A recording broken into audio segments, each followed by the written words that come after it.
Your call cannot be completed as dialed.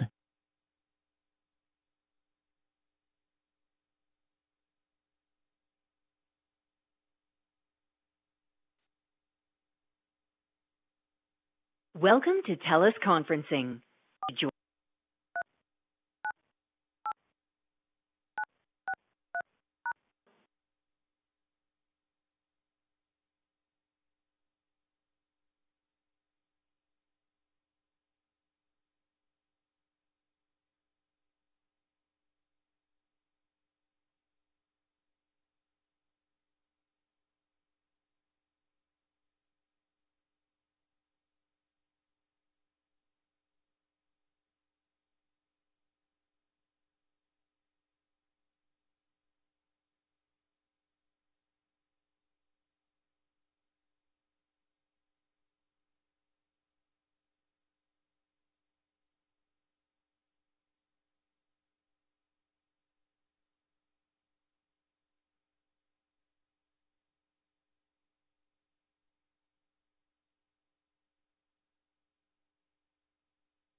Hello, this is the moderator. Can you hear me in the chamber?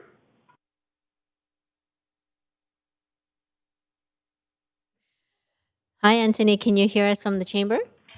Okay, let's see if I can fix that. Testing, testing. Testing with Anthony. We can hear you fine. Anthony, can you hear me? I can hear you. Perfect. Thank you.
We will now move on.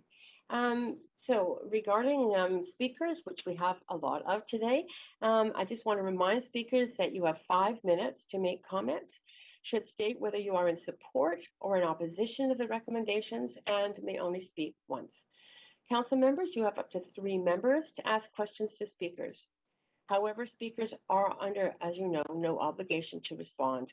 I will also ask if speakers are residents of Vancouver if that is not noted on the speakers list. Following the last speaker on the speakers list for each item, we will go back through the speakers list of those who were not present when their name was originally called and provide them the opportunity to speak as part of this pilot. So we're on our first item, which is policy inquiry process, approach and criteria. And on the line from Planning, Urban Design and Sustainability, we have Teresa O'Donnell, General Manager, to introduce this, followed by a presentation from Templar Sang Trinasachich, Issues Manager. Teresa, are you on the line there? Yes, good morning. Good morning. Thank you, Chair, and good morning, Council. It's a pleasure to be here with you today. I think I'll go ahead and give the presentation myself this morning. If I get in trouble, I've got Templar and Marco and a few folks to help me out. But we are excited to bring this to you today. We're very pleased. The report before you today will introduce a new process that should provide quite a bit more clarity and predictability to our development process, both for our applicants and the public at large. And so we're very excited to bring this to you today. Next slide, please, Joyce. Over the past few years, there has been an increasing number of inquiries that don't comply. Excuse me, just 1 second, Teresa. I wouldn't. Could you please make sure you're speaking directly into the mic and just speak up because you're just a bit faint. Thank you. Is this better? Can you hear me?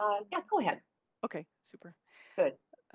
Okay, so over the past couple of years, there have been an increasing number of policy inquiries that have been, let me just shut this off. Okay. That don't comply with council policy. And back in February and March of this year, we did have 2 council motions that asked staff to, that address this.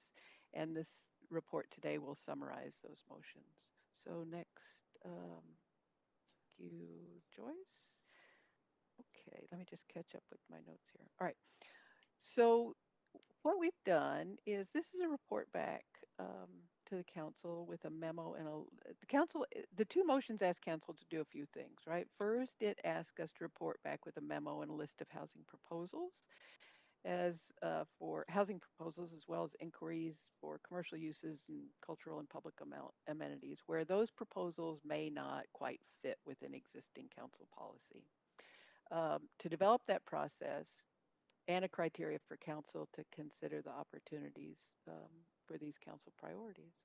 Council also directed staff to prepare a quarterly update to the list of the rezoning inquiries, pre-inquiries, and informal expressions of interest. But due to the confidential and proprietary nature of that list, that report won't be presented for the public today, but has been sent to council by separate memo. So next slide. Okay, I think I'm 1 ahead of you. So let's go with those Joyce's kids. Very cute. Next slide. Okay. Let's go 1 more slide. I'm sorry. Joyce, back up. My slides are out of order. Okay, so the report recommendations today, the staff's recommendations today are that council endorse these guiding principles that we'll present and the criteria for the non-compliant zoning inquiries and direct staff to begin to process those inquiries. Now, I think it's important to note that the list contains a number of items that aren't complete. Some are very complete. They've got all of the detailed information that council requested.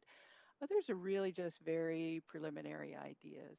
And so we would like to introduce a little more rigor and completeness to that list by to have council direct staff to only accept those submissions that are complete, have all the information that we need, and that they have paid their applicable fee to process. Okay, so next slide, Joyce. Okay. So the intent of establishing the policy is to really, the policy inquiry process is to enable these, so council considers some of the great ideas that are out there, particularly those that comply with the council's goals and priorities. So the council's role, of course, is to establish this policy and direction for staff to review these inquiries, and the council has the opportunity to review and make the decision on the applications. The policy inquiry process will provide a consistent process for the staff to review and provide timely advice to these applicants relating to the development inquiries that don't comply with current policy. But they offer some benefits that certainly warrant future consideration. So next slide, Joyce. So we're going to lay out a proposed approach that gives us the opportunity to explore these opportunities. We'll also be able to identify any kind of challenges or limitations that might be there, and then assess those proposals against the criteria that council will have a chance to look at today and consider and endorse. And then we'll recommend a pathway for each of the proposals. Okay, next slide, Joyce. So the guiding principles are pretty straightforward. These were developed from council's earlier motions as well as the budget priorities that have been set out in just the past year and recent years. But we want to recognize that we do have a lot of policies on the books. Some of those are outdated, some of those conflict with other policies, and some may have some inherent limitations in them. So we want to recognize that there are proposals out there. There are some great ideas that might depart from council's adopted policies, but those certainly warrant consideration many times. Okay, next slide, Joyce. Okay, so we've addressed, and it's clear in the report for the members of the public that are viewing online today, the report lays out very clearly the baseline criteria. We've started with some of our guiding principles, of course, reconciliation and cultural redress, housing. We're looking particularly for those applications that deliver 100% secured secured rental housing with a component of below market units. Those that align with our ELER report and intensified job space, or others that may just have other city serving amenities that are significant and would benefit the public at large. So next slide, Joyce. And if folks at home or online want to take a look at the report, there's some very detailed criteria just to start to embrace how staff will review these, what we'll be looking for, and how to assess those towards the council criteria. Okay, next slide. The process itself is pretty simple. We'll intake these applications. We'll give a general assessment for them, and then we'll work with the applicant, the development community to lay out a pathway for them. Some of these applications are aligned with current policy really well, and we'll be able to just run those right through the rezoning process. Some might require an issues report for staff to send to council before we process them. Other reports, they may be already in line with some new policy work, and it's just a matter of timing. Like we've got a number of inquiries about the Broadway plan. So those may just need to await the completion of that work. And then there will be some that staff simply can't support, but we will certainly bring those to council for council's consideration and have council make that decision. Okay, next slide, Joyce. So this is just a little flow chart that kind of explains the whole process. If you take a look at, there's the three potential streams here, right? We're making a lot of information online available for applicants to really do an initial assessment of them by themselves if they'd like to. Then they can come in and talk to the planners. The planners will do this quick general assessment. If it's generally compliant, we'll just put it on the path to zoning. If we find that there's some significant deviations, but those ideas still warrant consideration, and we know that they meet the council's goals and objectives, we'll put them in this kind of yellow stream, right, where they come and get their early policy advice and then put them back into the pathway for rezoning. So we think this will add a lot of clarity, a lot of predictability for both the applicants, the council, and members of the public. Okay, next slide. There are currently about 70 of these that have been um, submitted to staff in one form or another. We've done some initial vetting and we've communicated with all of the applicants, but this process hasn't been officially launched yet. So, so this is kind of a general idea of how those are trending, right? We've got about 9 that we've already put on a zoning pathway. We've got another 9 that will require some new policy work. We've got 13 that might even be Broadway plan or SRP, where those are that policy work is currently underway, and it's just they're looking for some predictability on timing. And there's a few that staff don't believe we can support at this time, but we will certainly facilitate those applications coming forward to council if our applicants wish to do so. Okay, next slide, I think. Oh, and we have communicated the second quarter list to council by confidential memo yesterday. I believe our city manager, Mr. Mokri, sent that out to council. So with that, that's just a real quick overview of the process and what's in the report, and we are happy to answer any questions that you might have. Great, thanks so much, Teresa. You do have questions from councillors. And first, we have Councillor Kirby, and that would be up to 5 minutes, Councillor. Thanks, Chair. And thank you, Teresa, for the presentation and staff who worked on it. The question that I have really just in simple terms goes to the spirit of the motion. And, you know, the mayor had his, which really zeroed in on housing, and then I added sort of the economic and cultural lens to it with the second complementary motion. And I know that you've stated here that sort of non-compliant applications could be considered if they're compliant. I think there's language in there with the CAC policy. And I just really want to understand in layman's terms how much flexibility and how this is written that would provide for considering community amenities that might not be traditional ones. Because I'm looking at the community amenity policy and it talks about, you know, language, for example, amenities that might not typically be supported by the city that support growth, et cetera. And there's some general terminology, but then it also very specifically dictates the categories of affordable housing, childcare, public safety, parks, arts and culture. So I'm wondering, I think yesterday council had approved a lease a little bit different for Fraser Academy, viewing that as a community amenity. There are some cultural amenities that might think outside the box. So how much flexibility does this really provide if we get a really interesting and fantastic community amenity coming forward that doesn't fit one of those check boxes? That's a great question. Thank you for the question.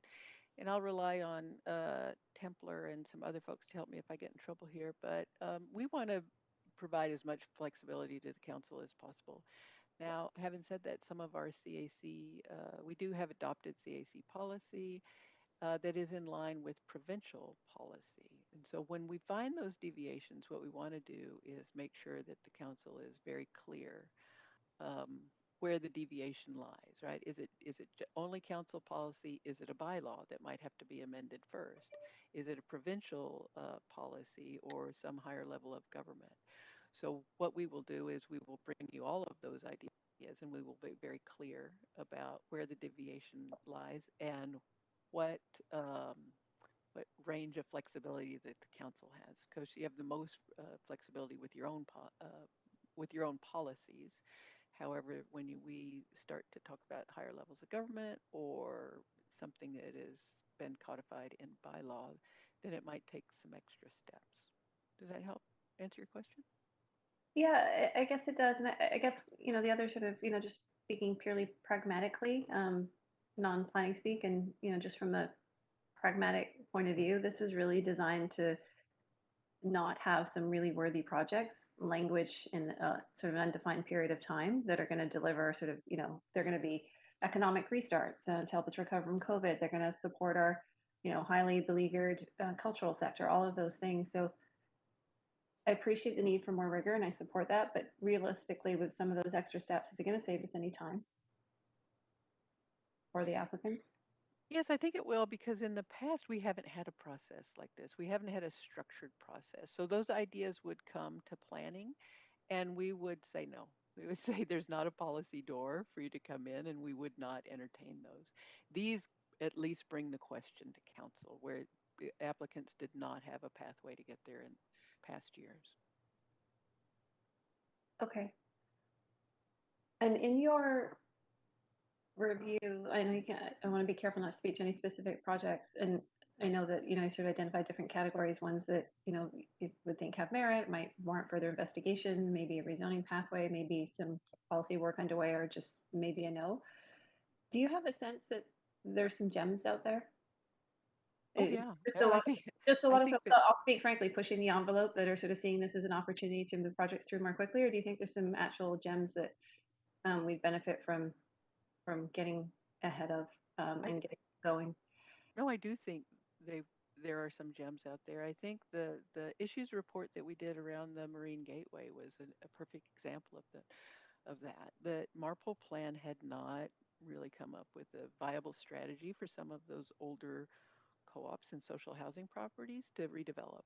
Right, they did not have a solution on their own, and some partnerships uh, started to form down there between private sector developers and some of those properties. And as a result, we brought that issues report forward to council, and some of those properties are starting to unlock right now to deliver new units. So I do think there's some great ideas out there. And quite frankly, we've got a lot of policy that is very outdated and is no longer relevant in the context of the urban fabric of Vancouver today.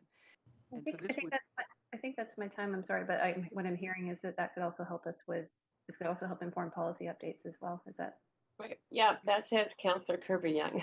Chair Carr, just wondering, my connection's not working great. I was just wondering if you could add me to the question list and to the debate list as well. No problem. And do you need any IT help? I do, but I have to restart my computer, and so I want to actually participate fully in this discussion, and then I'll restart after this one. Good. Okay, you're at it already. Thank you. Councillor Swanson, up to 5 minutes. Go ahead. Yeah. So the report says that one of the reasons that we need this policy for non-compliant applications is that some of our policies are outdated and that multiple policies compete with each other. So wouldn't it be better to deal with that problem rather than think of a way to get around the fact that the outdated policies and the competing policies exist? Yes, it absolutely would. And that is part of the work that we will be undertaking with Vancouver Plan is to start to straighten out those policies. This, hopefully, if we make as much progress on that effort through the Vancouver Plan as I hope we do, then this effort, this process will no longer really be necessary. But it does provide a bit of a relief valve for those applications that have been waiting and don't and get them in line and to the council for consideration prior to us finishing up the Vancouver Plan. So what impact would this have on community plans? It will impact community plans. I do believe that we will get applications for new development types within community plans, and we will assess those against the community plan. So it won't mean that you'll be accepting more applications that are outside of community plans. It does mean that we would accept applications that are not compliant with community plans. It does mean that. But only if they promote reconciliation, housing, jobs, and amenities? Yes. Yeah. Okay, thank you. Mm-hmm. That's it, Councillor Swanson? Yep. Great, thank you. Councillor Weeb, over to you for up to 5 minutes. Yeah, my first question is on the reconciliation and cultural redress. Does this give the ability for nonprofit Indigenous housing providers that might have elements or service delivery that's different than our current policy to be able to come forward? Is that the goal of that section, is to allow for different housing types that meet the needs of Indigenous nonprofit housing providers to be able to come through? Yes, it is. Perfect. Second one, on the ecology one, which I thought was really exciting, it talks about just Still Creek and Musqueam Creek, and I'm wondering why those two were highlighted and not looking at other creek systems across the city. That is a great question, and I do not know the answer to that. Templar or Susan, can you respond to that? Sure. It's Susan Haid, Deputy Director of Planning. Yes, really appreciate the question, Councillor Weeb. Those streams are salmonid streams where there's current enhancement underway, and so we see those as really high value, but there are criteria in the tables, in the appendix of the report, and also that Teresa touched on, that really look at riparian areas and stream systems citywide. So it's not exclusive to those streams only. They're just super important in terms of salmonid or salmon value. No, that's exciting, and I think that the bioconnections and park connections is important. My next one, just to follow up on Swanson, is how do we see this kind of folded in with the Vancouver plan, or how do we see it supporting the work as we do policy redress for the Vancouver plan? That's a great question, and one of the things that we'll be looking at in the Vancouver plan, and I believe we have a briefing coming to you next week, and we can explain this more fully during that briefing, is we do have these overlapping policies, and what we do is we're hoping to bring more clarity to which of those policies would have priority over others, and it's not always going to be a one size fits all. It will be different given the context and the neighborhood, but this will help to straighten those things out. Okay. And the last one is really on ensuring that we are achieving land lift for public benefit and being able to fund appropriately our infrastructure. So I'm wondering, how do we ensure that these projects will be able to fund the infrastructure needs if they don't comply with current policy? And how do we expect to ensure that we're capturing the land lift to deliver on public amenities? That's a great question, and these will go through the same very thorough review that you now see in your zoning report. So there'll be a complete analysis of CAC and the pro forma and the lift, and we'll be able to do that. In some instances, there could be applicants that want to offer more than what's generally accepted.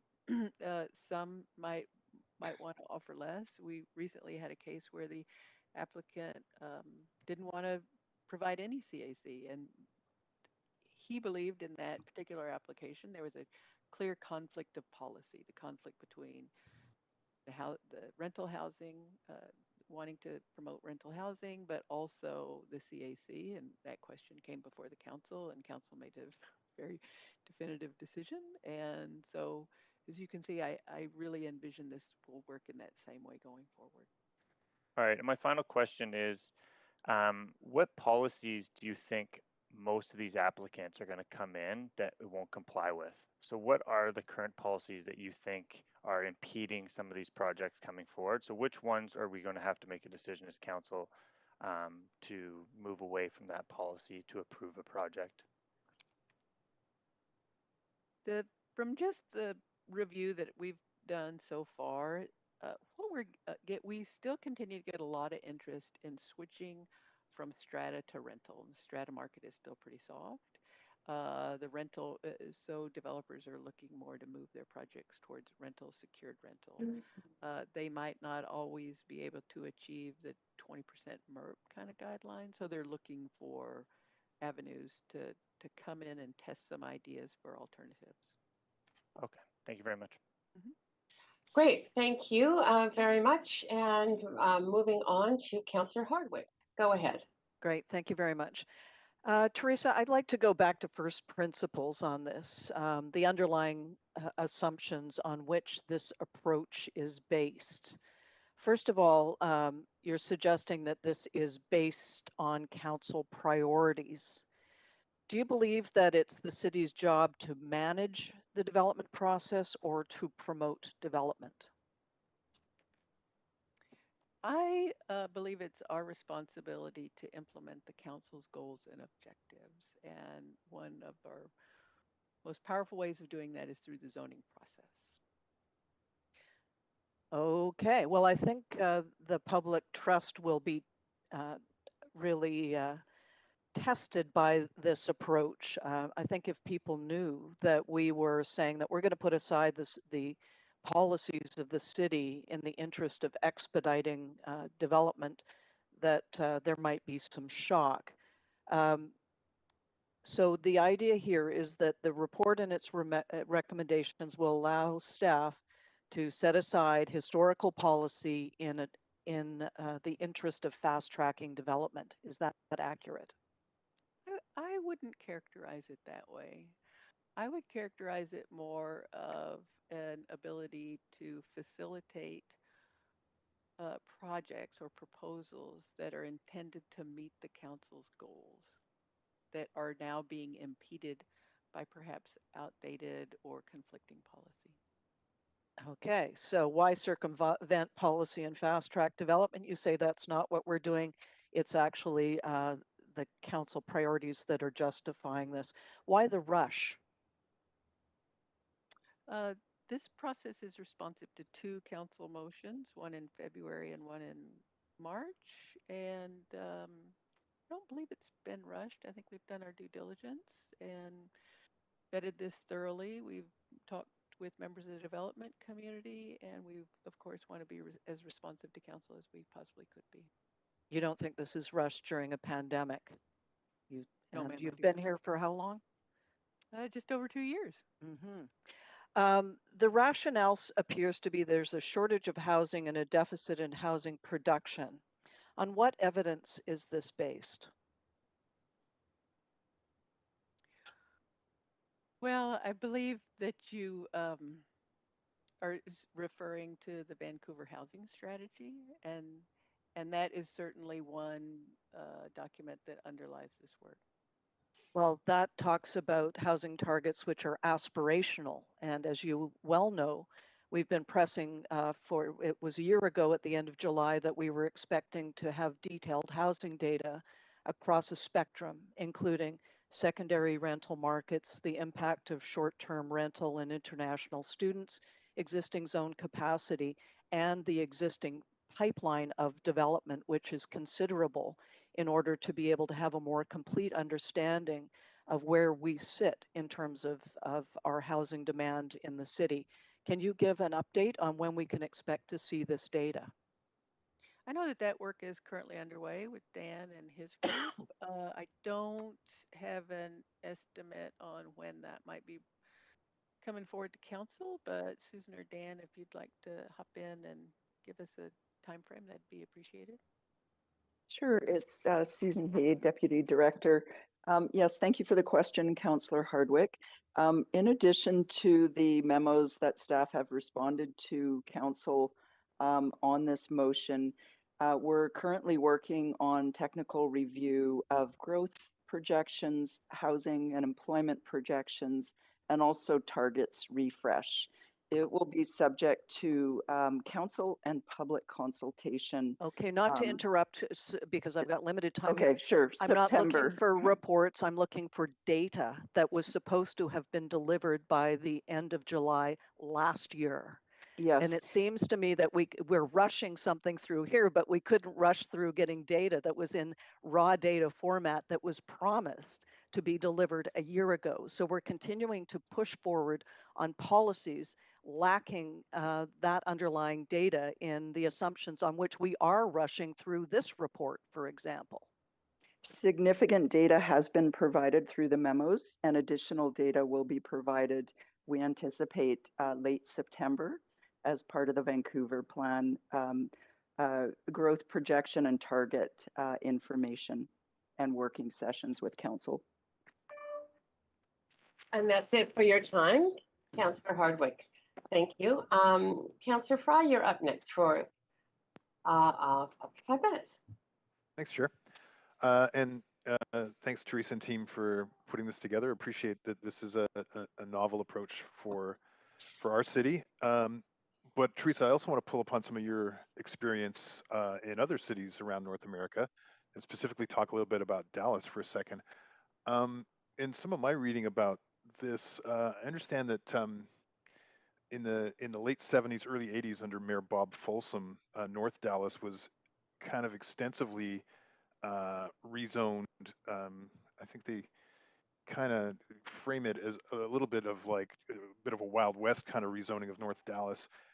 And despite there was significant concerns around infrastructure to support that extent of rezoning and growth. And my understanding, again, I haven't been to Dallas. I know you are from Dallas, but that it resulted in a lot of sprawl, and that there was a disconnect between the council of the day rezoning and best practices. And I know you've kind of articulated this. I'm really hopeful to hear sort of how like the larger Vancouver plan can sort of support a big picture approach to how these kind of spot zoning applications might play out. That's a great question. Thank you. Dallas is a very low density sprawling city. Dallas is 389 square miles. Vancouver is 45 square miles, so it's hugely different. And Bob Folsom was a developer, right? And developer, it was a very development. It's been a very developer-controlled city for many decades. Vancouver, of course, is landlocked, and we have only a limited supply of land, and our infrastructure is woefully out of date. And there are very different financing mechanisms in the states as in here. We do a lot of capital investment through bond programs. Dallas would typically issue about 1.2, $1.3 billion in bonds every 5 years to pay for infrastructure. So a very different model.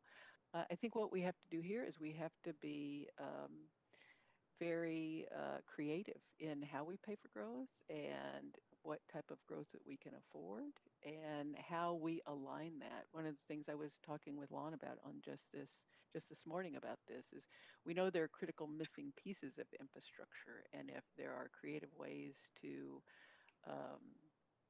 fill those gaps, he is very interested in looking at those too. So hope that helps answer your question. Yeah, I mean, I guess, you know, obviously we don't have tax increment financing or bonds here by virtue of the charter and other kind of regulations. So I guess I am really kind of looking for that clear indication that there's a big picture kind of approach to how this is going to do, and that the Vancouver plan is going to deliver that, and that it's inherent in this approach. Yes, we absolutely will. That's one thing that I really want to address head on in the Vancouver plan, is that we create plans that we can pay for. Just this morning, a couple of councillors and staff and I were talking about another community plan that was developed 2014, and they're not seeing the amenities that they believe that they were promised back in that time. And we need to bring plans that have a very sharp fiscal lens to them that we know that we can afford and we can deliver, so that we're not creating unrealistic expectations for those residents out here that are so sorely need. Yeah. Okay. That is helpful. Thanks, Teresa. Great. Thanks, Councillor 5. And on to Mayor Stewart, up to 5 minutes. Thanks very much, Chair Carr. Thanks very much, Teresa, for bringing this forward, and for the staff team that's been working on these members' motions. Really like what you've done here. I think you know, the whole purpose of my initial motion was to make this whole process more transparent, so to council, because there are lots of projects that were kind of mysterious, and this brings a list now that we all know what's going on within our own organization. And I guess secondly, to expedite the democratic decision process is of course not staff making decisions, it's council making decisions, and that's what the charter is supposed to do. So thanks for doing this work and explaining it so well. Just so we're all clear, What happens with not recommended projects? Do they come to council? Absolutely. If the developers or applicants want to come forward, we will absolutely bring those, and we will work our hardest to get those applications in shape for the council consideration. Just like we did on the Cressy project a couple of weeks ago, we were at loggerheads. We were not going to agree. He wanted to go forward. We brought him forward, right? So there will be applications that staff can't support. We'll lay out those reasons very clearly, and we will do our best to help the applicants bring a successful application forward. Okay, thanks. So I'm an empty inbox email kind of management person. Like that's how I manage my life. If my inbox is empty, I feel like I can have a beer or whatever. So is that kind of what your approach is to this? I noticed there's 70 on this current list, and we get quarterly updates. Is that kind of the approach here, that you try to clear that as best you could? Yes, yes, I absolutely would love to be able to clear this list as quickly as possible. Yeah, and so so for me, from your explanation, the clock starts when the applicant pays a fee. Is that correct? Am I characterizing that correctly? That's correct, Mayor. When we get a complete submittal, so I can tell you that some of the projects on this list were literally a text to me, right? Okay. So it's like, hey, Teresa, would you consider this? Mm-hmm. So what we're looking for is a fulsome application. You know, tell us exactly what you want to do, where you want to do it, why it's a great idea, and we'll consider it. But what we want to do is we want to get out of this churn that the applicants are in right now. I think we faced a lot of unfair criticism from the federal and provincial governments, saying that the reason we have a housing crisis in the country is because that municipalities are screwing up. And do you think this will help, demonstrate to the public that it's not us, it's actually perhaps other larger policies that are causing so much stress in the housing market? I think it will certainly start to expose some of the other impacts that are the development community, that development and the housing market in general, and the housing system is facing. Yes, sir, absolutely do. Okay. So if you think about, let's think a year out from now, and when we're here next year, what do you think will be different if we pass this today? Like, what do you think will be different, both maybe internally for the folks that work with you, or externally to the public? Why should the public care about this? Well, we hope that these projects that are delivering on the council goals are successful. We want to be able to deliver more housing. We want to be able to deliver more amenities for the residents of this community. I think that would be a goal. I also think it is a very healthy way to test policy and to make sure that it continues to be relevant, reflect the desires of the citizens, and that it's current with our urban fabric and how the city has evolved over time. So I think there's a lot of wins here. I just thinking about the fee that starts the green flag, and the race starts for the applicant essentially. Have you looked at the fee structure? And if the fee was too low, you might get a flood of folks doing these coming in, because they know now that they can get to council even if staff don't recommend it. Do you think that we might want to take a look at our fees to make sure that doesn't happen? Yeah, yes, thank you. We absolutely will look at the fees. We've set an initial fee because it's in line with our existing fee schedule. We will be tracking these very carefully to assess the amount of time and effort and involvement from other key staff too. And then we anticipate bringing a revised fee schedule with you to you this fall with the roll up of the annual city operating budget. Thanks so much. That's my time. Yeah, thank you so much, Mayor Stewart. Councillor Bligh, on to you for up to 5 minutes. Thanks very much, Chair, and thanks, Teresa and staff, for all the work on this. I have a question. It's kind of a logistical question, but I remember in previous conversations about speeding up this process, the applicant process to get to a rezoning, that we're sort of stacked in terms of our available dates for public hearings in the next 9 months. I would say. I mean, at the time it was probably early spring, so they were saying for the rest of this year we're fully booked in essence. So I wonder if you can comment on speeding up this process. What about the capacity of council to actually be able to review these projects and have the availability in a public hearing schedule? That's a great question, and I'm looking at your calendar right now, and you are fully subscribed through the end of November. Today I've got every single spot booked through the end of November. So we will have to talk about that and how we move more of these projects along. But we got through 6 really great projects last night, so I think the better shape we can bring these applications to council, we might be able to move a few more through the pipeline. But we also may have to work with our clerk and city manager's office to find more available dates. Okay, no, I appreciate that. So switching gears, on the assumption that most applicants are motivated to get through that process faster, and aside from the logistical question I just posed, are there any risks or unintended consequences that staff have considered in order for this process to speed up under the sort of baseline criteria that you have outlined? For example, if we were looking at amenities, an applicant might see the value in deepening the CAC, but at the cost of affordability, let's say. So I'm just trying to understand, as we make this decision, what are some of those risks and unintended consequences that staff have considered in this type of approach?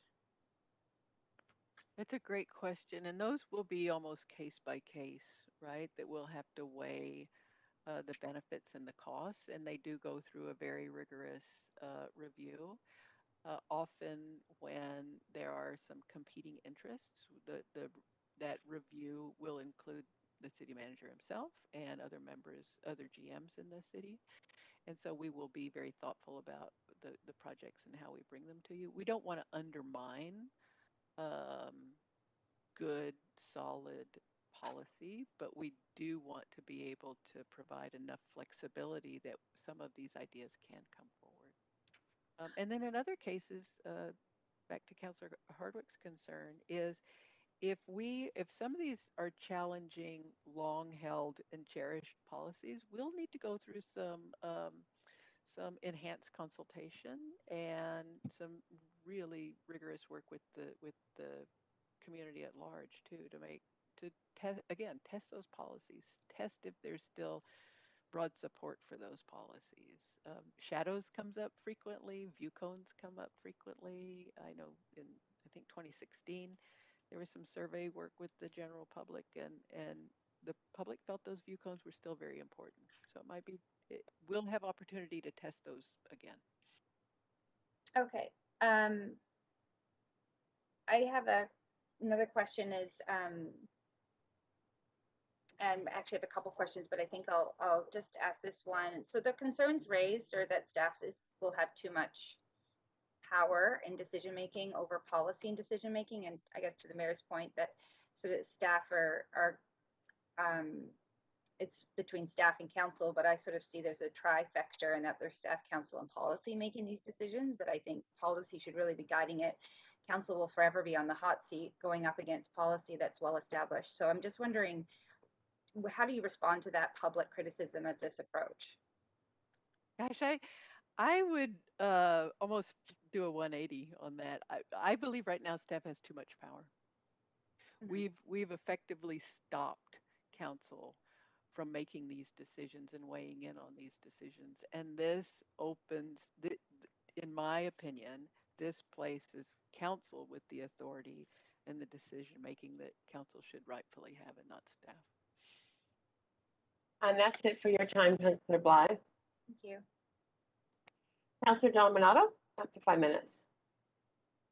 Thanks, Chair, and thanks, staff, for the presentation. I have a couple of questions. One is around how this dovetails with existing neighborhood plans and good urban design, and how you see that working in terms of the process you've outlined to potentially bring proposals forward to council. I think all of those will need to be considered in context, right? And I think that this council, and I know staff has struggled with good urban design and neighborhood context on many of the MERP projects, right? And this will continue to do that. We were talking last night when we were in the Broadway room about, there was a time when urban design and formative development was the highest priority, and that is now taking kind of second chair, if you will, to the need to provide affordable and social housing. And so we see a compromise in some of those MERT projects they were introducing a lot of density in very close proximity to neighborhoods. So each of those will be weighed in the context of the neighborhood they're in, and we'll try to be as transparent with the community as we possibly can. But ultimately, it's the decision for council. Mm-hmm. Yeah. No, I appreciate that. The other question I have, it flows, it's tied to this particular policy recommendation, but also observation over time of our public hearings and proposals that, whether they've been city-led or they've been led by the private sector through developer builder, the ones that tend to be better received by the time they get to public hearing, there's been a lot of front-end work done either by the city or by the developer to work and engage the community in the neighborhoods. And I can think of some examples. I'm not going to name names or companies or businesses, but so that when we get to a place of a public hearing, there's been a lot of authentic, genuine engagement at the neighborhood level. And I'm just curious how that might fit within this framework in terms of public engagement on the front end, not the back end, because the public hearing feels like it's on the back end. So I'm just curious if you could comment on that from your previous experience in other jurisdictions. Absolutely. It's a great question, and I know it'll be a concern on many of the residents' mind. Because these projects are out of policy, because they may run up against what neighbors are expecting to see, I think it is our obligation to not only for our staff, but to ensure that the developer is completely transparent and clear with the neighborhoods about what's happening here. I think we'll have to go through an enhanced consultation process. Of course, developers are always in a hurry, right? They're going to want to go faster, but it's our due diligence. It's our commitment to these neighborhoods to make sure that they are fully informed. And hopefully with the easing of the health restrictions, I know my staff in particular they want to get back out into neighborhoods. The online public consultations are working pretty well, but they miss being out there talking to neighbors. So I think that we'll all have that to look forward to in the fall. Okay, I appreciate that. And my last question is just pertaining to the review criteria goals, and I've circulated some amendments for council to consider, but how we landed with the housing goal of not including projects that might contemplate affordable home ownership. And then the second point is around jobs in the economy, and we specify the green economy, which I think is fantastic, but I also think that the tech sector should be included there as well. And I'm just curious how we landed on the inclusion of those components to those goals. Well, we started with the direction that we received in the council motion, and then we looked to other documents that gave us a specific direction on council's goals, like the budget. But we're happy to consider other. We didn't want it so broad that it's just encompassing everything, right? And we wanted to be specific about council's particular goals, and of course, the climate emergency and the housing emergency are the two that seem to bubble to the top for us. Okay, thank you. Well, I certainly articulated those, and they can be debated later, but I appreciate, I was trying to get some insight into that. Yep. Thank you. Thanks, Councillor Dompanato. And Councillor DiGenova, over to you for 5 minutes. Thanks very much. I'd actually just sent an email over to the city manager, and I'd copied our director of planning, or I should say PDS, I'm just wondering, specifically in looking at one of the very first one of the very first motions I brought to this council that was unanimously supported, which was setting new standards, expediting development and building permits, and examining fees to prove affordability in the city of Vancouver. And I'm not going to read all of the resolutions, but a lot of that looked at expediting processes and looking at new ways of doing this. And I'm just wondering, in looking at previous decisions, I think a number of council members had noted that there were other previous decisions that possibly could also be related to this.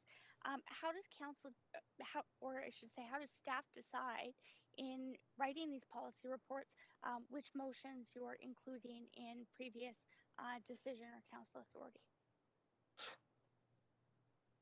So, Councillor, I just provided a quick response to that, but I'm happy to take a first cut, and Teresa can add to that. So we do obviously look back at the direction that we've received from council, and in some cases we do attempt to capture as much of that as we can, although particularly given the number of motions, it's not always, we don't always get all of them. I would say though, as Teresa has indicated, from my perspective, the recommendations in front of you right now are not so much around speeding the development process, because I do appreciate that was the focus of the motion that you had put forward, Councillor, and it's certainly been a clear priority for this council. Again, as Teresa's indicated, this is really about providing a pathway for projects that have the potential to deliver on council priorities, but in the past would have just been rejected outright. So it's not a question of speeding those developments because they wouldn't have gone anywhere. This is about providing a pathway for them. So I do see it as a bit of a different focus than expediting development and building permits. So that's maybe one distinction there, but certainly, yeah, in terms of overall facilitating the development process, understand that that broader agenda is something that council has been really clear on with us.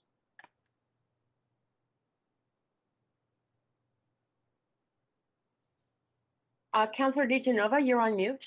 Oh, thank you. Thanks so much. I was double muted. I just read the title of the motion. I didn't get into reading the whole resolution. As I'd said, that would be very long and probably would take the rest of my time.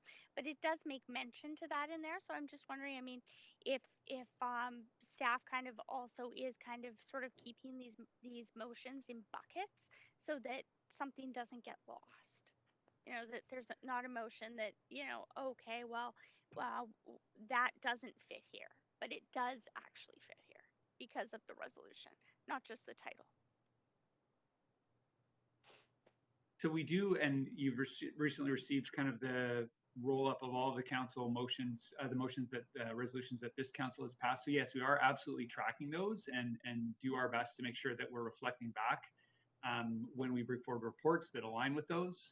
Again, in this particular case, I personally, I didn't see those as necessarily addressing the specific focus of that previous motion, but if we missed the boat on that, then my apologies. No, it's a great report. Also just wanted to ask, I mean, seeing some of these amendments come through, I wanted to make sure that in doing work on this, you'd still be doing work in tandem on the motion that we also, I believe, unanimously approved, that would look at different ways of enabling MOUs with BC Housing, CMHC, also looking at new ways of affordable home ownership, which was very broad. Is that something that you're still considering? Yes, that work is. Go ahead, Teresa. Yeah. Yes, that work is underway, Councillor. Thanks very much. It's good to know that. Thank you. Great, thank you. And that is it for questions, councillors. So your questions, that is. So we are going to move to the speakers on this item. And the speakers, I believe, are ready. And our first speaker is I just will say that just so all the speakers online know that you will be patched in by a moderator when your turn comes up and admitted to the chamber when it's your turn to speak. So be prepared for that. Our first speaker is Daniel Dubois. Daniel Dubois, are you on the line? Chair Carr, Daniel is not on the line. Okay, thank you. Our second speaker is Michael Boland. Hello. Yes, Michael Boland, we can hear you clearly. Please, you have 5 minutes to address council. Thank you very much. I'll get started right away. Hello, everybody, Mayor, Council, and staff. I'm a member of Twin Rainbows Housing Cooperative in False Creek South. I'm speaking in favor of the staff report, but against the current suggested payment model. Thank you for allowing me to speak on the proposed framework for renewing co-op leases on city-owned land. Thank you as well to city staff. Sorry, Daniel, sorry. We're not on that particular, I think you might be speaking to the second item, which is methodology for cooperative housing lease renewals. Is that your intent? I thought so, yeah. I would rather speak to that. If I could be rescheduled to speak at that time, that's absolutely fine with me. Okay, that's great. Yes, because we are on a very different item, policy and inquiry process approach and criteria. So that's what I thought, but yeah. Okay, that's great. Thank you. And thank you. I'll help sure that the city clerk's office does do that rescheduling. Okay. Speaker 3 has withdrawn, and we are on to Speaker 4, Joe Carrera.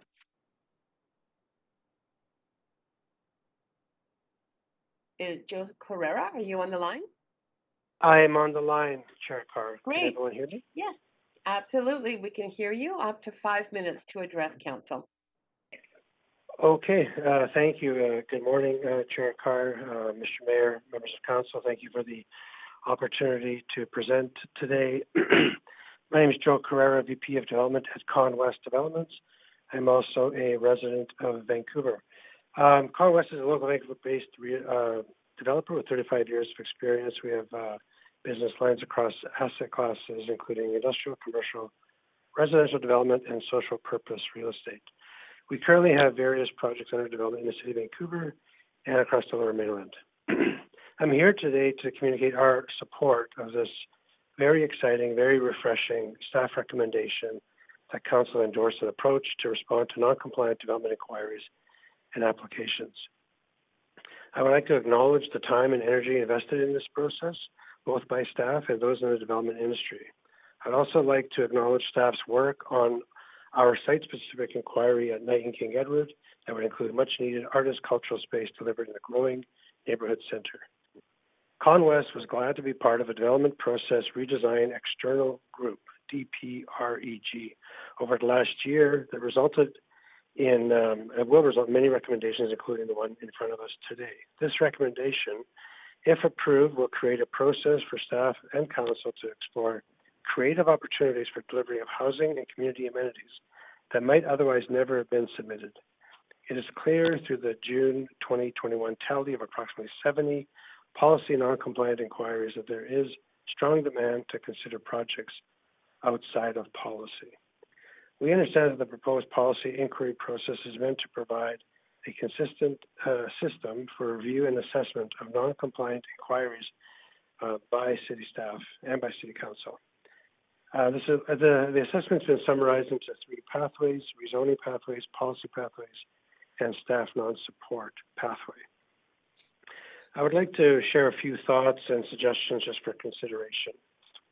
One, based on the tally of projects, there are currently 16 projects labeled as staff non-support. One suggestion is to make it clear that non-support does not necessarily mean never support. So the words matter. So maybe as a suggestion, it's a direction required, or some other title. Would be better labeled as described as it is described as direction is required in the body of the report, as many of these projects could ultimately meet the review criteria and may offer opportunities and benefits to warrant further consideration by council. Secondly, it is important to emphasize that the purpose of the policy is to bring forward good projects in a timely way, bring them to light, and that are basically ready to move forward with high probability of execution based on what we're seeing as an improving strata market, which we believe, I personally believe, is an important part of the housing continuum. with less reliance on limited resources of various levels of government. And to consider the timeliness of projects. As mentioned above, we have a project in a designated neighborhood center that will deliver much needed artist cultural space, jobs, and ownership housing that we're prepared to move on now on the strength of improving strata market. But we are somewhat concerned that the process may be lengthy. I think the point of where will it be a year from now is a good question, and that is kind of the question. We are not looking to skirt any public consultation processes. Our approach is to consult often and with neighbors and bring everyone along to a win-win-win solution. The third and final point is that clearly there's a strong demand to bring projects forward. There's limited staff resources. We feel for them. We are encouraged by the staff proposal in the report that to assess the financial implications of resource allocation, and we would be glad to be part of that discussion on cost recovery options. Thank you again for the opportunity to share my thoughts on this policy. We look forward to seeing the policy inquiry process move forward and to continue to contribute to ongoing policy work. We believe policy is a great step in delivering doors, not dirt. Thank you again. And thank you very much. You do have questions, if you would, from Councillor, if you would remain on the line. Okay. Councillor DiGenova, up to 3 minutes for questions. Thanks very much. I'm just wondering how hopeful you are that this the decisions that are before us today, the recommendations and possibly amendments, would expedite things for you. I mean, would that does that amount to? I appreciate you sharing sort of the situation, a bit of the history, your involvement, what you've gone through. I'm just wondering, like, can you tell us, would this actually amount to more affordability in our city, because you would be able to pass that affordability on, because time is money. Is that fair to say? I'm just trying to look at the affordability here also.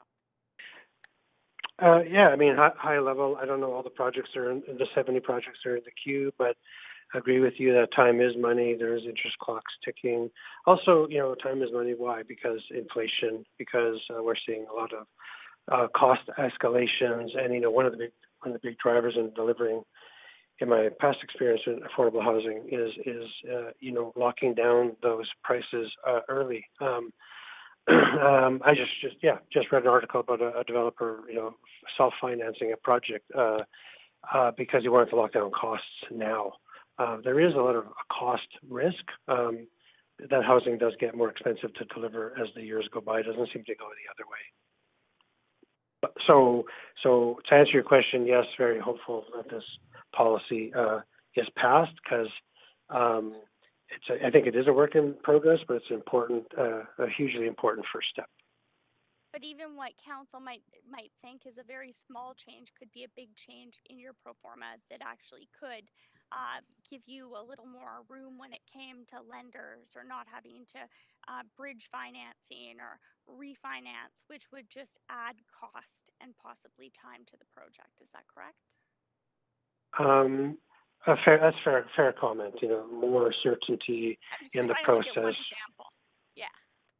Yeah. Thank you very much, and thanks for making the time to speak to us. Thank you. Great. Thank you. And that's it for your questions. Thank you very much for taking the time to come to council. Thank you. Have a nice day. Yeah, you too. Speaker 5, Gregory Baluta.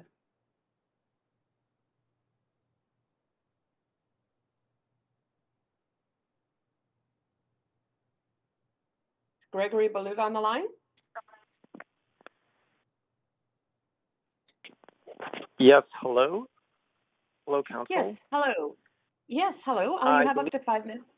Yeah, go ahead. I'm so sorry, but I believe I've registered for the wrong item. I should also be on item 2. Okay. I am in support of item 1. Clerk, if you could, yes, good. You are, I believe, I've been informed by the clerk, you are on that item, so I will remove you from this one. Okay, thank you very much. Yes, great, thank you. Speaker 6 has withdrawn, Speaker 7 has withdrawn, Speaker 8 has withdrawn. So we are on to Speaker 9, Sean McLaren.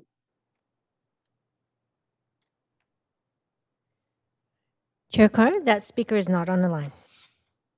Okay, thank you. That takes us to the end of our list. I'm going to read the names of speakers who are not available when I called their names first time. That's part of the pod that we are still continuing. So is Speaker 1, Daniel Dubois, on the line? Chair Carr, no, he's not. Okay, and Speaker 9, Sean McLaren? He's not. Great, that takes us to the end of our speakers. And we are now looking to have a motion on the floor. Somebody's happy to move the recommendations. Happy to move the recommendations. Sorry. Yeah. Happy to move the recommendations, Chair. Councillor Kirby. Okay. I was happy to move them as well, Chair, but up to you. I'm gonna first of all, everyone, I'm going to move us to thank you. And I did hear Councillor DeGenova say it first. So I'll have Councillor DeGenova move and Councillor Kirby Young second. I believe I did, Chair, but I believe I did, Chair, speak first, but I'm fine with that. Okay, that's great. And thank you. So Councillor DeGenova, to you first. Go ahead. You have 5 minutes to speak to him. I really appreciate this coming forward, and I'd like to thank staff for all of their effort and work on this. I didn't ask a number of other questions because a number of councillors had already asked my questions of staff, and I'm really confident and excited in hearing some of the answers from all of staff that have worked on this report. I think it's important to include them all in this, but I also think sometimes we have to look outside of Vancouver and not just adopt another place's approach specifically, but let's look outside of what we've been doing to find new ways forward and find ways to possibly do that faster. And I think that this truly, if we're going to give people the opportunity to come forward, and we may be put in a situation where we have to make hard decisions, even more so than we already do. If staff aren't recommending something, and an applicant comes forward, I've only seen it a handful of times, but I do think that it is important. I also know and appreciate, and I'm confident now that I've heard from our city manager that it won't detract from some of the motions that we've put forward. And just because they're not all noted here, it doesn't mean that they're not also being considered. I was a little concerned by an amendment that might also touch on the motion that I put forward that we recently all supported, turning the key and encouraging affordable home ownership in the city of Vancouver, and looking at how staff are already working on that. I'm just sometimes afraid that if we add too many amendments, then what are we really sending staff off to do? Are we creating more red tape, or should we give them a chance to kind of go away and take a look at that? So I did want to say that. I appreciate also, some of the words from especially one of the speakers who told us how this could actually impact and influence not only their projects, but the delivery of that project and the end result. And the end result to me is affordability. And I think that this really is about cutting red tape. Also really excited about, our director of PDS and the experience she brings from City of Dallas, City of Las Vegas, other places. I don't necessarily think that things should be cookie cutter. And I think that we've heard that from a lot of people. That being said, if everything's different, then we have to consider it and approach it with an open mind. I'm hoping that this allows us to do that more often because it means more applications will be able to get in front of us. And also to another point that was made by another councillor and sort of asking a question of, is it our process to enable someone to do something and to help them along, or to have a fair and open process that we manage properly? And I think that, it definitely shouldn't be like a casino where the house is always against you. And sometimes I've heard that we have policies that conflict. And it all depends sort of where you are in the process. I know it's not easy. It can be like a maze if you're not involved in it. And that's one of the reasons I decided to run for council. It was to try and figure out ways that we could not cut corners, but cut the costs. And the costs, not just the developer, but we have to remember when we cut those costs to developers, we can in what we approve and what in our housing agreements and the many mechanisms we have. We can provide affordability to those end users, to seniors, to families, to those who are looking to get into the housing market, who are considering home ownership, who are looking at either Vancouver or are they going to move to Alberta or Toronto because it might just be a little easier there. So I thank staff for this, and I thank the mayor for his motion as well. I think that's heading in the same direction, and I'm happy to see this move forward and looking forward to seeing what the outcomes are. Great. Thanks so much, Councillor DiGenova. Moving on to Councillor Dominato, up to 5 minutes. Thanks, Chair. I'd like to move the amendments that circulated, starting with the first one. Councillor Dominato, before you continue, that's great. I will move us to an amendment queue. And I'll just get you on that. You go ahead to the amendment. Thanks, Jared. I'm trying to treat them as separate so that people can vote accordingly. So if we deal with the first, which is an amendment to the review criteria related to housing. And the rationale for this is I've amended it to be a range of housing, including both homeownership, rental, social, and supportive. Because if you look, I think the intent here, both of the mayor's motion and Councillor Kirby Young's motion, but was to unlock and give some opportunity for council to look at some innovative proposals, and that's what staff are bringing forward is a policy framework to enable decision making. There will still be guidance from staff and consideration of neighborhood planning and so on. But right now the review criteria is narrow, and I have reviewed grants, and you work with the criteria you set out at the outset. It would preclude a number of the projects that are currently on our list because those projects and proposals, either it's undefined, the housing unit mix, or it is defined and it includes ownership and tenure. And so I think that should be considered, and staff may have to give me some guidance as to whether the baseline criteria would have to be amended as well, but that's what I'm tabling for council's consideration. Thank you, Councillor Dominato. Speaking to the amendment, Mayor Stewart.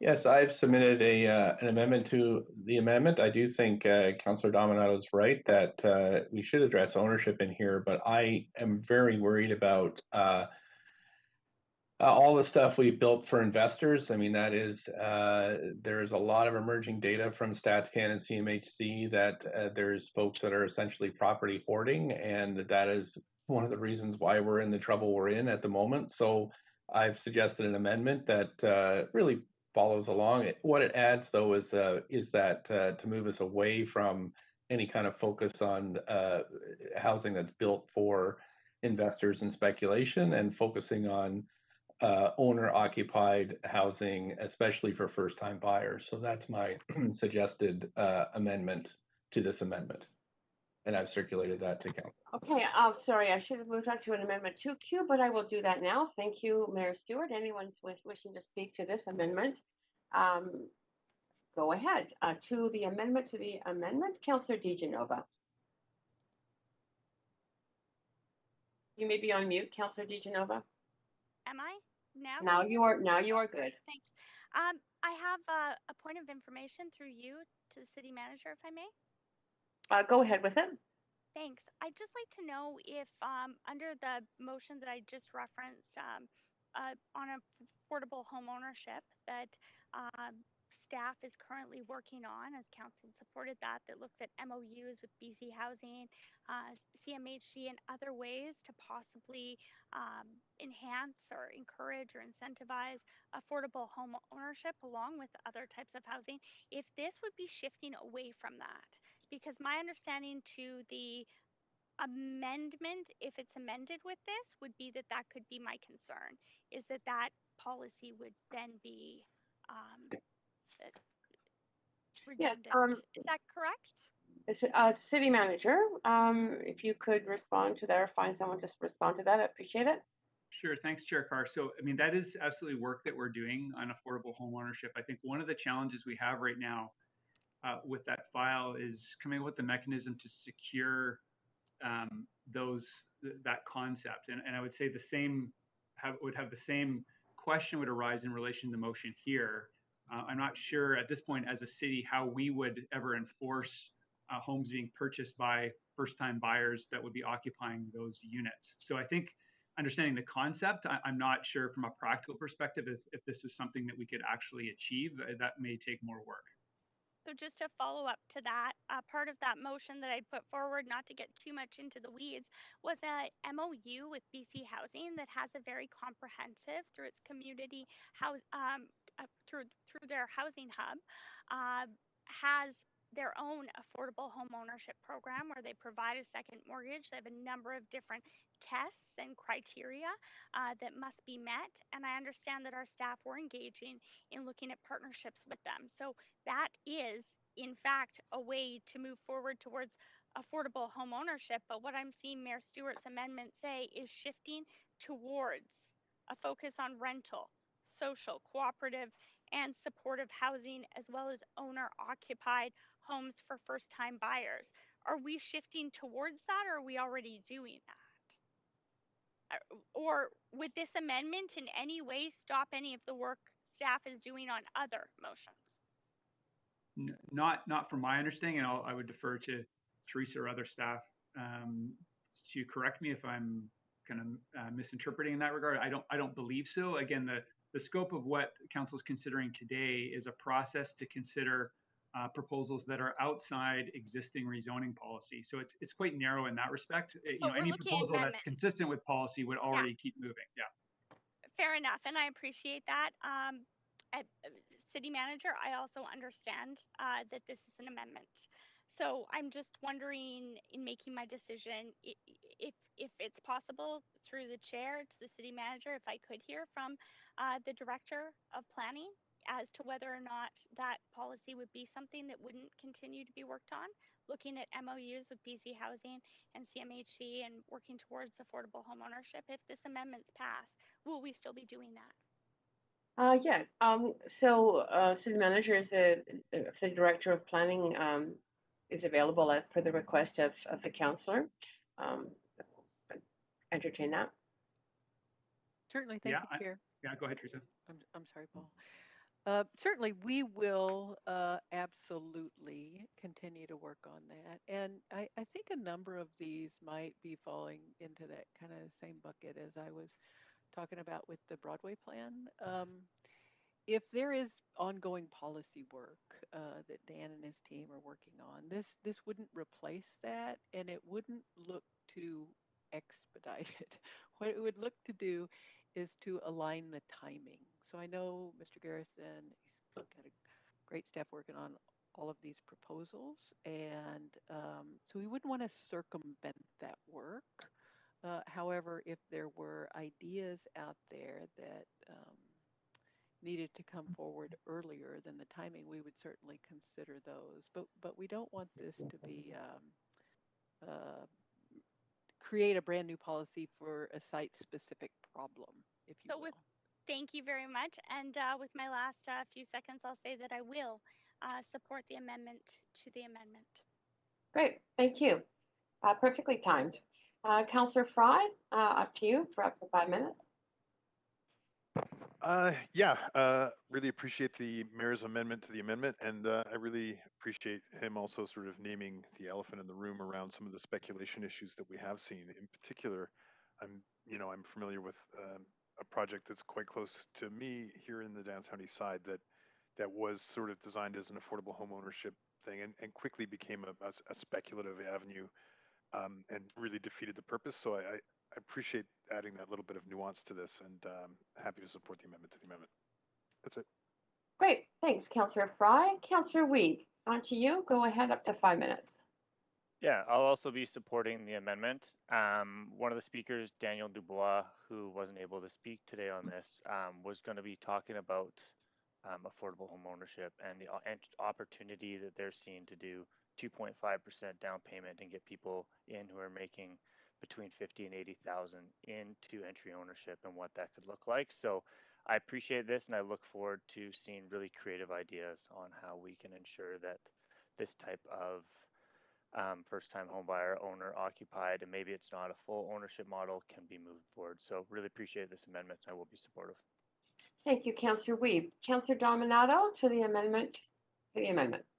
Thanks, Chair. Just to say in brief, I also appreciate the amendment by the mayor and happy to support it. And just again to remind council that what we're talking about is about the review criteria for projects or proposals that might be considered under this framework. And so I think we just need to be really clear on that, and this is to guide staff in what they might bring forward in terms of non-compliant projects and proposals. And so happy to support the amendment that the mayor's proposed. Great, thank you. Thanks, Councillor Dominato. Mayor Stewart, did you want to close on this because Councillor Kirby Young has just added herself to the list, and I'm happy to put you on after her. Thank you. Yes, sure. Great, Councillor Kirby Young, go ahead, up to 5 minutes. Yeah, thanks, Chair. Can I ask one clarifying question through staff, or through you to staff? I'm assuming that's yes. Go ahead with your your point of information. Yeah, no problem. I just wanted to sort of follow up on some of the clarification questions earlier, just by using an example, because I think intent is really, and clarity is really important. And so is language. So there's words in here, like all of this centers on sort of, I think, the key phrasing in here around affordable housing choices. And so my question through to staff, and it's probably best directed to our GM of planning, is really that, and I'll give two extreme examples. You couldn't have sort of a regular typical strata project come along and say, well, you know, we are an affordable choice, right, relative to the continuum of other home ownership on the market. And that would necessarily be considered relative to something unique, such as the ongoing discussions I've had with BC Housing around affordable home ownership and sort of unique mortgage models where they have the ability to sort of earn that equity towards sort of leveraging a much smaller down payment and sort of an innovative way of getting people into the market with much less that wouldn't necessarily otherwise have been able to. So would it be more of the latter type of projects that staff would interpret? You would sort of see having merit to bring forward as opposed to the former example? Okay, I'll direct that to the city manager who can direct it at as well. Paul, real quick, if you could respond. Sure. Thanks, Chair Carr. Happy to have Teresa speak to that. Yes, that would absolutely be our intent, is to look at those affordable projects as opposed to just unlocking strata because the market's not there yet. Okay, and then is there enough specificity in this that would give staff the defensibility, if I can use that term, as a follow-up, to not be barraged with a number of applications from traditional strata type projects? I believe so. However, we do consider this a bit of a work in progress, and we'll monitor it over the next several months. And I imagine we'll be bringing it back to council for some fine tuning after we have a little bit of experience under our belts. Okay, thanks. I really appreciate that. And so, yes, I will be happy to support speaking to it. I'll be happy to support the amendment. Had a long-standing interest in affordable home ownership. I'm really intrigued by some of the models that BC Housing was putting together, and then, you know, some of the other models that are emerging, right, either through technology solutions or, you know, other unique forms of tenure that, quite honestly, because policy is older and these ideas are new, they don't fit. And I think the ability to pilot some of those would be very beneficial for the city, so happy to support it. Great, thanks, Councillor Kirby Young. Councillor Swanson, up to 5 minutes. Yeah, we're talking here about projects that don't fit into the current policies. And what should we make a priority if they don't fit in? So I think the original provide a range of affordable housing choices for rental, social, and co-op is way better than adding home ownership in there, because it's really hard to get affordable home. If you're talking about affordable home ownership, you're going up past 100K. And I think the housing crisis for people below that income is so great that if we're going to go past our existing policies to promote something. It should be promoting where we really have a great need, which is for basically social and cooperative.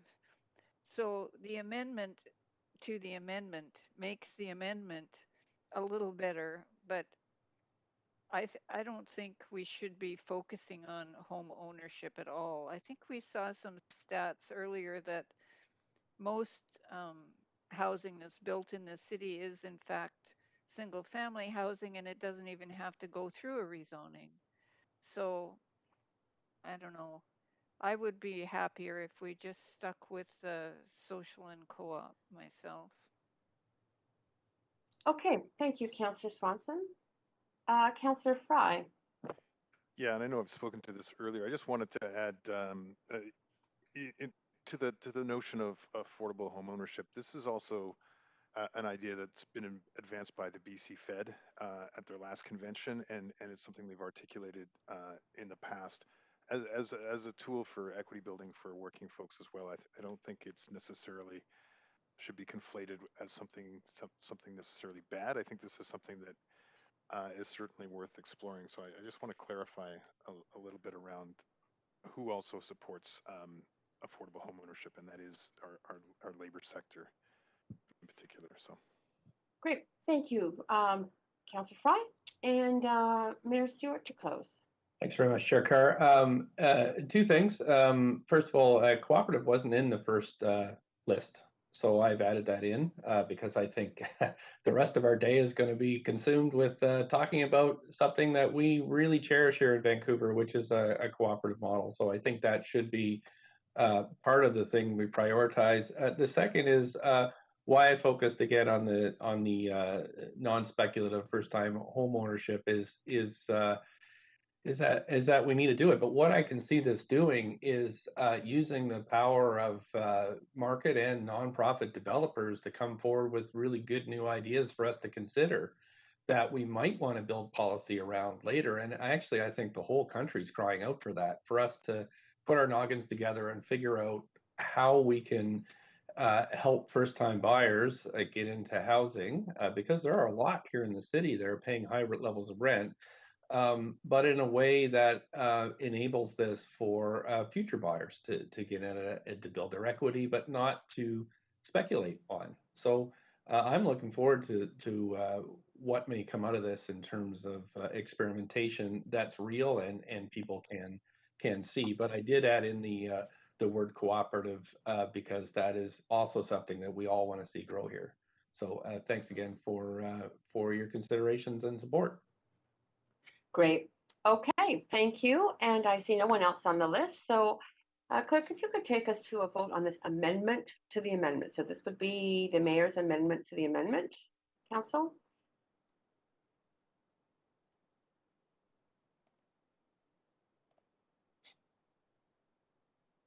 Okay, that has passed with one in opposition, Councillor Hardwick. Okay, and that moves us back to the amendment Q1, which is now the amended amendment. Mayor Stewart, you do have the floor on this. Do you want to speak any further to the amended amendment? No, again, just wanted to thank Council for their support on this slight change, but it could be big. So thanks. Okay, thank you. Councillor DiGenova to the amended amendment. That's a holdover.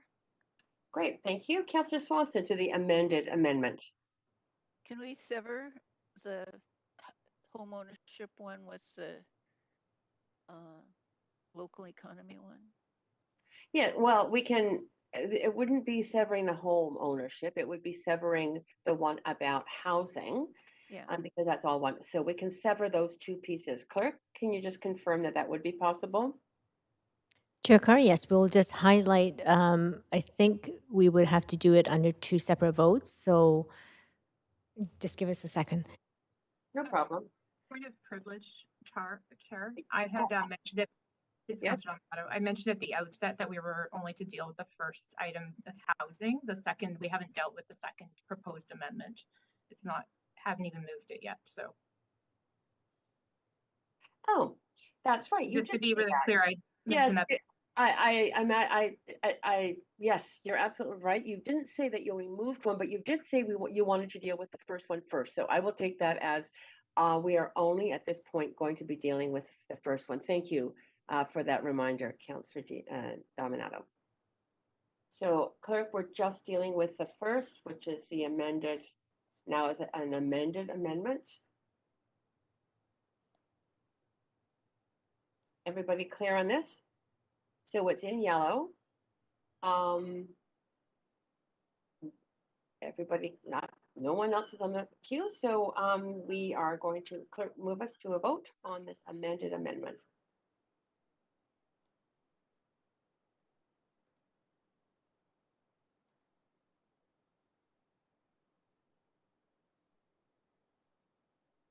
Okay, and Councillor Weeb, you have not yet voted. Okay, that does, that final, vote on this amended amendment passes with 2 in opposition, Councillor Swanson and Councillor Hardwick. All right, we can go now back to the main queue. We are dealing with the main motion as amended. Councillor Dominato, you still have the floor. I gather to deal with your second amendment. Yeah, thanks, Chair. And I'd like to move the second amendment. I will move us to an amendment queue. So, councillors, this will be specifically Councillor Dominato. I'll put you back on that queue. Thank you, Chair. Go ahead. And simply that that this is, I think, critical is that in terms of the review criteria around the job goals, I think we all agree that it's important to have a resilient and strong economy. There was a reference to one sector, the green sector, which I think is important, but I do think that while we can't have a laundry list, that we also identify the creative and tech sectors, because these are already locally strong sectors, but emerging ones as well. And I'll speak a little bit to tech in the context of other municipalities are playing a really pivotal role in supporting tech sectors as well. In Vancouver, we're really good at startups. Our sector is struggling in terms of the scaling up. And so there may be some opportunities, again, in proposals that come forward that are non-compliant, where we should have that lens on these sectors, so green, creative, and tech. So I just wanted to flag that in the rationale for that. Great, thanks, Councillor Dominato. And I see no one else on the queue for that. So if we could, clerk, be moved to a vote, that would be great.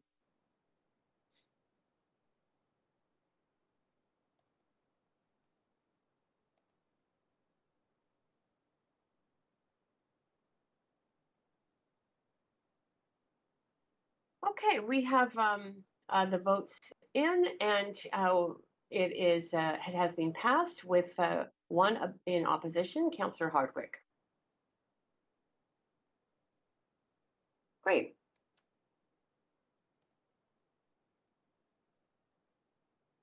So, Council, we are now back. I didn't see anyone else in the amendment queue.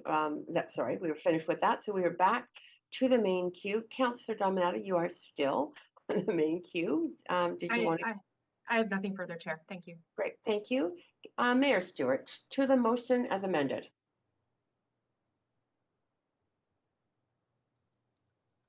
Mayor Stewart, you might be on mute. Sorry, this is the closing bit. Thank you.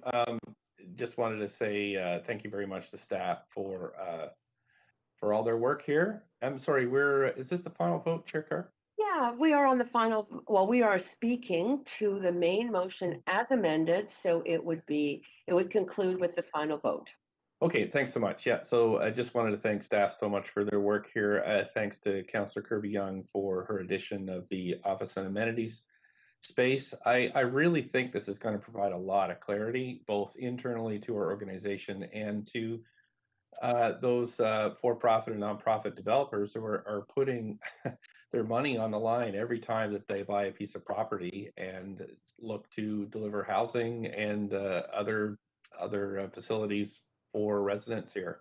I think we are lucky that we have so many people that are interested in doing this in our city. I talk to other mayors who say that they have to go out and beat the bushes and try to get proposals. So in a way, we're very spoiled with having folks that are willing to not just talk but move forward and build the housing that we need for our city. I'm really happy that council is starting to narrow the focus of the projects that we're very interested in getting built. And I think this marks a sharp break with the past. I've always said that in Vancouver over the last, I don't know, 10, 15 years, it was all frosting and no cake. And I think we're getting to the cake. Like we're getting to the stuff that workers and people in the city that are suffering the most with this affordability crisis.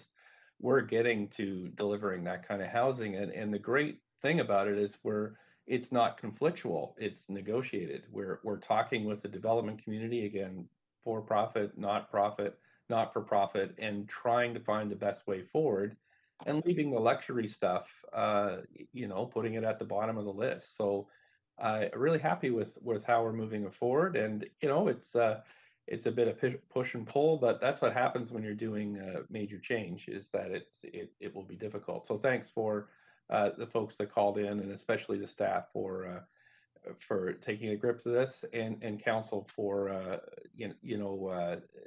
starting this new path forward, and us doing it together has been important. So thanks again, everybody. Great, thanks, Mayor Stewart. Councillor Hardwick, to the amended motion. Okay. First principles. What are the underlying assumptions on which this report is based? Staff have stated that they're acting on the basis of council priorities. This city's job is to manage development and not to promote development. It's the UDI's job to promote the housing production industry. It's the Board of Trade's job to promote business. It is the city's job to manage the process in the best interests of its residents. Developers are not partners or stakeholders, and yet the city is laser focused on working with these stakeholders and partners previously described as special interests for their benefit. The rationale appears to be that there is a shortage of housing and a deficit in housing production. On what evidence is this based? Certainly not actual housing data. Staff have provided memos that do not include even the most basic data, such as what development is in the pipeline and zoned capacity.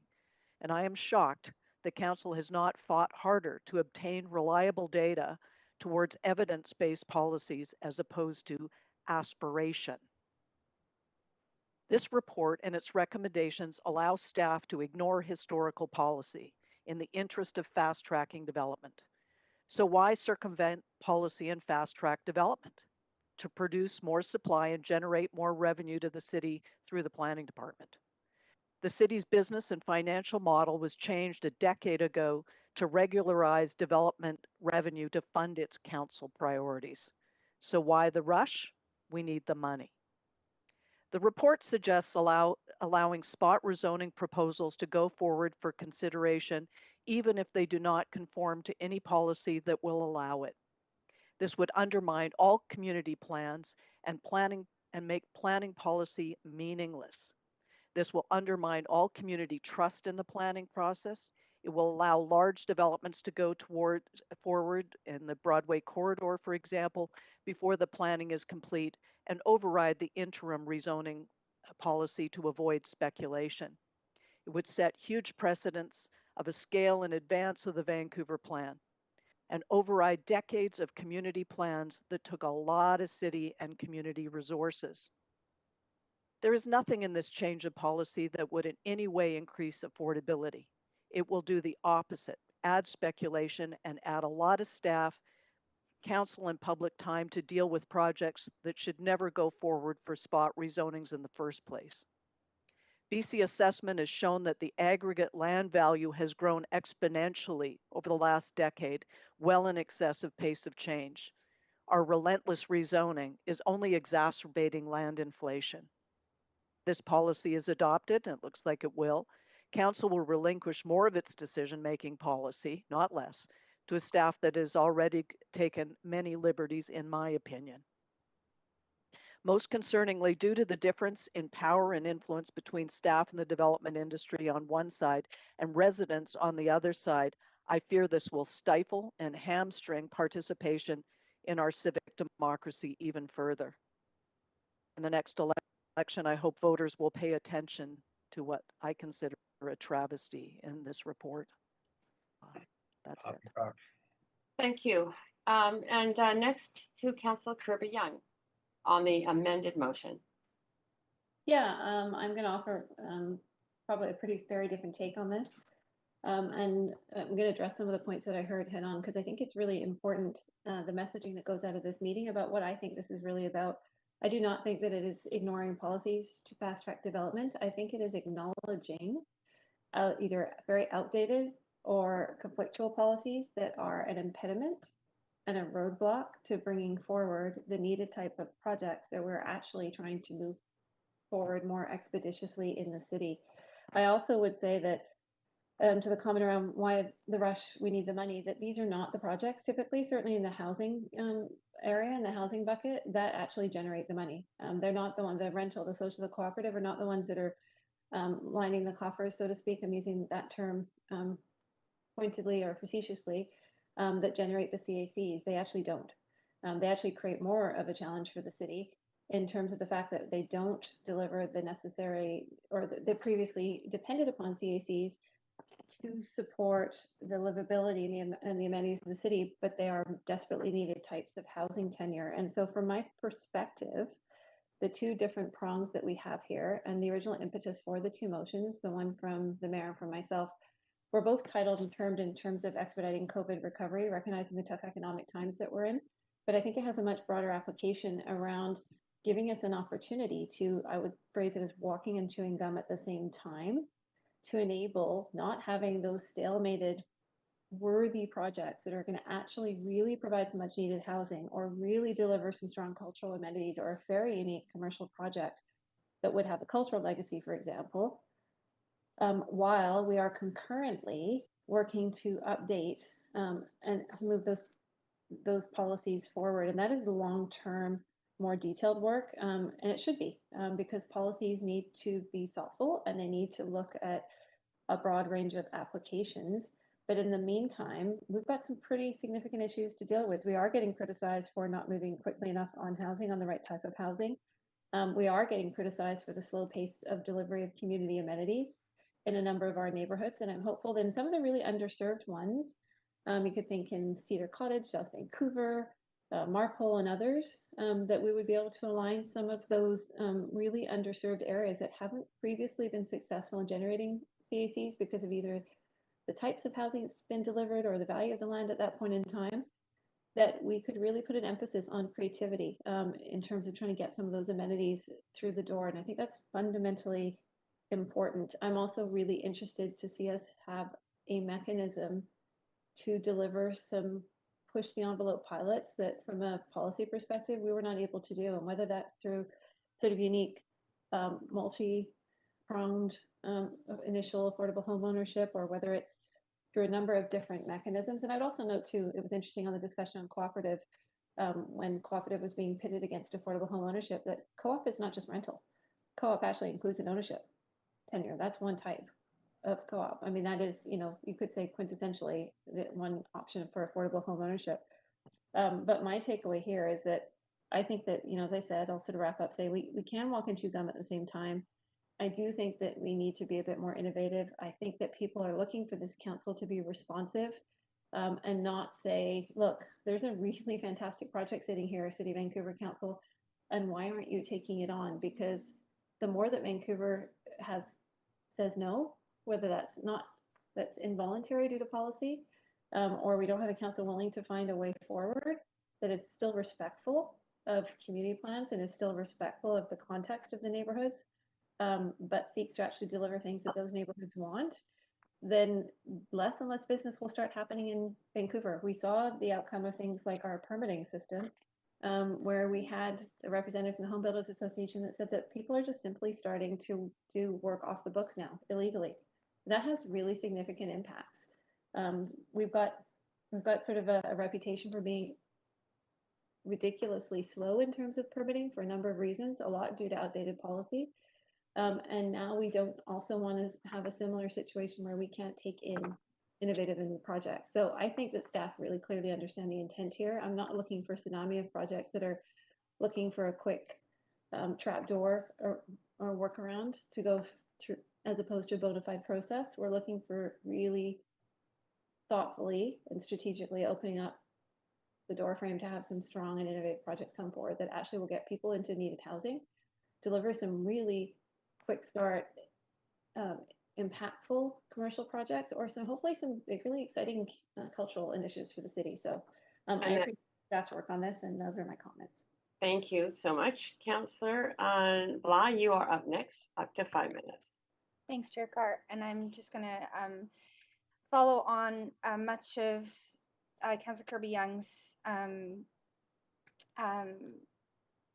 comments there, and start with just a bit of a bird's eye view in terms of the notion that that we're promoting growth or managing growth in sort of a false binary. And what I see happening, and certainly we've seen devastating events in the past week across the province, of course, with the town of Lytton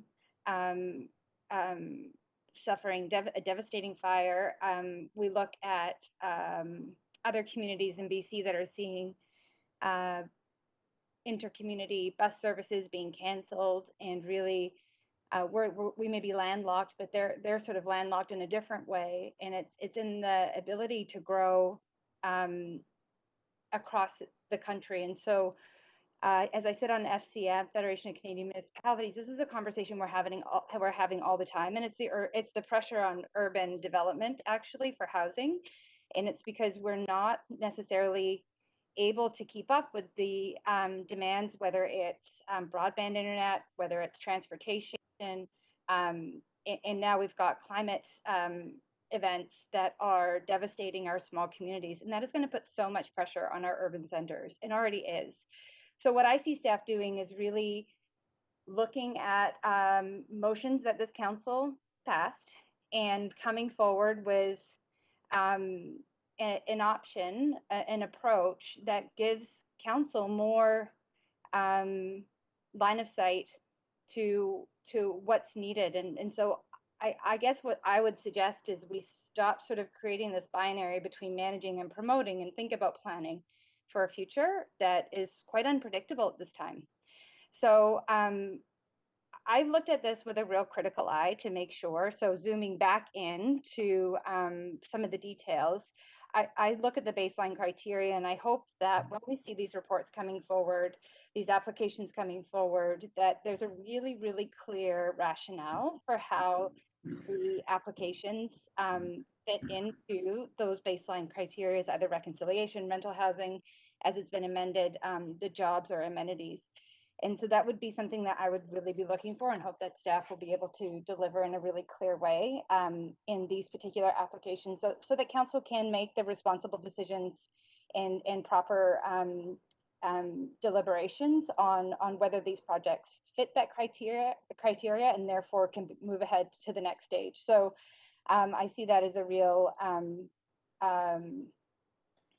solid framework for us to base our decisions off of as we go forward. So I'm going to support the recommendations from staff, and again, I think that it's a good approach, and I think it's important to be cautious as we make the decisions, of course, as unintended consequences can be something that's very hard to retract in the face of these kinds of policies. So with that, I think we have a great leadership team in our planning department under Teresa O'Donnell, and has proven themselves to really be bringing forward conservative but creative ways for us to deal with some of the challenges we face related to development in the city. So I am happy to support this, and I look forward to other policies like the secured rental housing policy update that's coming in the fall, and how that too will be working with this kind of approach should this pass today. Right. That's all, Chair. Thank you, Councillor Bligh. Councillor Swanson, up to 5 minutes for you. Could I ask a question, point of information to You the may ask, Director of go Planning? ahead, to staff. If this policy goes through, would could it allow for projects like large MERP projects only without the affordability, the 20% affordability? City manager, possible to answer that? Thanks. Yeah, maybe I'll defer to Teresa O'Donnell. Thank you, Councillor. I would not see a project like that in line with the criteria that the council has laid out. However, if we did bring such a project forward, I highly suspect that staff would strongly not support the project. Okay, thanks. So I'm gonna vote for this. It's a report that's about criteria, and what criteria will we use to push projects forward? And I like the criteria. I think the criteria are in the public interest in reconciliation, housing, jobs, and amenities. So, and most of it's going to come back to us anyway, so we'll get another kick at the can. So I think it's good if we can do this and maybe speed things up a bit. Thank you, Councillor Swanson. Councillor Weave, to the amended motion. Yeah, I'll also be supportive, and I also really appreciate the criteria that came forward. I think that in working on my motion, there's a lot of comments with the non-profit Indigenous sector housing, recognizing that there's a lot of elements to reconciliation in the housing sector that don't fit our current policies that would be enabled by this process. And I think that's really important that we have new processes that allow for the flexibility to deal with different type of housing forms. I also really appreciate staff coming back with the criteria of neighborhoods and the elements in there that are important for us to create complete neighborhoods. And even more excited about the ecology. Very rarely do you see that as a goal in creating projects that come to the city that can benefit our biodiversity and connect our natural habitats and areas, as well as how we improve our municipal infrastructure. I think the criteria of understanding how we can deal with meeting the amenity needs of our neighborhoods and creating a more livable city is really delivered through the criteria put forward by staff. And I appreciate the amendments from fellow councillors, so I will be very supportive of this project.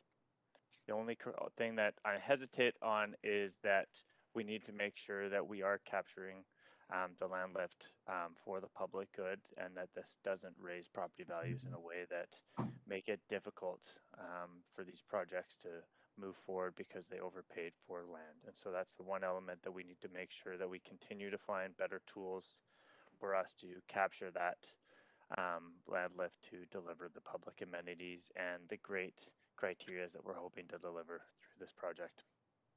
Thanks. Great, thanks, Councillor Weave. Councillor Dominato.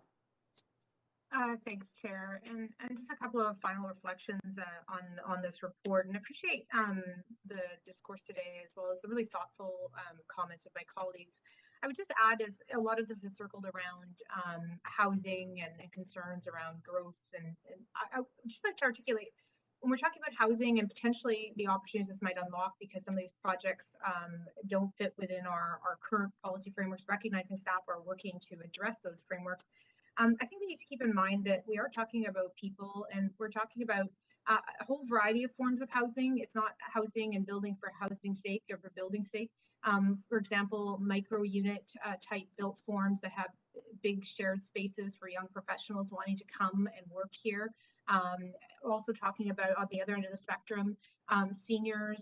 There's proposals in this mix that would provide assisted living options. And so I think we need to recognize that we do not want proposals for housing and other amenities that have merit to get stuck in a bureaucratic quagmire. And so that's, to me, what part of this framework does, is to help unlock that. And it does empower council to give direction and make decisions around these.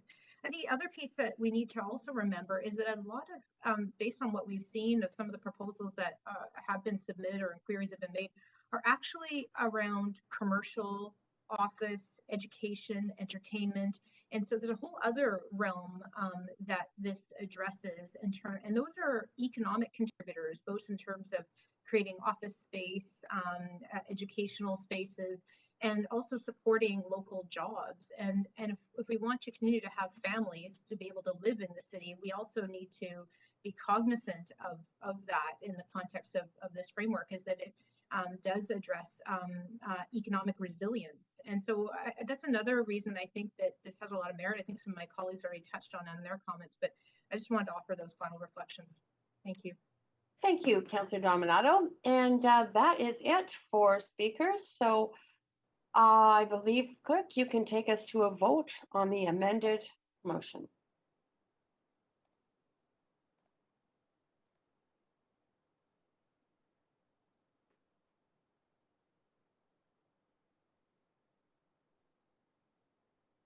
Councillor Weeb? Okay, we have the vote is completed and that has passed with 1 in opposition, Councillor Hardwick. Great, thank you, Council.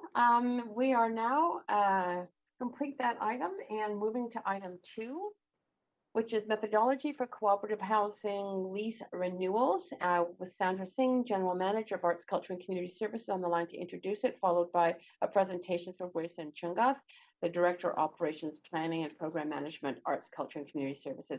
There are 45 slides, and I believe maybe I can get a confirmation from staff that this is about a 30-minute presentation. We're due to break at noon, returning at 1. Possible to get that done by noon, staff? Councillor Carr, Sandra Singh, General Manager, Arts, Culture and Community Services. Yes, we'll do our best to complete the Thank you. Thank you very much. Okay, go ahead. Okay, thank you so much. Good morning, Mayor, Council. We're finally glad to be here with you after years of work on this important file. So what we're planning to do with this presentation is to remind you of the context and trajectory of this work, and then to do a brief walkthrough of the recommended methodology for co-op lease renewals that is outlined in your report. With me today and through this afternoon and through your deliberations will be Grayson Chungath, the Managing Director of Operations, Planning and Program Management, who is our senior lead on this file. We have Ryan Bigelow, our CEO for Vaha, as all of these sites are part of the Vaha portfolio. And we have Grace Cheng, the Director of Long-Term Financial Strategy and Planning, who's a key partner in this work. I also would like to recognize the staff team, George Sarnetsky from ACCS, Chris Bass from BPPS, and Rob Evans from Long-Term Finance, all of whom put in hours of work on this file, as well as our colleagues in legal services, including Jeff Greenberg, Assistant Director of Real Estate and Development, and Jenny Tsai, a staff lawyer who provided legal advice and analysis for us. And also importantly, I want to thank Tom Armstrong, the CEO of Co-op Housing Federation of BC and his team, Darren Kitchen, the Manager of Development Partnerships at the Community Land Trust, Michael Rogers, the Co-op Services Director at CHFBC, and Nicholas Gazzard, the retired Executive Director of Co-op Housing Federation of Canada. We spent a lot of hours every week with this team over the past 7 months and even some weekend meetings, and we've appreciated their collegiality, integrity, and candor through these discussions. They were very strong advocates for their members, and as you'll see through the proposed methodology, there were a number of places where staff have modified or compromised on the recommended approach in response to discussions with Tom and his team. So moving into background and context, as a reminder, in Vancouver, we have 51 co-ops on 57 city-owned sites. They offer 3,700 units of our total city land-supported 13,600 non-market housing units. And at 4.5 million square feet, they represent almost a quarter of our non-market housing by land area. And they represent at least $721 million in land value, and it's at least because of the way that BC Assessment values properties deployed as nonprofit and co-op housing. From the city's perspective in the Vancouver Charter, we do need to look at market lease. So this is an important point for later in the methodology when calculating grants. This chart shows lease term ends and thus anticipated renewals by the number of co-ops and the units they offer. So as you can see here, there are 17 co-ops whose leases expire over the next 10 years.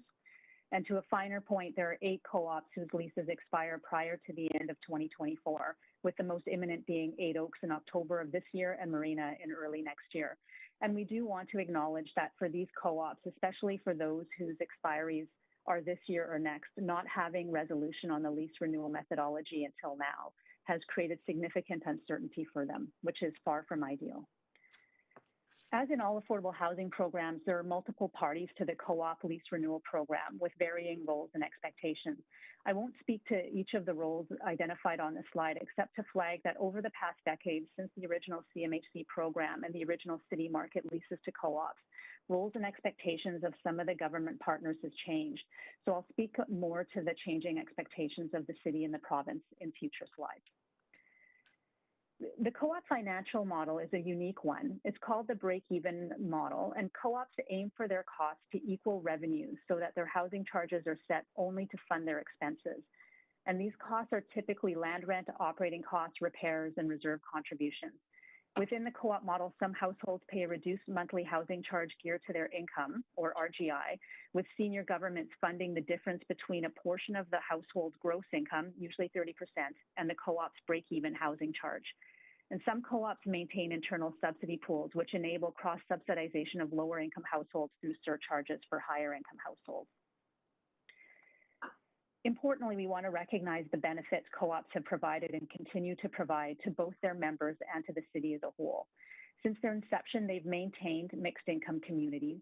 They've met and in many cases exceeded the original 15% RGI requirement set out in their operating agreements with CMHC, while also keeping housing costs lower for all of their members.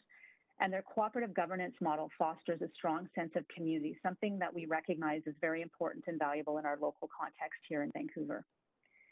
In terms of the mixed income communities co-ops have created over the years, we now have access to some excellent census data that we'd like to thank CHFBC for. Privilege? What you, sorry, just 1 second, Sandra. Yeah, sorry.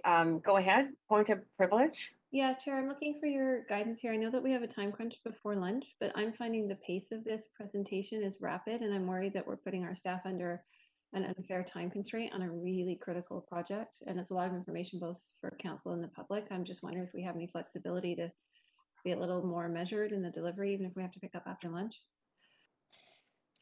Of course, it's the council's discretion. I was informed that this presentation was 30 minutes and we started at precisely 30 minutes ahead of time. So just so you know that was the information provided to me. Staff, are you feeling that you can, well, we have 2 options. One, we could break for 60 minutes whenever this presentation is done. And if council wants to make that motion to break when we finish this presentation and break for the 60-minute lunch break, that I'd be happy to receive that motion.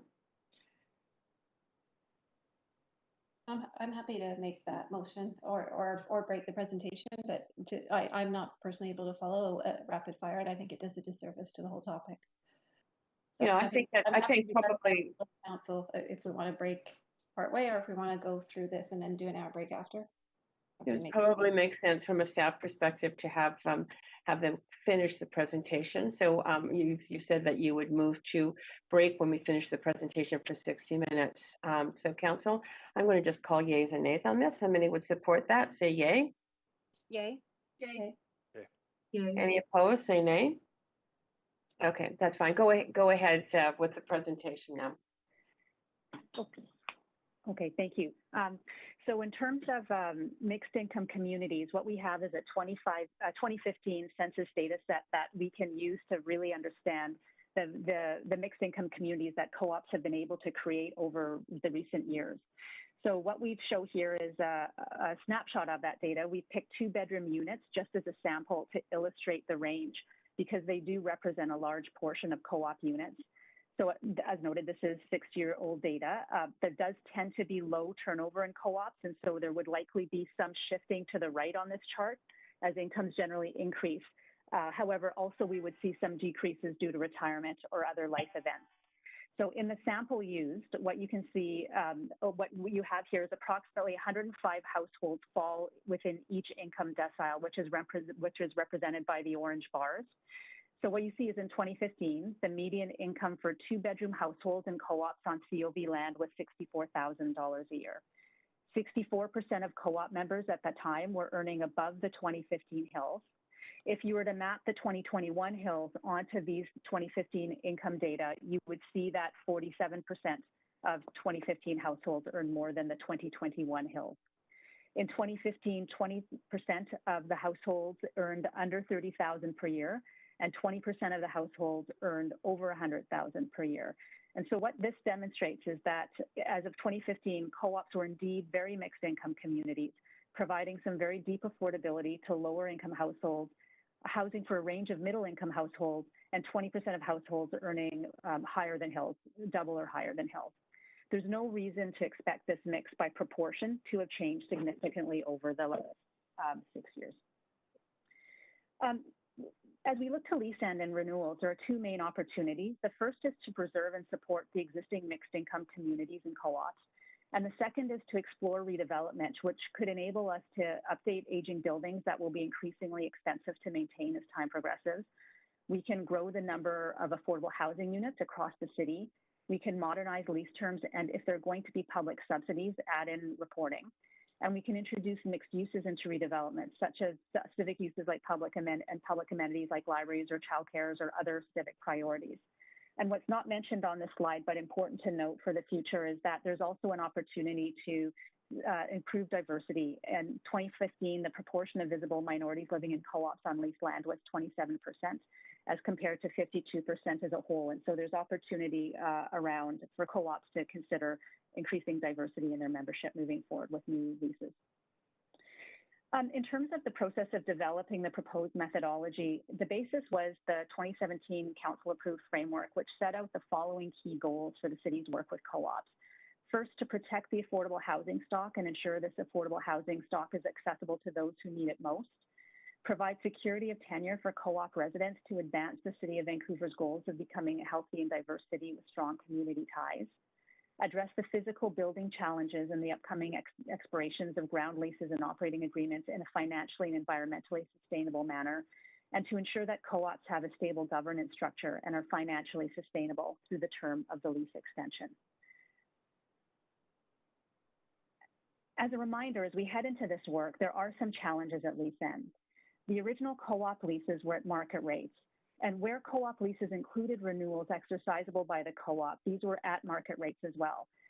A small number of other co-ops have other arrangements that link to market or a market proxy when setting rent after the initial period. But for the most part, the renewals were anticipated to be at market. Despite these legal agreements and leases originally being at market rates, co-ops haven't been preparing for lease end and the cost of renewal, either by adjusting housing charges in anticipation or, to our knowledge, counseling members to start saving or adjusting household spending for the reintroduced cost. Many co-ops have not set aside adequate capital reserves to address future major repairs, either deferred or future planned maintenance, which will be quite costly and increase as buildings age. And by keeping operating and capital costs low and not saving for lease renewals, co-ops have been able to keep their housing charges low, but what that also means is that when these costs arise or are reintroduced, they're difficult to accommodate. As well, co-ops have generally not adjusted their housing charges to grow with member income growth, meaning that now some non-RGI members are paying as little as 10% of their housing income on housing charges. And while we recognize that this is beneficial for those members that are paying lower percentages of income, the question for the city's local government, as you'll see later, becomes to what extent does the broader tax base subsidize co-ops to keep these non-RGI rates so low as a percentage of income? So identifying these challenges is no way intended to suggest that co-ops have not been responsible or provided important housing and a strong sense of community to their members over the years. Rather, they're intended to describe the practical challenges that now face the city in considering the terms of any lease renewal. And as shown in a previous slide, there are co-ops whose lease renewals are not coming to an end until 2030 or later. And for these co-ops, we would strongly recommend that they start planning ahead now for lease renewals if they're not already thinking about doing so or not already doing so. Using the 2017 framework as our guide, staff made several lease renewal offers to co-ops. All of those offers were rejected with considerable feedback provided to the city. In January 2020, after hearing more from the co-ops through lease discussions and in discussions with CHFBC, we published the 2020 co-op lease renewal discussion paper, which presented an approach to lease renewals in response to the significant feedback from co-ops. So this proposal included some key moves. The first was terms were up to 30 years, so as not to trigger property transfer tax and the costs of borrowing, which would impact affordability. Annual rent model would allow the co-op to avoid costs of borrowing to pay for a prepaid lease. We used median Vancouver incomes as a benchmark to disconnect leases from market, and we built in discounts to support RGI units. So after all of these efforts, the co-ops didn't accept this approach. Several co-ops rejected lease offers based on the proposed approaches, and CHFBC, after some discussion with us, was ultimately not in agreement with what we proposed in the paper. So since November 2020, we have been in discussions with CHFBC, very intense discussions, trying to take an interest-based approach to see if we could create a solution that we could all agree to. We've had very positive discussions, and we've reached many points of agreement with CHFBC, and again, I want to thank them for their work with us. So we've landed many points of agreement, which have all been built into the proposed model. There is one key point of difference, and we'll walk you through that after we walk you through the proposed model. So to highlight, we have some shared interests with co-ops and some divergent but not incompatible interests. We all want to preserve and grow affordable housing. We all want to ensure security of tenure of co-ops for the long term, and we want their operations to be sustainable and the buildings to be maintained well. As local government allocating limited public funds and subsidies, we want to ensure that rent subsidies are going those who need it. We want no displacement of existing co-op members due to financial need. Actually, that's a shared interest. We want to be able to be accountable and transparent about city investments to the broader tax base, who are the source of these subsidies, and we want to leverage senior government funds where available. And to be clear, the main goal in this lease renewal is to not maximize city revenue, but rather to focus limited public subsidy on households who need it the most. And for co-ops, they want to minimize housing charges for all their members to around their goals around affordability. They want autonomy over their operations with minimal oversight. It's part of their independent governance. And of course, they want to be able to borrow money and spread the cost of that financing over time as part of their efforts to manage their buildings and their expenses. So the model that we're proposing is predicated on valuing the strengths and benefits of co-ops that we articulated at the beginning of the presentation. As a recap, co-ops provide really important mixed income housing across the city, and we want to support those mixed income communities into the future. They have successfully offered deeply affordable units for lower income households, generally 15 to 30% of their memberships. Their cooperative governance model has fostered a strong sense of community, which we recognize as very important and valuable here in Vancouver. So for these reasons, we are recommending that co-ops be renewed at below market rates, despite the fact that the original leases with the city were at market. There were three policy considerations that underlie the proposed methodology. First is related to city rent subsidies and income reporting. So the underlying principles were that public subsidies should be primarily directed to income-tested households in a transparent manner. Some limited public subsidies should be provided to support existing non-RGI members who earn more than Hills to preserve these mixed income communities. And the recommendations assume that all land rent subsidies should be supported by either income reporting or income testing, the latter if the grant is below low end of market rates. The second principles are the targeting of public subsidies. The proposed methodology is based on the premises that first, the city should target deepest subsidy to households earning below Hills with demonstrated need. This premise seems like a reasonable one, given that we have over 4,700 households on BC Housing's waitlist for subsidized housing and the fairly steady 2,000 people a year we see experiencing homelessness across the city. And then second, that the city should also provide some limited subsidy for households earning over Hills to maintain the mixed income nature of the community, given that market rates are often unaffordable for middle income households here in Vancouver. And then the third policy consideration is that while we recognize the unique and special nature of co-op governance and want to preserve that and recognize that co-ops have kept housing charges for non-RGI households earning above Hills very low for many years, as local government, we also need to consider alignment and approach with other forms of non-market housing and households that the city supports through the housing and associated public subsidy. So accordingly, The proposed methodology is also based on the principles that there should be policy and practice alignment across the city's affordable housing portfolio when it comes to approaches to rent or housing charge subsidies and reporting requirements for public subsidies. And importantly, this consistency of approach can be achieved while still recognizing and upholding the co-op's unique governance and operating structures and their independence, which is what we've sought to do with this proposed methodology. Oh, sorry, I forgot to advance my slides there. My apologies. So the proposed methodology has 6 key components. First is that the city will decide upfront whether the co-op is a viable candidate for near-term redevelopment. If they are, we'll enter into a redevelopment agreement with the co-op for new homes with a commitment of a long-term lease for those new homes.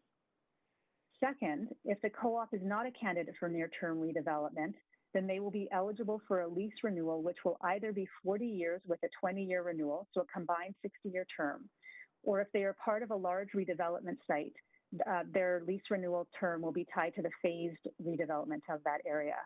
I do want to highlight that the combined 60-year term was a considerable concession by the city given the age and condition of many of these buildings. As in the original discussion paper, we would have preferred a 30-year term, but we really heard strongly that 60 years was important to the co-op, so we landed on the combined 60-year term for non-large site co-ops. And that lease will include a redevelopment clause to allow for redevelopment during that 60-year combined term, exercisable at the city's discretion. Third, we agreed that the lease payments would be a combination of upfront and scheduled annual payments, and this enables co-ops to manage the costs of their borrowing. And we'll spend a bit more time in the following slides on the next 2 key components, lease rate and reporting, and I'll refer to Council to Appendix A for all of the other terms. We won't spend time in this presentation on those. Before we move to lease rate, I just want to remind Council about 2 key concepts in our city-supported housing models, HILS and RGI. So housing income limits, or HILS, represent the maximum gross household income for eligibility in many affordable housing programs. BC Housing sets HILS annually based on figures established by CMHC, and they're intended to reflect the minimum income required to afford appropriate accommodation in the private market in a particular community. At the city, we use HILS as our benchmark for affordable housing because aligning our benchmarks with senior government supports our discussions with them about access to their funding programs, and it also creates clarity for all housing providers and simplifies their work with all levels of government. And then RGI, or rent geared to income, is an approach to setting rent or housing charges for households who earn below HILS and thus qualify for government rent subsidies. Members who earn below HILS would be the co-op's RGI members, and the land rent for the RGI component would be adjusted to ensure that they would pay no more than 30% of their household income before taxes and adjustments to housing charges. So now on to the proposed pricing approach. So overall, we've tried to keep it fairly straightforward and flexible, and it contains some new approaches that were explored during the discussions with CHFBC, as well as some ideas from the 2020 discussion paper. And like with the 2020 discussion paper, the approach is based on the idea that land rent for co-ops should be largely disconnected from market and primarily focus on affordability by incomes. So at the beginning of the lease term, the co-op sets their desired income mix based on the number of RGI units they wish to maintain. We expect it to be based on their current income profile. For most co-ops, that'll be in that 30% range of members, but for some co-ops, it could be higher or even much higher.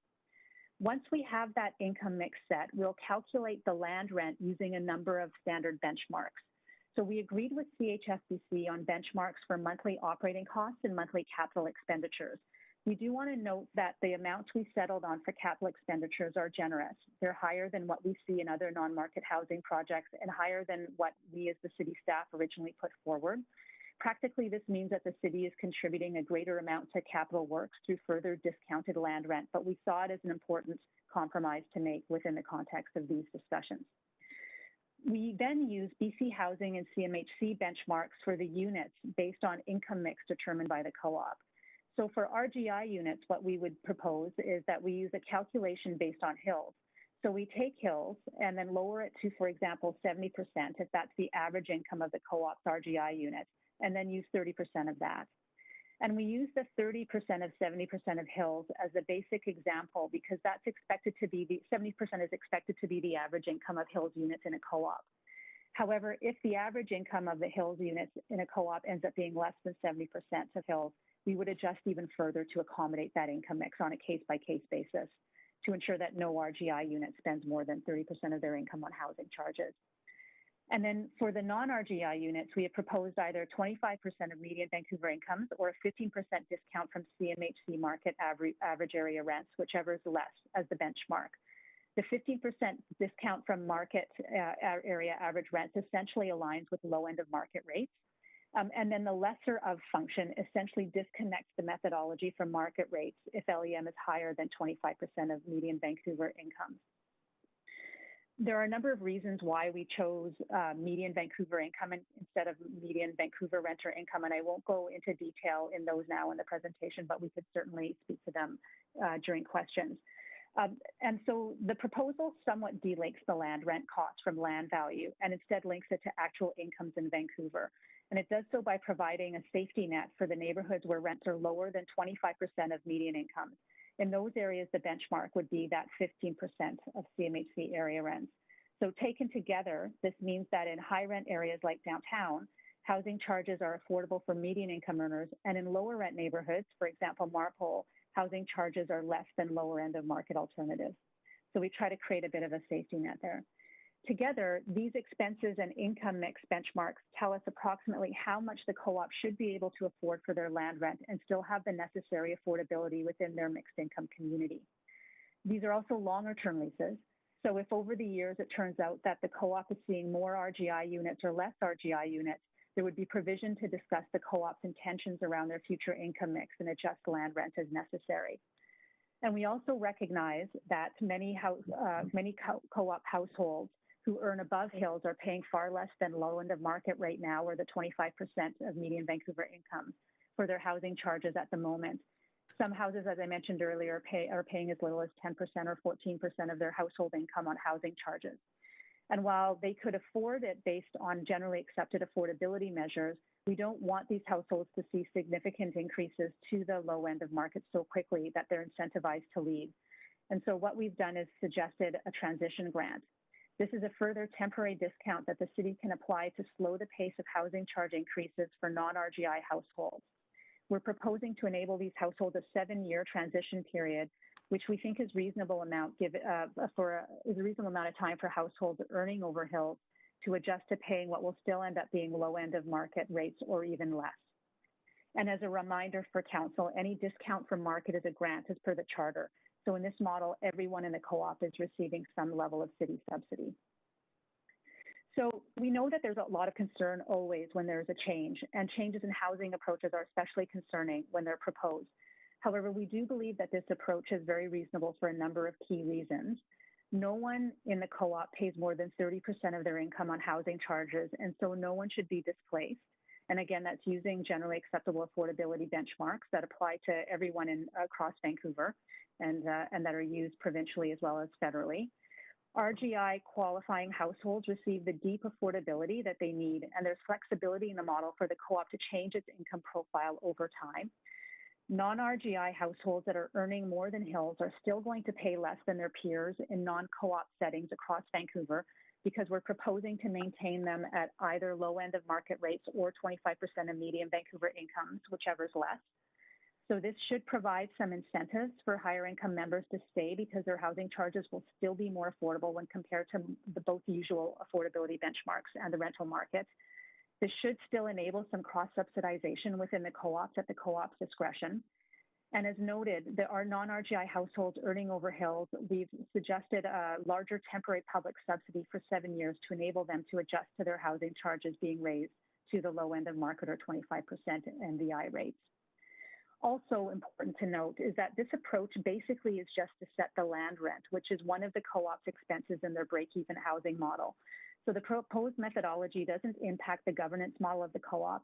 In fact, it maintains the co-op's financial model, the co-op's autonomy over housing charges and other decisions related to its support of its members, and the co-op's autonomy over income mix profile and operations. While this is a methodology that would be implemented during individual lease negotiations, and there would be need for some customization for each co-op based on their RGI mix and income levels, to understand the broad financial implications and the potential value of the public subsidy, we do need to quantify the methodology across the portfolio. So using the census data we discussed with you earlier and assuming that 48% of households will fall below hills and the benchmark of 30% of 70% of hills for RGI units, the total value of the subsidy could be, were all co-ops to renew at the same time, around $15.5 million per year. And $4.3 million of this subsidy would be going to households earning above hills who do not traditionally qualify for government affordable housing programs. But as staff, we think this is reasonable to do in this case for a couple of reasons. First, the subsidy supports middle-income households, and these households are a priority for the city. And second, using either low end of market or 25% of median Vancouver incomes, whichever is lower, as our benchmark, it does represent a compromise to support existing non-RGI qualifying households in these lease renewals. We think it's an important one, though, to maintain these mixed income communities and to support these co-op members moving forward. The final part of our proposal is accountability, which is achieved through reporting. So we're proposing 3 components to the reporting package to accompany the lease renewal. First, there would be annual income testing for all RGI members. This is standard across all city housing, and the testing justifies the deeper grant. As noted earlier, if we start to see a pattern emerge through the annual testing that the co-op has more or fewer RGI units than expected, then we would meet with the co-op to discuss their income mix intentions and determine whether we need to adjust the land rent moving forward. This is what allows us to be responsive to changes in the co-op's membership. So for example, if suddenly there were a lot of retirements resulting in people earning less income and needing deeper subsidy, we could adjust for that. Second, for the non-RGI units who are still receiving a rent subsidy to bring them to low end of market or less, we would require income reporting every 5 years. This would enable us to at least document and report at an aggregate level who is benefiting from the public investment. And this is consistent with requirements for low end of market units in new city non-market housing projects and below market rental projects. And then third, every 5 years, we would seek voluntary identity reporting so we could gather disaggregated identity data for residents supported in city housing. This arises from the recent council motion to better understand equity in access to our publicly supported housing. So that in total summarizes our proposed approach for co-op lease renewals. We think we've struck a reasonable balance between supporting these existing co-ops and their members with the need to develop and sustain their non-market mixed income communities, and but we're also in alignment with senior government and internally with how we approach affordable housing across our broader portfolio. In discussions with CHFBC, we also discussed property transfer tax, and as Council knows, PTT is a tax that impacts long-term leases. CHFBC and staff agreed that an approach to PTT would be that some type of resolution to PTT would be an appropriate contribution of the province to co-op lease renewals and affordability in co-ops, and recommend joint advocacy to the province for either an exemption or an offset grant program for co-ops. And if this is not adopted by the province, the co-op would bear the responsibility of PTT, and it would be an additional operational expense for them to adjust for when settling their housing charges. So through our discussions with CHFBC, we do have a strong sense of their position on this proposal, and I know Tom is here and will speak to this later. Based on our discussions, we do understand that CHFBC is concerned, is in agreement with the overall many of the terms that we've proposed, but they are concerned about the rate of housing charge increases for non-RGI households earning over hills. In response, they provided a position that the lease rate should be based on all housing charges remaining the same for all members, regardless of their income, and that there be a 2.5% average annual increase across all households until 2028 when CMHC subsidies expire, and then it would be 2% thereafter. This approach is outlined in Appendix D, which CHFBC provided for inclusion in the report, and we appreciate their writing out their thoughts so that we could include their own representation in the report. Sorry, I forgot to advance that.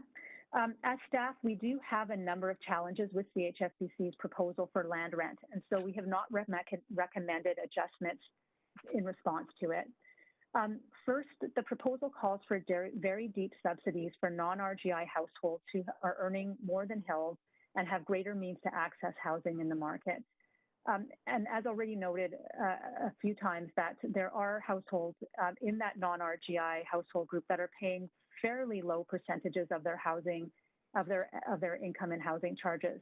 And as noted earlier, this is at a time when we have over 4,700 people in Vancouver on the BC housing waitlist, and we consistently see about 2,000 people who are experiencing homelessness every year.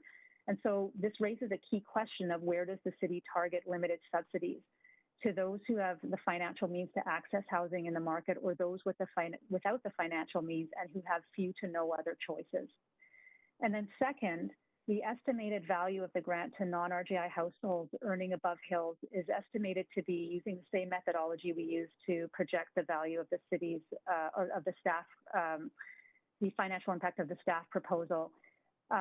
In this model, the estimated subsidies to non-HILS households is about 12.3 million more than the 4.3 million that staff are already recommending. And I'll discuss a little bit more about this in the next slides.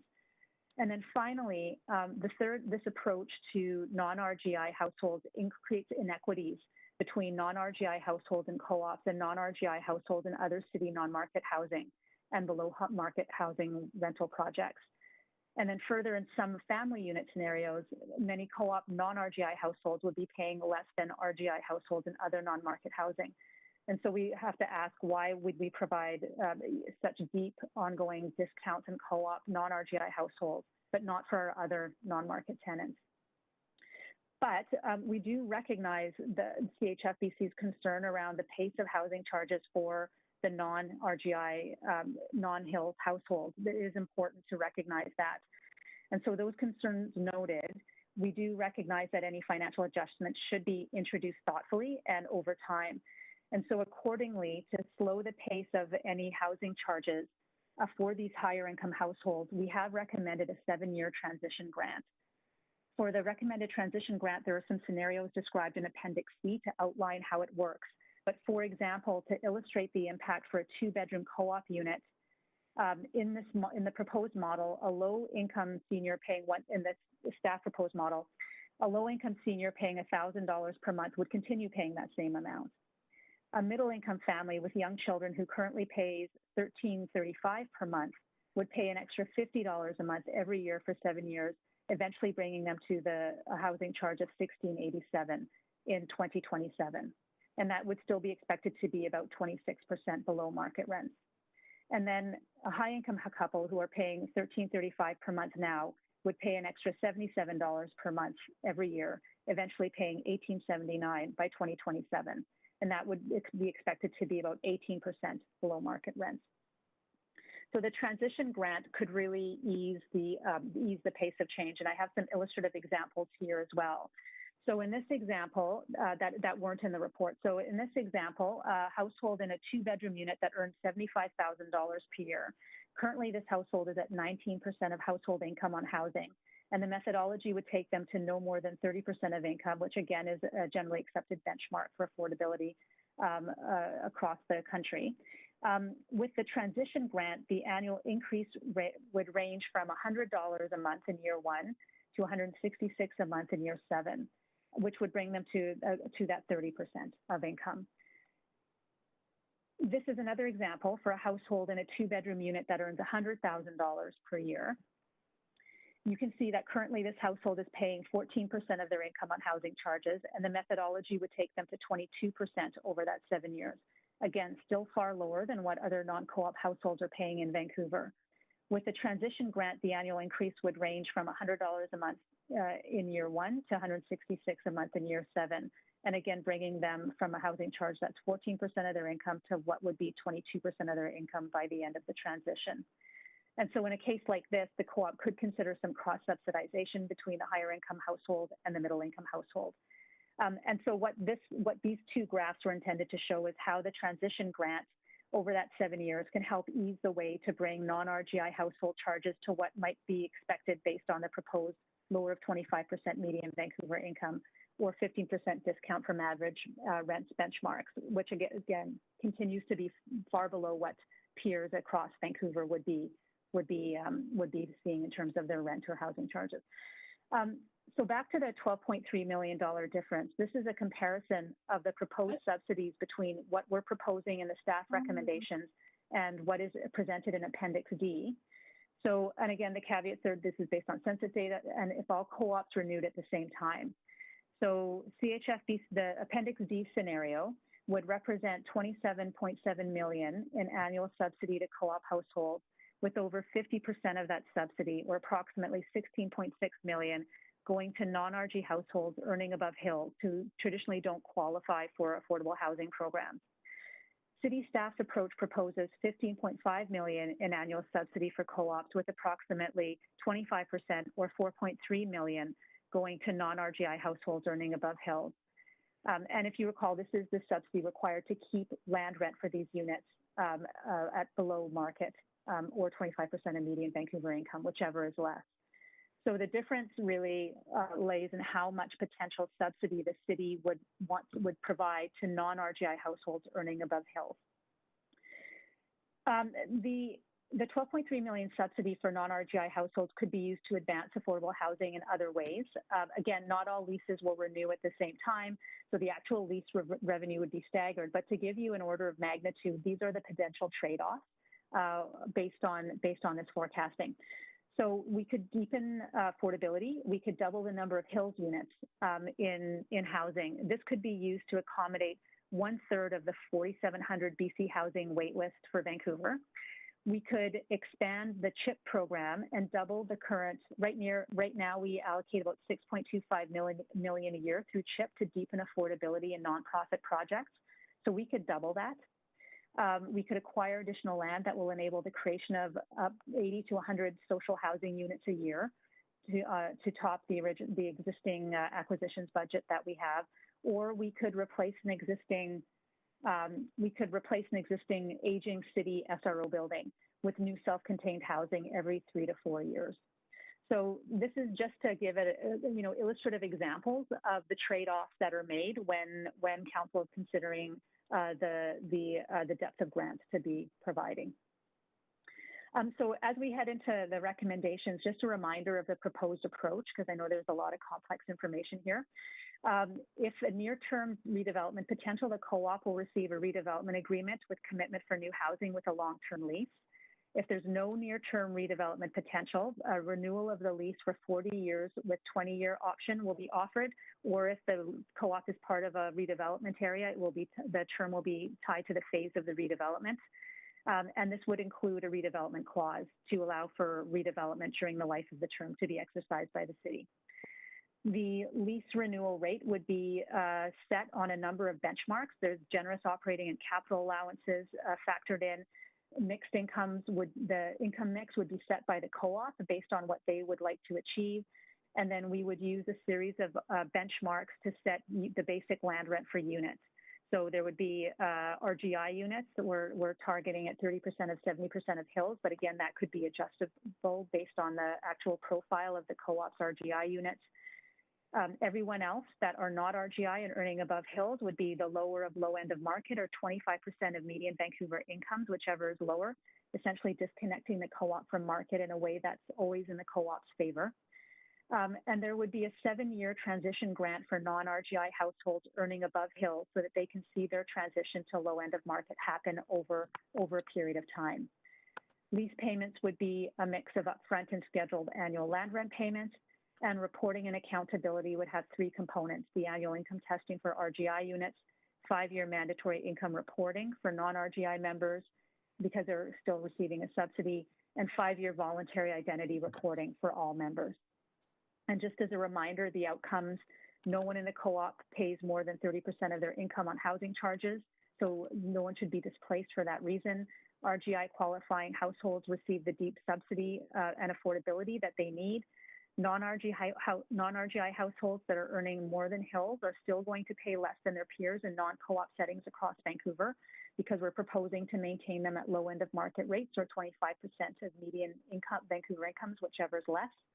And this provides some incentive for higher income members to stay. They should still be able to enable cross-subsidization.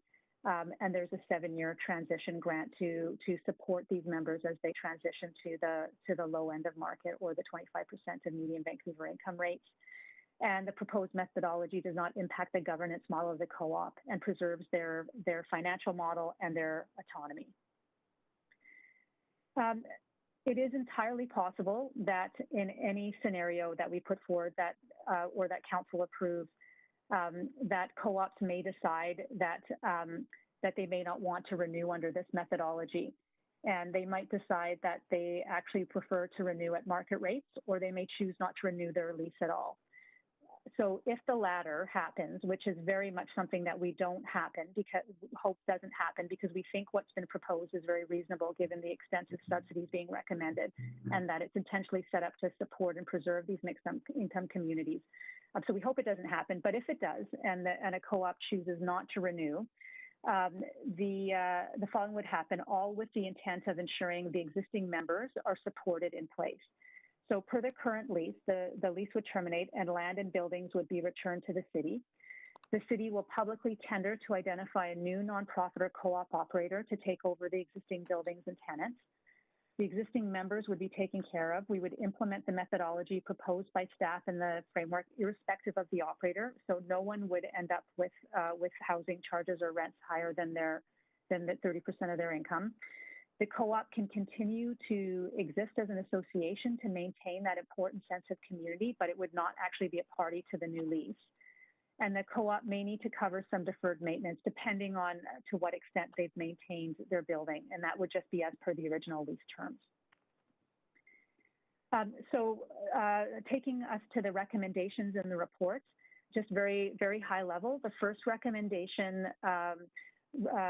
seeks that council, pursuant to the Vancouver Charter, approve that housing co-ops operating on city land may be deemed organizations contributing to the welfare of the city. This is really important because it's what enables the grant, the below market lease rate. There's a series of recommendations that tie to the principles that underlie and the policy and principles that underlie the proposed methodology relating to targeting of subsidies and reporting for subsidies. Then moving on to C, that council approved the proposed lease renewal methodology as the framework to guide the lease renewals. As noted in the actual methodology itself, there is some customization based on RGI units and mixes and incomes, but this is a general framework. D is that council authorized us as staff to negotiate future lease renewals within this existing methodology. I should note that at this point, that as is noted in the legal implications section of the report, any future approval by council of the city entering into a renewal lease at a lease rate or a rent for the city lands that is below market value would constitute a grant pursuant to section 206(1) of the Vancouver Charter. And so the approval of a grant requires the affirmative vote of 2/3 of all members of council. So that would, at the time of the lease coming forward, even if it's negotiated within this framework, we'll need 2/3 of council to approve that. And we've also asked that council direct us to work with Co-op Housing Federation of BC to advocate for property transfer tax offset or waiver with the province of British Columbia. And then just to clarify that this is a framework for negotiating, and at this point there's no legal rights or binding measures on council. This is setting us up to move into the negotiations at this point. So without further comment, that is the presentation. Thank you for your time, and we look forward to questions. Great. Thank you so much. And Council, we are at the point where we have said we would do a lunch break for 1 hour. However, if Council is interested in having questions before the speakers, or even a second round of questions, it is possible to move to have a round of questions when we return from our lunch break, then hear speakers, and then have a second round, but that would have to take a motion. So I'm looking at the fact that we have councillors on the queue right now. Councillor Boyle, go ahead. Councillor Carr, my understanding is that would have been our practice, that we would have a round of questions and then speakers, but if that requires a motion, I'm happy to move a motion that we have one round of questions to staff after the lunch break and then hear from speakers and then have a second round of questions at the conclusion of speakers. Great, thank you, Councillor Boyle. Because it's the second round, it does require a motion, so you've included that because you've noted in your motion a second round. So that is on the floor right now, and I will move us, that is debatable, so I will move that. Councillor DeGenova, go ahead to speak to that. Councillor DeGenova, you may be muted.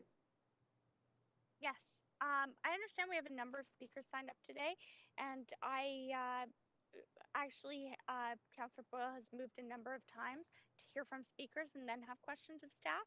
I wouldn't want to keep the speakers waiting, so I won't be supporting this motion. I'd rather hear from speakers.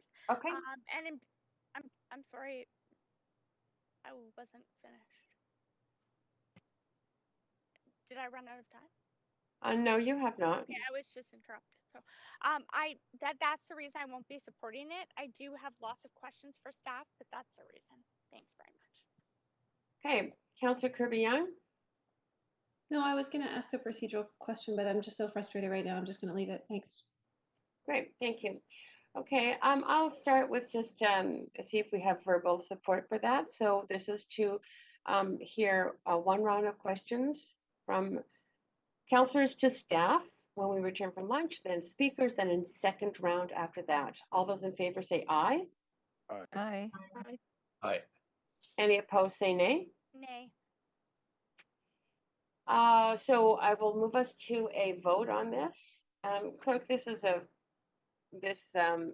vote is just a majority vote, correct?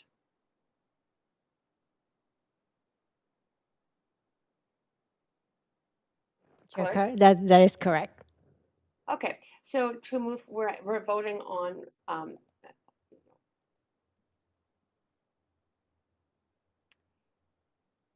Councillors DeGenova, Hardwick, and Kirby Young. You have not yet voted.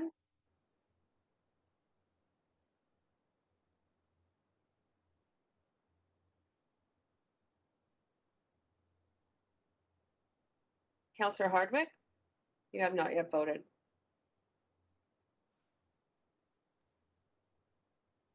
Clerk, do we have a problem with Councillor Hardwick in terms of being on the line or no? Chair Carr would have to give her a call. Looks like she's online, but maybe stepped away. Okay. Yes, go ahead. We are in the middle of a vote.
Councillor Hardwick, are you on the line?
Chair Carr, are we still waiting for?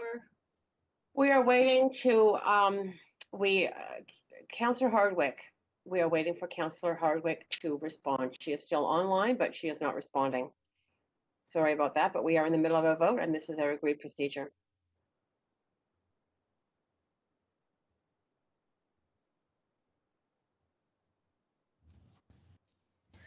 Chair Carr, we are not able to get a hold of Councillor Hardwick. So please advise, do we just count her as absent?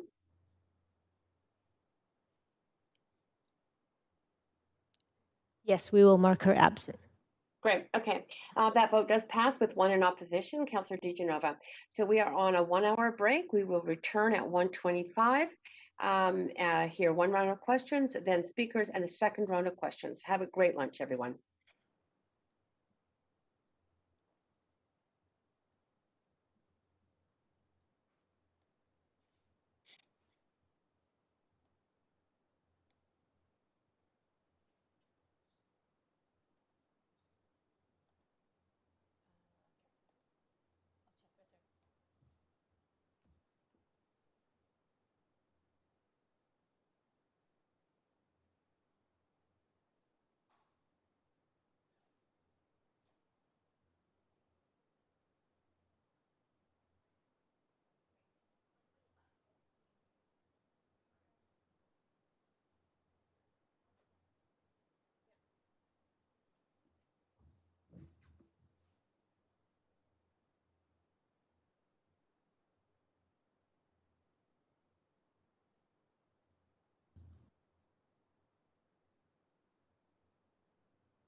might need that for public hearing. We have a public hearing on Tuesday, and so I suspect we can't use the Wednesday because it's 3 to 6. So that's why I blocked that for today. And then if worse comes to worse, if we still need a bit more time, you can use 3 to 5 on Thursday, and then public hearing can continue at 6. Welcome to TELUS Conferencing. To join the Councillor Boyle, can you hear me? I can. Can you hear me? I can. Thank you. YouTube or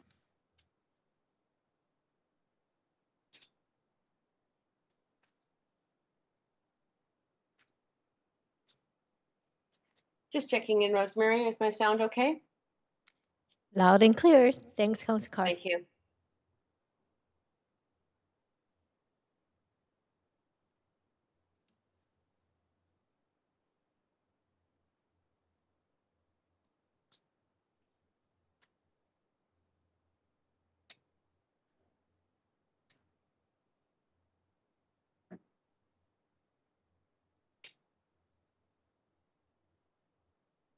Anthony, can you hear me on the TELUS line?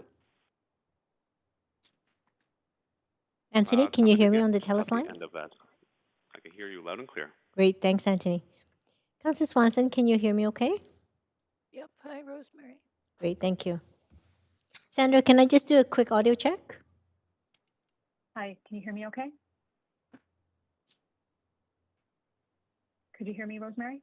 Yes, I can. Thank you. Okay, thank you.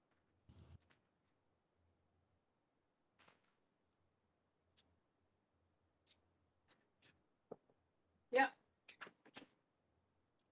Hi, Councillor Bligh. Can you hear me okay? Hi, Rosemary. Thanks.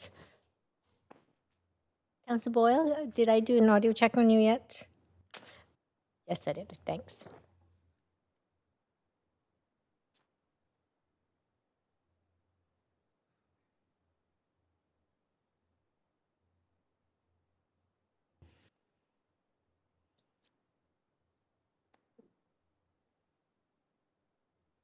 Councillor Hardwick, are you on the line?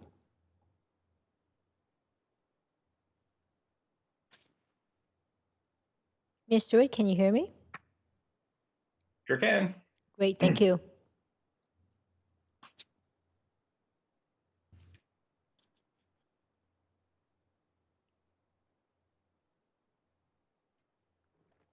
Councillor Kirby Young, are you on the line yet?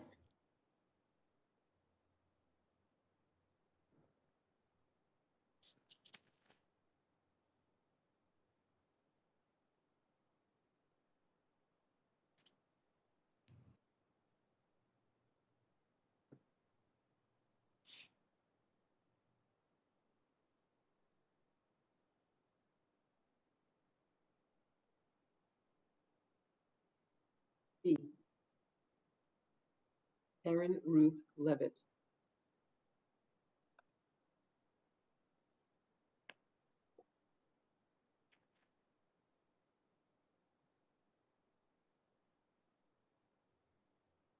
Karen, are you on the line? Can I do a quick test with you?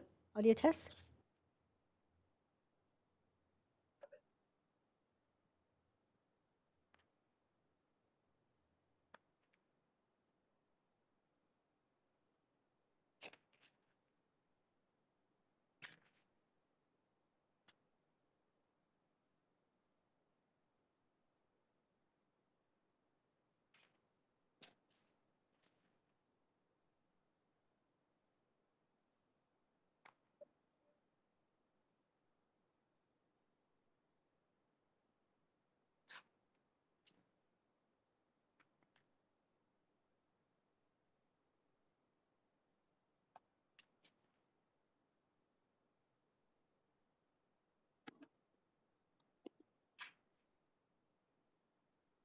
Councillor Dejanova, are you on the line?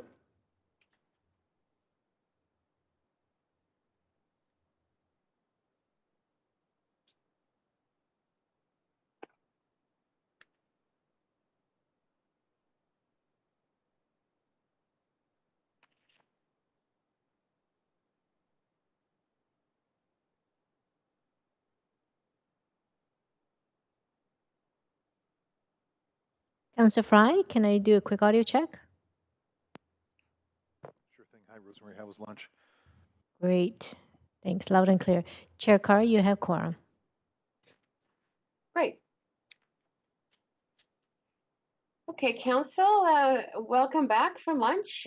We are now, according to the motion that you passed, going to proceed with one round of questions from councillors to staff, followed by the speakers.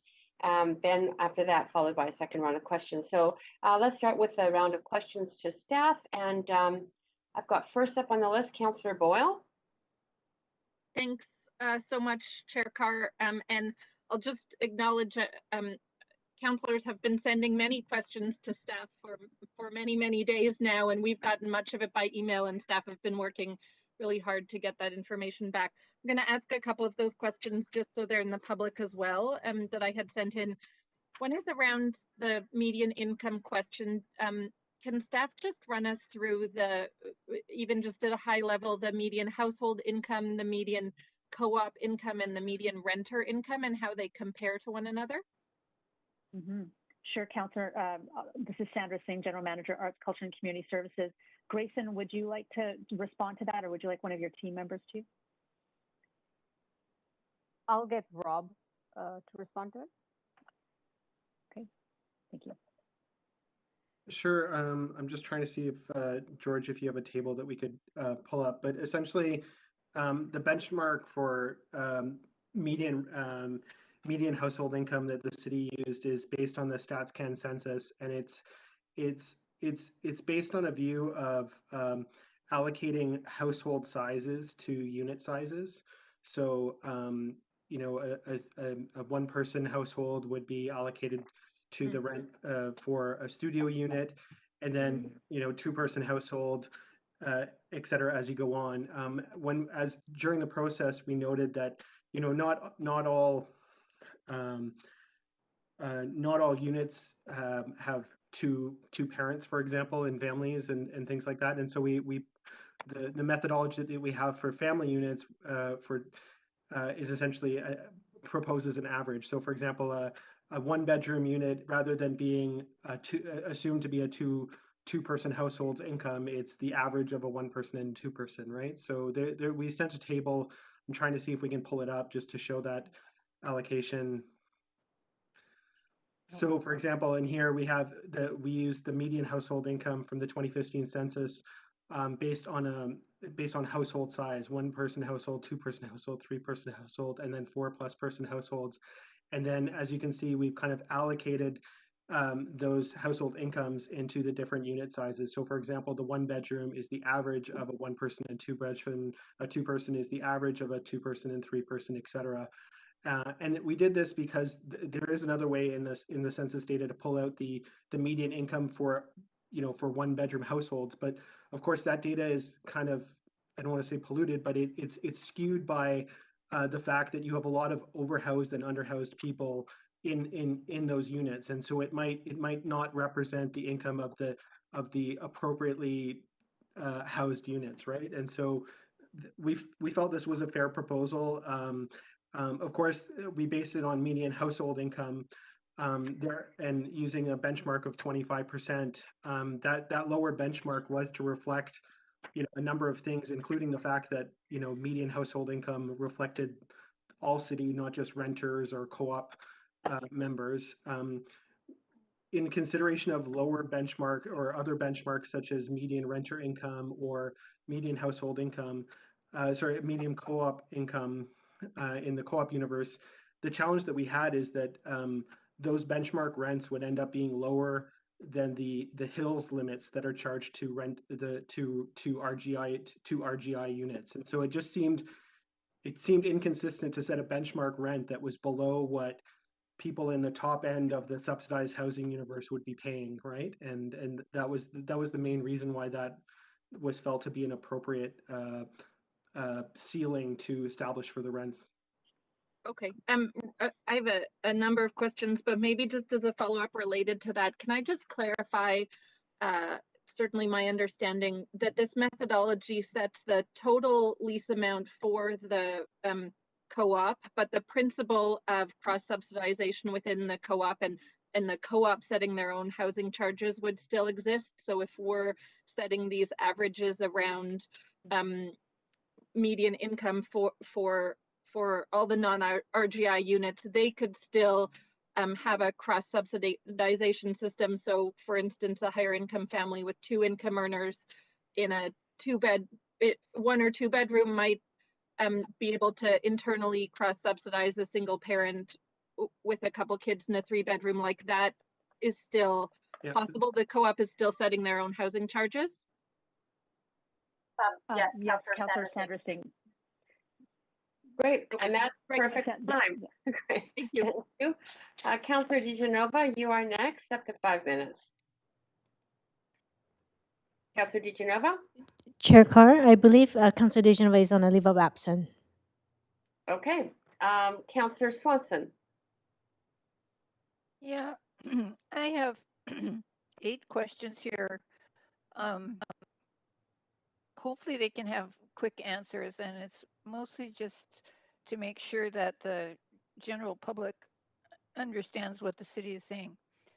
So the first one is co-op members are being told that RGI members' housing is at risk. Is the city going to displace present RGI members? Is that true?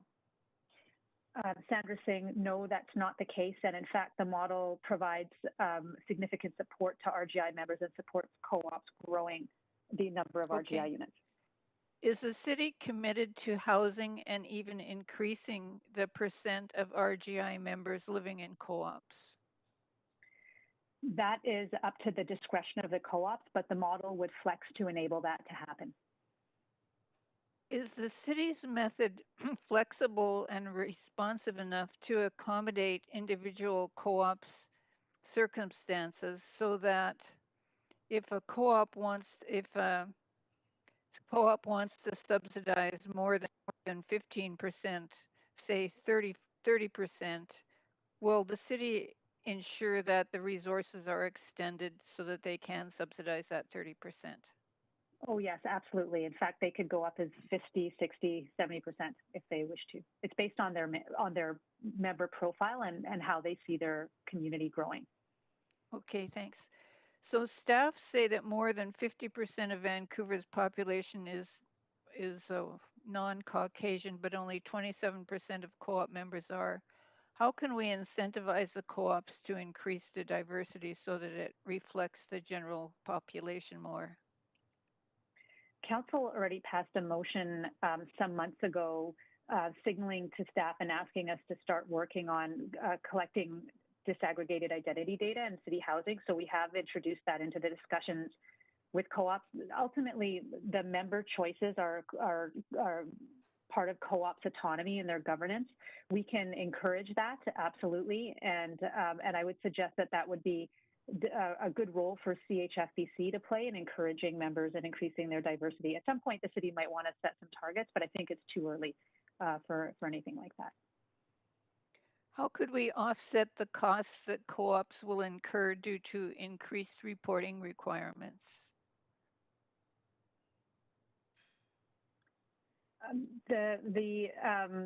We don't anticipate significant increases in reporting requirements. They already have to do annual income report for CMHC for their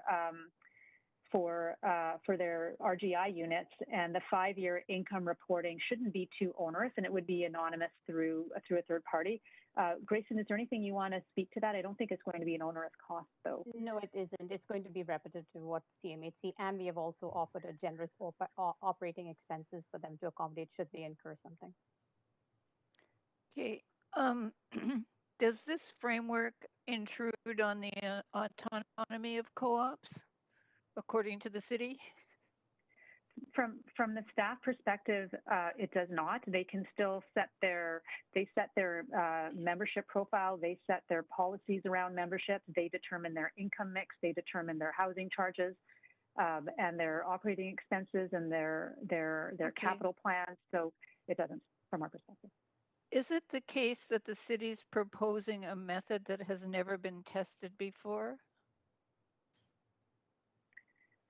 This is we do consider this a made in Vancouver solution. To our knowledge, there are no other cities that offer deeply discounted rents or land rents to co-ops, and so this is new for us, absolutely, and we're trying to balance the needs and interests of co-ops with the broader affordability goals and the housing crisis in Vancouver. Okay. How do you determine what the median income is, the median income that you're using for these calculations? Grayson, I think we answered that, but did you want to speak to that briefly? I'm going to get Rob to respond because this question was just asked to us. It's just census data. It's 2015 census data that we used. Okay. To prepare. Okay, that's good. Thank you. Okay, thank you. That's good. 8 questions in 5 minutes. Well done. Councillor Fry, go ahead with up to 5 minutes. Sure, and yeah, that was impressive, Councillor Swanson. I'm curious, could you just walk us through what would it look like in a site that perhaps would be contemplated for redevelopment, maybe taller building, more density? What does that look like? I'll ask Ryan Bigelow to answer that, please. Hi, this is Ryan Bigelow from the Vancouver Affordable Housing Agency. We would be we are actively looking at the lands that are leased to co-ops that are nearing expiry in the next 5 to 10 years. If there is significant height and density that could be achieved on that site in relation to what is currently built today, we would like to proactively engage the co-op about redevelopment options on that site, or look at alternative options in the neighborhood, ideally in the neighborhood, that may also work for the co-op as a new leased space. And following, say, the approval of this framework, we would hope to provide an indication of which co-ops may be. We have some intentions and interest in exploring redevelopment opportunities with shortly after this framework is approved. Once that notification is provided, we would work with the co-op to develop a memorandum of understanding of what our collaborative objectives are for redevelopment of the site or leasing a new space that may work for the co-op. So how much agency does the co-op actually have in this kind of negotiation? Are they equal partners, or is this more kind of take what they can get? Well, within the Appendix B within the report, we've outlined a few key principles that I think are very favorable for the co-op in terms of, at a minimum, replacing the number of units that the co-op currently has that's appropriate for the co-op, leasing new space for an extended period of time, upwards of 40 to 60 years, and ensuring some of the affordability of that new lease. And so we've tried to outline some of those things that are working in favor to the co-op in the event of redevelopment, and yeah, a commitment to work with them collaboratively on what that might look like in a future state. Okay, thank you. How does this framework contemplate? We hear a lot about overhousing in co-ops and folks when the kids grow up and move out, and then we have a single or a couple living in a 2 or 3 bedroom when it could be better purposed for young families. How does this policy framework contemplate that? Grayson, would you like to speak to that? Sure. We have contemplated it in the lease renewal policy. It covers overhousing policy, and we were in CHFBCN asked were in favor of it. It was already approved in the 2017 framework, and we will continue to do so in this renewal. Thank you. So that'll be an actual direction in the renewal. That's correct, Councillor. Then report back. Okay. And I guess last question for me from now is, when we talk about market valuations and stuff, how are co-ops insulated from market fluctuations? Obviously, we're looking at from when these co-op leases were established in the 1970s. The market's gone absolutely crazy since then. How are co-ops insulated from future market fluctuations when they sign onto these lease agreements? So in terms of these, Sandra Singh here, in terms of these lease agreements, it's primarily in terms of the RGI units, because the land rent is based on income for RGI units. And then for the non-RGI units, it's either 25% of median Vancouver income or 15% discount from area rents, whichever is less. So that effectively creates a bit of a safety net and a disconnect from that market. Okay, that's a perfect answer. Thank you. Great, thanks, Councillor Fry. Councillor Dominato, you're next, up to 5 minutes. Thanks, Chair, and I appreciate some of my questions were asked, but I do want to follow up. During the staff presentation, staff referenced that the current framework is in alignment with our other non-market housing in the city, and I'm just wondering if you could elaborate on that and what that means. Sure. Thank you, Councillor. In the report, I think we spoke to a number of the kind of new leases that we're negotiating and around how we handle low end of market rates, and in those and the reporting on those in new leases that we're negotiating. There has been variation over the years, but we are moving toward and trying to move towards some standardization. Ryan, is there anything else you would like to speak to in terms of the new leases and places where it's consistent? Just to add that, yeah, there's a number of our recent development projects and our turnkey housing that follow that approach. And that is our preferred approach going forward. Okay. I may follow up on that question later, but I'm going to jump around a little bit here. With respect to the non-RGI members, those above hills, and you've answered a few questions on that. There was reference in the report about currently some co-op members paying roughly 10% of gross income towards their housing charges. And do we have a sense of how many people would be in that situation? Rob, do you, or George, could you speak to that? George? Yeah, so I think one of the challenges we've experienced is the income information that's current for these communities is not something that we currently have. So we use the 2015 census data to kind of estimate what that might look like. And just referencing those slides, it was about 20% of households that made over 100,000. So it really depends on each individual co-op's housing charge, but that would be kind of reflective of the portion of members paying a lower amount. Okay, thank you. I'll go back and look at the slides as well. And then just on that subject, I think the transition subsidies is described as 7 years. Is that right? Have I got that right? Yes, we've recommended 7 years. 7 years. And I appreciate that to serve as a bit of a buffer. But was there consideration given to something slightly longer? Did that come up in conversations that you've had in engagement? Mm-hmm. We did contemplate something longer. We did land on 7 because we thought it was fairly reasonable, but certainly that would be something that council could direct to extend if council so wished. Okay, great. I think I'll pause there. I know we'll have time for other questions later, but I do want to review the Q&As as well that staff has circulated this morning. Thank you.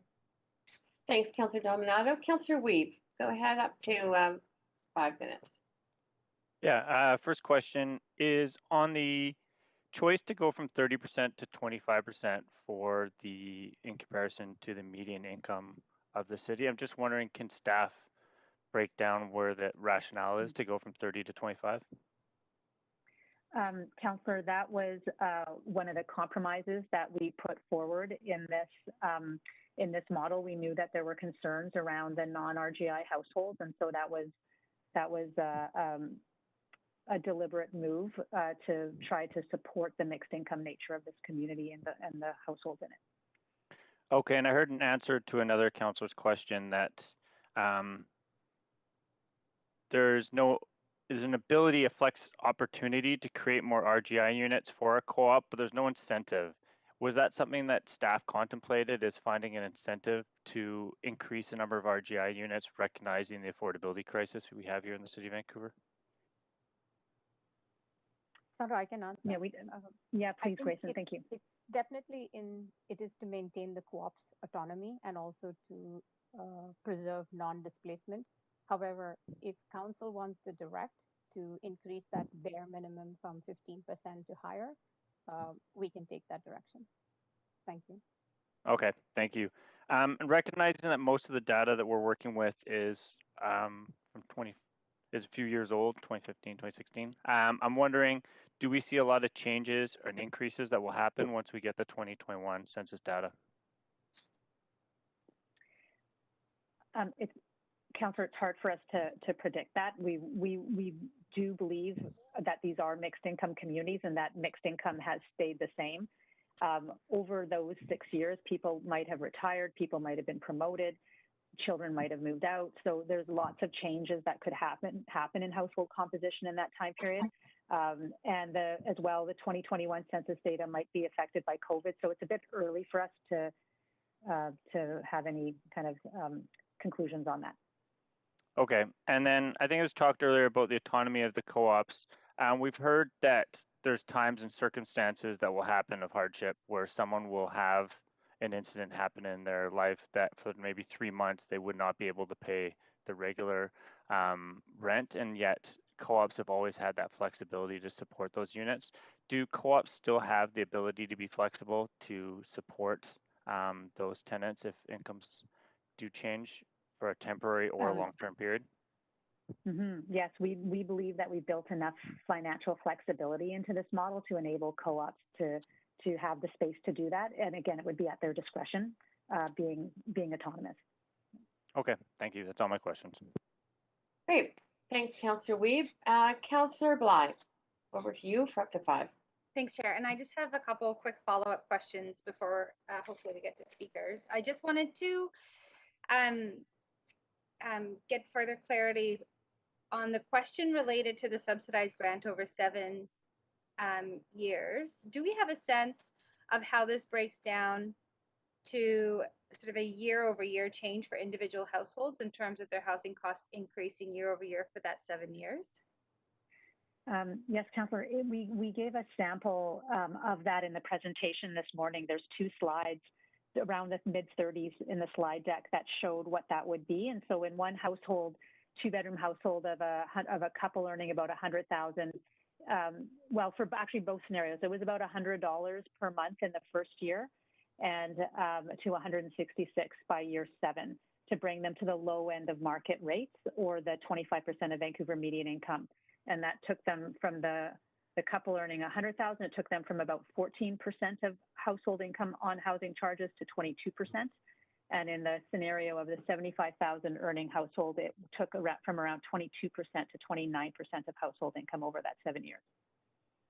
Okay, so helping me just crunch those numbers, what I'm trying to get a sense of is in the context of a typical landlord and a tenant, there's a restriction on how much rent can be increased based on a percentage, and I can't recall right now, but I think it's under 3%. So what I'm trying to get a sense of is how does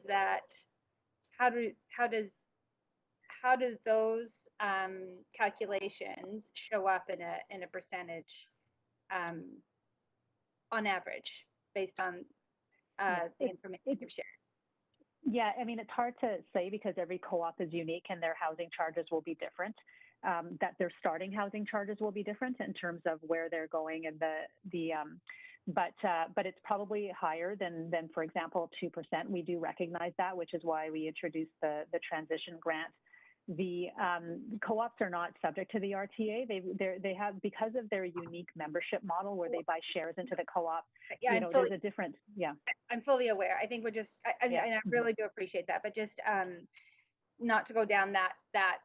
I didn't mean to open up that can of worms, as it were. I'm just trying to get a sense of percentages of increase year over year, knowing that the typical or common increase in salary is going to be less than that. So just trying to get a sense. I'm not sure if that is going to be something that's available to, a calculation that's available to council as we listen to speakers, but it was certainly helpful to see it in that percentage year over year change. And I appreciate that it will be different depending on the co-op and the resident. Yeah, we don't have that level of information from co-ops in terms of the data, so we couldn't provide that. Okay, and my last question was around the housing charges at 10%. And I know Councillor Dominato asked this, but I didn't hear a clear answer in terms of what portion of the modest or what's referenced in the report, higher income non-RGI units are sort of paying that 10% housing cost. Yes. Yeah, so in the 2015 data that George referenced and that we showed, approximately 20% of the co-ops earned over 100,000 up to, I think it was around 170, 180,000 was that stretch in that top 20%. We don't have the exact housing charges for all the co-ops to be able to suggest, if you were to map that over all 57 co-ops, how many of them would be there. But you can see, you know, if there's a housing charge around the $1,200-1,300 a month, you can see that places them down around the 13, 14, possibly 10% mark. But we just don't know how many are in that bucket. Is that what I'm hearing? We don't have the full profile data from the co-ops, no. Okay, thank you. I appreciate it. Those are my questions for now. Great. Great. Thanks, Councillor Bligh. And that is it for questions. So we are now on to hearing from speakers. And we are looking first to the speaker one, Mark White. Is Mark White on the line? Yes, I am. Oh, I can hear you clearly. Go ahead to speak to council up to 5 minutes. Wonderful. So I'm Mark White, and I'm the Seniors Advisory Committee, one of the members. I was formerly the Housing Subcommittee Chair. As Councillor and Mayor are aware, I live in False Creek Co-op Housing, but I'm not speaking as an individual. And I was unanimously nominated to speak to Council on behalf of the new SAC. The Seniors Advisory Committee recommends that Council endorse the co-op lease renewal methodology as set out in Appendixes A and B. However, we suggest that there be specific exceptions that we've noted already in the written submission. And I'll go into a little bit about why. Good social policy is based on due diligence, careful modeling, a careful understanding of what the current status is, and typically many stakeholders would be engaged early in the process, including financial institutions, CMHC, Province of British Columbia, academics, the co-op sector, and other nonprofit housing providers. There would be transparency and accountability. It would involve data modeling, sensitivity analysis, testing out the parameters of assumptions. There would be discussions with the target population involving focus groups across a random selection of household types. There would be a more developed understanding about what are the real factors that allow housing co-ops to deliver the depth and breadth of affordable housing to families with income vulnerability, and what would be the potential impact of the new proposal. As we heard about the census data, that 50% of all households in housing co-ops earn less than $85,000. And more importantly, housing co-ops provide more and deeper affordability. 10% earn less than $21,250, another 10% up to $37,225, and 30% up to $52,300, meaning that co-ops significantly surpass the city's current social housing targets. In fact, 30% of co-op units are currently housing people who earn less than the city's threshold to qualify for city social housing, which reserves a minimum of 30% of rental buildings units with incomes between $55,000 and $83,000. It's important to note that single-person households that make up 15.3% of the co-op housing composition are predominantly seniors, and 50% of single-person households in housing co-ops have income under $28,000. Given that just under 20% of the households are single parents living in housing co-ops, does 30% or 25% of gross income allow people to thrive? Is HIL the right external metric for this population? Is this good social policy?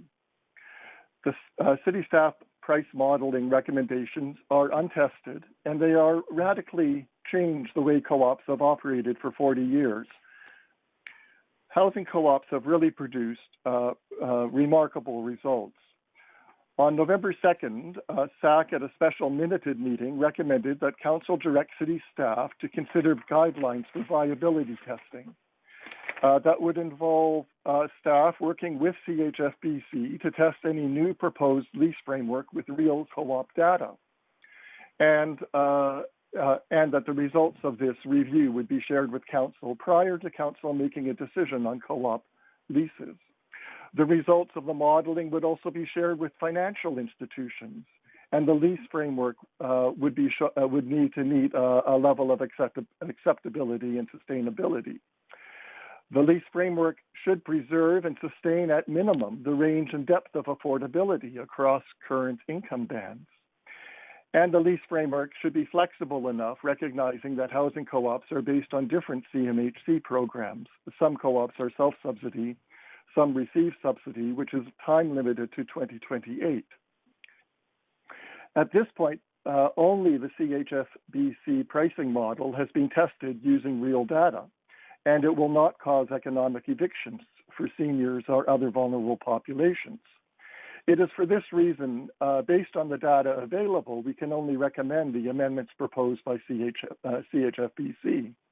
We do have concerns about the provincial property tax not being included in costs, and if the city staff or city council fail to, with co-ops, get forgiveness on this, that this will be a significant burden. Finally, at the end of the day, it's individual co-ops that decide whether to sign a lease extension. Have I run out of time? You are out of time, but you do have questions if you wouldn't mind staying on the line. Sure. Thank you very much. Councillor Young, go ahead with your questions. Hi, Mark. Thanks for being here. I just want to be very clear. Are you saying that you are supporting the CHFBC recommendations and not the staff recommendations, the Seniors Advisory That's Committee? correct. That's correct. In terms of the price model, the modeling, I'm also a bit concerned about the idea that of homogenizing city policy, when I think that what we really want is diversity in city policy to provide the flexibility that different types of non-profit providers can provide to city residents. And I'm particularly concerned around issues around security of tenure. So can you identify in your mind the key difference, the most important difference to you between what CHFBC is putting forward and what the city has put forward? Yes. So CHFBC basically has provided a 2% escalator. They developed actually the hybrid model that's now being adopted by city staff that provides direct capital to the city and then annual payments to a certain ceiling.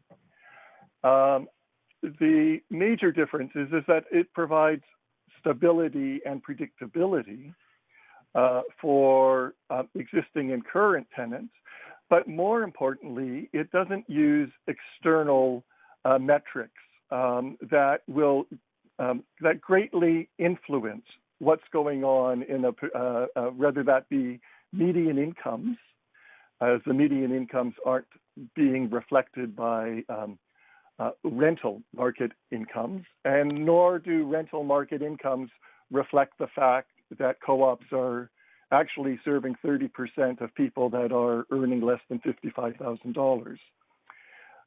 It also doesn't recognize that most co-ops were built in mid-1985, let's say, as sort of a median.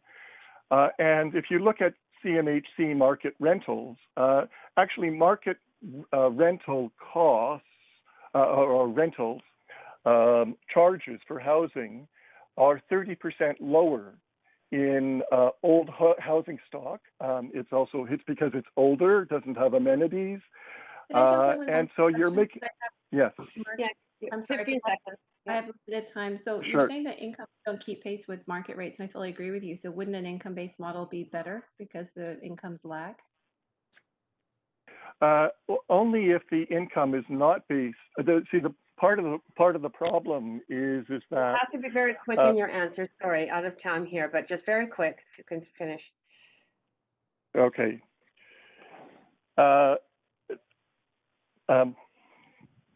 Maybe a yes or no I to think the question. I think I'll let other speakers speak to that. Okay, I'm sorry about that, but there's only limited time. But thank you very Yes. much. Okay. Oh, there are Sorry actually about other that. questions for you. No, that's okay. There are other questions. So if you would stay on the line, that would be great. Councillor Yes. Hardwick, up to 3 minutes. Thank you very much. Give me 1 second to shift gears here. Thank you, Mark. I have a question for you related to the age of the co-op buildings. The majority of co-op buildings were built in the mid-'80s. In comparing CMHC data between current market rents and older buildings compared to newer buildings. But after 2001, there was a 30% difference in average market rents. As co-ops have low attrition and long tendencies, what is being proposed is that rather than retain affordability, that long-term tenants have in market rental, that co-op members should lose this level of affordability, and that is appropriate that they do not have the same level of rent protection offered by the province for long-term tenants. I'm not expressing that quite properly, Yeah. but this is an area that you have focused on. Could you talk a little bit about those implications? Yes, I think that there's two elements to that. I mean, first, co-ops have they were only given bare land leases, and they actually built the buildings, invested in them, and maintained them, and yet they're not really being afforded the fact that that they should be paying less than current market rent, especially when you look at a neighborhood basis. So, for instance, if you look at Marpole or you look at downtown, for instance, and look at the number of new builds of less affordable supply that's occurred, let's say, in the last 16 years, in some cases, you get 50% or 48% of new builds going into a neighborhood that increases the current market rent for that region. So you're not only just losing the affordability that older buildings should have, you're continually increasing the less affordability if you're using an external metric that's based on current market rentals.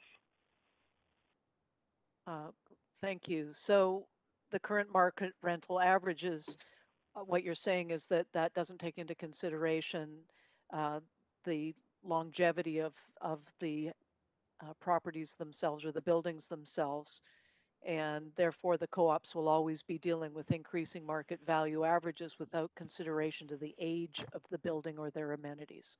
Did I get that right? That's correct. That is it. Yeah, okay, thanks. Thank you. I just wanted to verify that I got it right. Thank you. Okay, thank you so much. And that is it for your questions. Thank you so much for speaking to council and answering those questions. We thank are you on so much.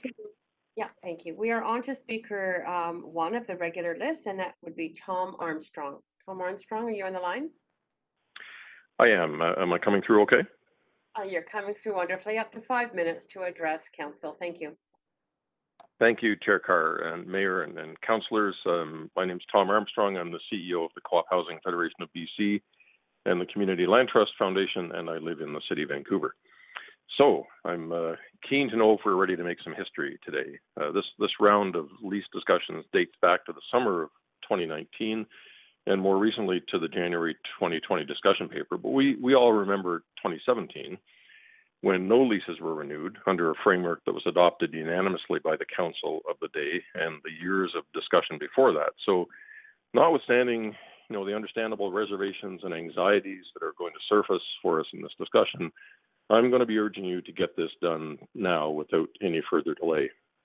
So I'd be remiss not to acknowledge the tremendous amount of work done by the city staff team on this issue. We, as the general manager noted, we have forged a partnership to resolve some very challenging issues, and that's going to serve us very well in the future. I also want to thank the amazing CHFBC team for the work they've done to support this issue for several years. Without their work, I'd have nothing to present to you today.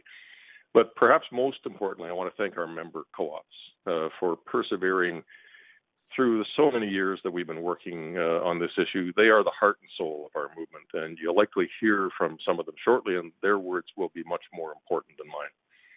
So let's take stock. You have a report here that advances a framework or methodology for co-op lease renewals. The first thing to note about that report is the remarkable extent of the consensus we achieved. We balanced co-op's need for long-term security of tenure with the city's objectives of creating more affordable housing by partnering with co-ops to redevelop existing sites where that's appropriate.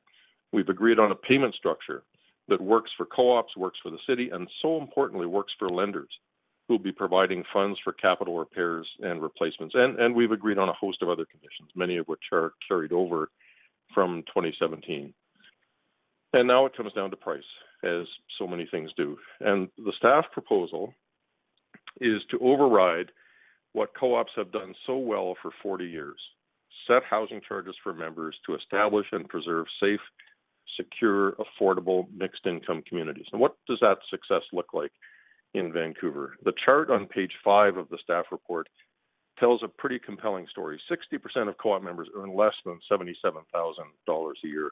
Only 10% earn over $130,000, yet they're featured in every illustration of why we must bear down on those co-op members who could afford to live elsewhere. Co-ops in Vancouver are home to 6,300 households, with average and median incomes well below those of Vancouver households across all unit sizes. But you know, co-ops aren't just bricks and mortar and income statistics, they're communities. They provide secure housing for individuals and families throughout their entire life cycle. They build job skills, life skills, they build citizenship. And the question we should all be asking here is, why would you replace the model that has produced these outcomes, not just here in BC, but across Canada, with an approach that has never been tested or proven out anywhere? Why is that even on the table when our best estimates indicate that it may well result in the economic eviction of members with incomes not that far above BC's housing income limits, and well below the incomes that are used anecdotally without any supporting data to suggest that co-op members are just too well off? Why introduce that level of uncertainty and risk in a housing framework that has served the city so well? CHFBC's proposal, on the other hand, starts with co-op's existing housing charges and inflates them to replace the federal subsidies that are scheduled to vanish in 2028. It's critical not to underestimate the significance of that commitment. Co-ops are offering to step into the shoes of the federal government to maintain that minimum commitment to affordability for low-income members and to exceed it if they can. And the staff analysis doesn't acknowledge that commitment in our proposal, nor what it will add to the average member's housing charge. So we've given you the text of amendments that would implement our proposal. I urge you to accept those amendments as a way of preserving the essential features of the co-op governance model, while also achieving the outcomes we've all agreed are important. If you can't support our preferred approach for whatever reason, we've also provided you with amendments that would tweak the staff proposal to mitigate the worst impacts it's likely to have on low and moderate income co-op members. I want to stress that we regard this latter option very much as a second best approach, but it's essential if you want the model proposed by staff to attract any interest at all from co-ops that don't need a lease renewal, tomorrow. So in closing, I want to thank you for the interest you've shown in this issue over the past many months. You can be the council that finally resolves this issue rather than taking us back to 2017. I look forward to your questions and our conversation and to your support for an outcome that we can all be proud of. Thank you. And thank you. And if you wouldn't mind staying on the line, you have a number of councillors with questions for you. My pleasure. Starting with Councillor DeGenova, go ahead, up to 3 minutes. Thanks so much, and thanks for all of the time, effort. I don't know if I should ask how many hours, or if you even know how many hours you've spent on behalf of your members participating in process with staff on this. So I really want to thank you for that. I also wanted to ask you, you know, in this whole conversation, how have your members felt about asset testing? We've talked about income testing and a number of other pieces of this. How do your members feel about, or has it been discussed, asset testing, like BC Housing's type of guidelines for that? Yeah, there hasn't really been a discussion because it's not been a feature of any federal co-op housing program. It is a feature of the provincial co-op program. So, you know, on principle, there's nothing objectionable about it. It's just a question of, you know, what we'd be trying to accomplish with it. I know that we've agreed in the framework to something that we've never done before other than in the provincial programs, which is income caps for incoming members. And that typically is tied to some kind of asset test. It's not something we discussed with city staff or among our members, but you know, I would say that on the list of issues that are likely to become problematic, that's not a big one. Okay, that's great to hear. And I know we have a number of speakers, but I really wanted to ask you that question about asset testing. So just to clarify, that's not something that came up in your conversations with city staff, but it's something that would your members be open to? They'd certainly be open to a discussion about it. As I said, there are features of the framework that are far more problematic and a much bigger concern than a question that might arise around income and asset testing. Thank you very much. Thanks for your time. My pleasure. Thanks, Nova. Next questions, Councillor Bligh, up to 3 minutes. Thank you very much, Chair, and thanks, Tom, for coming to speak and for all of your work with the hard work of our staff. It's really seems like it's been a real effort and coming together, so just appreciate that. I just have a question. I actually asked staff this question. I wasn't sure if you were on the line listening at that time, but I'm curious if you have a sense, talking about the subsidized grant over 7 years, do you have a sense how this breaks down to year-over-year change for individual households? And I get that it can change depending on the household and the co-op, but I'm trying to get a percentage. Well, I'm glad you asked because that's the first thing we test. Whenever a new feature is introduced into a model or a framework, the first thing we do is devise a calculator that projects the impact on real members' housing charges year over year.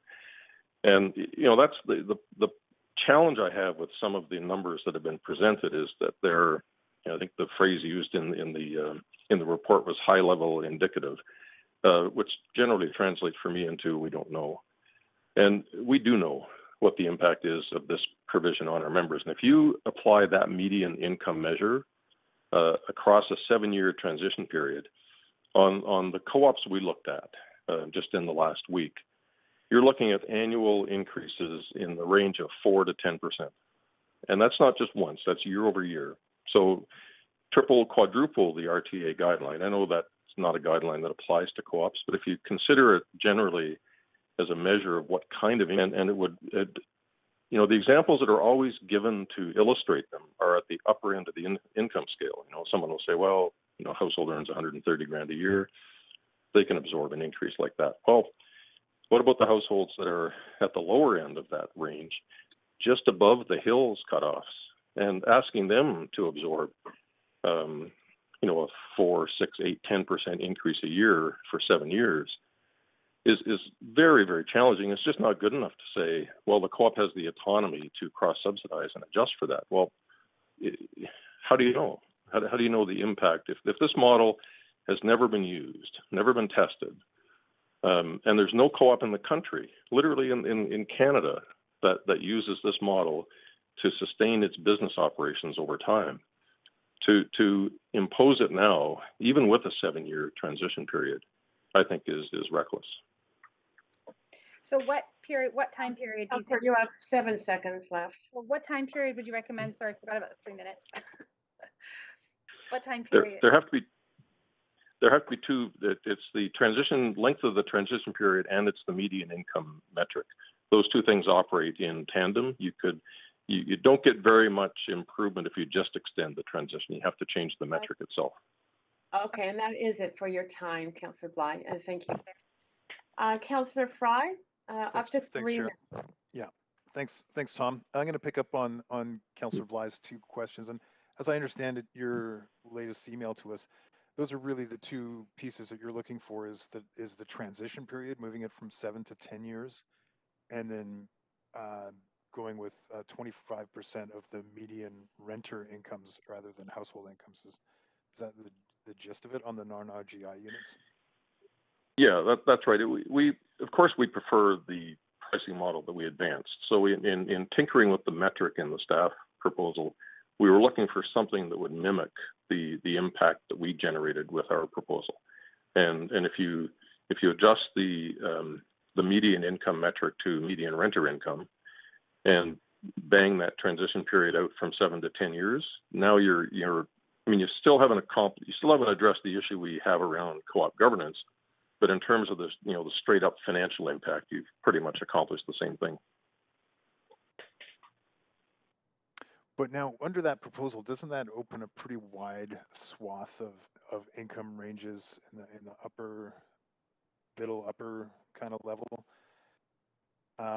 getting substantial discounts that would even almost be in competition with the actual RGI units? Well, I looked at that, and it's not surprising to me that there is a bit of an overlap in the continuum there, because the Hills metric is based on market. So what the Hills guidelines do is ask the question, what income do you need to support a household that's renting in the private market?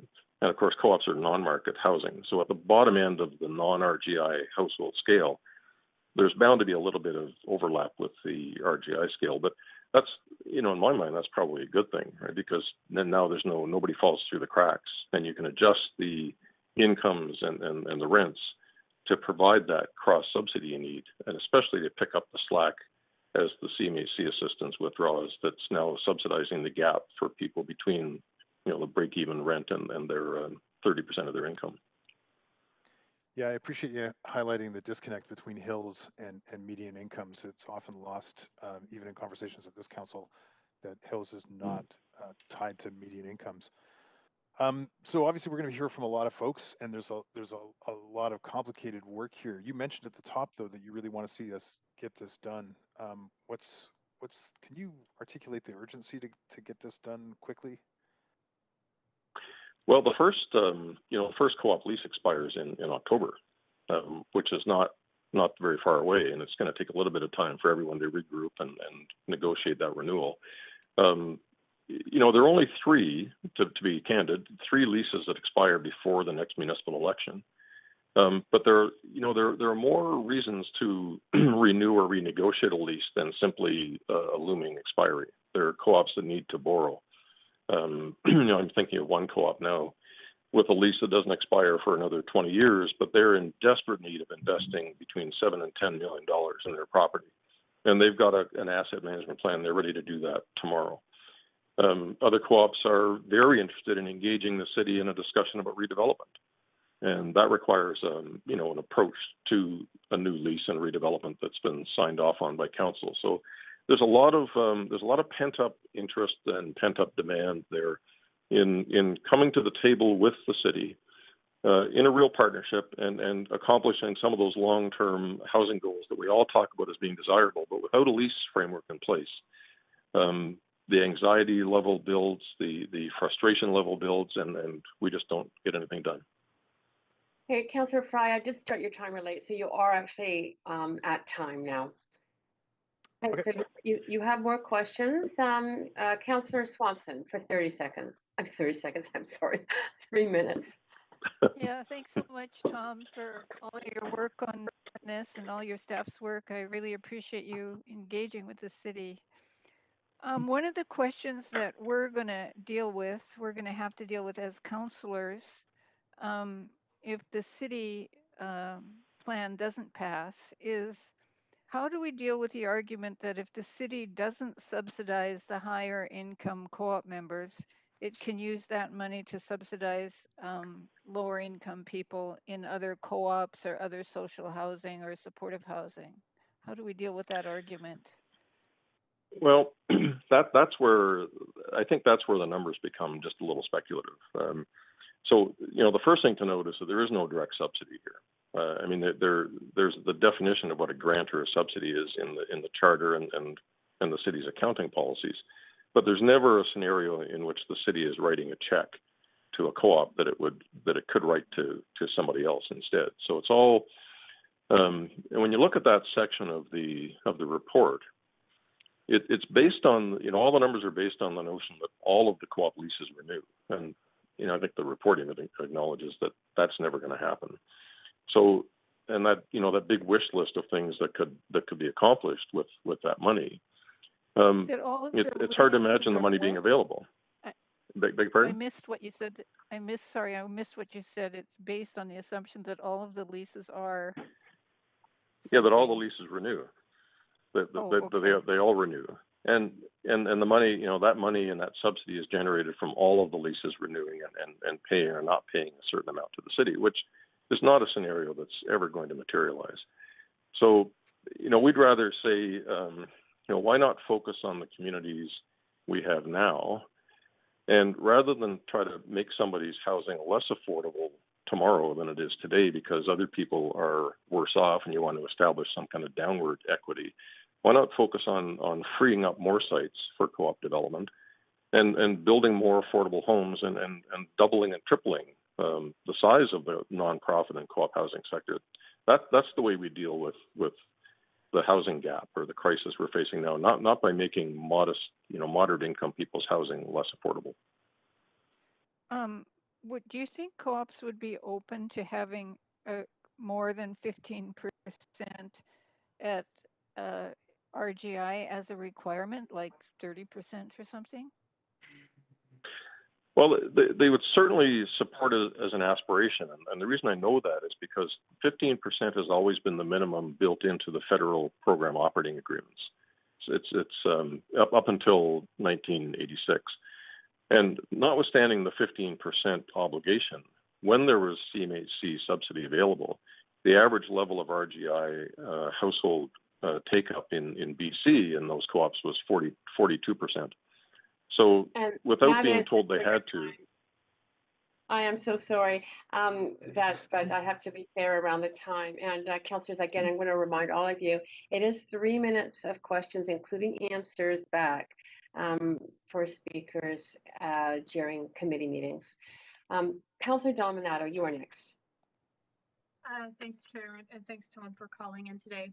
I wanted to follow up on kind of line of questions that Councillor Bligh was pursuing.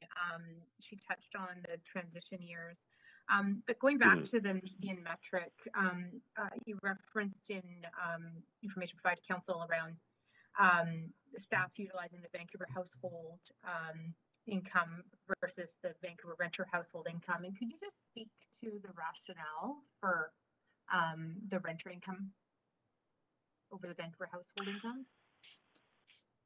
I would say two things about it, and I'll start with I think it's acknowledged that in picking any metric like this, you're really looking for something that works and that produces an outcome that people can live with. So there's no intrinsic rationale for one metric over another. But the median renter income metric, I think, does make more sense on the face of it because the housing charges co-op members pay are generally best compared to rental rates in the market rather than any other kind of rate. And they do, when they're applied, produce the same kinds of increases that we projected in our model that would be sustainable and affordable for co-ops. So those are really the reasons that we think that metric makes more sense. Thanks, Tom. And then I wanted to circle back as well, the question around potential for year-over-year change. And you referenced based on information that you've looked at and based on the staff proposal, I think it was quite broad, 4 to 10%. Yep, it depends on the co-op.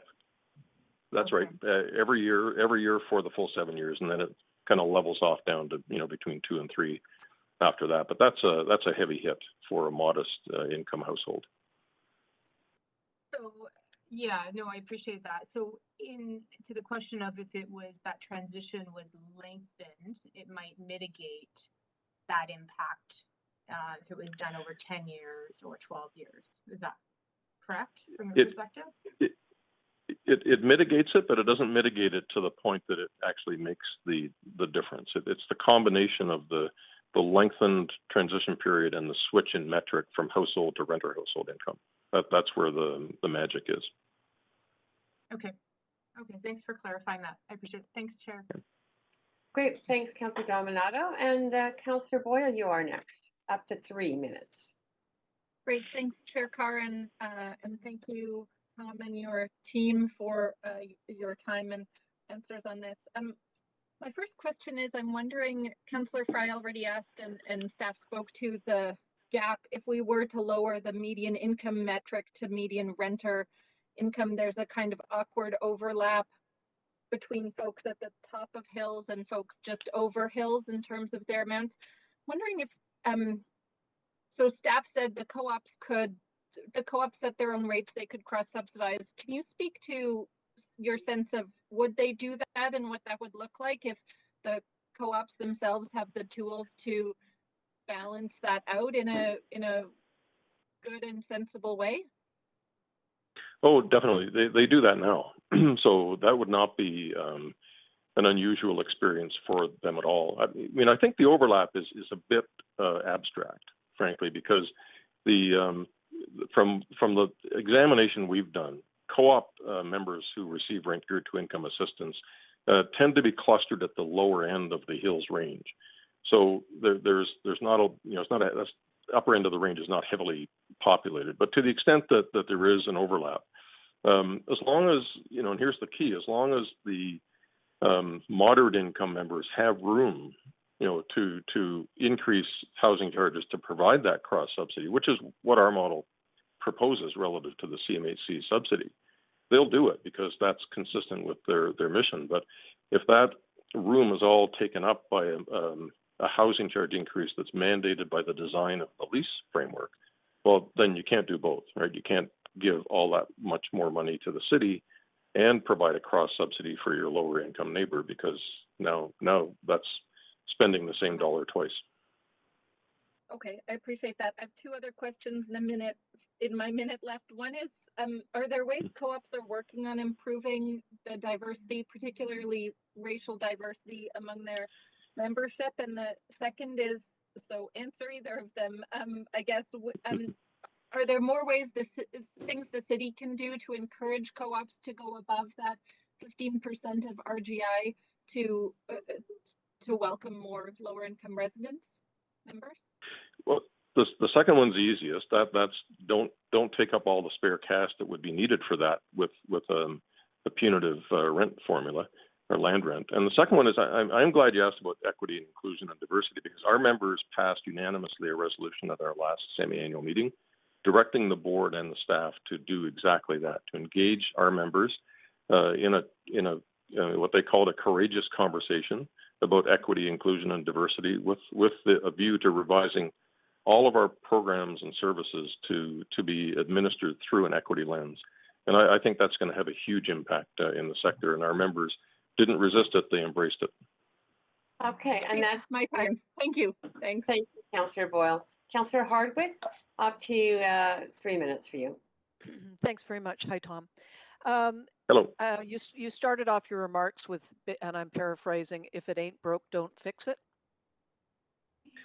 It's curious that you say that, because I'm generally not a fan of if it ain't broke, don't fix it. But in this case, I am absolutely on side with that. It ain't broke. In fact, it's humming along just great. So why replace it with something that's completely untested? And on that, so we have a 40-year tested model, and the city is bringing forward something that is untested and unprecedented, but with a sense of urgency. Based on that urgency, the staff have brought this forward, but you responded with your organization with your model, your proposed model as an alternative.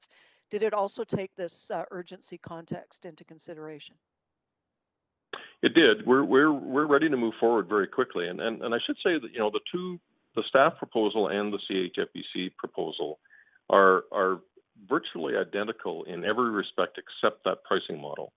I'm proud of the work that we did with the city staff to come to a consensus on so many challenging issues. But that one big one is something that has to be tackled. I'm counting on council to resolve it for us, and there is some urgency to getting the work underway. This has been a priority for our members since the spring of 2015. That's literally how long it's been a kind of the priority item on my list. You noted that the analysis had been done anecdotally without data. This is something that I've run into as well with objectives that are aspirational as opposed to evidence-based. Is your proposed model based on the evidence and experience of your 40 years in co-ops in Vancouver? It absolutely is, and I'd go one better.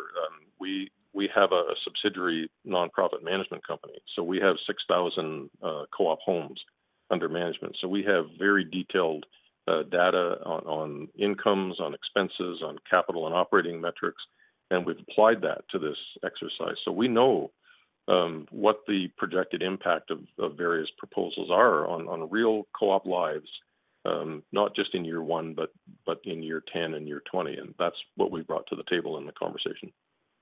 Excellent. And then finally, with respect to the recommendations themselves, have you shared your thoughts with council on how amendments might be brought forward to improve the recommendations? Yes, we've circulated two sets of amendments. One would be the text that would be required to replace those aspects of the city recommendation with our pricing proposal. And as I said in my remarks, if for some reason that's not acceptable, if that doesn't gain traction around the council table, then we've suggested how the staff model might be tweaked to at least mitigate the worst impacts. And that's just in dealing with the median renter income metric and the length of the transition. Okay, and that's it for your time. Thank you, Councillor Hardwick. And finally, Councillor Kirby Young, up to 3 minutes. Yeah, thank you. And Tom, let me know if you feel able to speak to this question or not, but do you have a sense, or you feel able to say, if the staff recommendations were adopted, whether or not a majority or even all of co-ops would actually sign on to that methodology? I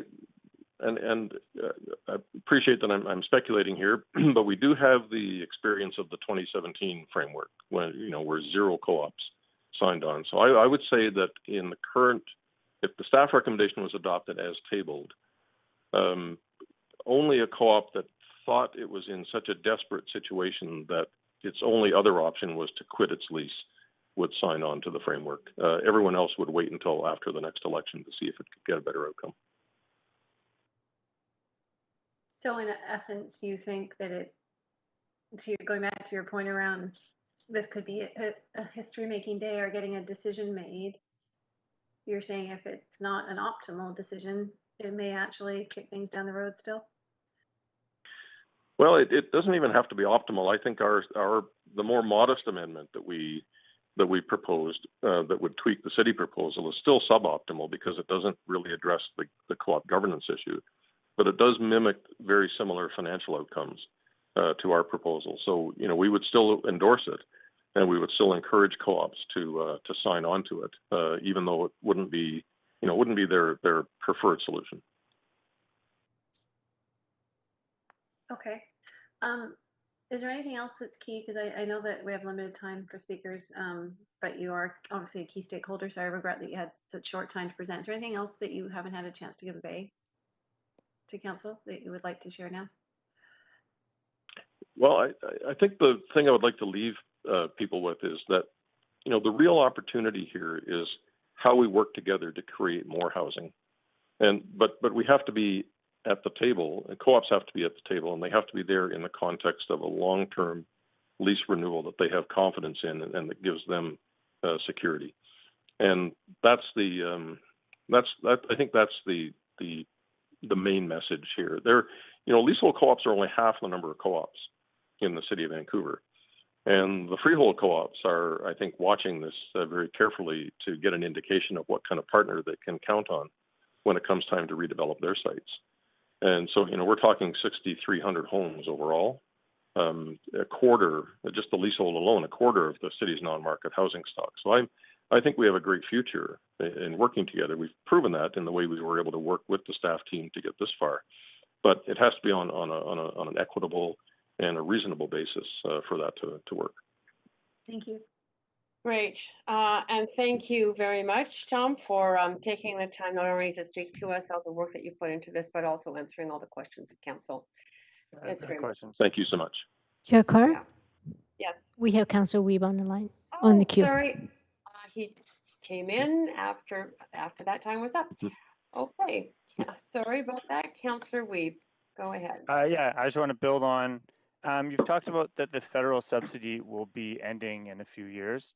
I'm wondering, do you feel that the appetite from the federal government right now is to support co-ops, and do you think that if we move forward together here, there's a great opportunity to receive federal funding to support the growth of co-ops here in Vancouver?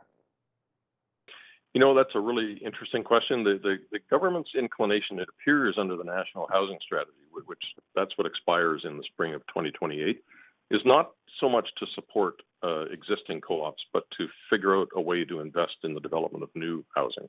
Now, those programs don't travel very well across the mountains generally, but it is a focus of theirs. So I would say that no one really has a reasonable expectation now that the subsidy stream that's being delivered to co-ops that we're talking about will survive that March 31, 2028 sunset. And that's why the commitment that the co-ops have made under our proposal to step in and fill that gap through their own resources, their own housing charges, is so significant. And I know the city has taken care to build protections into the lease framework that in the event that there is a change of heart federally and the government does step back in, that is used to deepen affordability or expand the number of homes that would be receiving rent geared to income assistance, not just to lower housing charges. So if that federal funding came back, there'd be an opportunity to increase the 15% RGI units would be kind of the goals, that we would ensure that the current co-ops would be able to deliver more affordability. Absolutely. Is that correct? Absolutely. There's some discretion built in there for the city to decide whether that's the goal or whether it's to direct to more affordability somewhere else. It's a conversation we'd have to have, but it can't become a windfall benefit for the co-op. Okay, and then we've heard a bit about the accessibility issues with some of the co-ops and ensuring that people can live in place. Is part of this program that we're looking at today, will be able to allow for co-op members to find accessible units or to be able to do capital upgrades to make more accessible units available in new buildings or in older buildings? Yeah, that's a big priority of ours, and we have a good partnership with the Right Fit organization to maximize the number of co-op homes that are designed for wheelchair users to be made available to them, and also to through our asset management plans to help co-ops make the plans they need to make their homes more accessible, and also to when opportunities for redevelopment come along, or infill development opportunities, to make sure that accessibility and sustainability are top of mind, because it is a life cycle process, right? I mean, you young families, aging seniors, and everyone in between. There needs to be a place for them in their co-op community. Okay, thank you very much. So much. Again, thank you. Thanks, Councillor Weeb. Thank you so much, Tom, for taking this time. My pleasure. And we are moving council on to speaker 2, Louise Doherty. Is Louise Doherty on the line? Hi there. Hi, can you hear me? Hi there. Yeah, we can hear you clearly. Hi. You can speak up, address council up to 5 minutes. Go ahead. Great, thanks so much. So my name is Louise Doherty, and I am a member of Four Sisters Housing Cooperative, and we are located kind of just east of Gastown and in the downtown east side. This co-op's been around since 1987, and I have lived here for 17 years. I have raised 2 daughters here. They're 10 and 12, so they were born into the co-op. The co-op has benefited me in so many ways. First of all, the community and the friends, and I have lifelong friends that have moved out, but I am still in touch with them. And just knowing if there's a problem in the buildings or something, there's always someone to help you out. And also benefited so much from personally, my husband lost his job almost 3 years ago, and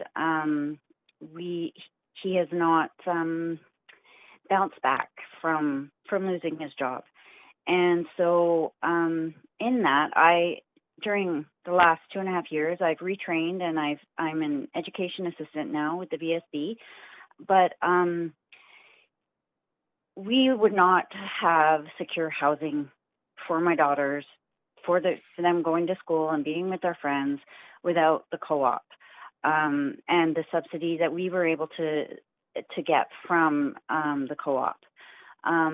It has made my life so much easier, and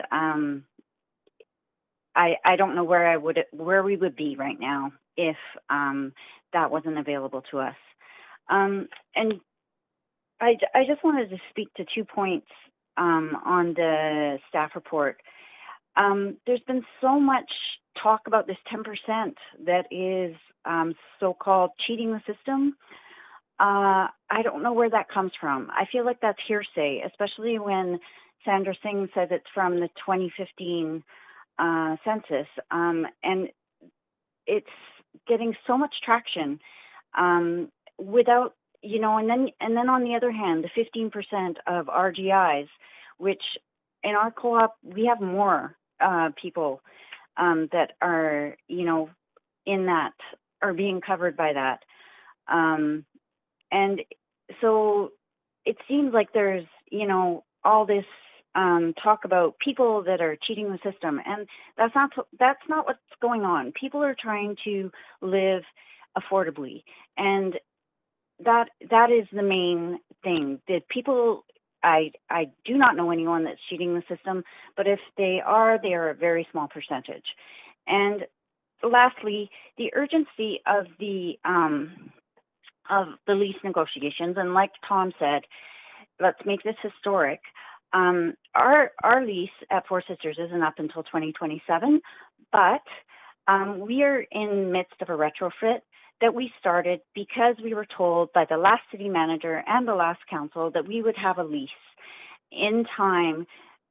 Once we started, we would have a lease in time to be able to get the rest of the money from lenders. That has not happened. We are 2/3 through one building, and we're not finished.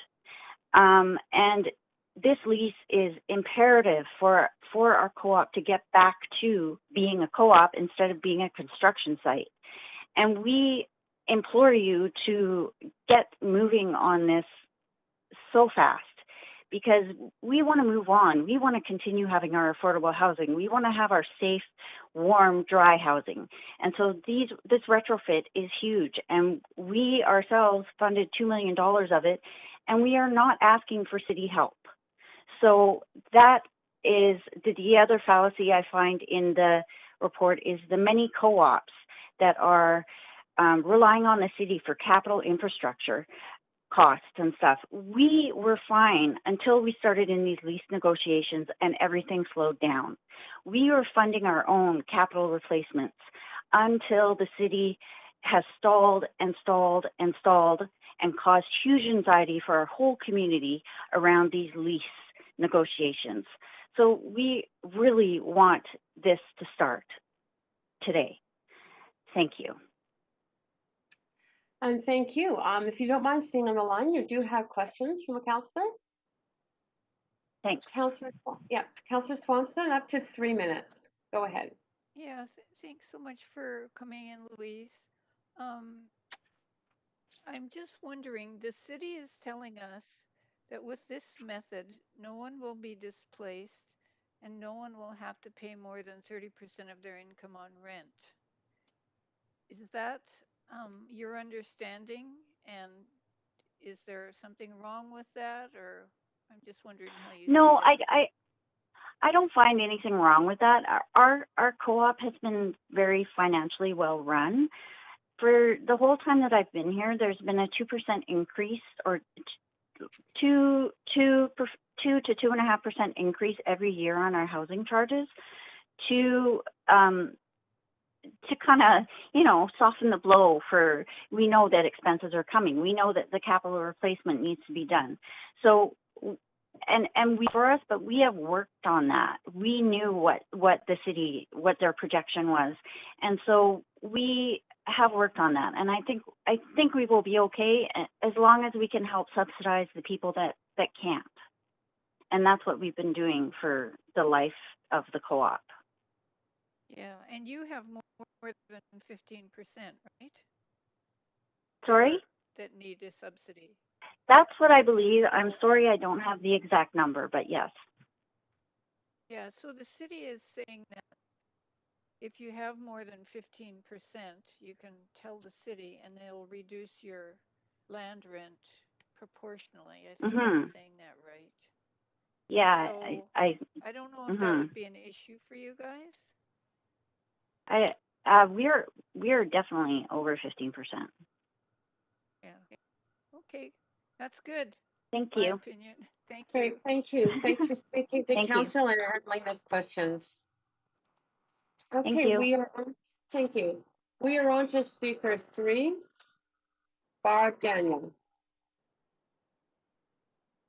Sorry, if there's fire engines. I'm the, what? Barb Daniel? Barb Daniel, one. Yes. Yeah, I'm the president of Four Sisters Housing Co-op, and I just want to say Louise was speaking with great authority because she was president of the co-op up until January, and she is currently a member of our retrofit lease team of 5 people. And the 5 of us collectively have, over the past years, spent literally thousands of volunteer hours on this particular, the lease issue.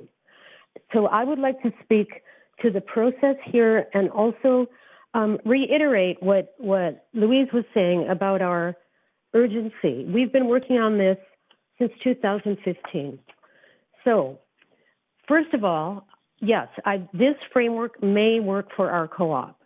And it looks like we can support the framework except for the pricing methodology. As has been mentioned several times, this is untried, unproven, and we don't know yet. We would need more particulars before we can establish how this affects our co-op in general and our individual members specifically. So other than that, yes, we would support this framework, and we really hope that you can pass it in a reasonable manner. For example, accepting the amendments, preferably the CHFBC recommended amendment that retains our autonomy as a co-op, and our model that has worked so well, providing affordable housing in the downtown east side for 34 years. So the urgency of our lease, as has been mentioned, in February 2017, the City Council unanimously passed a framework for leases. However, none of them were signed. This resulted in 0 co-op leases. So we're worried. We're worried that even if this framework passes, and even with the amendments and it's perfect-ish, then what happens after that? Where's our timeline? We were, in 2017, in February, Council had a list of 7 priority co-ops, and we were on that. And the reason we were on that list is because we desperately needed a building envelope replacement that we could pay for and that we had financing available for, but we couldn't access the financing and still can't access the financing because we need a lease that will cover the term of repayment plus 5 years. So anyway, our lease was to have gone to council by Q3 of 2017. So in the spring of 2018, our co-op actually reached an agreement with the city after, compromise on both sides and a lot of back and forth and more volunteer hours. And this agreement was set to go to council. 2 weeks before the council meeting, the city backed out of the agreement and suspended negotiations without any explanation whatsoever.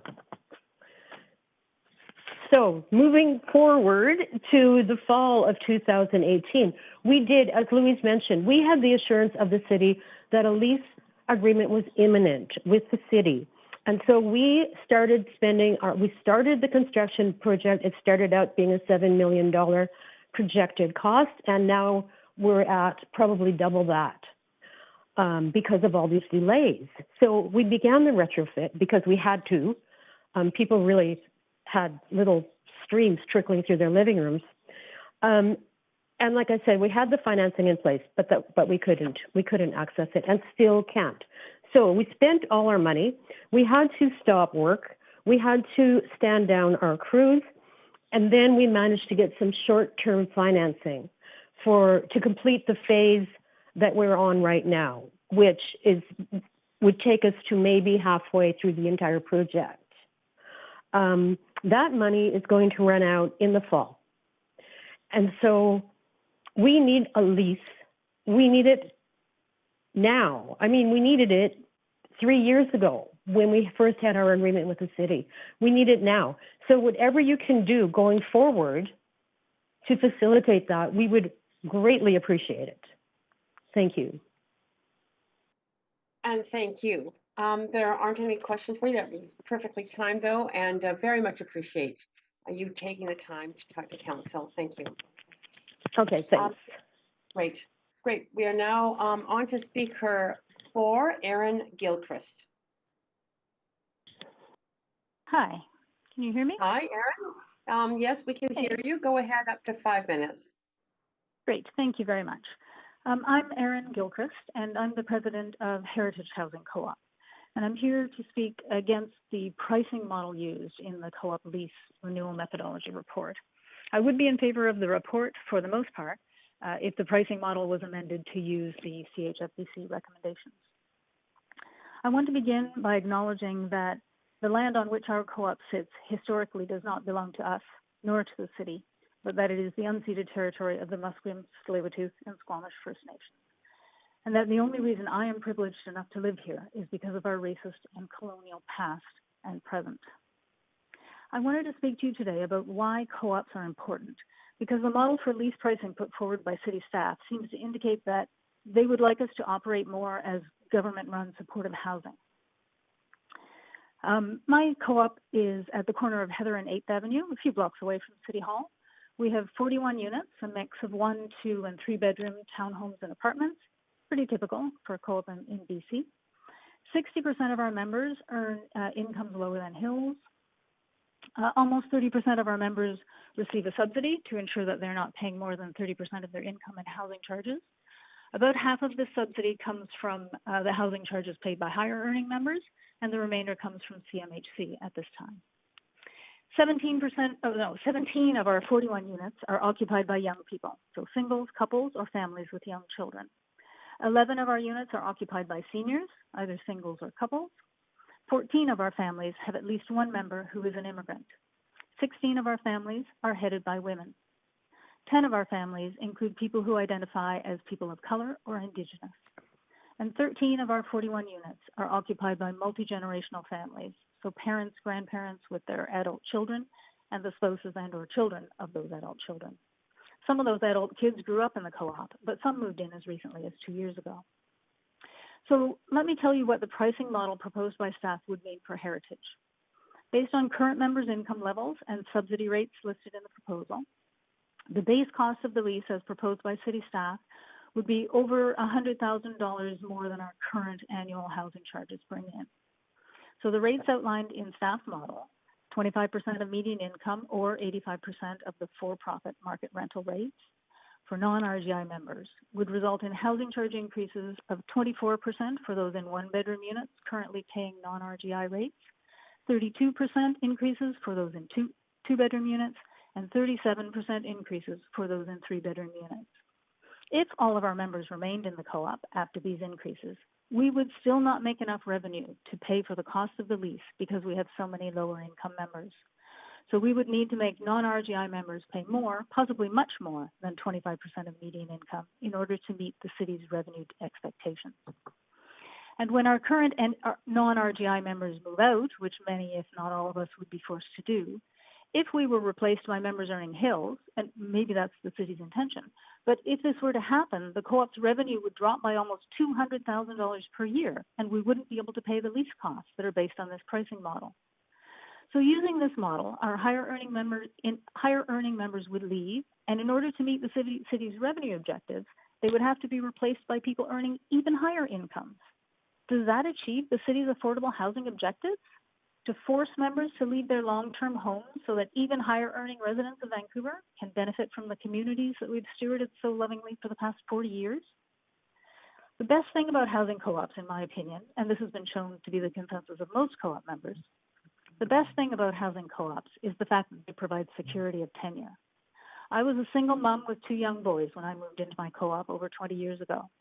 I always had a job, so I didn't need subsidy, but we had to move on the whim of our landlords when we were renting. So one of the reasons I had for wanting to move into a co-op was that I wanted a place where my kids could grow up, a place for me to grow old, regardless of cycles of income peaks and dips that happen throughout our lives. I wanted a place where I knew we would not be forced out by forces of either individual landowners or by forces from the for-profit market, which even when I moved in was starting to go nuts. I understand council wanting to earn more revenue from city land in order to generate more affordable housing for all Vancouverites. But this model doesn't do that. I beg you, do more financial modeling of this proposal using actual data from our co-ops. And please carefully consider its impact on affordability in Vancouver and on the future of co-op housing as it is internationally defined. Thank you so much for listening, and I'm happy to take questions if you have any. And you do have questions, so please do stay on the line. Go ahead, Councillor Swanson, up to 3 minutes. Yeah, thanks so much for coming in. I've been trying to get an example of exactly how the city proposal would work out in a co-op, and you have kind of provided that. I was just wondering if you could go into a little bit more detail.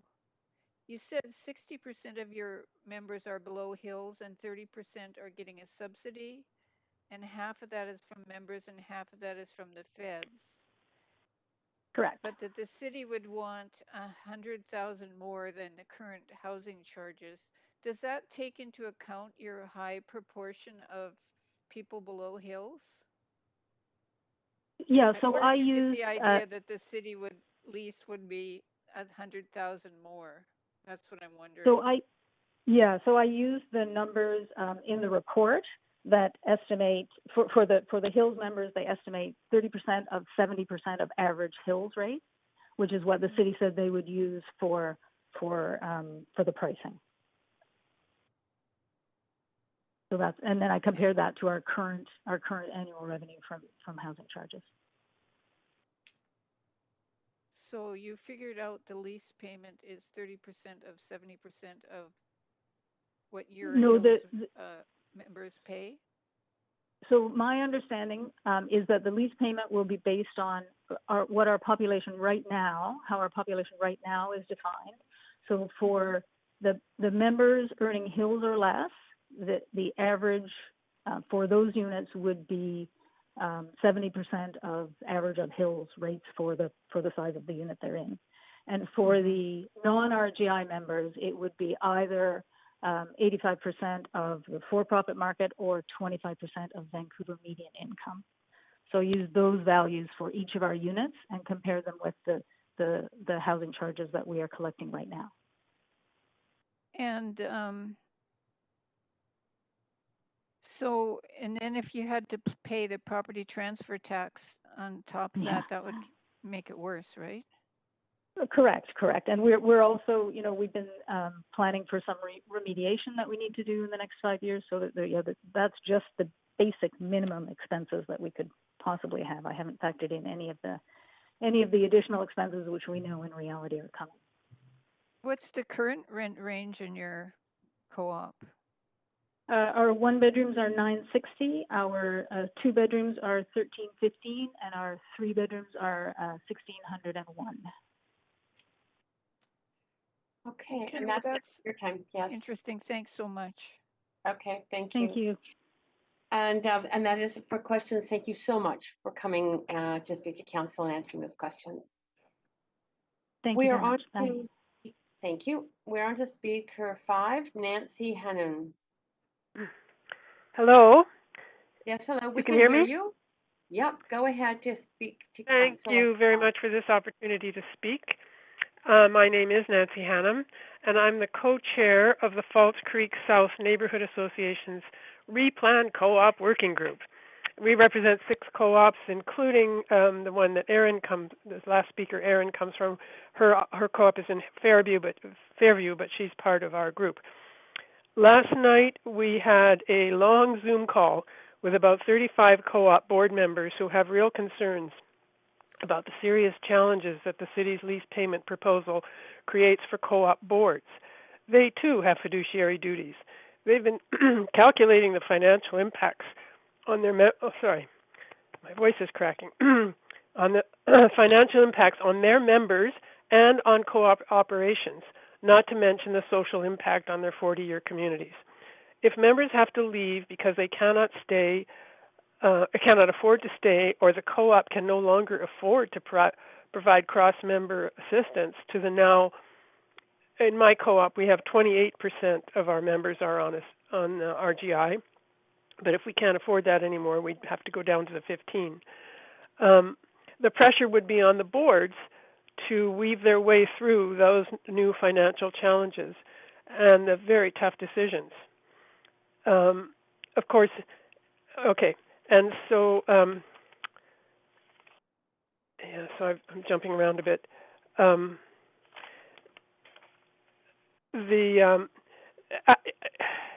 After 7 years of the transition process, the cost of co-ops will be so much higher, and the capacity to provide cross-member assistance diminishes. We don't need incentive for co-ops to want to give more than 15%. We already have it. But under this model, the incentive will be to stay as low as possible because we won't be able to afford any more than that. So I'm suspecting that the result will, after 7 years, will look something like 15% of members on RGI and 85% of members at higher income. The middle will be lost, and because they won't be eligible for RGI, but their incomes will be higher than 30%. They will be paying more than 30% of their income, but they won't be eligible for RGI. And we would call that rent eviction. But it won't be the landlord who's doing the evicting because they've passed that problem on to the co-ops. And they're calling it self-management, but it's self-management of a controlled financial situation controlled by the revenue and pricing requirements for the city's formula. So it's kind of a nightmare, and I think perhaps self-governance in name only, and it's very counterintuitive. I don't think the city's goal was to create co-ops that have to 15% on RGI and 85% high incomes. It's certainly not our goal. Of course, any lease payment will be a major new cost to the co-op, and there will be challenges. But from the modeling that CHF has done in their proposal, it appears that the co-ops would survive. Therefore, we being the Replan Group, strongly supports the CHF lease proposal rather than the lease payment methodology of the city's report. We have great respect and trust for the work of Tom Armstrong and the CHF staff in their very deep understanding of co-op housing and their massive effort to get a lease renewal process that works for the co-ops and city land. I see major differences between the two price proposals. Number one, in speaking to you as a city's governing body, I want to say that it appears the city's lease method and the CH method are based on different basic policy principles. It is at that deep level that the problem begins. The city is looking at the highest possible revenue. Now, Sandra Singh said that wasn't the case. The report this morning said that wasn't the case. But if they're not looking at the highest possible revenue, then they're looking at the highest amount of cash availability from co-ops to pay for other co-ops or affordable housing. The CHF model, however, is looking to preserve co-ops that have performed well and maintained a high level of affordability. The help we need from you, sorry, I'm doing too much. Yeah, the help we need from our elected officials is to be clear at the policy level. Affordable housing on the ground or as on housing, affordable housing in hand is worth two in the tree, to coin a phrase, which means this is housing that's available, ready, and people are living in it, as opposed to the potential of cash that would go to the Housing Endowment Fund. And remember, even if in the CHF model, there will be significant new revenue coming to the Housing Endowment Fund. My second difference is what other people have talked about, that the city's proposal is based on an external metric rather than actual co-op financial operations. The risk of failure to low and moderate income members and to the co-ops is high, and the risk of losing the co-op model of affordable and self-managed housing is even higher. In Falls Creek South, we also have the particular issue of planning for the future of this neighborhood. So the co-op boards look particularly close at Section B on redevelopment. And what our concern is that the current redevelopment language gives us, in the report, gives the impression that co-ops in those areas, such as the large development areas, like Falls Creek, presumably Broadway Corridor, and eventually Champlain Heights, that those areas would be given shorter lease terms in order to match whatever eventual redevelopment plans emerge. This would reduce the security of tenure for those co-op members and make it harder for them to finance repairs. Council should seek clarification. Okay, and actually you are out of time. However, you do have questions, if you don't mind staying on the line. Questions for Councillor, and Councillor Swanson, go ahead with your questions. Up to 3 minutes. Thanks for coming, Nancy. Thank you. I wonder if you could explain in a little bit more detail the 1585 thing, that it's not based on, you're saying it's not based on the actual operational realities, but our staff is saying that if you have more than 15% at RGI, that they will accommodate that by reducing the land lease payments. But you're saying by 2028, it'll probably be down to 15 RGI and 85 non-RGI? Well, that's because of the increase. How does that work?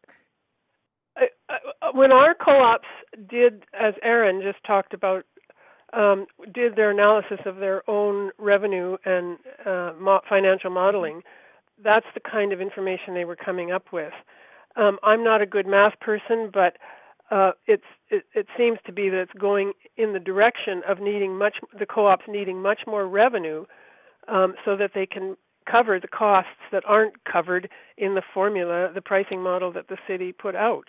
For example, things like the property transfer tax and major repairs. And the fact that after 7 years there will be no federal money for the RGI, and so even those co-ops who are now using federal money will have to come up with the extra money in their budgets to budget for something that they hadn't previously had to deal with.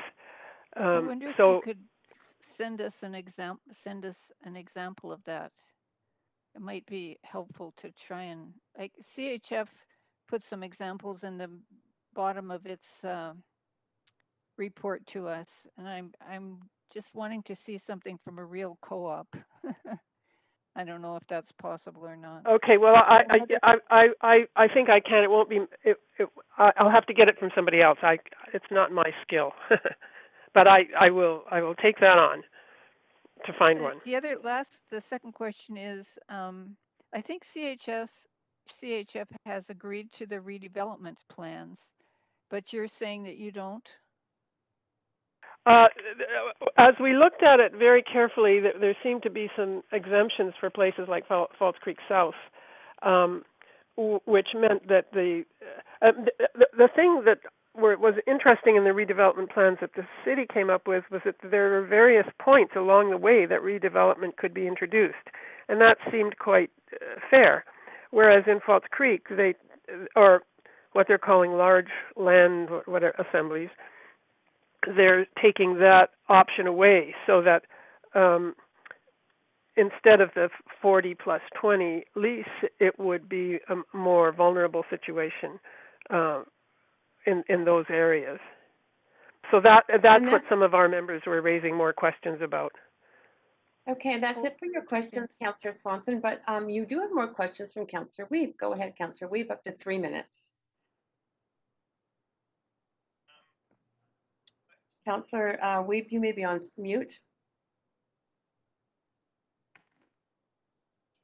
Still can't hear you, Councillor Weeb. Can you hear me now? Yes, we can. Go ahead. Yeah, thanks, Nancy. I was just wondering, CHF talked about different alternatives or amendments that council could make. I'm wondering if you've had a chance to look at those, including extending to 10 years or tying it to renter income. I'm just wondering what your feedback is on those amendments. I'm sorry, because I haven't had much time to look at that. We've been really busy informing everybody here and getting everybody organized for today. So I'll have to defer that to someone who has seen it. Yeah. Okay, thank you very much. Thanks for coming to speak. Okay, thank you, and that is it for your questions, and also thank you very much for coming to speak, Nancy. Okay, thank you. We are moving on to speaker 6, Suzanne Savahilagi. Hi, can you hear me? Yes, we can hear you. You have up to 5 minutes to speak to council. Thank you so much. I appreciate the opportunity to speak to you today. My name is Suzanne Savahilagi. I currently live at Four Sisters Co-op in the downtown east side. I've been living here for 14 years.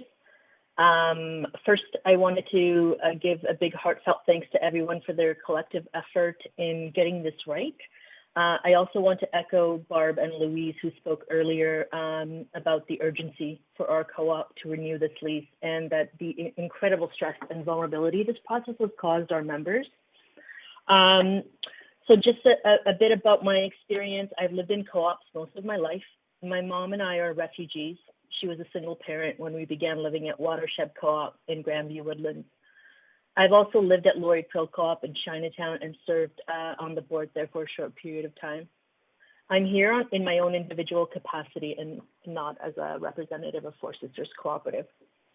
I want to acknowledge that we're on unceded, unsurrendered Indigenous lands of Musqueam, Tsleil-Waututh, and Squamish.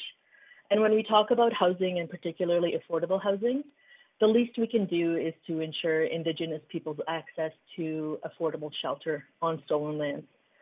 This should be a high priority, I believe, in any kind of housing discussion, and co-ops should not be an exception to this. Council, I have a few things I want to talk to you about today. I've read the proposal, but I have to admit there was not much time for me to read it thoroughly. A few days is not enough time to read and understand this dense document. It will have a profound impact on our lives, and it's impossible for us to gather 153 units, such as in my co-op, to have any kind of meaningful, informed discussion. And for me, this is a key component of what it means to live in a co-op, and this process has felt a bit like an attack on that democratic decision-making process that co-ops champion. So I'm not sure how much each of you know about co-ops, but just to paint you a quick picture, our members, the people who live in co-ops, are the ones that clean our hallways. They wipe down the elevators. They push the garbage bins out to be picked up every week. We do inspections during move-in and move-out of units, and we do that ourselves. We sit on committees for membership, finance, security, childcare, to make all of those important decisions about our co-op. We bring medication and groceries for our elder neighbors. We babysit for single parents in the co-op, and we do so much more. So we're talking about thriving, fully functional and sustainable communities that provide connection and safety and security of shelter. Personally, for me, it has truly allowed me to heal from trauma and address mental health struggles, and to get an education. I've formed lasting bonds in this co-op community and in the neighborhood at large. Although I largely agree with the city's proposal, I encourage the city to seriously look at taxing mansions and homeowners of luxury homes instead of relying on revenue from co-ops to fund affordable housing.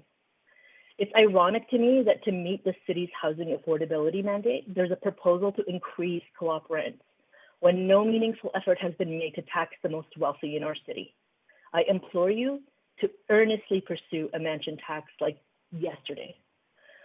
For me, this is an equity issue, which is why theoretically, I support gradual and reasonable increases in housing charges for high-income households, especially if this means that more people will receive direct housing subsidies. I've lived in co-ops while needing both deep and shallow subsidies, and I'm currently paying the maximum housing charge and have been for some time. My housing charge would increase with this proposal. But if it means that my income, my higher housing charge is going to allow my lower income neighbors to pay less, or that we have more subsidized units, I would gladly pay more. I feel that it's a duty and what I sign up for when I joined a co-op. Currently, my housing charge is less than 20% of my income. My neighbor, who may be working full-time at minimum wage, is paying close to 40% for their income for the same unit. To me, this is not fair and in opposition to co-op principles.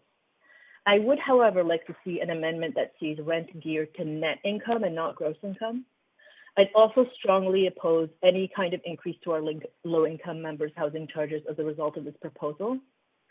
I'd like city to consider supporting diversity in co-op membership and leadership by funding to support education and training on governance, accessibility, and anti-oppression. We need to have more leadership from people with disabilities, from Black people, Indigenous, and people of color members, and we need to resource co-ops so that they can fulfill that goal. I read in the proposal that redevelopment is on the table, and frankly, this would destroy our community. Please build more co-ops. Don't spend money on destroying and rebuilding. You can use any revenue generated from housing co-ops directly to build more.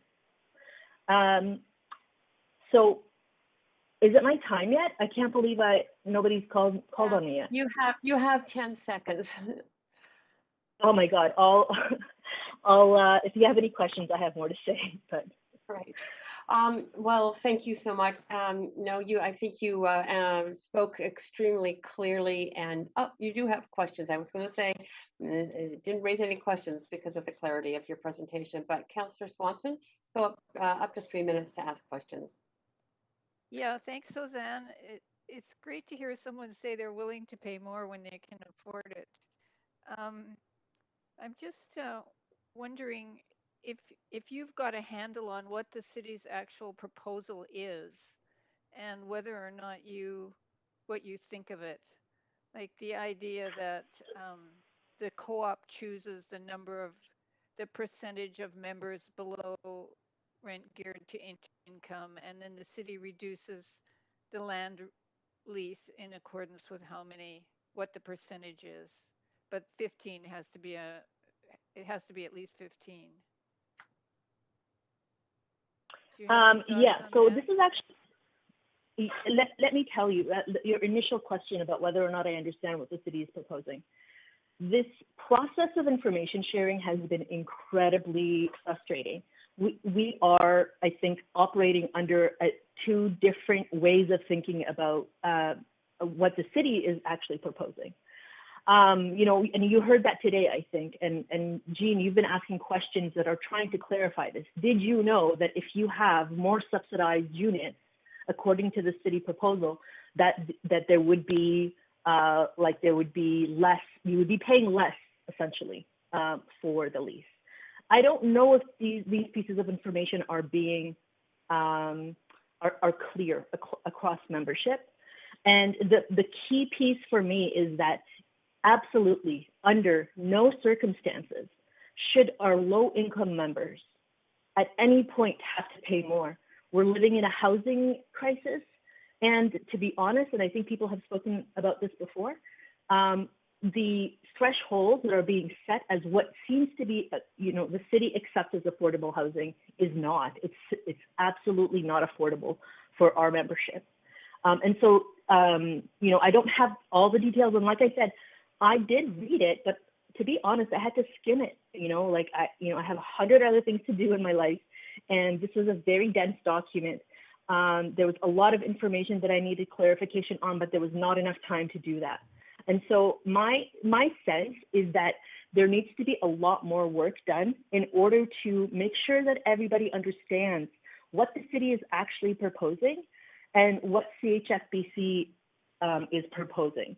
And until then, I think you need to approve the leases ASAP and without making major changes, and continue these conversations with co-ops and co-op memberships in order to clarify what it is that you're actually looking at. Because I don't think it's clear, the 15% to 30, I don't think that's clear, Jean. Yeah, I could have stood some more time myself to understand it, and it's my job. So thanks so much, Suzanne. Okay, thank you. Thank you. And excuse me, thanks so much both for speaking and for answering those questions. And that is it for the questions. So we're on to speaker 7, Councillor Sean Sorensen. Hello, just testing here. Are you good? Yes, we can hear you clearly. Go ahead for up to 5 minutes to speak to council. Thank you. Hello, Chair Carr, Mayor Stewart, and councillors. Thank you for hearing from me today. My name is Sean Sorensen. I'm a member and board member of Creekview Housing Cooperative in False Creek South. I reside on the unceded land of the Musqueam, Squamish, and Tsleil-Waututh peoples. Firstly, I'd like to say thank you to both the city staff and CHFBC for engaging in these negotiations on behalf of the 57 cooperatives on city-owned land. I would like to extend further appreciation to CHFBC for working through this, while remembering that we are parents, children, seniors, single families, and vulnerable residents, not just statistics. The amendments being put forth by CHFBC are the only way this framework can work without dismantling the principles and tenets of cooperative housing. The success of co-op housing in Vancouver, as a housing crisis has crippled the city, should be celebrated and duplicated, not reinvented by city staff. Our family has made the choice to invest in our diverse and mixed income community that values community over profit, and these are the principles we want our children to continue to be raised with. Our members are responsible for all facets of the operation and management of our home, and it is thriving. We manage the finances, membership, maintenance, safety and security, gardening, and even this, housing lease negotiations. We choose to volunteer our time and energy to continue to make this the place we raise our children in and we grow old in. And the metric for our time and our skills and our energy and our expertise is nowhere in this framework. There's a place in the city for purpose-built rentals, private condo rentals, laneway home rentals. There are people who value paying exorbitant market rent to an owner and having nothing to worry about. Their rent charges are set by the property owner and are not associated with their income in any way, other than a credit check. We are now being asked to have our housing charges directly linked to incomes, and yet there's still no metric for those times, skills, energy, and expertise we invest in our home and community. There are weeks that this feels like a part-time job, and that has always been worth it. Our sweat and time is always worth it. Self-management comes at the expense and use of our time and skills, and each of us have been willing to pay that cost. There are in-kind calculations in so many not-for-profit budgets, and yet it is not considered by the city at all. We are a moderate-income family with childcare charges, and we do not have the ability to purchase our own home. We are fortunate that in the 70s and 80s, the city staff and the council agreed to support and invest in the self-governing principles that make up cooperative housing. I recognize that 40 years have passed and we do need to reassess and grow as a community. Our cooperative has already implemented some of the same items included in the framework. We have a strict downsizing housing policy. We do not allow sublets. We have close to 30% of members who are on subsidy. We are open to growth and learning. But what's truly frustrating right now is that our opportunity for growth and change is being dictated by the city staff. The first framework in January 2020 was proven by financial institutions not to be viable for existing cooperatives. And now we're being asked to adhere to another creative financial model that has never been proven before. I even asked city staff during a Falls Creek South town hall, what's the plan for school infrastructure in our neighborhood as they plan to increase density? And the response, and I'm not kidding, that's a good point, we'll add it to our list. I've lost faith that the financial health, security, and sustainability of the residents, that the sustainability of the residents of the cooperatives on city land matter to the city staff. Why must policy categorize the land we are as discounted or subsidized when we have successfully provided affordable housing to our members for nearly 40 years? Why do we need to qualify for affordable housing, as a city staff member today put it in their presentation? All residents of this city deserve access to affordable housing, period. I'm asking that you seriously consider the amendments put forth by CHFPC so we continue to be a safe, consistent, and reliable part of this city's fragile housing market. Thank you for your time and consideration as you make this decision on my home and our intergenerational community. And thank you so much. If you don't mind staying on the line, you have questions from Councillor. Thank you. Councillor, go ahead up to Councillor DiGenova, up to 3 minutes. Councillor DiGenova, you may be on mute.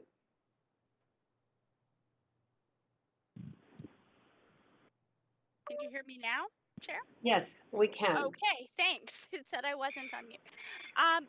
Thanks for your presentation. I'm just wondering if you could point to and for really sharing with council how this could affect you and your family. I'm just wondering, could you maybe point to some specific concerns you would have if we pass the recommendations that were before us today without those amendments? Are there? I mean, I heard from you that you had a number of concerns, but are there one or two you could share just in the 3 minutes I have, if you wouldn't mind, as to what this could do to you and your family specifically if this passed as is right now? Thank you. Sorry, you're saying that you couldn't gauge from when I spoke what those were?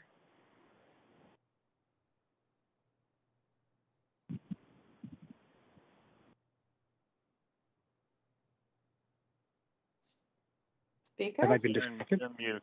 Melissa's on mute. Oh, sorry. Can you hear me? Now we can.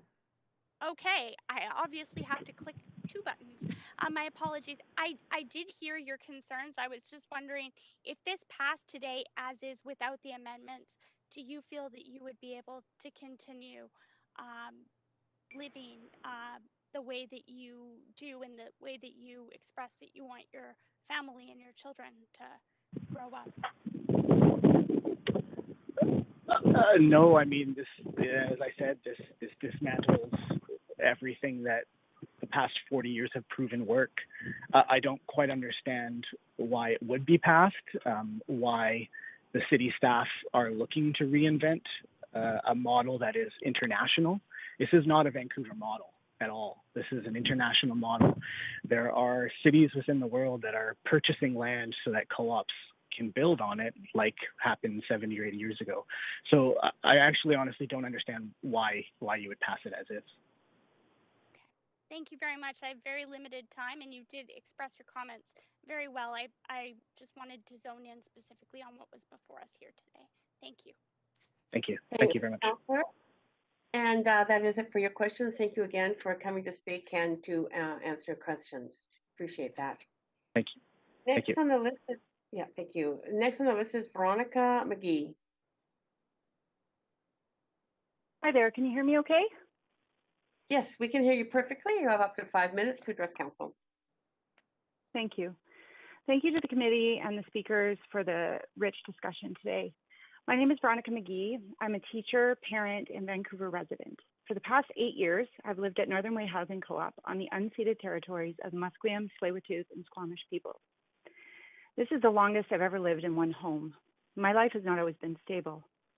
Since I need to be brief, I thought I would illustrate my concerns using a few numbers. The first number is 10. That's how many elementary schools I attended.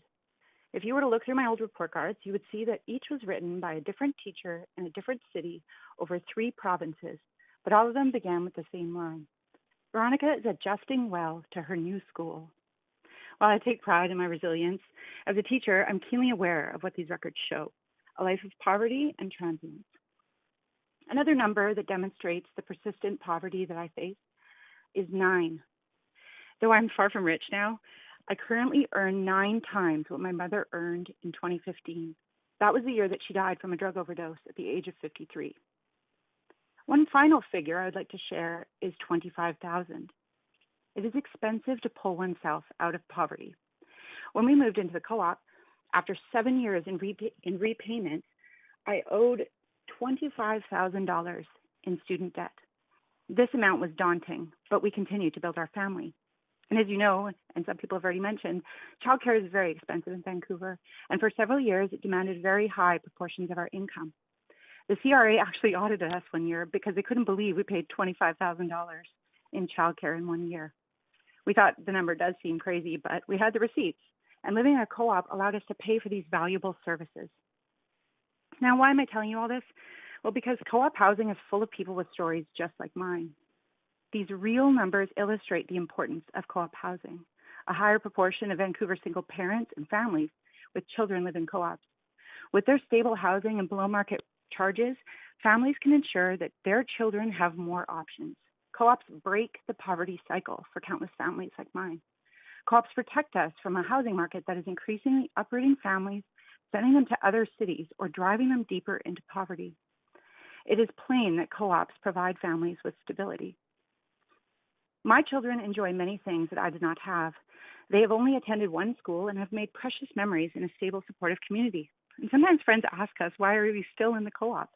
Unlike market housing, we cannot accrue equity. And aren't we afraid of being priced out of the market?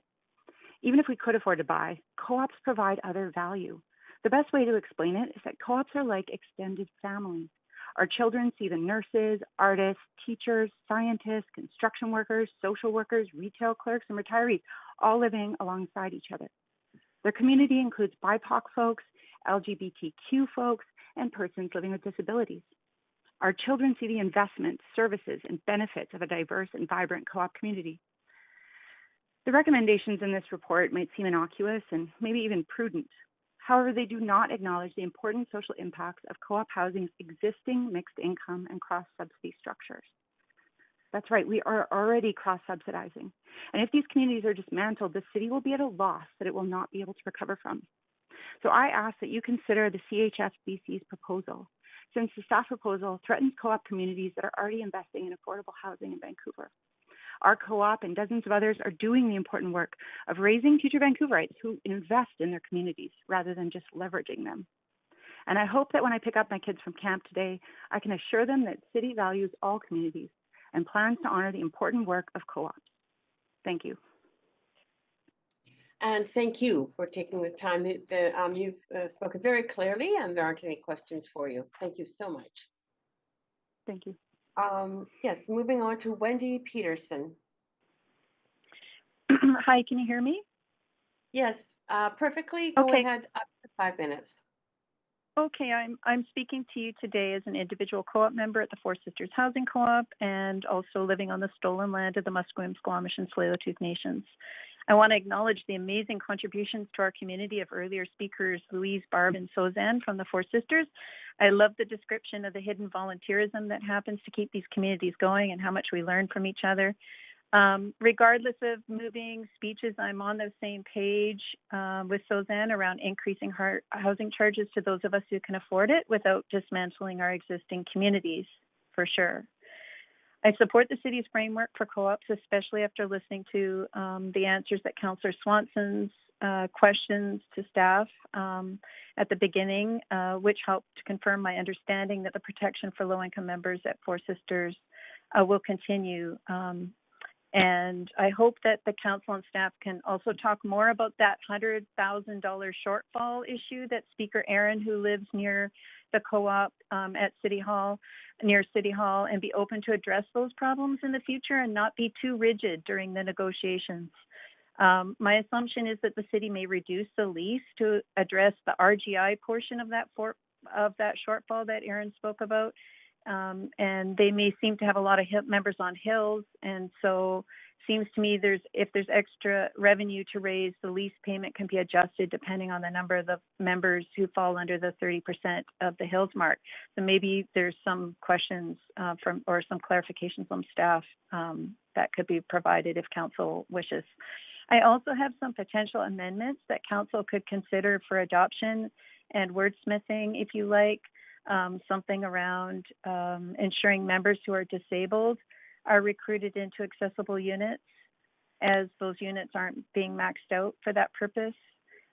Putting more teeth into preventing overhousing, putting more teeth into the diversity on boards and in memberships, promoting women identified members to have the principal memberships across co-ops. We have that at Four Sisters, and it's a great policy.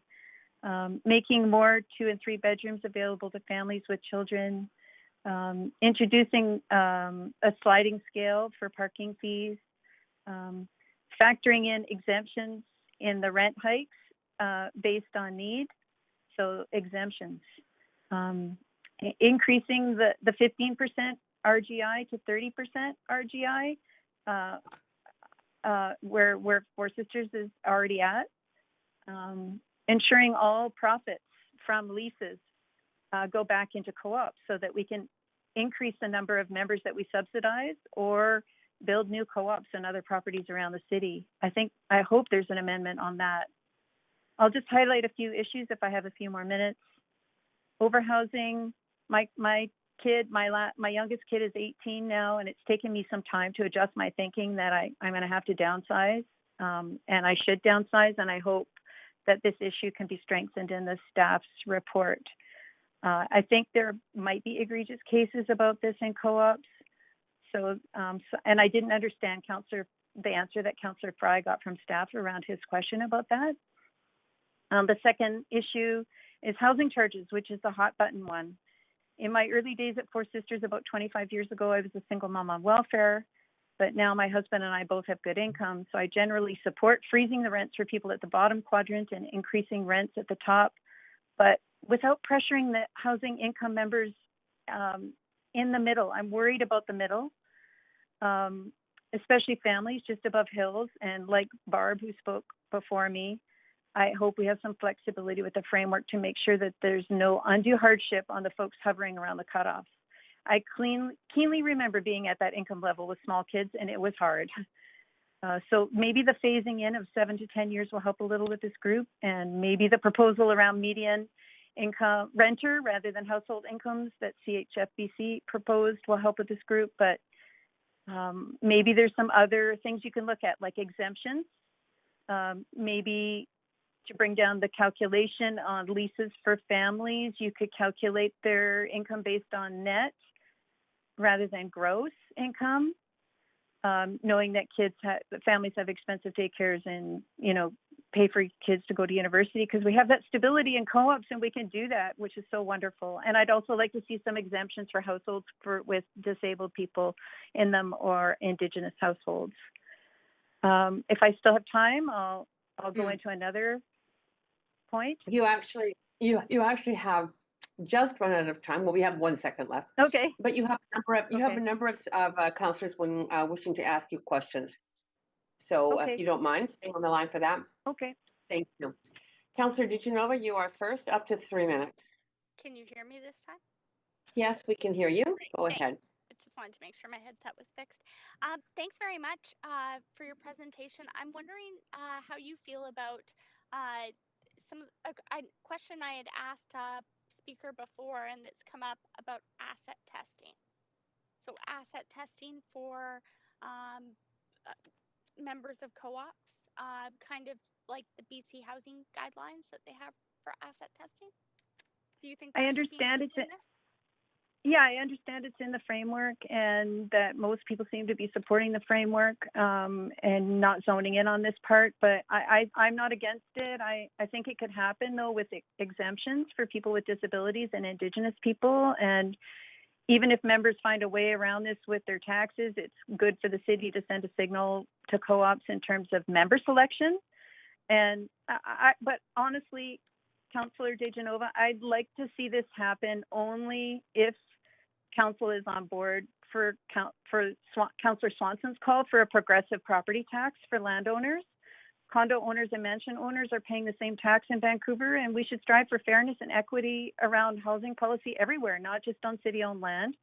And this extra funding from a mansion tax could help us build more co-ops and subsidize more people in the city, and I think it's a fair trade-off. And if this council is clearly concerned about who gets a subsidy in our co-ops, one could argue that not instituting a progressive tax structure is also a form of subsidy for the ultra-rich. So we need to keep our eyes on our prize. So that's, I just asked you to keep. Yes. I only get a Okay, certain amount I'm of time. done. I was just gonna say. Rant is done. Thank you. Sorry, I only get a limited amount of time. I don't mean to interrupt you. Okay. But, we've been told that asset testing is not a part of this. That it's a part of other co-op agreements, but not this. So maybe you could ask the staff to ask a question about that, because I think it is there in the report, and maybe that you can work to put some teeth into it if you wish. And I think it's doable, especially for onboarding new members into the co-op. Yeah. For existing members, it might be, you don't want to necessarily push people out, but I'm not against it. I'm not against it. Okay. Thanks, and those are some good options. Grandfathering and things. Thanks. Thank you, Councillor DeGenova. Councillor Fry, up to 3 minutes. Thanks, Chair. Hi, Wendy. Nice to hear from you. Hi. I guess just right off the top, so just to get this clear, you're okay with the staff recommendations as is, but you also sort of support the gist of the Federation's proposal with linking it to rental medians and the shift from 7 to 10% for the non-RGI. Yeah. Well, to be frank, it's hard. It's been hard to get our heads around this in such a short period of time, which our co-op members are in dismay about, because we didn't even have a chance to sort it out amongst ourselves, our position on this. But just from my gloss, and I think that the main problem is the people that are hovering around the cusp. And so I think it's okay. Yeah, sure, phase it in over 7 years. I think that's generous, or 10 years, as Tom suggested. That's generous. And yeah, you don't want to displace communities, because as Suzanne says, those people are pushing the garbage dumpsters out every day, and putting in a lot of volunteer time. So I do think, though, the city needs to be really careful that, because I was one of those families, low-income families, just over Hills, that was barely making it with 2 kids in a 2-bedroom with four humans in the 2-bedroom, and paying. And every time our rent went up 2%, I felt it in the co-op. So, and I wasn't buying boxes of Cheerios. Just 'cause I only have a limited amount of time, and I see Jean's on for after me too. So, the progressive taxation, as you probably know, we don't actually have the ability to do that under the Vancouver Charter. That's 100% provincial kind of a designation. You could lobby for it, though. Sure, yeah, we could. We can lobby. We lobby for all sorts of stuff, and they don't necessarily do it. Well, so, how do you feel if we don't get progressive taxation? Does that change your opinion? Oh, and I also want to ask, if you don't get progressive, Four Sisters. Yeah. So what's different? Okay, well, that's a rhetorical question. Let me just ask you something else. Sorry. Yeah, it's rhetorical. We don't have that much time. Yeah. I think you could work harder. I hear a different narrative from Four Sisters residents coming to speak to us from the other co-ops. What's different? How is Four Sisters different from the other co-ops that are speaking to us? Because I hear a very different kind of. Well, not necessarily, because when I was listening to Erin at the co-op near City Hall, that $100,000 shortfall, and her concern about that, I'd like to know what portion of that $100,000 shortfall is about is that really the RGI members? Like, can't the lease be reduced to meet that shortfall, or is it just the upper end 10% of the members who are making over 100,000 that should be paying more? You know what I mean? Like, I think what's different? You have a lot of members at Four Sisters because we are living in we're like an anchor and an unusual part of the city, and we've been an oasis here in the downtown east side. A lot of activists live here, and a diverse selection of like people that have come out of SROs live here. It's like we have a unfortunately, Councillor Fry is out of time. I'm sorry about that, but you do have other questions. Here we go. Councillor Swanson, up to 3 minutes. Yeah, hi Wendy. I got two questions. One of the things you said was that you thought that all the profits from all the extra money that the city gets from the co-ops should go back into co-ops. And I think our staff would say that if we do that, then we won't be able to put it into homelessness, or we won't be able to put it into increasing affordability in other social housing buildings that aren't co-ops. How would you answer that? Well, I think co-ops are actually the solution to the housing crisis. And I think, and as long as we are increasing the RGI members, so one of my other suggestions was to increase the bottom from 15 up to 30, you know, again, without pushing out members, transitioning and actually building new co-ops that have even higher RGI limits. So I think that can address that question. Okay, then you had a long list of things that you think co-ops should do, like give people with disabilities access to the accessible units, stop overhousing, promote diversity, that kind of thing. So do you think that, would you want co-ops to do this, or would you want some higher authority hovering over them and telling them to do it, or else? Well, maybe people at my co-op won't talk to me ever again after I say this, but I really would like to have some benchmarks that co-ops have to follow. Okay. So something with teeth. Yeah. Okay, good. Thank you. Okay, and thank you. And thanks so much for both coming and speaking to council and for answering those questions. That's great. Council, I'm recognizing that we have been at it for almost 2 hours, and could do with a little bit of a health bio break. So I'm suggesting that we take a 5-minute break, stretch our legs, and come back at 3, I guess, 55. Thanks everyone.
Rosemary, I wonder if you could check to see how many we've got here. I don't think I see quorum, but Yes, maybe you some. are correct. No quorum yet.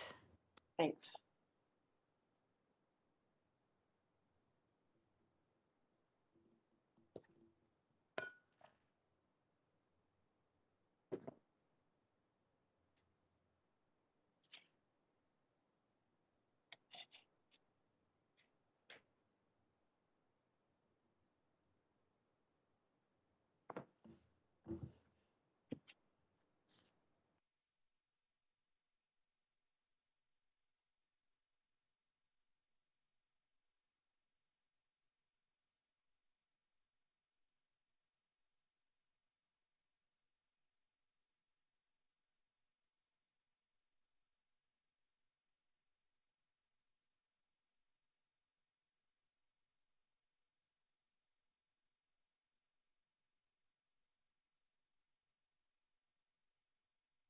Great.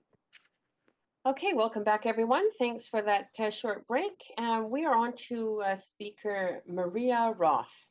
Maria Roth on the line? Yes, I am. Can you hear me? Oh, perfectly. You can address council for up to 5 minutes. Go ahead. Okay, great. I also have a presentation that I submitted to the clerk earlier today that accompanies my presentation. Okay, we'll just wait a moment. Oh, there it is. It's up now. Okay, great. There's a bit of a lag, so hopefully everything stays in sync. Thank you, Carr Chair, Mayor Stewart, and Council. My name is Maria Roth. I live on the unceded territories of the Musqueam, Squamish, and Tsleil-Waututh Nations, and I'm a member of False Creek Housing Co-op. Next slide, please. Should be some houses. I'd like to begin with an image I took a few days ago. It's a project I've been watching with interest uphill from me. Joie or Joy, it's a site redevelopment that was first built in a period when housing was affordable for many Vancouver families. I've been watching with interest what its heritage skeleton will become. Next slide, please. It should be a view looking out. You look north from Joie, you can see Vancouver House. For me, it's a dense signifier of Vancouver as a magnet city for super wealth in an out-of-control housing market that's been driven by money that, quite honestly, is beyond my understanding. It's intimately connected with rising housing costs for all residents across this city and problematically invisible but fully present within the lease discussions today. Between Joie and Vancouver House lies my community, False Creek South, a cluster of interconnected housing co-ops that are a refuge against this, a form of housing that is celebrated internationally as an antidote to hyperfinancialization of housing. Next slide, please. It should show kind of a Google Maps in black and white on the top. False Creek South is home to 5 co-ops and just under 1,200 members. And as we reported to Council last July, we have many low and moderate income households in our co-ops. 17% of our members have household incomes of under $30,000 a year, and half of our households have incomes of under $60,000 per year. Since that time, we've been very fortunate to receive a custom 2016 data census poll from CHFBC that has been really great for us to have the chance to look through. Next slide, please. It should be some graphs. If you take a look at the column on the left, these are demographics for the 5 co-ops physically and geographically located in the Creek. We have more families with children on average than the city, 42% versus 34%. We have double the number of single-parent households, 16.9% versus 7.6%. Many seniors, almost double the city's percentage, and that gap is growing. This is an issue for us going forward as a community. And we have double the city's percentage for community members with physical difficulties. We also took the time to look at how our current inventory of homes compares with the new housing targets that have been set by the city through the Vancouver Housing Strategy. How does our existing homes stack up against what the city is hoping to build? And there's some more sort of bar charts in the column to the right, and I'm surprised to see where we landed comparatively. 80% of our co-op homes are suitable for families with children, 2, 3, and 4 bedroom units, versus the city's target of half that at 40%. And as any of you guys that have walked through are aware, our neighborhood is a really great place for children to grow up and connect. Ground-oriented housing allows easy access to the outdoors and play, easy for friends to drop by. Yet in the city's targets, none of the city's ground-oriented housing targets families earning below $80,000 a year, families who are especially vulnerable in this housing crisis. All of the housing targets that you've set look at 80,000 plus, with the bulk targeting households over 150,000 per year. In contrast, all of the ground-oriented housing in the co-op units down here are available to any member household, regardless of income. Unit eligibility is solely determined by family size. This is an incredible, affordable resource that needs to be projected for generations of families to come. And future housing like this needs to include, rather than exclude, low-income families and kids. Next slide, please. Should be a photograph of people. Every unit in my co-op is occupied by someone as their primary home. We are teachers and planners, firefighters and nurses, service sector workers and artists, retail clerks and tradespeople. These are not investment units. These are modest, safe and secure Vancouver homes within a co-op community that creates a robust matrix of belonging and heart. As a BIPOC person who has experienced housing and life trauma, it has always normalized difference in care. I belong here along with so many others. To conclude, I ask you all to work hard to consider a pricing model that really works for co-op members now and into the future, and to protect this housing for families and members to come. Be rigorous in your own methodology as you review this framework. Ensure that it is grounded on robust data, rigorous modeling that goes forward through the proposed lease's 40 years and not just the 7-year transitional phase, and rigorously review it. Be as critical as you can on the process, for a lot is at stake with a model that has never been used anywhere else in the co-op sector and remains untested. It will have huge impacts on 50 co-ops potentially for the next 40 to 60 years. Thank you for listening and for your consideration. And thank you very much. A great slideshow. You don't have any questions, but that's probably because you just presented so well. So thank you very much. And yeah, thank you for taking time with us. Okay, thank you for your time. Thank you. That moves us on to Speaker Sarah Brown. Good afternoon. Can you hear me all right? Perfectly. You have up to 5 minutes to address council. Hi, everyone. My name is Sarah Brown. I live in Twin Rainbows Housing Co-op on the stolen lands of the Squamish, Musqueam, and Tsleil-Waututh people. I'm very grateful for this opportunity to speak with you today. I wanted to begin by saying that I'm largely in favor of the city report before us today, but not with the method of lease renewal pricing. I reject this section of the report, and I urge council to instead support the alternative lease pricing method that has been put forth by CHFBC. So I'm a full-time graduate student in the Department of Geography at UBC. My partner works full-time as a landscaper, and we have 2 children, both in elementary school. A couple of years ago, when we were still living in student family housing at UBC, we started to plan out where we might move and what our lives might look like when I graduate. We realized with great sadness that we would not be able to afford to continue living in Vancouver. This would have been a great loss for us, and I will also humbly suggest that it would have marked a loss for Vancouver too. My husband and I have both long been involved in community building projects and volunteer work. Between us, we have thousands of volunteer hours in Vancouver. The reason that the city is out of reach for us was economic. our combined household income is under $70,000, and it has been for years. I've been in school since before our children were born. We don't currently qualify for RGI or other subsidies, and I have student loans that will take time to be paid once we're both working when my studies are completed. Back in 2018, 2019, we started to join the wait lists of any co-op we could, knowing that this could be one of the only paths forward for us staying in Vancouver, which is the only home our children have ever known. Eventually, in spring of 2020, we were offered a unit at Twin Rainbows. To say this was a load off our shoulders would be a massive understatement. I think you'll see that there are a lot of elements in our story that might dispel this and some of the other myths out there about housing co-ops. Myth number 1, endless wait lists. From the time we joined the wait list to the time we moved in was a little more than 2 years. I know we were super lucky as our application happened to land when the co-op was in the process of right-sizing, fixing an overhousing situation by moving single occupants out of 2 and 3 bedroom units and into 1 bedroom units. Myth number 2, it comes around the idea of nepotism, this idea that you have to know someone on the inside of a co-op to get in. We knew absolutely no one at Twin Rainbows. Myth number 3, that co-ops are full of privileged high earners. Not in our case. Justice, equity, diversity, and inclusion is now a top priority at Twin Rainbows, and my family is particularly committed to making sure it remains a top priority. My partner is a person of color and immigrated to Canada as an adult soon after we were married overseas. Raising our children in a diverse community, by that I mean racially, economically, in terms of different gender expressions and sexualities, is one of the major reasons that we were desperate to stay in Vancouver. This issue matters to us so much, and I know it does to a lot of others at Twin Rainbow and other co-ops as well. Myth number 4, co-ops don't adequately keep up their buildings. We moved into Twin Rainbows just as a massive construction project was beginning. This is a multi-million-dollar building envelope renewal, and it's brought a lot of not only financial strain, but stress, noise, hassle that come with a massive, major, years-long renovation. But we're doing it because we want our building and our co-op to last. Myth number 5, that co-ops resist raising housing charges when we're left to our own devices. Twin Rainbows has in fact committed to an annual 7% housing increase in order to pay for our construction project that started in 2020 and will last at least 10 years. Members have approved increases that will mean our housing charges will almost double over the next 10 years.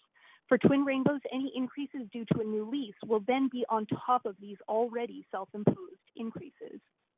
There were moments in the city report and presentation today that implied co-ops don't make repairs and upkeep a priority, that left to our own devices, we don't sufficiently increase our housing charges. To me, it points to an almost parental vibe in the approach to lease renewal frameworks, a sense that the city needs to set rules for co-ops, or else co-ops will do whatever it takes to keep housing charges at rock bottom, let buildings fall into disrepair just to save ourselves some money. It's just not true. Our co-op has dispelled this and many other of these myths.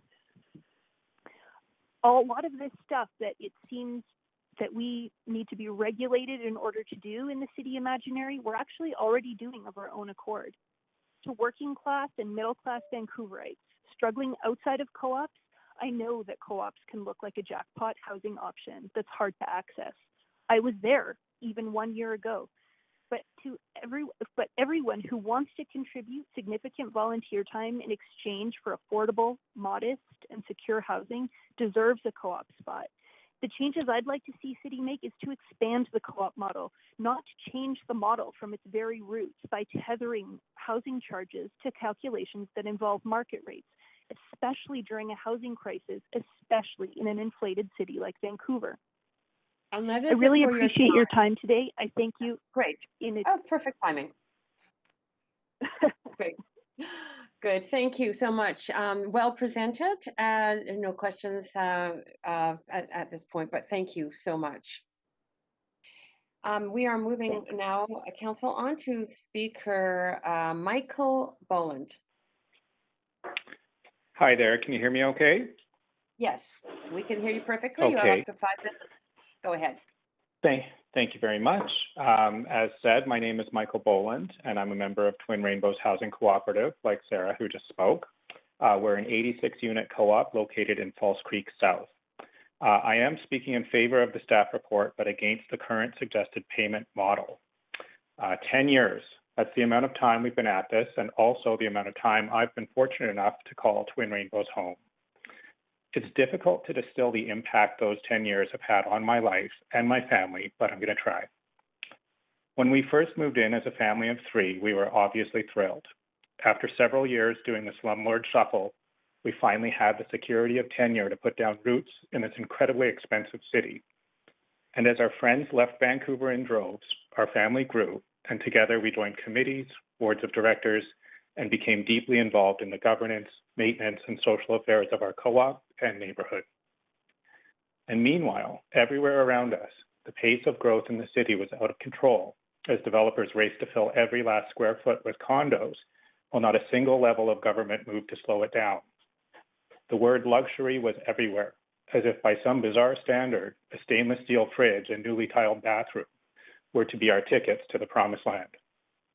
And yet through it all, our quiet little corner of False Creek South kept working away, providing stable, well-maintained, well-managed, affordable housing to a diverse, mixed-income, multi-generational community.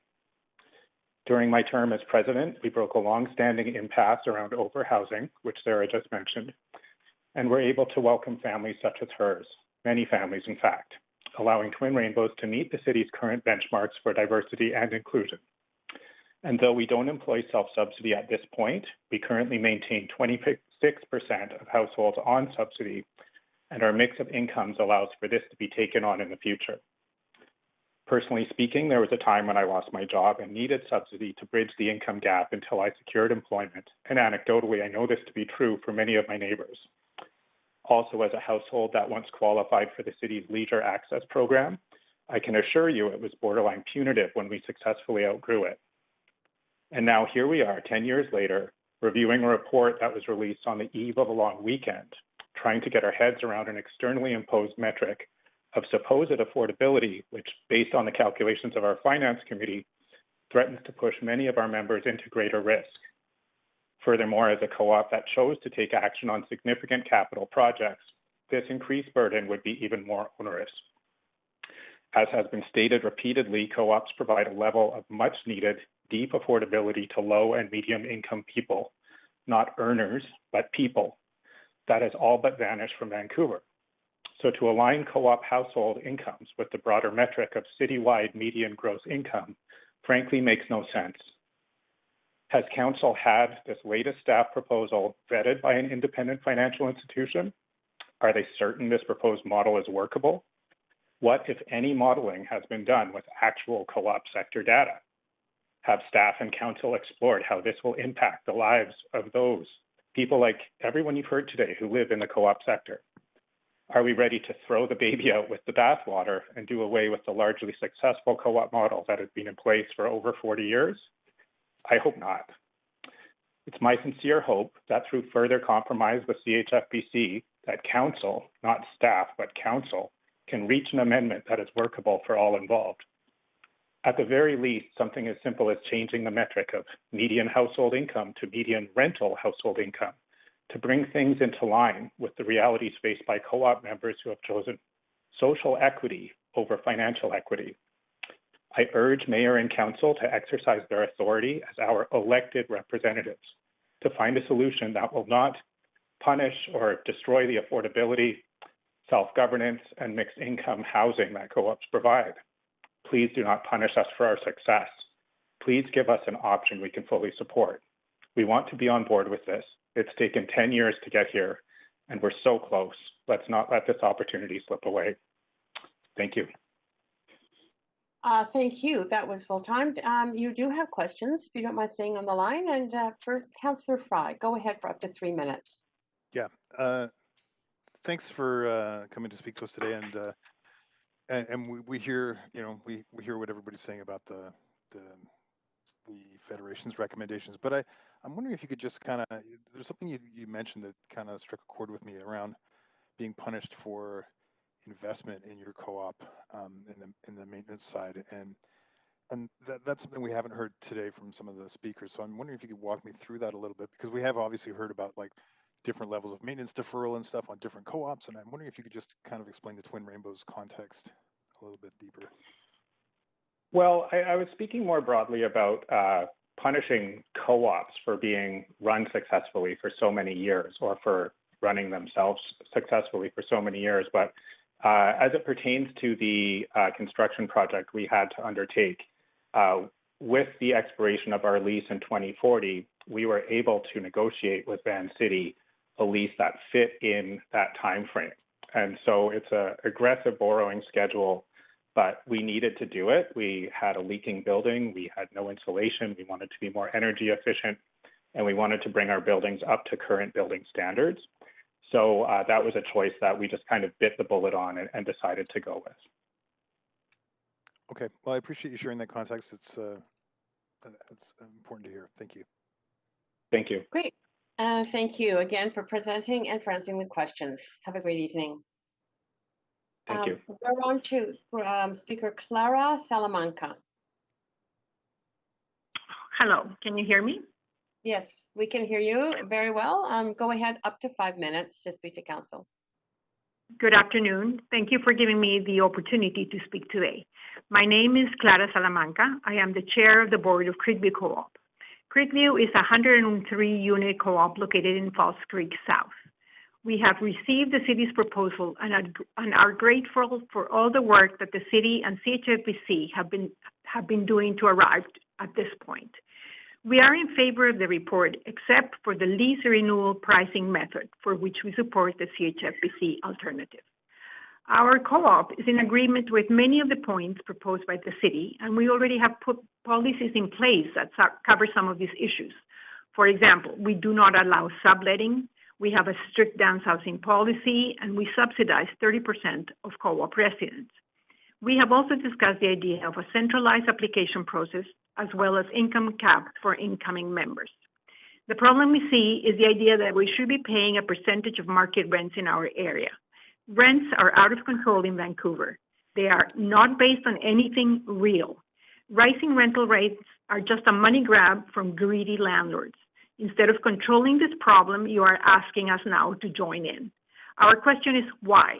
We are a nonprofit and have been responsible stewards of our co-op. We have provided affordable housing for hundreds of families and created a community that stands by the principles of co-op living. Members all spend hundreds of hours doing volunteer work to keep the building and the co-op functioning. It really feels like we're being punished for being successful providers of affordable housing, which is so sorely needed in the city.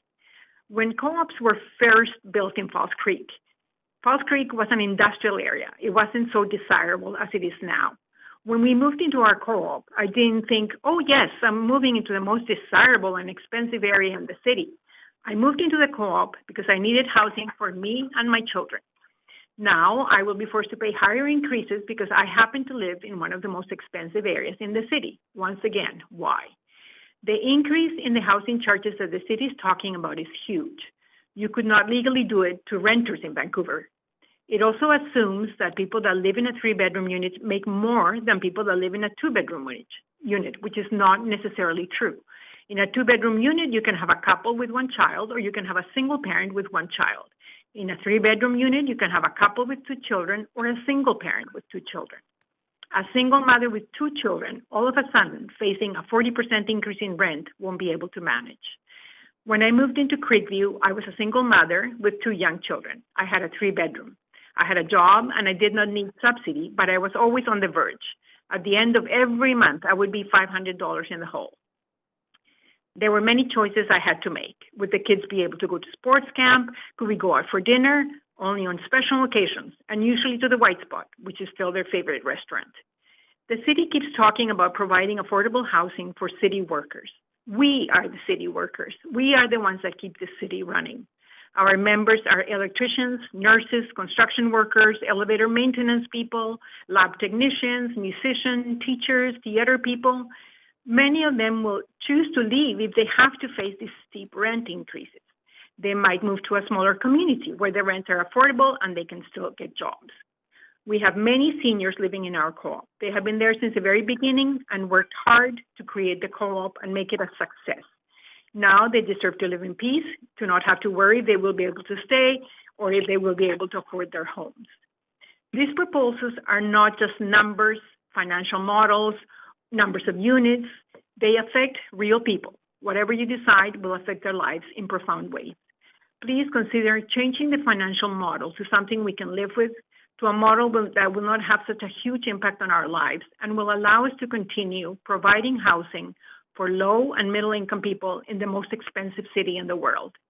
Thank you very much for listening to us. We appreciate all the work you do. Thank you so much. And if you don't mind staying on the line, you do have some questions. And go ahead, Councillor Kirby Young. Sorry, I'm just... Yeah, thank you. Thanks for speaking, Claire. I just wanted to clarify a couple of your comments. You mentioned several examples of how income can differ in the different unit types or unit sizes. I'm just wondering what your understanding is of how that links, because my understanding of this report is that the proposal is linking to income, that nobody's paying more than 30%, but not linking to unit. So can you just clarify that for me or expand on your understanding of the proposal? I just want to be clear in the examples you gave. Well, I think what I'm trying to say is that, you know, if you just look at the unit sizes and you assume that there are two people with incomes in that two or a 3-bedroom, that is not correct. So if you're charging a housing charge based on the unit size and thinking that there's two people, it's going to be way too much for somebody who's a single parent, for example. So would it give you more comfort to know that it's just going to be based on the household income, and so that household income will change if it's one earner or two earners, for example? Yeah, I guess if that's, it's very complicated, to tell you the truth. You know, we got this report and we tried looking at it and trying to understand it. I am not a financial person. It's hard to read this stuff and actually understand what it all means. So, yeah. And today we've heard so many different versions of the event that I am at this point even more confused. Yeah, I understand. I appreciate that, Claire. It's a lot of information. It's a lot for us too coming at us. But yeah, it's not just, I'm glad to clarify that, because it's not tied to unit. It is tied to the household income, which, as you say, will vary based on who may or may not be in that unit. But thank you for sharing your experience, and thank you for all the work you do with the co-op. Thank you. Great, thanks, Councillor Kirby Young. Thank you so much, Clara, and yeah, thank you again for taking the time with us at Council. Next on the list is Patrick Condon. Hello, I'm assuming you can hear me, so... Yeah, we can hear you. You're a bit faint, so if you could speak up a bit, that would be great. Thanks a lot. Yeah, great. Up to 5 minutes. Thank you.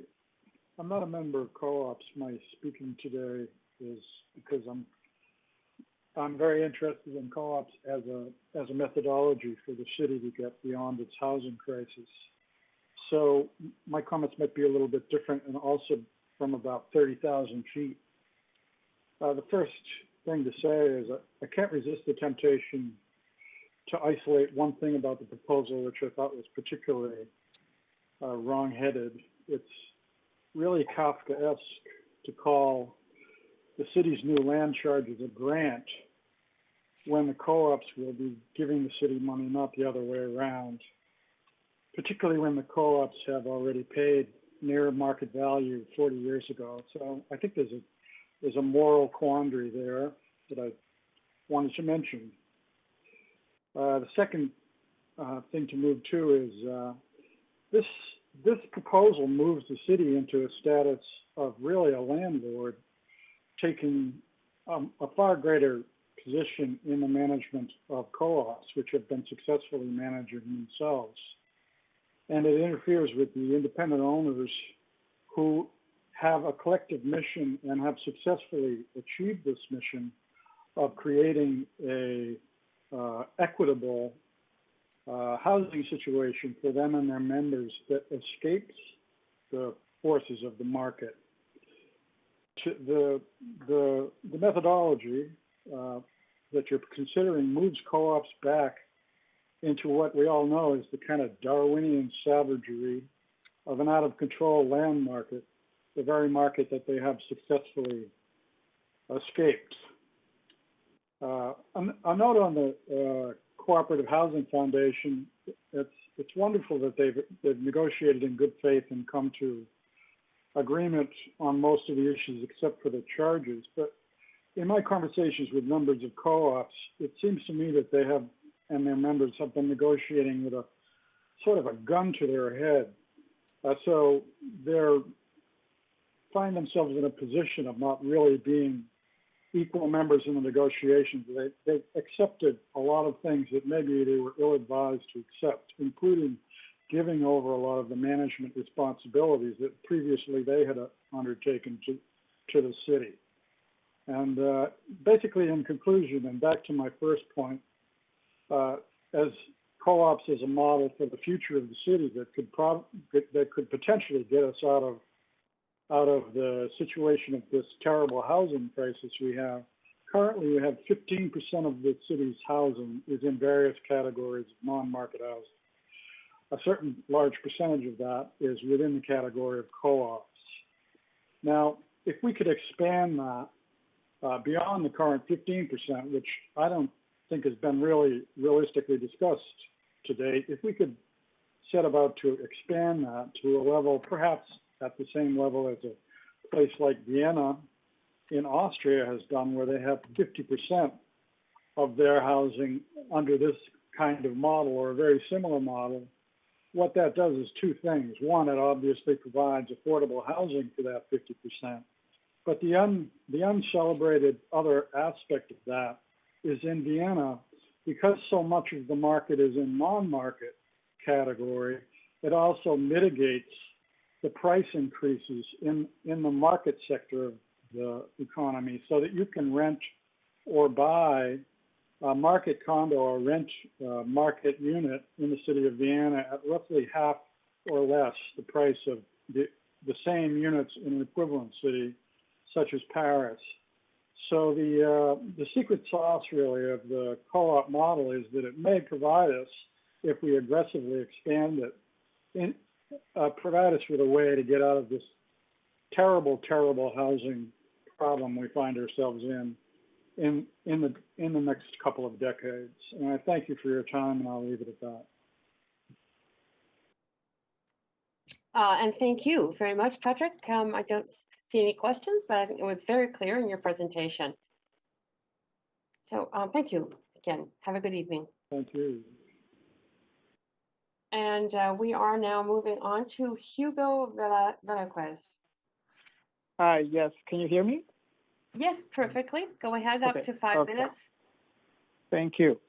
Hi, my name is Hugo Velasquez, and I would like to thank the council for this opportunity to talk as one of the members of Marina Co-op in Falls Creek in support of the CHPC proposal. In this regard, more than referring to percentages or rent indicators and lease renewals, which other members have more expertise than I do, I would like to focus on the human aspect of co-ops. In my family's particular case, as an immigrant from Mexico, I can say that finding adequate affordable housing is just as difficult as finding a job when you first arrive to Canada, and specifically to Vancouver. Moving from an apartment we would barely afford in the West End into Marina Co-op is probably one of the best life experiences of our family, especially with regards to the way we were immediately made part of the community, which had not been our experience in other places. Therefore, I was greatly surprised that one of the criticisms of co-ops had been their lack of diversity, inclusion, or equity. As part of the Equity, Inclusion, and Diversity Committee of Replan, and being part of a visible minority, I could say it's exactly the opposite. From its origins, the concept of co-ops have been one that promotes inclusion and diversity, but it is evident that the demographics of Vancouver are not the same from 40 years ago when Marina Co-op was built, and that members also tend to become part of co-ops for long, and therefore changes are gradual. Regardless of this, our membership committee has adapted to the new demographics and necessities of all members of society. Therefore, diversity and inclusion are not reduced to having members from different ethnic origins, but different realities and conditions. Single mothers, senior citizens that live on a pension, and persons with disability, among others. Equity is also applied by having families from different income interact as we do in society. although in the co-op's case, intrinsically understanding each other's necessities. Therefore, those with higher incomes understand their contributions help those in need, knowing that when required, they will also be helped. But our common efforts to be even more inclusive and diverse do not stop here.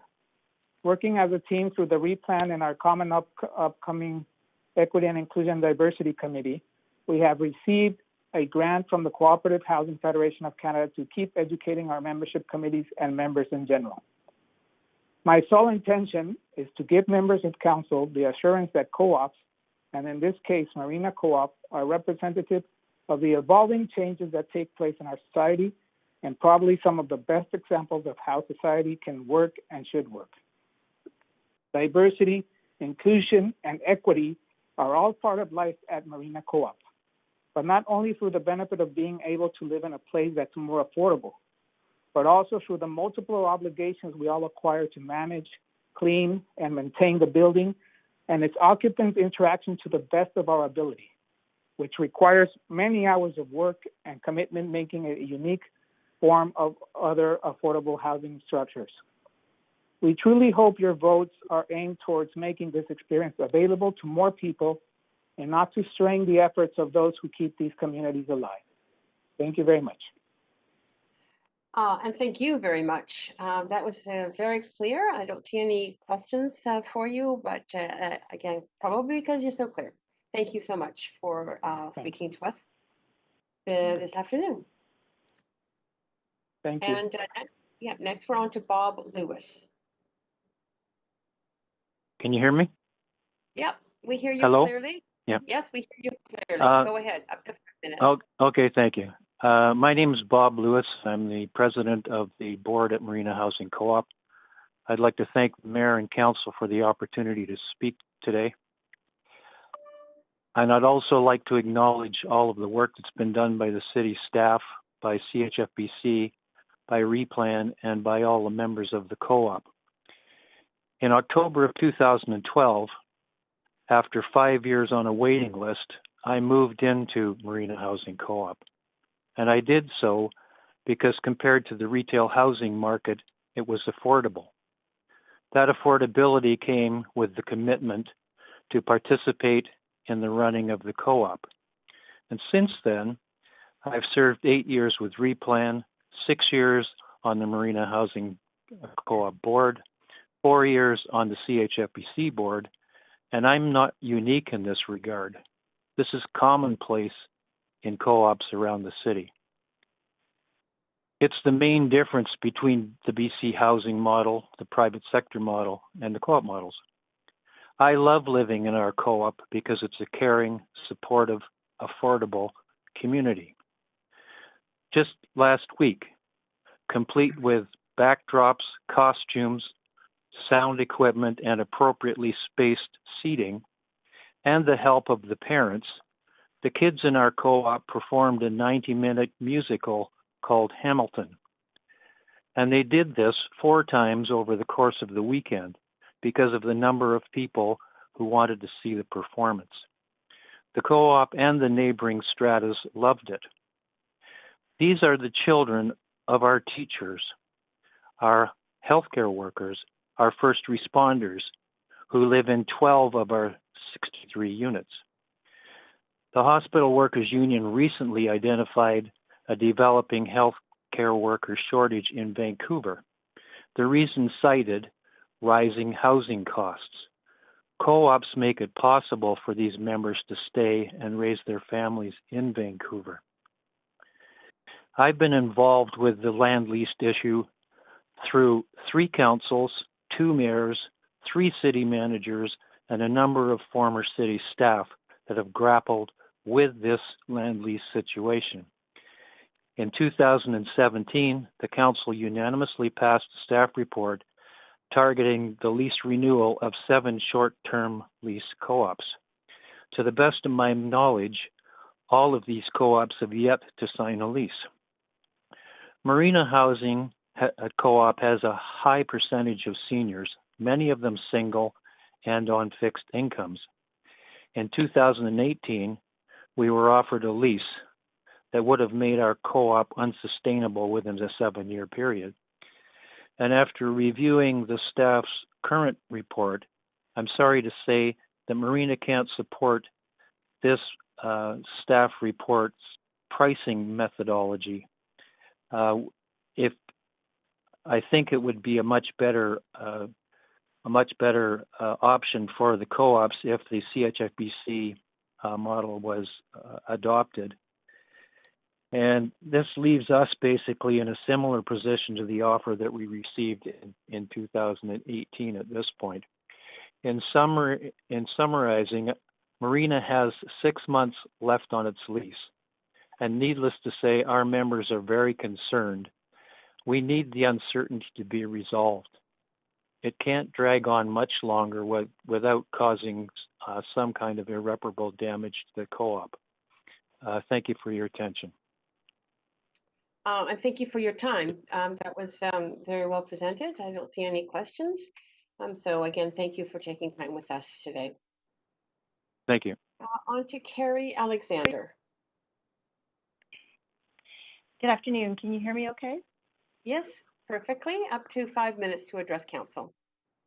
Thank you. Good afternoon, Mayor Stewart and council members. My name is Carrie Alexander. I've been a member of False Creek Housing Co-op since 2016. I'm speaking today in opposition to the city staff report concerning the methodology for cooperative housing lease renewals. I would like to share my personal story of what living in False Creek Co-op has meant to my family. Since 2017, I've lived with my son in False Creek Co-op. We are an adoptive family. My son is originally from Haiti and he is Haitian Canadian. As a single parent, raising my now 8-year-old son on my own has its challenges. One of these challenges is that I do not have family living nearby to assist me with childcare. However, living in False Creek Co-op with other families with young children and other co-op members willing to help has provided me with a reliable source of childcare and parental support that in fact is the equivalent of family living close by. Also, because the co-op is a physically safe environment with large outdoor communal spaces, my son is able to participate in safe but independent play almost on a daily basis. Living in False Creek Co-op, we are part of a diverse, multi-generational, mixed income community. For example, one of my son's best friends in the co-op is a 7-year-old girl whose family moved into the co-op as refugees from Syria around the same time he came to Canada in 2017. Our immediate neighbors also came to Canada as refugees from Eastern Europe and also include people of color like my son. Living in this diverse co-op community has helped my son navigate his own journey of being Black and living in Vancouver. We have befriended several seniors living independently in the co-op who, in addition to teaching my son the value of connecting with community members of all ages, has taught him the importance of reaching out to your neighbors in times of crisis, such as a global pandemic.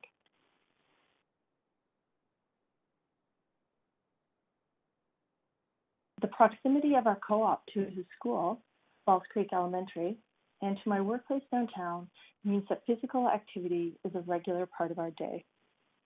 My son walks to school, I commute to my work downtown by bike, and my son also attends the City of Vancouver's out-of-school care program at False Creek Community Center, which means on a daily basis during the school year, he walks safely along the seawall to his out-of-school care program.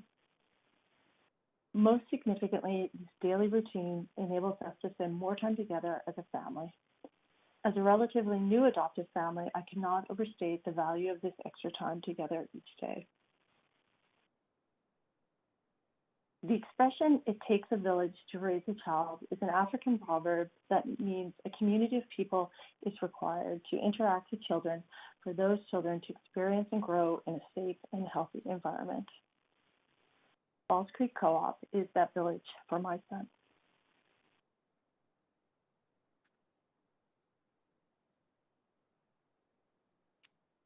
And that is That you're finished? You No. okay. I'm sorry. Pause. Okay, Sorry. no problem. And my son, Christian, after only 4 short years of living in Canada, is thriving.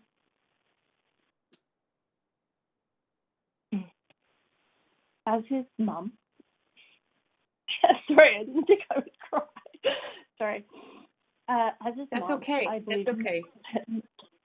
much of his successful adjustment to his life in Canada is due to the sense of belonging he has gained as a part of a loving, interconnected co-op community. We are able to live in Falls Creek Co-op in this beautiful part of Vancouver because I pay an affordable housing charge for our 2-bedroom unit.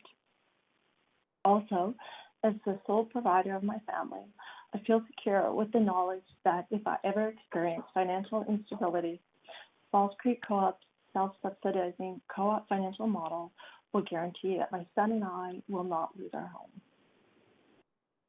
And to be clear, this financial model is not social housing.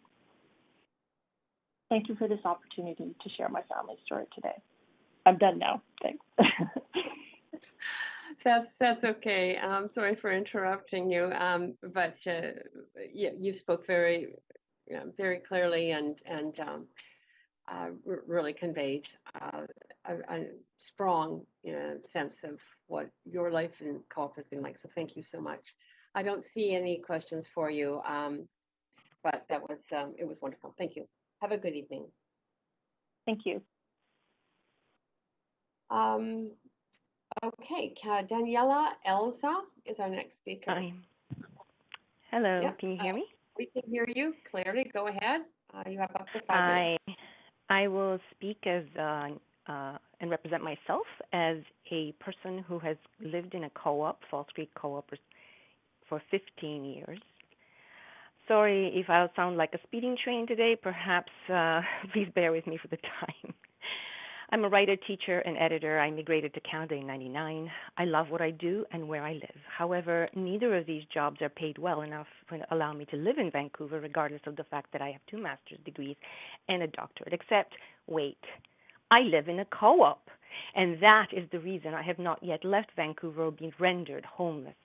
I chose not to own a house after I realized that my house owned me. I'd become a slave to my property. Then I became a slave to high rent in market rentals where a community was near impossible to build. That's how I came to Falls Creek Co-op. As a family, we made a decent amount of money, just around the maybe 100,000, but that's because I had a husband programmer. But after my divorce, I was a single parent with 2 kids. For a decade in the co-op, we paid maximum housing charges. After my divorce, I became a single mom and was internally subsidized. The next few years were crucial and allowed me to get myself organized financially, thanks to paying only half of my usual housing charge that first year. I cried when I saw the notice of the decreased rent. I have raised my kids in a connected and diverse, caring community. Have you looked at the decreasing numbers of children in the city? Perhaps compare that to the growing number of dogs. Why? It's easier to house dogs. You say there are long waiting lists for affordable housing. The reason is the city has not done anything in the last 30 years to address that. Falls Creek Co-op has 10 years of discussions with them. Co-ops are a long-term solution. Our original members are aging in place. When I leave, it will be likely in a coffin. Co-ops provide an essential service. They are invested with social capital, and the city has no metric to account for this report, for this unique kind of housing. Housing is a right which the city has made impossible to live up to. In the proposed report, the city cannot make up its mind between being a landlord and being a steward. They acknowledge how valuable co-ops are, then they go on to redefine them. They want to violate the co-op's integrity of mixed income membership, and they want to violate its independence. Perhaps the reason co-ops have survived is because of the long leases that protected them from the city. Hard to be for or against. This report in its current form, lack of transparency and lack of clarity are key words here. And what is proposed is not tested. This can kill co-ops and run them into the ground literally through the developers who can't wait. We live in extraordinary times, and we will need nothing short of extraordinary vision to address what is before us. So I propose amendments that bring that clarity and transparency, especially to that redevelopment clause for Falls Creek Co-op that was mentioned before. I do not see an intention of partnership. Also, get rid of the whole Section B on page 1 and recommendation B repeated in Appendix A, Section 3. I urge you, I'm not an expert, but I urge you to adopt the CHS BC lease calculation formula at minimum, if not better, like not increasing the money these places pay, and you know they can afford that. That will be visionary. We have paid the city for 40 years. By now, we should have paid off the land. I'm trying to encourage you to take your social responsibility and stop being subservient to the market. Terminology problems. When the city puts co-ops under subsidized housing, it results in simplistic subsidized versus market divisions. This misinforms the public. The city pays us nothing. It pits people against one another, which is dangerous, and it is becoming a liability. Here's another forward-thinking idea. Each of your meetings begins with an acknowledgement that we live on stolen land. What does that acknowledgement mean to you? Would protecting these lands be a step forward? There is built-in discrimination in this proposal. The most vulnerable in our co-ops, our elderly, our children, our single parents, our people with disabilities, and low middle-to-income families will be affected disproportionately with the proposed forced rent increases that are artificially trying to tie them to market rate rentals. I'm sure this is not what you're hoping to accomplish. The maneuver this report is trying to pull off is akin to taking money from the poor to give them to the poor, and Robin Hood would have given better advice. Please do not let how we set our rent have anything to do with poorly managed rent situation that the city has orchestrated with no mechanism to control in an overly inflated market. We have proof by doing it. They have no proof that they can do it. If trying rent to market value works, then by now we should have had a lot of affordable housing, do we? No. Why? Because it does not work. The city's measuring stick is flawed and wrong, which is why they have not been able to provide affordable housing, which also displays a moral and ethical poverty on their part. And we have to question that in the middle of a housing crisis that is messing with, the city is messing with our affordable and family housing, that only ones we have left, and trying to force co-ops to fit their model instead of understanding the successful model that co-ops offer is short of criminal. In this report, the city is not taking care of the future generations, which we started off 40 years ago to do, and we still do. My open letter to council is in the Georgia Strait this morning, and I kept the word count to about what I pay for my rent in my co-op right now, which is about 30%. If you want to know what that is, you can use your word count and check it out. Do I have more time? There is no vision. You do. Yeah, we started your timer a little late, but we have actually kept track. You have about a minute and a half.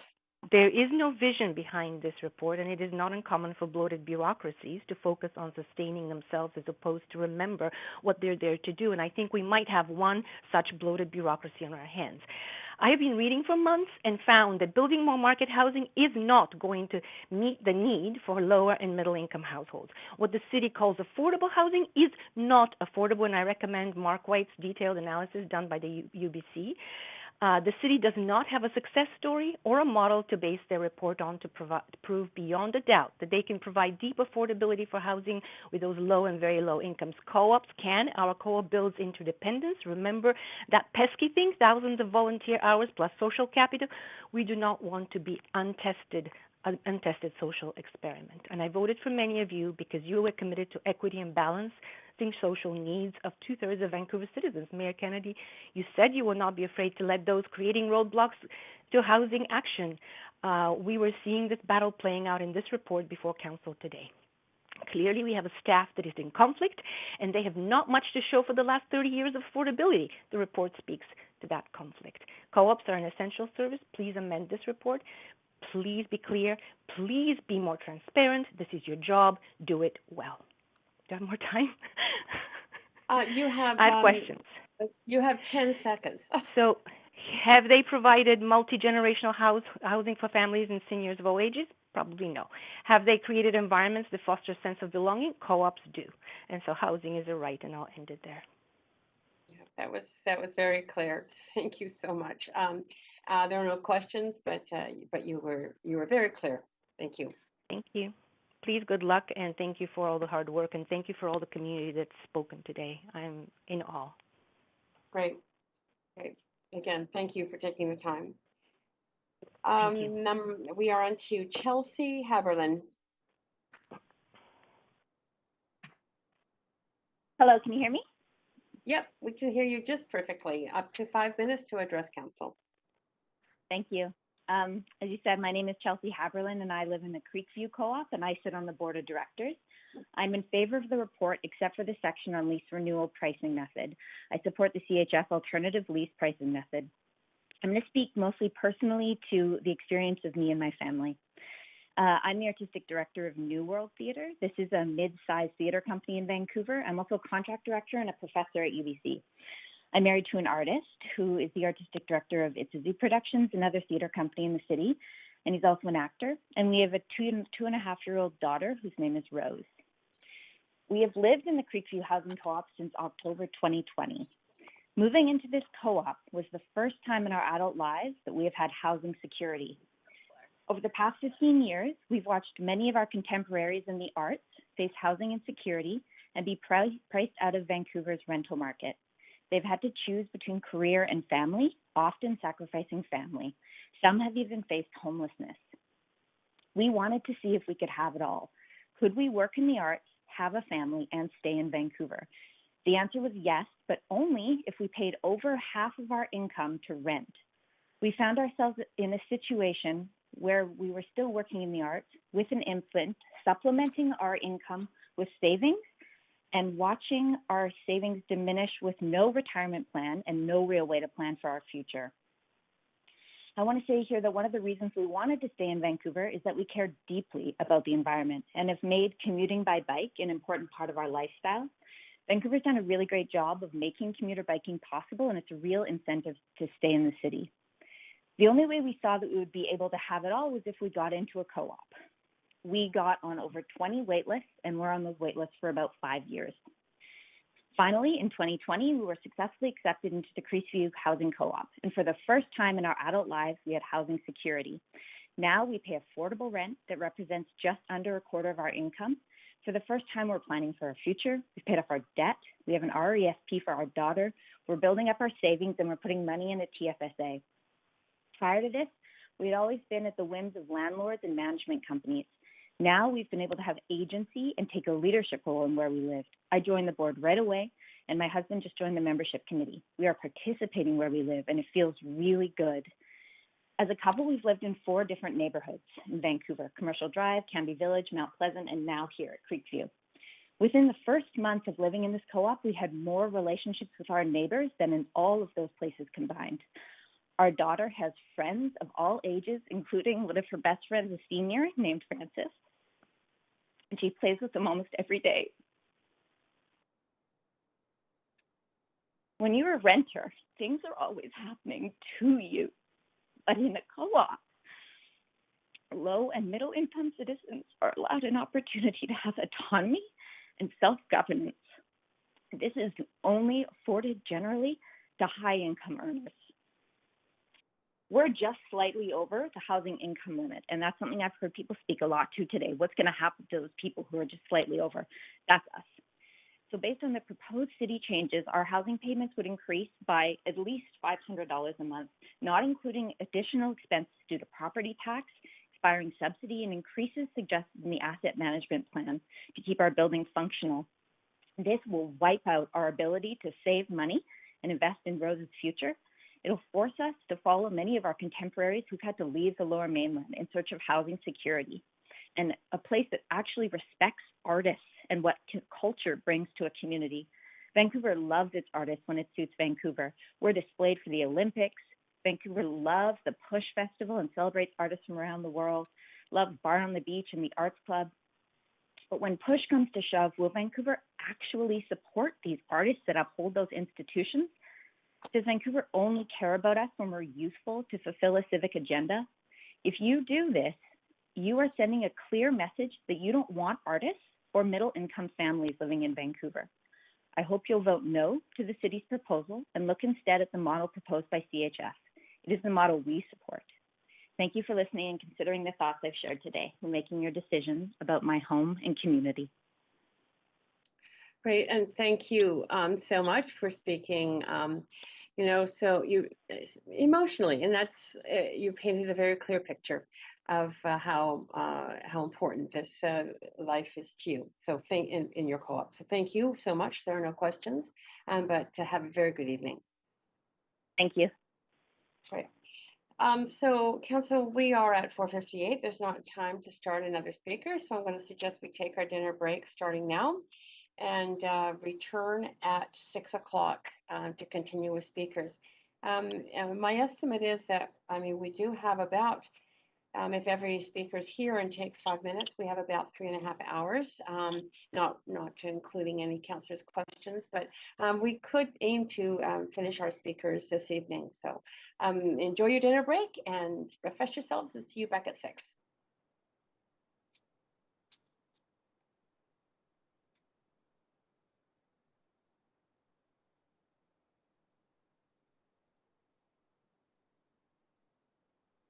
Hello, this is the city moderator, letting you all know that we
Anthony, can you hear me on the line?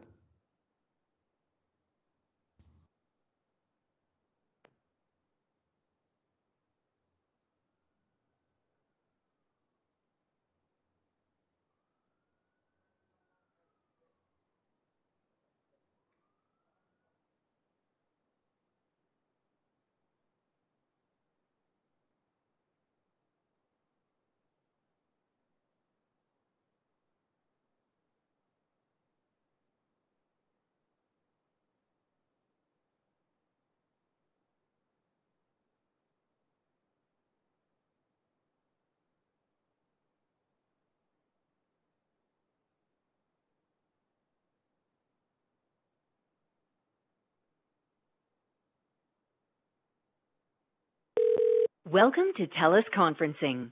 To join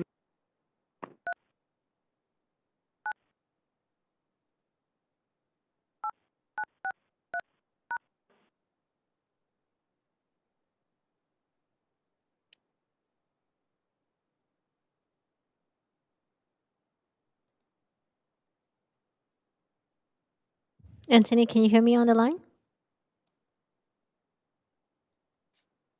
I can hear you loud and clear. Can you hear me? Great, I can. Thank you. Councillor Carr, are you able to hear me okay? Oh, I hear you perfectly, Rosemary. Great, thank you. Councillor Dominato, can you hear me okay? Yeah. Hi. Great, thank Thanks, you. Rosemary. Councillor Swanson?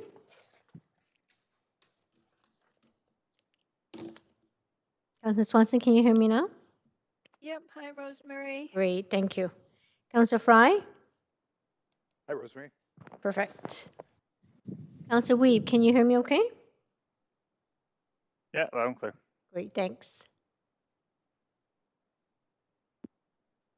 Councillor Hardwick, are you on the line?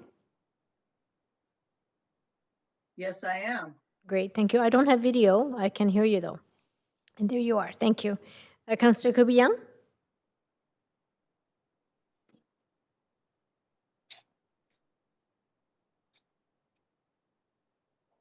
Councillor Kirby Young, are you on the line?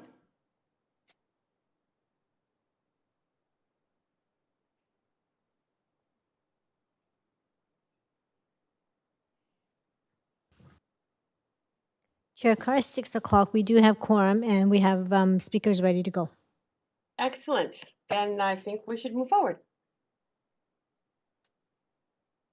So welcome back after the dinner break, everyone. I will just proceed with hearing speakers on this item about co-ops. And just to confirm with council, on the list that we have, we are now at speaker 19A.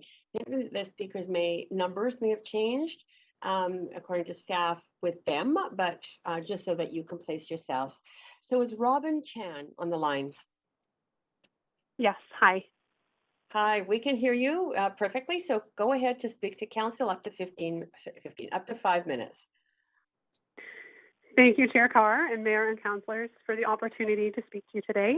My name is Robin Chan and I am the Community Planning Assistant for Replan. I don't live in a co-op, but I'm a mother to a 3-year-old boy and an 8-week-old baby girl. And I know intimately the challenges that families face in finding housing in Vancouver.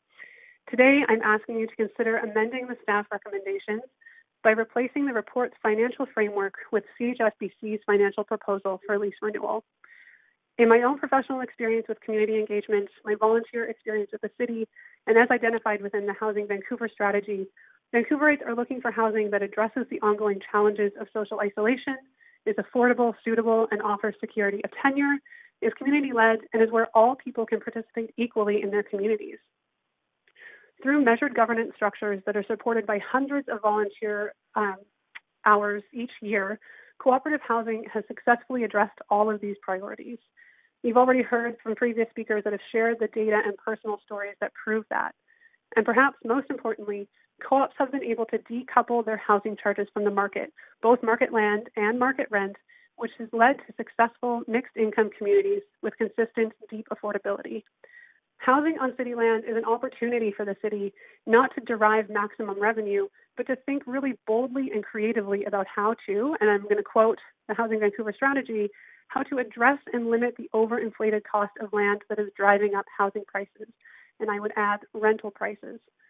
Adopting the proposed lease renewal framework in the staff report would tie co-op housing charges to market rents that are unaffordable to most people in Vancouver and continue to become even more unaffordable, and it would seriously compromise, if not eliminate, the deep affordability that co-ops provide.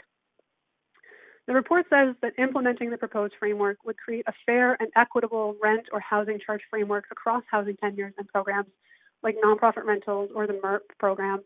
But the goal of the city should not be homogeneity, but multiple tenures that meet residents' various and diverse housing needs. Additionally, there is a lack of clarity around the phased redevelopment communities, like Falls Creek South, but also presumably the Broadway Corridor and eventually Champlain Heights. The current language gives the impression that co-ops in those areas may be given shorter lease terms in order to match whatever eventual redevelopment plans emerge from the city. This would reduce the security of tenure for those co-op members and make it harder for them to finance repairs and capital projects. Council should seek clarification from staff to ensure that all co-ops are eligible to sign 40-year leases, regardless of their location. Like I said, I'm a mom to 2 young kids who have struggled to find appropriate, affordable, and secure housing. And like many, I am on the wait list at multiple co-ops. But the city's financial framework threatens the very viability of co-ops, including for families who are also paying for childcare for one or more children, who have other family obligations, or who have other family compositions. Until very, very recently, I was one of those young families making $75,000 a year, like the example that was given in the staff presentation earlier. And I can assure you that a rent increase from 22% to 29% of our family income would have left us absolutely no room for savings, for emergencies, or even what you might consider a treat, like a date night or a weekend away. And it would have resulted in us leaving the city for good. Vancouver is in a housing crisis. While the city is making progress in providing housing for middle-income residents, it is in the best interest of everyone to maintain existing, affordable, mixed-income housing that can provide deeper levels of affordability. What Vancouver needs to be doing is supporting existing co-ops and paving the way for new housing co-ops that can also, over time, decouple housing from escalating market-driven forces, which this staff report does not allow for. I urge you to listen to the co-op members that you've heard from today and that you'll hear from after me. They have put in thousands of hours of their volunteer time for years into this moment. You have heard that through their tears. I urge you to adopt the approach put forward by HSBC, which is a framework that maintains the important, diverse, and mixed income communities and co-ops, and that is supported by the co-op members that you're hearing from today. Thank you. Great, and thank you. And if you don't mind staying on the line, you do have questions from Councillor Fry. Go ahead, Councillor Fry, up to 3 minutes. Thanks, Chair. And thanks for joining us, Robin. I know you're not speaking on behalf of the VCPC, but I do have the privilege of working with you as a VCPC liaison, and you are the Vice Chair of the Vancouver City Planning Commission. And I appreciate that you bring a lot of sort of expertise and real insight into this conversation, and glad that you came to join us. So when it comes to land valuation, we've heard a few different kind of scenarios from the Co-op Housing Federation. Where do you see a reasonable approach to benchmark land values? Well, thanks, Pete. And you may not know this from the Planning Commission, but I have no head for numbers. But I trust the modeling done by CHSBC. I know they've done extensive work with multiple co-ops across the city. I think my own personal belief is that, like Tom said earlier, it's not a cash grant, City land is an opportunity to be really creative with how we approach affordable housing in Vancouver, and to tie it to a fluctuating market, to me, is really risky for an ongoing, consistent, affordable housing supply.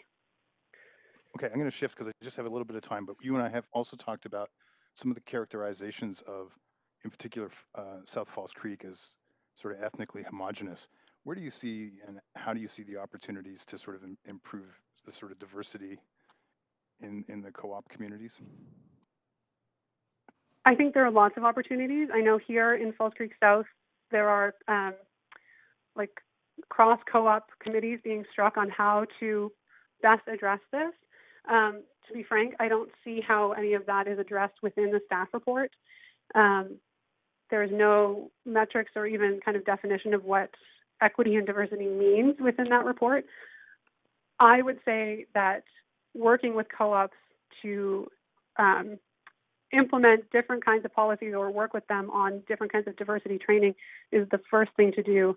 But I don't see how tying housing charges to the market would achieve the diversity and equity that the city is looking for. No, I certainly caught that from yours and the very many comments we've heard today. Thanks, Robin. Talk to you later. Thanks. Great. And that's it for questions. And thank you so much for taking the time and answering those questions. Have a good evening. Thank you. Great. We are on to speaker Damia Tamer. Hello, can you hear me? Yes, absolutely. Up to 5 minutes to address council. Okay. Dear council members, my name is Damla Tamer. I'm speaking as a member of Twin Rainbows Housing Cooperative on the stolen lands of Falls Creek South. I've been living in my co-op for 2 years with my partner and 6-year-old child, and I'm here to oppose the city staff's proposal unless an amendment is made to the lease pricing structure. On this point, I'm strongly in favor of CHFPC's recommended lease pricing model. To introduce myself, I'm an artist and an academic teaching at UBC and Carr University of Art and Design on a sessional basis. My family's annual income places our household in the moderate income category, hovering just above the HIL cutoff. However, our income fluctuates from year to year, if not quarter to quarter, because, like many other people of our generation, my partner and I work on a contract basis. The precarization of the labor market in general over the years has meant that many moderate income families need to spend more time for finding and maintaining multiple jobs than families in the past who had the same income with single stable jobs, creating an increased need for childcare for those with children. From the moment that I arrived in Vancouver 12 years ago to when my family started living in Twin Rainbows 2 years ago, I moved 6 different times between different rental units. When pregnant with our child, my partner and I lived in a studio apartment in Falls Creek South. We needed more space for our child, but all we could afford was a 1-bedroom and den rental in the neighborhood. And even that was very hard. When our child turned 2, we started having increased childcare expenses. Our annually adjusted rents became unaffordable, so we moved again, this time to a basement suite on Fraser Street. It was a struggle to pay rent and full-time childcare, which meant that I, as the lower earner, had to reduce my workload to take care of our child. And this, I believe, is a scenario that many working women with children in moderate income families are familiar with. Having affordable housing charges and security of tenure in my co-op have meant that I finally had the ability to afford childcare and focus on my teaching and artistic practice, and have since contributed countless volunteer hours to community projects. I want to make it clear to the councillors. For a moderate income family such as mine, living in a co-op with affordable and stable housing charges is not the difference between making savings versus making more savings. It means the difference between having to choose between having a child versus having a career, or continuing to work in lower paid arts and culture fields versus having to find jobs that are incompatible with our training. Or the difference between staying in Vancouver, where we've committed so much of our labor, versus moving to another place and starting entirely from scratch. What's the solution? If anything, we need more co-ops in Vancouver that use a break-even model to offer deep affordability to many of their residents. And just to be clear, I'm completely in favor of increasing number of RGI members and will defend this position in my community. If increasing and then slightly decreasing the housing charges for moderate income co-op families is considered a subsidy, then perhaps we can consider hundreds of unpaid volunteer hours that co-op members put into sustaining their communities, their buildings, and providing affordable housing for lower and moderate income folks, a subsidy as well, a subsidy that we have been happily paying for decades. Just briefly going to wrap up here because there's really a point that I'd like to address that has come up a lot in councillors' questions.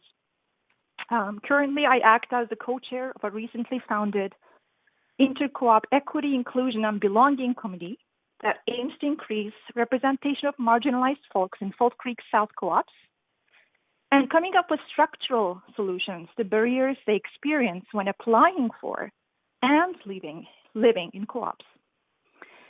Our committee is completely member-initiated, volunteer-driven, and consists of folks from different co-ops in Falls Creek South. Recently, we have received a regional diversity grant from CHF Canada to run our projects, which will start in fall.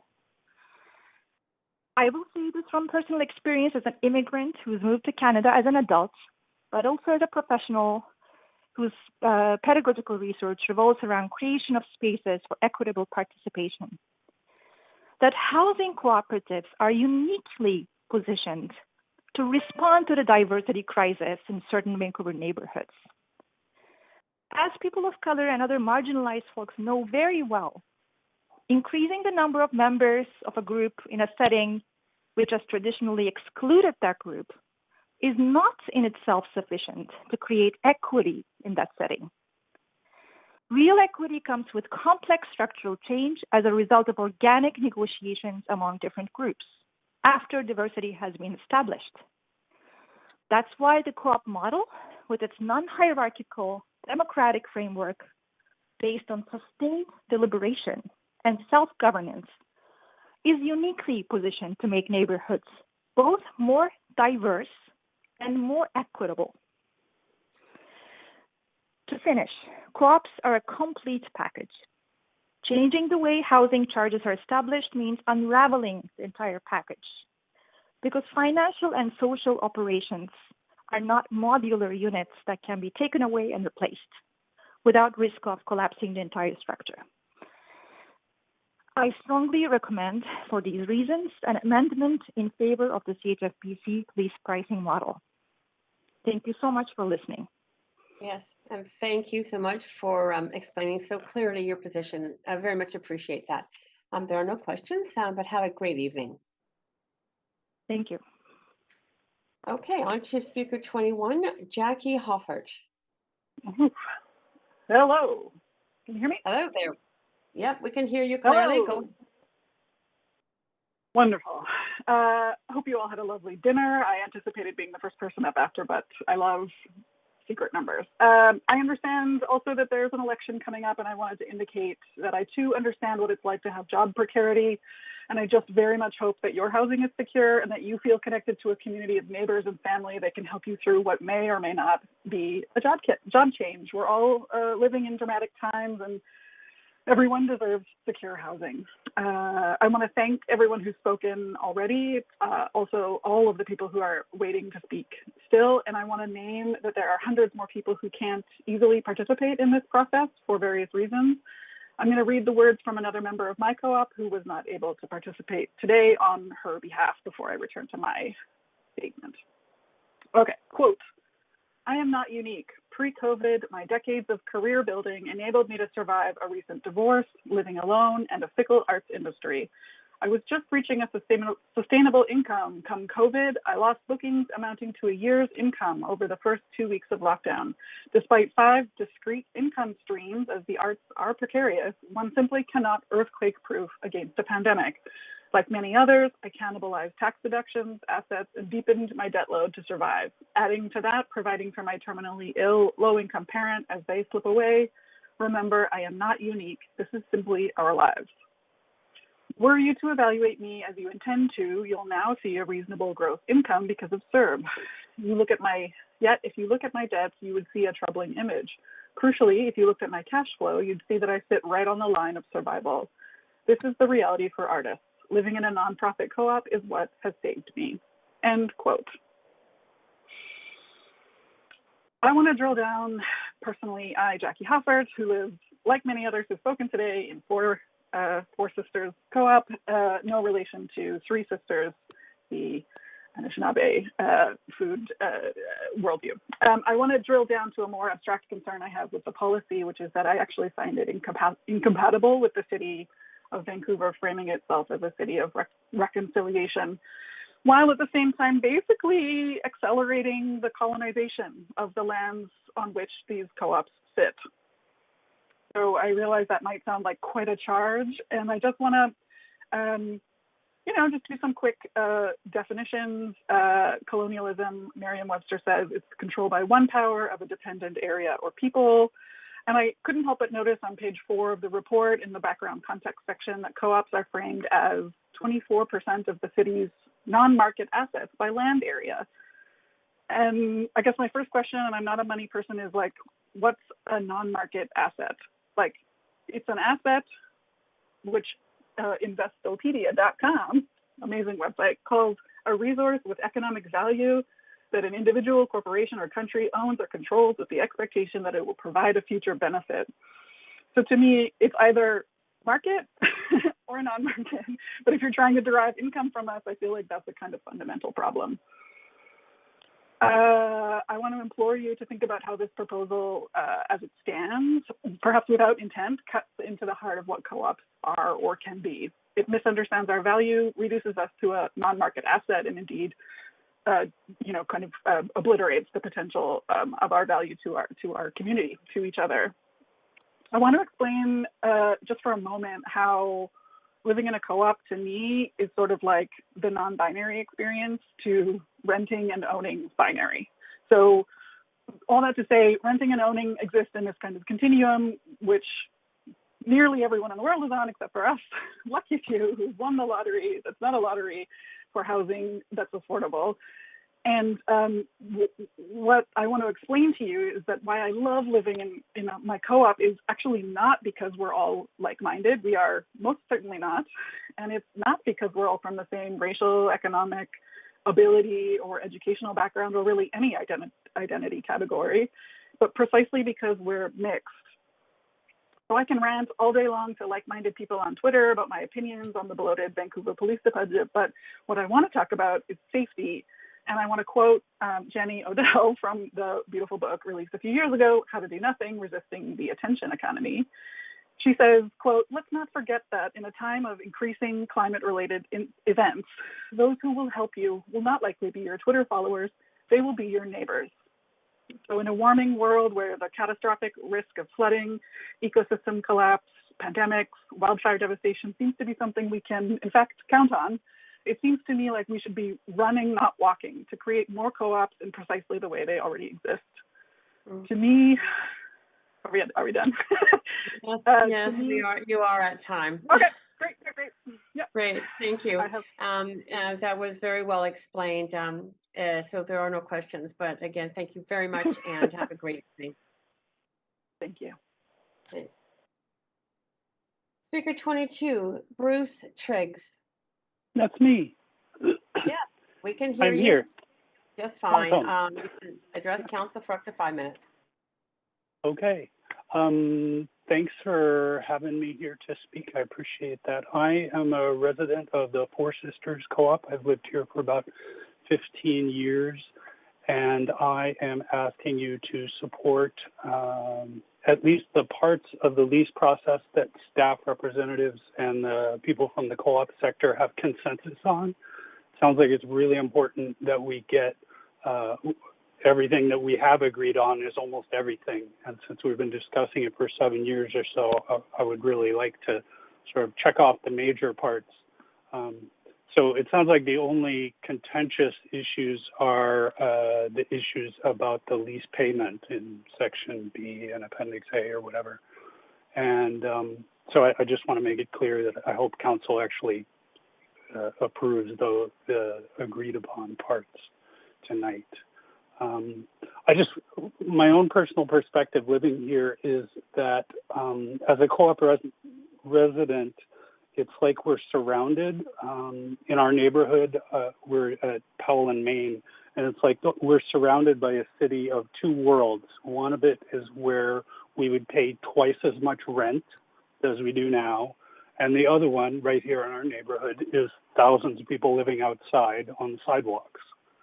And for me personally, as a pretty low income person, I've really faced that. There's basically no way I could afford to live in anything like a market rate place here in Vancouver. So if I was forced to leave the co-op, I would have to leave the city. And so it really feels very strongly to me like co-ops are this little island of sanity in the housing that's available here.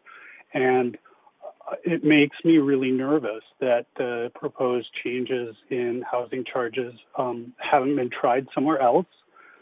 One of the key parts of living in the co-op is the stability, and the fact that I've been able to live here and help raise my kids here for 15 years has really been important. And for families and for other folks that whether on disability or paying full market or paying the full charges or getting subsidy, both of those, the stability is really important. So again, changing the model that's worked for so many decades makes me really nervous. And I don't quite understand why we really need to change that. But it's, for me, the goal of any changes should be to remove any barriers to create more co-ops and more affordable housing like this, at least as good as what we've got. Since the models work so far, it seems like a good idea to keep it. And I'll talk personally, at the current levels, I'm paying the maximum level voluntarily, even though my income is, I would say, pretty way less than the income required for that. And the reason I do that is because I value the co-op. I know there's other folks, we have a limited amount of subsidy available. I live pretty simply, so I actually pay more into the co-op model in order to support other people living here. My monthly housing charge for a bachelor suite, this is going to sound crazy to anybody else who lives in Vancouver, my monthly maximum rate housing charge in Four Sisters for a bachelor suite is $654 a month. And it goes up from there for 1, 2, 3 bedrooms here. And my income on disability, I make about $12,500 a year. So I'm actually paying 45% of my income if I did the math right. And if the housing charges go up, I will immediately have to put myself in for subsidy. And in theory, I could actually, my housing charges could go down if I get accepted and get subsidy. But I think what I'm saying is I value the co-ops enough to personally pay extra to have the co-op survive. And so I just feel like it's really an important model to support, and I hope that stability is maintained. I'm not convinced that the city staff's model has really been tried out and clarified as to what would the results be for someone like me who hasn't received subsidy but would need subsidy. How many people in our community are in situations like mine where we're in this borderline position where suddenly we would need more subsidy? Our community, I guess, pays maybe 40% of Four Sisters is under subsidy now. And so how much more is that? And, how many people are making, we're talking about people who are making. Yeah, you're over time, so if that would be wonderful if you've gone. Okay, great. Yeah, that I could talk more, but that's fine. So thank you very much for the chance to share that. Thank you very much for sharing, and have a wonderful evening. Thanks. Great. On to speaker 23, John Kay. Good evening to you and to Mayor Stewart and members of council. As you said, my name is John Kay. I'm the vice chair of the board of the British Columbia Cooperative Association, which is the member association that represents cooperatives in BC and is the voice that amplifies the work of our members. I am also a resident of Vancouver, so the discussion we've been having today is particularly important to me and to the organizations that we represent here. I want to compliment the work that CHFBC and Sandra Singh and her team have done. I know that we are still somewhat apart, but I think it's testament to the importance that both the city and our partners place on housing cooperatives as a key to solving the affordability challenge. And we're confident at BCCA that there will be a solution found. I want to spend a few minutes, so just talking about and perhaps reflecting on some of the comments that other speakers have made throughout today. And it's really about what makes the housing cooperative model unique as a housing form. And I think it's really a couple of key things. One is participatory democracy, and the second is social inclusion. So unlike stratas, which I've lived in, or private homes, or rental housing, every member of a cooperative is in effect an owner with an equal say in the affairs of the cooperative, with an equal responsibility to contribute to the cooperative, but also with the ability to pay according to their means rather than according to a market rent. And I think that's critical because it is a model that creates community, that brings people together, and that critically breaks down the barriers that we so often see in discussions about housing around the city, particularly those tensions that we hear often between those who are living precariously in low-income situations and those who are fortunate enough to be able to afford housing. Cooperatives break down that barrier. Cooperatives bring people together, and they do create community. And I think it's not inconsequential that when we look at the partnership between the provincial government and CHFBC, again, we see that both levels of government have recognized the importance of cooperatives, housing cooperatives, a solution to the affordability crisis we face. And I think it's also interesting to note that when you look at the cooperative sector in Vancouver, but also across BC, housing cooperatives constitute the largest proportion of cooperatives in both Vancouver and the province. And I think that really reflects the importance of cooperatives as this vehicle for social inclusion, for breaking down income barriers, and for recognizing that everyone needs a decent place to live. I've been involved in the cooperative sector for some 12 years. I've had the opportunity on many occasions to speak to members of housing cooperatives. And what I'm always struck by in those conversations is what housing cooperatives mean, particularly to people who are living on the margins very often of housing, who would otherwise be homeless or living with a great deal of precarity in their housing. It means something to them. It's the key to a better life and to feeling and being a part of a community, and being in a community where it doesn't matter where you work, how much money you make, or anything else, because you're all part of the same family, you're all part of the same community, driving for the same outcome. I'm a strong believer that, as other speakers have said, we have a model here that is proven and that has worked for many, many years. I strongly believe in public policy innovation. I think it's important for governments to always look for ways to improve models. And indeed, if there's an opportunity to strengthen and deepen the housing cooperative sector in Vancouver, I and my colleagues at BCC would be fully in favor of that, only if the expense of a model that has worked and that, as many speakers have said throughout the course of today, is badly needed to deal with the very real affordability problems, the very real income stratification that we're facing, and it's becoming stronger and stronger and deeper over the last number of years. So we strongly support the recommendation that CHFBC has made, the alternative proposal. We strongly encourage city staff and members of council to work with CHFBC to find a solution to this, to the last piece of this puzzle that will ensure we can continue to maintain what has worked well, we can build upon it, and we can continue to tackle this grave affordability crisis that we face. Thank you very much for the time this evening.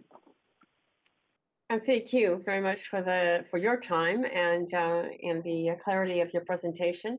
No questions, but I just want to wish you a very good evening. And again, thank you for your taking time to spend with us. Thank you, Chair. Take care. Great.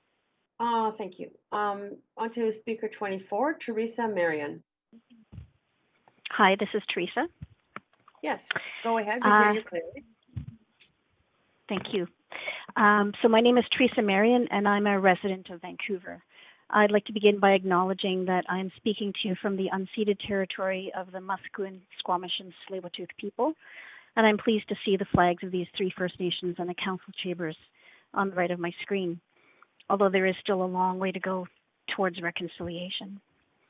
I am speaking as an individual against the adoption of the staff report as presented and to accept it with the amendments proposed by CHFBC.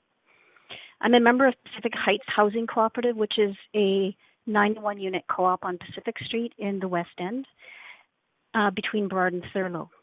The co-op has 8 heritage houses in the front with 2 units each and a 7-story apartment in the back with a courtyard in between where lots of social interactions and intergenerational activities take place.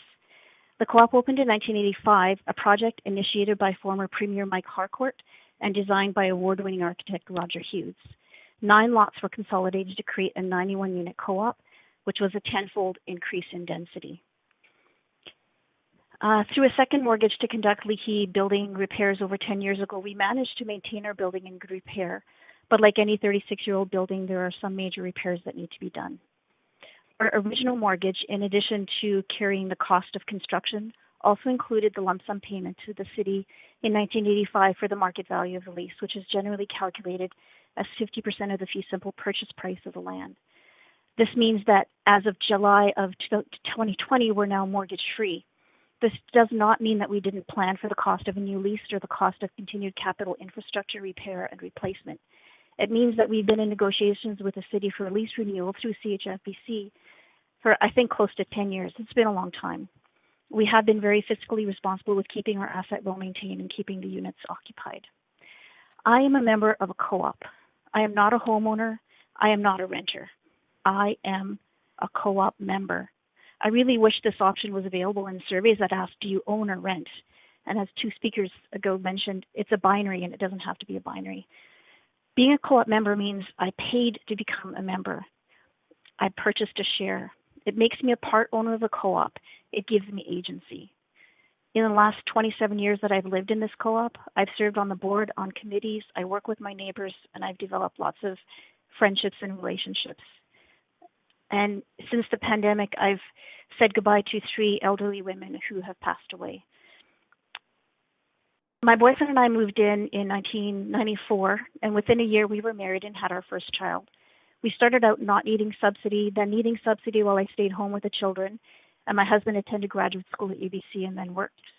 When the youngest was 3 years old, I returned to work full-time, and my husband became a stay-at-home parent. Currently, we do not need subsidy, but just barely. Under the new formula, we would need subsidy or we would have to be paying a lot more than we are paying now.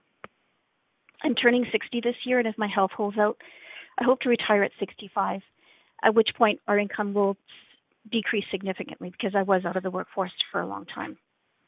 I can't overemphasize how important it has been for me and my family to have the comfort of knowing we are in stable housing that is affordable and that if things change, we can stay.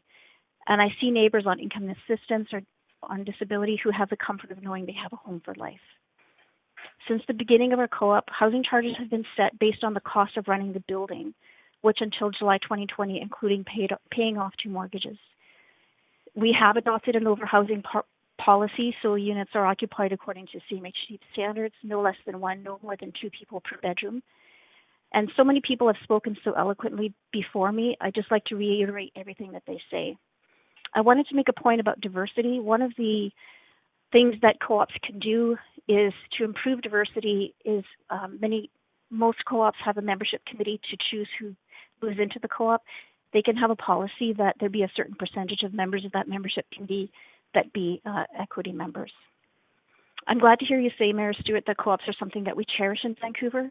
I hope more people can see this. I think it's important because there's often perception from the public that co-ops are a privilege for the few and not fair for everyone else who's paying more than 30% of their income for rent. About our mix, the current minimum income needed to pay the maximum rent for the 2-bedroom apartment is $48,000 per year. Under the proposed formula that in the report table by city staff, that threshold rises from between $65,000 and $80,000 as it increases over the years. I did a few calculations on the membership of our co-op. And this number has been, I don't know who's on subsidy, but this number has been given to us. It's close to 30% of our members receive subsidy. 20% of our members are seniors, 17% are currently or were single parents, and 43% are immigrants who have moved here from another country. And I'm going to have that concludes my I'm sorry to comments. say that. Oh, okay, that's I'm good. done. I figured you ran a little over time, but there are no questions. But I have to say, I really appreciate how you described through your own life how the co-op system has provided you with security through a number of life changes. It's very, very well explained. Thank you. That's great. Have a wonderful evening. Thank you so much. You too. Thank you. Number 25, Stephanie Smith. Hi, good evening.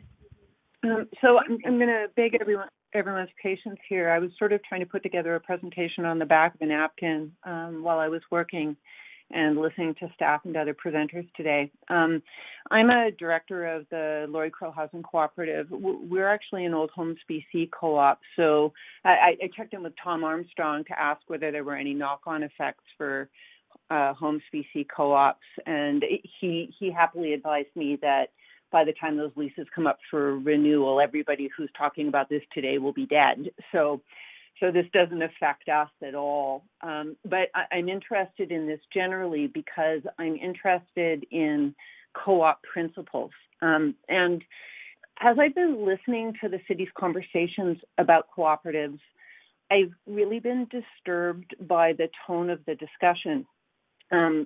Today, what I perceive as a subtle pitting of co-op residents against houseless people for sort of a limited amount of money, misrepresentation of the economic and other demographic characteristics of the residents of co-ops of False Creek South, to conclusions that I think are drawn today with admittedly incomplete data. And as a through line, I hear sometimes quietly and sometimes quite loudly an implication that cooperatives are sort of composed of self-interested people who are sort of scofflaws living well on the government dime.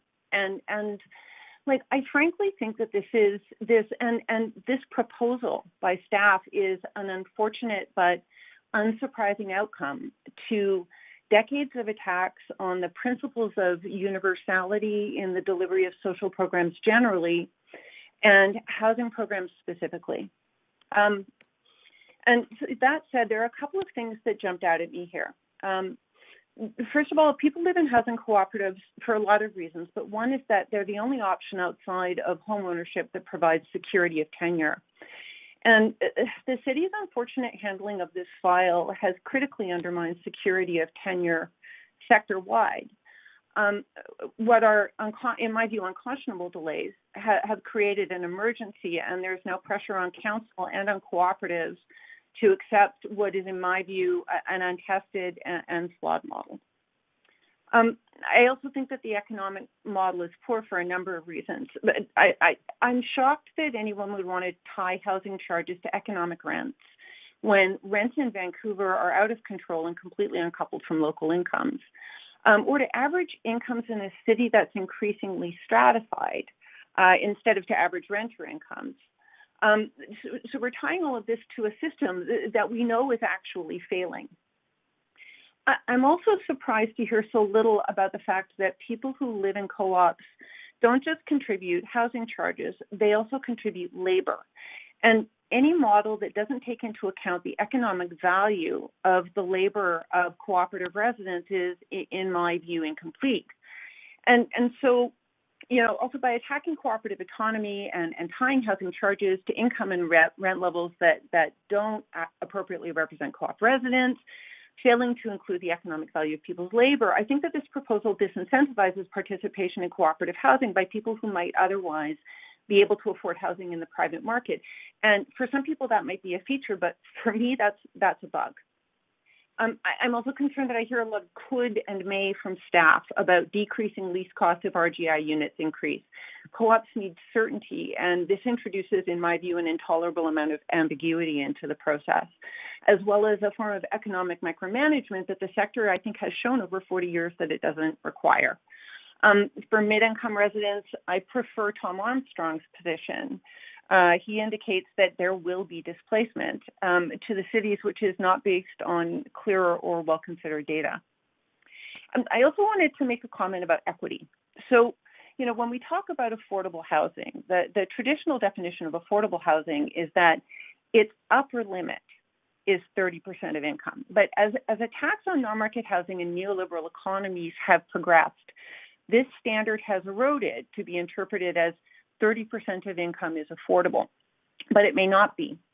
Childcare costs, student loan repayment costs, disability-related costs, costs of supporting other family members, all of these form part of the economic picture.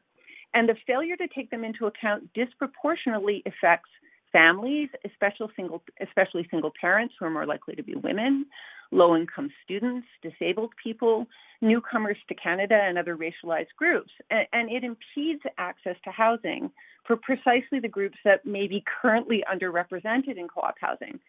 So, I think it's really important to talk about diversity, and it's really important to talk about improving diversity, but this has to begin with an understanding of the actual circumstances of equity-seeking groups. So what I see here is that... I'm sorry, I'm going to have to interrupt you because you're well over time. However, you do have I questions. apologize. No problem. Sometimes it's hard if you don't have a little stopwatch going, but you do have questions if you don't mind staying on the line to answer those. Thank you. Councillor Swanson, go ahead with your questions. Yeah. Hi, Stephanie. Thanks for coming in. I agree with you about tying rents to a failing system, a failing capitalist system. But this is the system that we've got right now. So I'm wondering what you think about the staff's idea that if the city did guarantee the rents for people under hills and did guarantee that no one would pay more than 30%, we could take some of that money and use it for more affordability in other co-ops or in social housing, or we could buy a downtown east side SRO, things like that. How do you deal with that argument?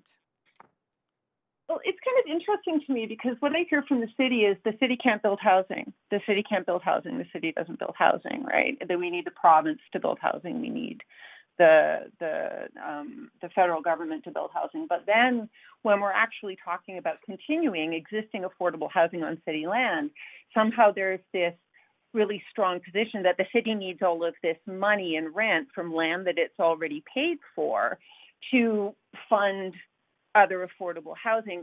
I'm puzzled by sort of how those things fit together. And I also think that ultimately, I appreciate that in some co-ops there can be more equitable housing charge costs, but at minimum, I would think that we would want to look at average renter household incomes instead of average household incomes, just as a bottom line. Okay, thanks so much. Thanks, Jane. Okay, thanks, Councillor Swanson, and thank you so much, Stephanie. Again, very much appreciate you taking the time with us tonight. Thank you. Moving on to 26, Lindsay Murphy.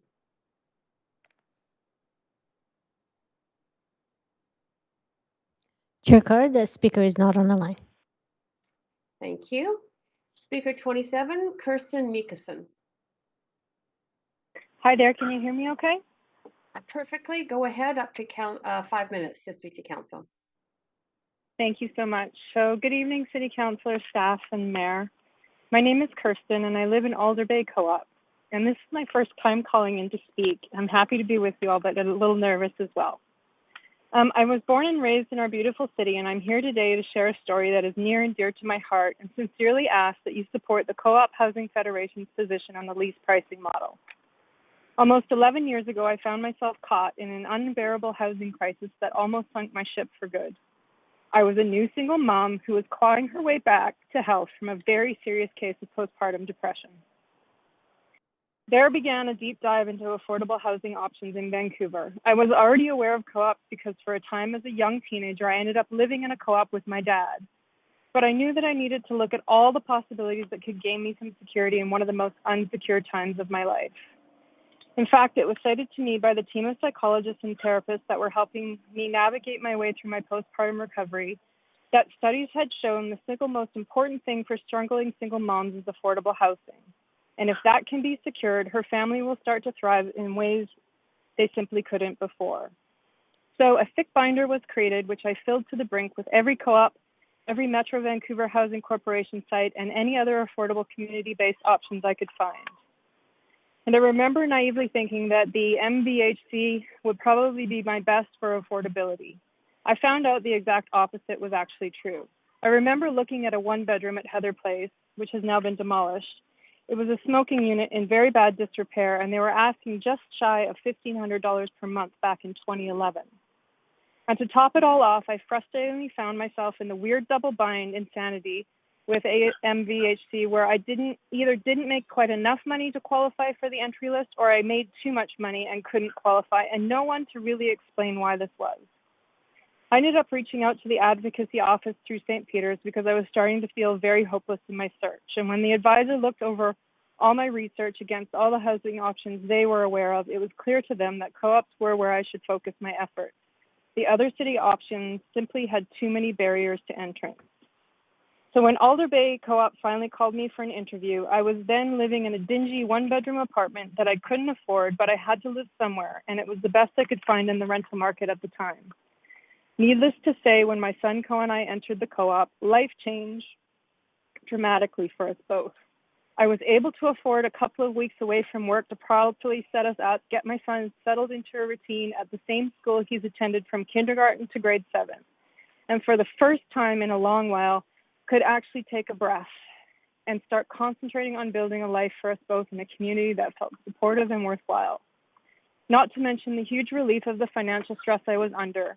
Paying full market rent as calculated by the current co-op model still meant that I actually had some room to breathe again and wasn't constantly worried about how I could make ends meet from month to month. On top of all this, and maybe more importantly, I had a sense of dignity back.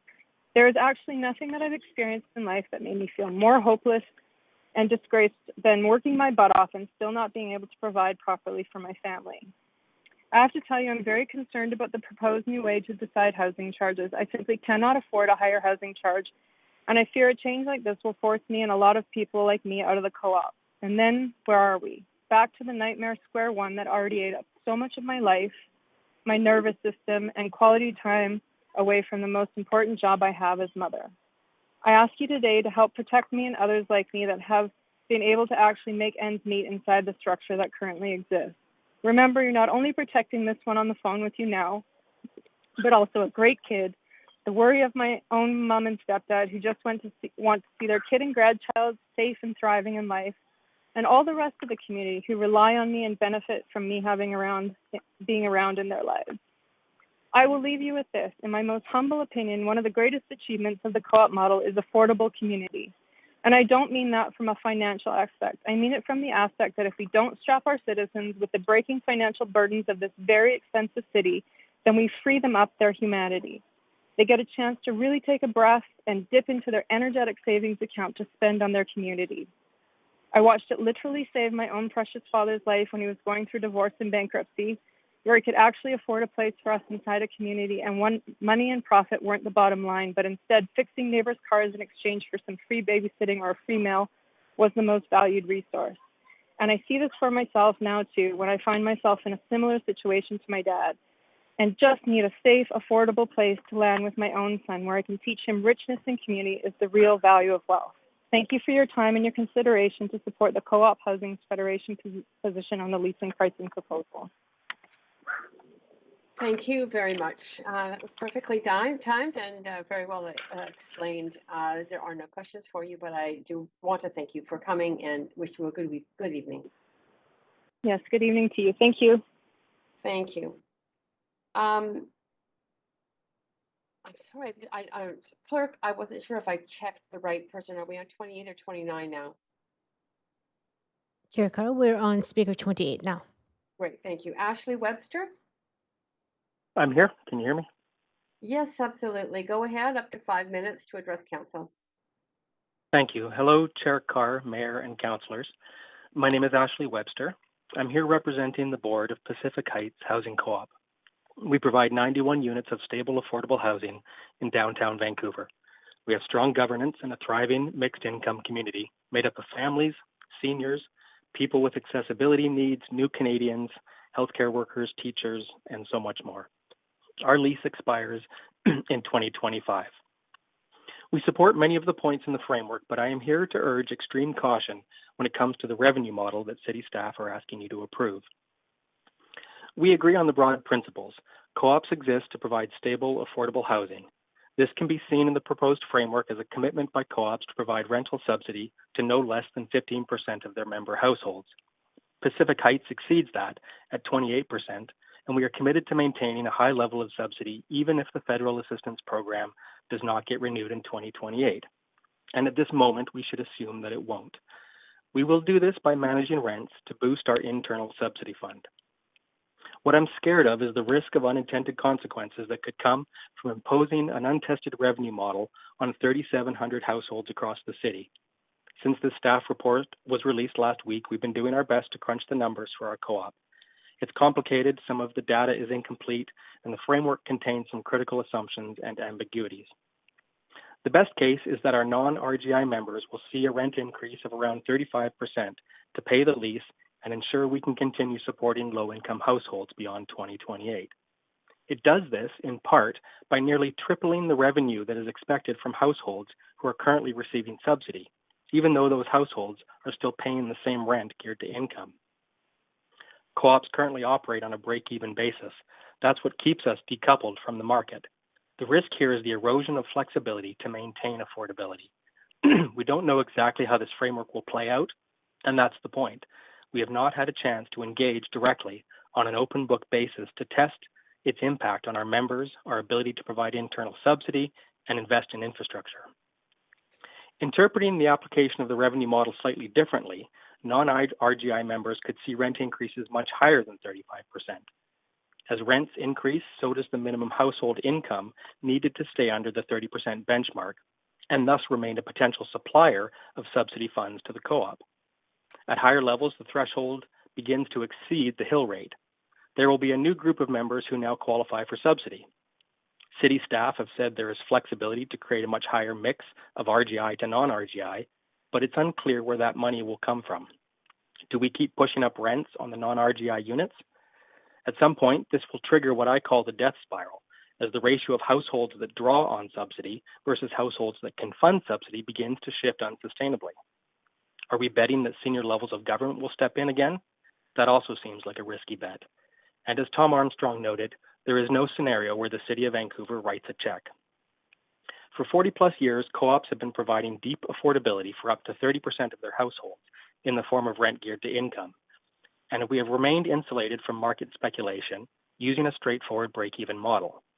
The revenue framework you are being asked to approve throws that out and replaces it with an untested model that links revenue expectations to benchmarks outside of the co-op's control. It could undermine the sector's ability to maintain affordability, and it risks pushing more households towards core housing need. As always, lower income households will be hurt the most because they have fewer options if the framework goes sideways. We do want to make this work, and we want to expand access to this tremendous housing stock. We agree with concerns about fairness in managing public assets, and we are open to many of the criteria in the framework. But the revenue model is risky. I urge caution. Stay laser focused on preserving a housing sector that is working. The safest route to getting this done today is to adopt the CHFBC revenue model. Second best is to direct staff to engage with individual co-ops to test the revenue model before implementing it across 3,700 households. Thank you. And thank you. If you don't mind staying on the line, you do have questions from the councillor? Thank you. Yeah, Councillor Swanson, go ahead up to 3 minutes. So that was really interesting. Thank you so much. When you say that staff should test the revenue model before implementing it, what would that entail? Well, I think that point has been made several times that, you know, a lot of the numbers that were being put out there are based on city averages. They're based on sort of aggregate data. what we want to be able to see is to sit down and, with a financial advisor, with the city, with real data in hand, and project out over the course of the lease to see that this is sustainable. And I think that needs to be done. Does that answer your question? Yeah, thanks. So could you just walk me through how what would happen to make it so that the number of people in your co-op that require subsidies gets increased to the extent that the people that don't require subsidies don't have the capacity to subsidize them? Does that make any sense? It does, yes. And I mean, again, we're operating on a bit of a lack of information here. So back to the sort of untested model that I think has been repeated a lot today. We have been scrambling to crunch some of these numbers. I have received just kind of at the 11th hour today some, quick draft viability analysis spreadsheets from our own advisor. And it shows a pretty dramatic spread using these sort of, using these inflators that the city is proposing. It appears that we begin to operate on extremely razor-thin margins. And that's what I mean by it just doesn't give us a lot of flexibility to continue to ensure affordability. All of that flexibility gets removed and becomes tied to these external factors that we just have no control over. How do you know how much the city would charge for land rent to put that in your calculations that you're working on? I mean, that's an interesting question. There's two proposals on the table, one from CHFBC and one from the city. I think we have a pretty good idea that the proposal from the CHFBC is sustainable and is viable for co-ops, and we can project out fairly easily that produces a certain value. We've already done that, several sort of iterations of that. We can then work with the city model, and that produces, not surprisingly, a higher payment to the city, but it starts to create quite a bit of risk. And if the one doesn't work, then we find something that does. I think the basis of what CHFBC is saying is meet co-ops where they're at. We know that works, and go from there, rather than sort of applying this new untested framework and hoping that everything comes together. Okay, and that's it for your time, overtime, Councillor Swanson. But you do have more questions from Councillor Kirby Young. Go ahead, Councillor. Yeah, thank you, and thanks for being here. In that preliminary early analysis that you said you just late received from an advisor, did you include, as described in the report, the city had asked for generous OPEX and CAPEX allowances for operating and capital expenses? Is that included in the analysis? It is, the 430 and the 550, yes. Okay. And can you comment on sort of the impact with sort of the more robust OPEX and CAPEX that the city is advocating for? And how that impacts I mean, you're saying that the 430 and the 550 are generous, more robust my understanding is they are previously, based on the report and the information from staff would advise that would be, generally speaking, again, this is a general statement across, more generous than co-ops may have previously been putting aside for both of those purposes. I honestly, I can't speak to the CAPEX. I know that the OPEX benchmark is below our current average, not significantly, so it's about 430. Our average is about 480 in operating expenses per unit per month. We would have to find a way to make up that difference. So it's, from my perspective, it's not especially generous. I think that also just speaks to the difference between co-ops. Okay, so in your case, that actually wouldn't be a negative. You're actually setting aside more for operating. we are setting aside slightly more, but the framework puts a benchmark of 430. So under this framework, we would have to come down to that benchmark. We would have to find savings. Is that your understanding of the report? You'd have to come down to it, or that would be a minimum that you would need to, and you would be free to set them higher if you wish? It's my understanding that those are maximums, but I'd be delighted to be told I'm wrong. Okay, I'll follow up on that with staff. Thank you. That's helpful. Great, thank you. And that is it for your questions. Thank you so much for answering those questions and taking the time with us tonight. Very much appreciated, and have a great evening. Thank you very much. Great. Number 29 speaker, Marta Goodwin. Hi. Hi, how are you? I'm well, thank you. A little nervous. My name is Marta Goodwin, as we said, and although there's much to like in the report under discussion, I feel I must speak against it in its original form. I can support it if amended to CHFBC's original financial framework. I've been lucky enough to live in False Creek Co-op, one of the oldest and best maintained in Vancouver, for over 25 years.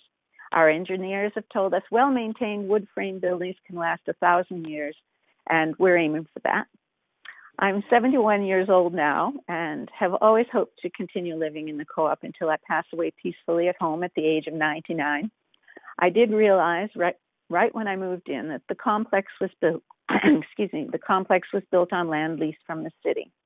Having seen the city in action back in the 70s, I took comfort in that fact and assumed that Vancouver would always work to protect the model neighborhood and its affordable housing. Obviously, I'm an optimist. I've also been a co-op president, board member, treasurer, and have served on and chaired numerous committees. My current favorite is the co-op newsletter. It's given me the opportunity to interview new members who are beyond happy to be moving in. The most touching story was the young couple who told me they never thought they'd be able to afford to have kids until they were accepted here. I cried. I also interview kids celebrating their birthdays. Usually the parents write up the birthdays until the kids are in school, but one precocious 4-year-old insisted she wanted an interview. She told me things about herself that even her parents said they'd never known. What fun. I don't have any grandchildren of my own, but I have lots of co-op kids. My latest gig is doing write-ups on the co-op pets. Yes, one of the big advantages of co-op living is that you can have pets, even kids and pets if you want to. However, at the moment, I have to confess that I'm scared. I believe that Sandra Singh and her team have produced a report that they truly believe will be fair and will work well. But one thing I've learned over the years is to watch out for unintended consequences. The issues are with the financial piece, but the consequences will be broad. They will affect all areas of the co-op: membership, democratic control and autonomy, volunteer mentoring and expertise, and involvement in the community. I'll focus on membership. According to the International Cooperative Alliance, members are to be chosen for their willingness and ability to accept the responsibilities of co-op living, and they must be chosen bearing in mind social justice issues. They're not renters. We have a wonderful membership. We have a well-functioning board and committees. We are extremely efficient and save a ton of money through sweat equity. But now I'm scared. I can picture the holes that will appear in the fabric of the co-op as the new financial framework kicks in. I'm extremely worried about the non-rent-to-geared members who sit close to the RGI line. I'm rent-geared to income myself, but they'll be exposed to the high percentage compounded housing increases that all the non-RGI members face. I'm scared that they'll have to leave Vancouver. I'm scared for all the non-RGI members. Those with higher incomes are not millionaires. They're not even really rich. I created a sample budget yesterday to actually look at after-tax income and expenses for a family of 5 with a gross annual income of $150,000. I wasn't surprised to see that they could easily end up living on credit cards, as we know so many Canadians do. I'm scared that even those very few who can afford the increases will leave Vancouver to buy a house way out in the distant suburbs. Losing our non-RGI members will definitely make our membership less diverse and unbalance our carefully crafted budgets and subsidy pools. These members are also the professionals and skilled workers that the city wants to keep. We will lose many of our most accomplished mentors and volunteers. This will mean numerous tasks will not be able to be performed internally. Having to hire outside help will only compound our financial woes. Who will replace them? If you could afford it, would you forego equity and sign up for what has become a high rent, small, basic unit that includes the obligation to volunteer for many hours per week, attend meetings, clean up the grounds, and yes, roll out the garbage bins? Finally, when your house is not in order, it's very hard to find the energy to reach out to others. The disruption that results from the financial chaos caused by this plan will have a negative effect on the whole neighborhood. Many of those who leave us will also be the very volunteers who are currently involved in the greater community. Thank you for listening, and I hope you'll support CHFC's amendment. That was perfectly timed, right to the second. Thank you very much. Very, very clearly explained, and there are no questions, but I really appreciate the time you've taken, and have a great evening. Thank you. You too. Great. Speaker 30, Matthew Ling. Chair Carr, the speaker is not on the line. Thank you. Speaker 31, Jean Broughton. Also not on the line. Speaker 32, is that speaker withdrawn, I think? That's correct. Great. Speaker 33, Peter Morgan. Thank you, Madam Chair. I'm speaking against, thank you. I'm speaking against recommendation B, the pricing aspects and its ripple parts of the report, and replace it in favor of the CHFBC proposal, which is already a compromise and an alternative, and we know that it works. I have been an original member of the Alder Bay Housing Co-op on land leased from the city for 41 years. Its lease ends in 2038. I signed that lease for our co-op. Also, we have no system of fines. I'm 72 years old. My wife is 70. I have been at various times over those decades president of our co-op multiple times, vice president, director, working with my neighbors. Those were 2-year terms each. My wife has been on the membership committee for decades. I was also chair of our grounds committee for a decade. We have 1 hectare with 170 trees. My volunteer time has been years in co-op management, including the Byzantine co-op lease issue since 2009. I'm not on the co-op's volunteer management now. I'm speaking here only as a member of my co-op. Shortly after we moved into our co-op in 1979, my wife and I, with our young sons, were pictured on our stairs under the headline, "The Urban Poor," on the front page of the Vancouver Sun. Not much has changed. Today, my wife and I each have our small Canada pension, and we augment it by doing jobs that pay just over minimum wage. But on an annual basis, we are over the unhelpful hill rates, and we expect under your bureaucracy's concepts, which are illogical, presumptive, untried, and unsupported by reality, to see a significant increase in our co-op assessment to nearly double what the co-op requires us to pay this year, and rising steeply for years to come after that. And that's not going to happen with either our pension or our jobs. And that's because the co-op concept of providing affordability in housing is far better than anything your bureaucrats have ever come up with. Their concept will create a second type of co-op in Vancouver, one that doesn't work and one that continues to work because it's not on city property. And it's something that nobody ever asked them to do, not any city council and not us. Is that the legacy of this city council, to be that type of money-grubbing landlord to pensioners like me and my wife? I thought the concept was that you wanted to be determined to provide increased affordability, but your bureaucrats would rob us of our affordability by enticing you to join the real estate gold rush.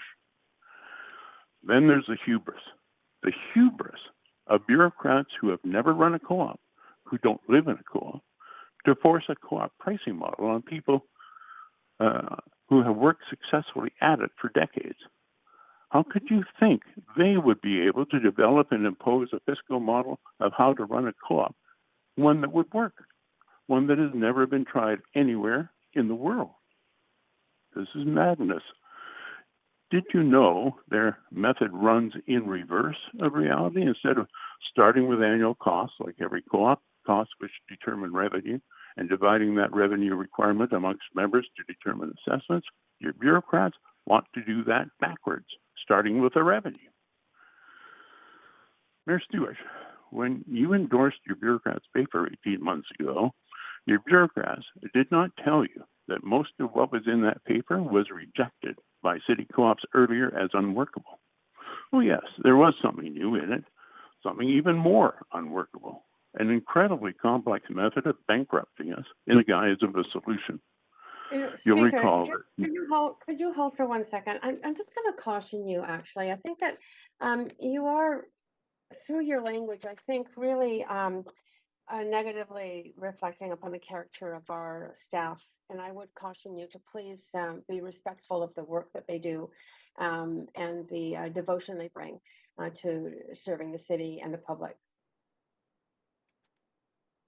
Go ahead. Apparently I've upset you, and I apologize for doing that. It was not my intention, but I did want... No, I'm talking about, when I say you, I mean everybody in the city. I apologize for doing that, and I will now conclude. Thank you. Okay, thank you. I very much appreciate you coming to speak tonight, and do have a good evening. Okay, we're moving on to Speaker 34, who is withdrawn. 35, Gregory Baluta.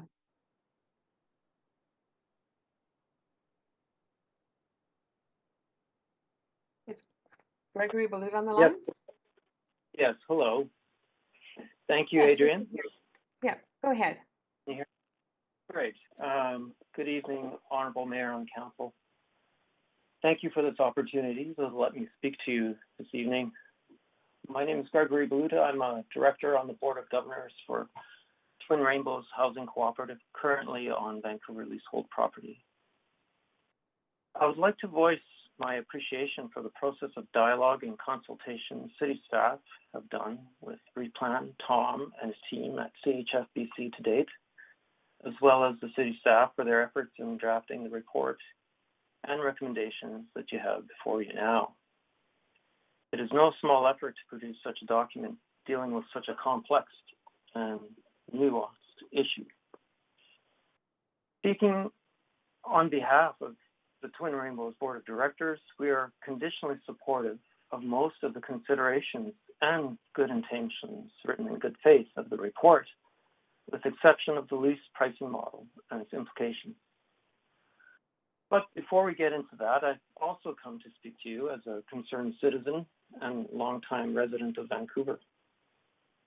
I am a designer with a background in environmental and urban studies, as well as architecture, and I have been contributing to the cultural and built environment in Vancouver since 1991. Since that time, Vancouver has undergone incredible change. In that time, we've seen Vancouver be transformed from an expensive city to live in with high rents and barely affordable market housing to an extremely expensive city to live in, but now with unlimited high rents, where affordable long-term housing is essentially closed off to the average Vancouverite. That is, a person with a good job making a middle income. Vancouver has become completely unaffordable for the average income earner, especially families, even at the low-end market rate. Not surprisingly, over that time, I personally have seen many talented, hardworking, and ambitious friends and colleagues, future citizens, current citizens, unable to get a foothold of sustainable, long-term housing in the city, simply leave Vancouver. Talented artists, architects, cultural creatives, software designers, doctors, frontline caregivers, and workers, all with families or wanting families, all gone away. My own partner, Dhamma, who spoke earlier, and I, with our youngest son, most certainly would have been part of this exodus from Vancouver, if not for our recent membership into the Twin Rainbows Co-op 2 years ago. For the first time in our lives in Vancouver, we experienced affordable and spacious housing based on the true not-for-profit cost of housing and removed from land speculation through security of lease tenure. Here at Twin Rainbows, we subsidize and save operating costs through volunteerism, hard work, care for our own growing diverse community. And through a framework and philosophy and business model that has successfully been housing diverse and mixed income individuals and families for over 40 years. We counted ourselves lucky. But now we are, along with all our neighbors in all co-ops across the city, are facing with a challenging, completely new, untested, and unprecedented lease pricing framework that is at all odds with and threatens to dismantle an already tried and proven method. We, as directors of TR Co-op and residents on leasehold properties, cannot accept the lease pricing component of the framework before you on the basis that it will create more precarity in an already precarious housing market and effectively hamper the co-op's ability to administer their own housing business. If these measures go through, it will threaten the very basis of co-op living by pushing everyone, but particularly middle-income earners with families, to the absolute limit of affordability and threshold of risk. In an already unaffordable environment, this is unacceptable. People will continue to leave. Cities are built by people, for people, and affordable and equitable housing is a human right, not a commodity. And a city devoid of regular people that can afford long-term residency and raise families is not a livable city at all. You have in your power to make change in cooperation with the co-ops. We urge you to be the change and not accept this framework without amendments to the lease pricing model, and accept CHFBC's alternative proposal and recommendations. We also look forward to continuing the process of dialogue in the future for large-scale development and redevelopment of co-ops on Vancouver leasehold property with further clarity and discussion. Thank you for your time. Oh, and thank you for your time. I very much appreciate it and the clarity of your comments. Great. Have a wonderful evening. You too. Thank you, Adriane. Thank you. Speaker 36, Dawn McCormick. Yes, I'm here on the line.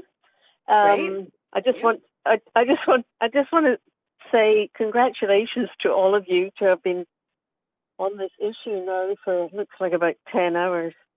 I'm not going to talk numbers or dollars because that's nothing I can do. What I want to talk about is the redevelopment, the possible redevelopment of certain co-ops. I am a member of Pacific Heights Housing Co-op. We're located on Pacific Avenue between Thurlow and Burrard. I'm in the tower behind the Heritage Homes, which I think most Vancouverites know of and love when they drive by, and it reminds them a little bit about the heritage of what Vancouver used to look like. I moved in here 11 years ago, and I felt so blessed and hoped that I had found my forever home. I'm currently 69. I live on a fixed income, obviously. I don't have a car, but then you don't really need one on a daily basis if you live in the West End. And talking of the West End, it's one of the few remaining, I feel, real communities in Vancouver. It's a very, very eclectic mix of people,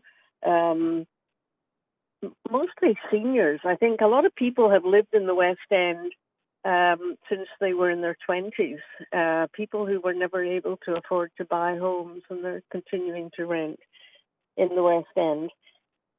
Anyway, I don't know what I would do without my housing co-op. I had a particularly nasty divorce 20 years ago, which left me virtually penniless. And so apart from the obvious affordability of the co-op, I've made many friends here. Unfortunately, as Teresa Marion mentioned earlier, we've lost a couple of founding members recently passed away. And others have decided to move out of the city because it was just becoming unaffordable even when they lived in a co-op. So here we look out for each other, we help each other, we have social events, we stop and chat. We cook meals for members who just had a baby or have had surgery or just need a helping hand. In other words, we're a very special community. And we all really care for our members. Recently, I broke my ankle, and my next door neighbor came in every day to feed my cat and empty the litter box while I wasn't able to put any weight on my foot. And we're an extremely well-run co-op, which is one of the reasons that I don't want to see us redeveloped. We've got great governance, member participation. We hold cleanup parties. We've paid off our mortgage. We continue to invest in our units so that they're all maintained to a very high standard. I personally had a new kitchen installed last February because my kitchen was the original to the building in 1985. Whenever anyone moves out of our co-op, we have a very active move-in, move-out committee. They do inspections of units and ascertain what work needs to be done to maintain our high standards. Our membership committee holds extensive interviews with prospective members. It maintains the wait list. We've got a huge cross-section of members. I'm just so thrilled to see actually so many gay couples in our co-op that really add so much diversity. We have a landscape committee who take care of our grounds, and passerbys often stop to photograph our beautiful flowers in front of our building. And of course our beautiful heritage homes, which we have painted, redone the roofs on very recently, and we paint them in heritage colours according to the Heritage Association, maintain those houses, which are absolutely beautiful. We've got a roof area where members can grow gardens. We've got an Aging in Place committee, which is working to make sure our entire co-op is accessible to seniors and people with mobility issues, improving common lighting, changing door handles to levers. And we're currently working on installing a fob system so that we don't need to use keys, which can be very fiddly for seniors. Our sustainability. That is it for your time. Thank you. Just 5 minutes, but thank you. You've really provided us with a lot of information. Very much appreciate that. And have a great evening. Thank you very much. Thank you. Okay, speaker 37, Daniel Budgel. Thank you, City Council, City staff, Mr. Mayor, for taking the time to listen to us today. I've been with you since 9:30 this morning and know it's been a long day, and I'm at admiration of your commitment to hear us out on this important topic. I just wanted to illustrate a few important points through my own story. My name, like I was introduced, is Daniel, and I'm a resident and a director at Alder Bay Housing Co-op. 4 years ago, due to unfortunate circumstances, I suddenly found myself as a single father to 2 children at the age of 35. It was a difficult situation that most people don't expect to find themselves in. At the time, I was working as a nurse at BC Children's Hospital, making about $90,000 a year, a decent salary by all accounts. Despite this and a minimalist lifestyle, after taxes, rent, daycare, groceries, insurance payments, etc., there was truly nothing left at the end of the month. 30% of gross income, which has now become the common definition of affordable housing, represented about 50% of my net income after taxes. This generally accepted definition of housing affordability, of which the city proposal is based on, in reality is not affordable even for the most frugal families. During my life in Vancouver, I've never been able to afford rent that reaches 30% of my gross income while covering other living costs beyond housing, let alone saving anything for the future. I think many of the city staff can probably relate to this reality. Mayor Stewart, I know you come from humble roots, and I'm also guessing that members on City Council also come from a variety of socioeconomic backgrounds. I wonder if your family members would have been able to afford paying half of their take-home salary during your tough years. This is what the city proposal is asking us to do. For me, I moved 4 times in a 2-year period in search for better housing, a place where I could actually find the means to plan for the future. I even considered living in a mobile home. It was a dark period in my life, but I found strength through hope and the desire to do better for my kids. When I got accepted into Alder Bay Co-op, I could not have anticipated how much of a game changer it would be. Here, I was finally able to think and plan for the future. Having found a little more mental space and a supportive community, I was able to apply and get accepted into medical school at UBC, where I'm now a student. I would not have been able to accomplish this if it weren't for housing co-ops, and I am forever grateful to the co-op founders and city staff from the 1970s who had the foresight to create such a great resource for our city. I almost didn't register to speak today, but I decided to because I knew the topic of housing often gets boiled down to dollars and cents. I would like to share my view that affordable housing is more about creating space where people can thrive and contribute to our growing city. This is a benefit that is challenging to factor into economic models. We heard from a single mother today recovering from depression thanks to better housing. We spoke to an individual with disabilities who is successfully making ends meet. This is thanks to the co-op housing that the city was able to provide. These healthy, thriving citizens are less likely to rely on social services or the healthcare system. While the money for these services don't all come from the same pot, society as a whole would end up economically better off with truly affordable housing. I do not think that supporting co-ops have to come at a trade-off for other affordable housing projects like it was suggested today. It's also false representation to put forth a claim that some people are paying 10% of their rent or 10% of their income towards rent when this represents an extremely small minority. I have not met a single individual that is doing this during my time here. I also don't think low and middle class citizens who represent the majority of co-op members should be the ones expected to be pushed to the brink of poverty, while other policy gaps and tax loopholes remain for the privileged. Therefore, I want to support a framework that would allow the same opportunity that I had for future generations. For the most part, I think the latest report from the city is successful in doing this, and I am extremely thankful for the work that the city staff put into this. However, I do feel that the lease renewal pricing method should be reviewed through a critical lens one more time. Therefore, I would like to add my voice in support of adopting the CHFBC proposal on lease renewal method, which takes into consideration the complexity and real living costs in Vancouver. Thank you very much for your time. And thank you very much. And if you would hold on, you've got some questions. Councillor Swanson, go ahead with your questions. Yeah, thanks so much for calling in to speak about co-ops. I have concerns about the 30% of gross income rule too, especially in terms of single parents, people who may be paying off student debt, that kind of thing. I'm wondering if you've given any thought to what would be a better benchmark that would be fairer. I know back in the 80s it was 16.7% for lower income people, going up to I think 25% for richer people, but that doesn't take into account things like childcare or student loans. Yeah, it's a great question. You know, I wish I was more educated on this topic. I did review an article this morning while I was listening to the other readers. This was an academic journal from Harvard University looking at the 30% model, where that came from, and how it impacts individuals.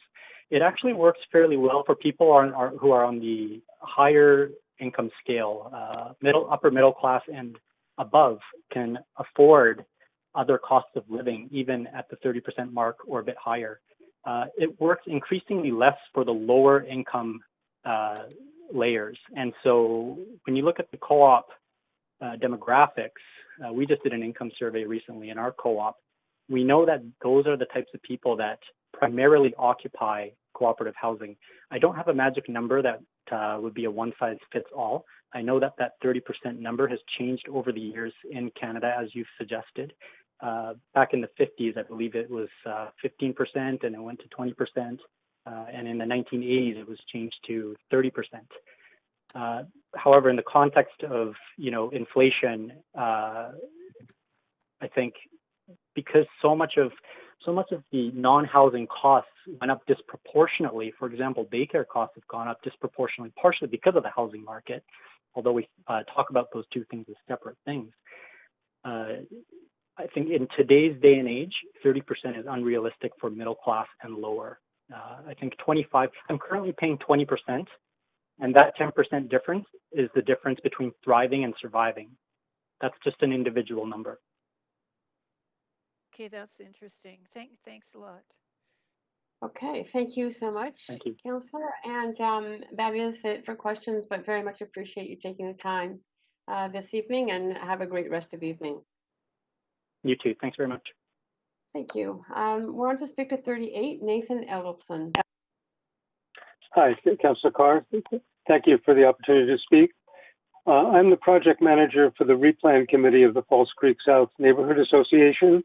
But today I'm speaking on my own behalf in general support of this report. And I really appreciate the hard work that's gone in on both the side of the Housing Federation as well as city staff.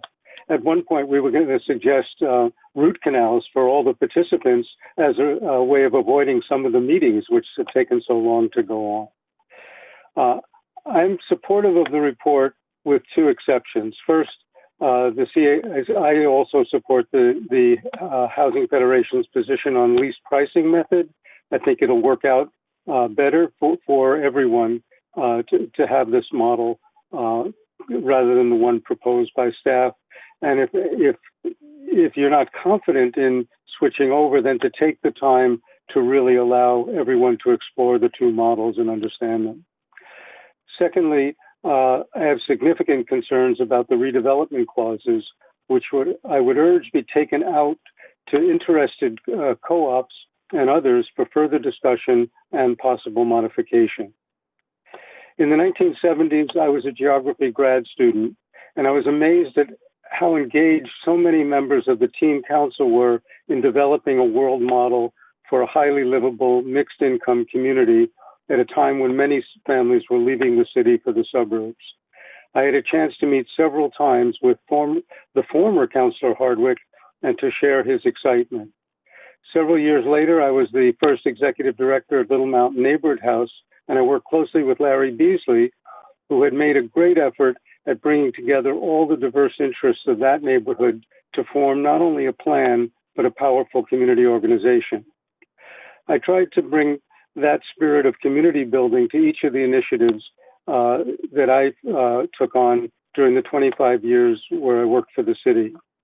One of the best examples was Joy Station, where we secured support for high-density housing that helped yield many needed community services.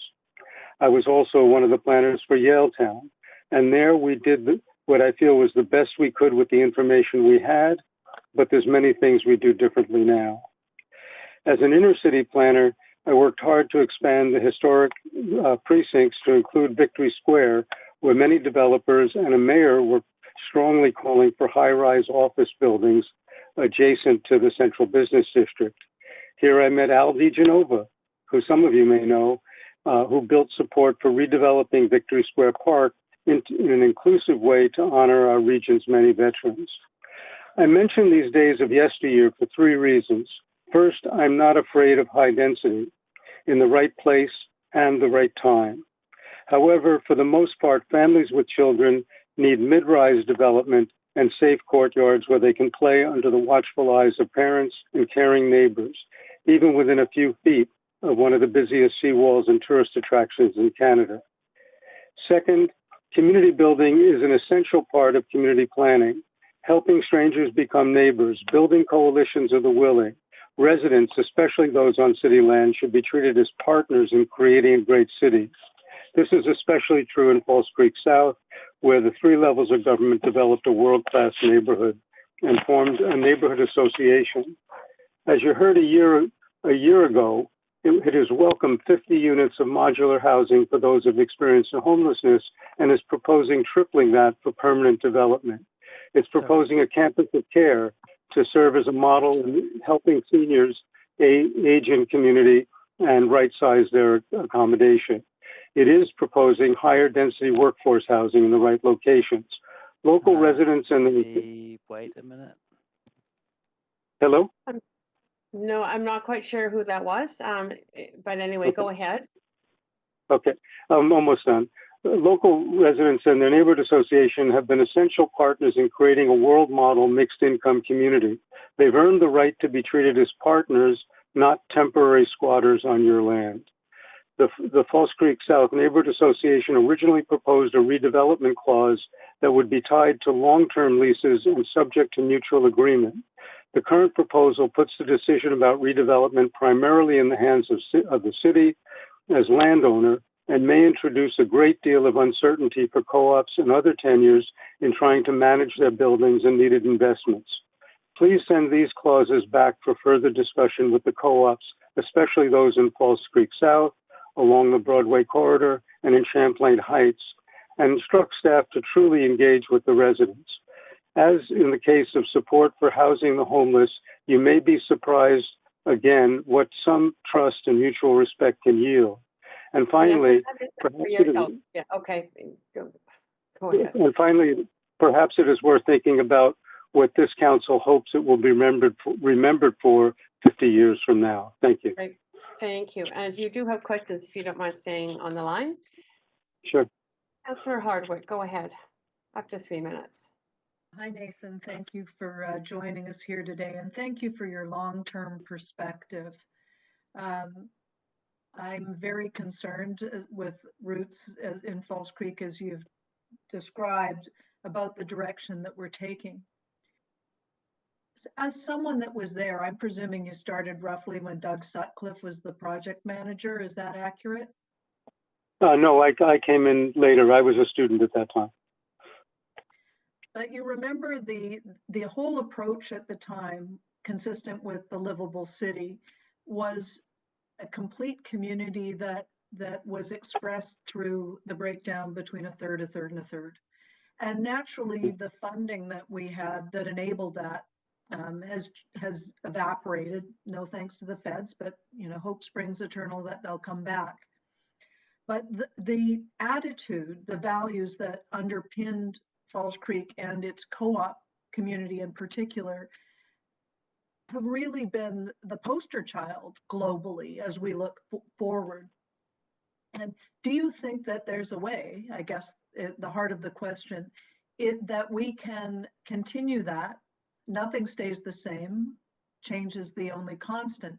But do you see a path forward that we can be looking out, as you've suggested at the end of your remarks, with this council looking into the future decades ahead, that we can be remembered favorably as well?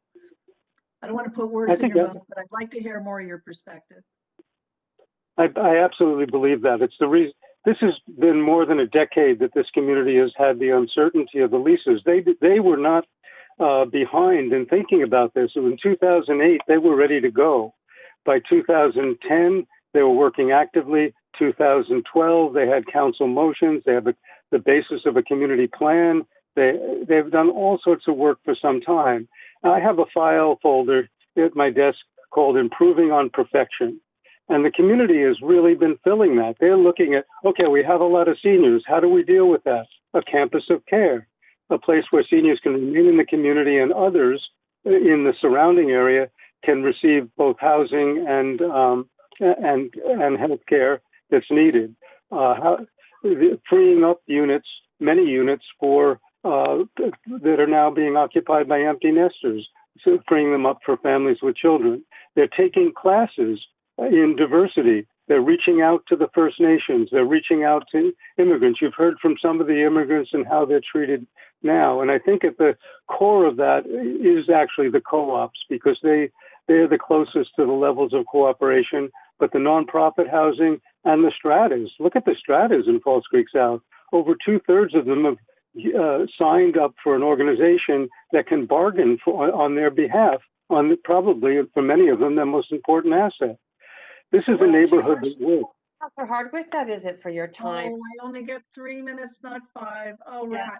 Okay, So- well, thanks a lot, Nathan. Yeah, and Sorry if I thank went you. on too long. Thank you, Nathan, and that's good. Thank you for answering the questions as well as speaking, and have a wonderful evening. Thank you so much. Great. Speaker 39, Jake Fry.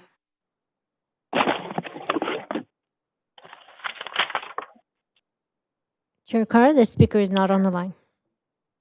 Chair, just as Councillor Dominato, just on a point of privilege, Jake Fried indicated he had very spotty cell service, and so he might not be able to call in, but I will pass along his comments that he relayed in writing.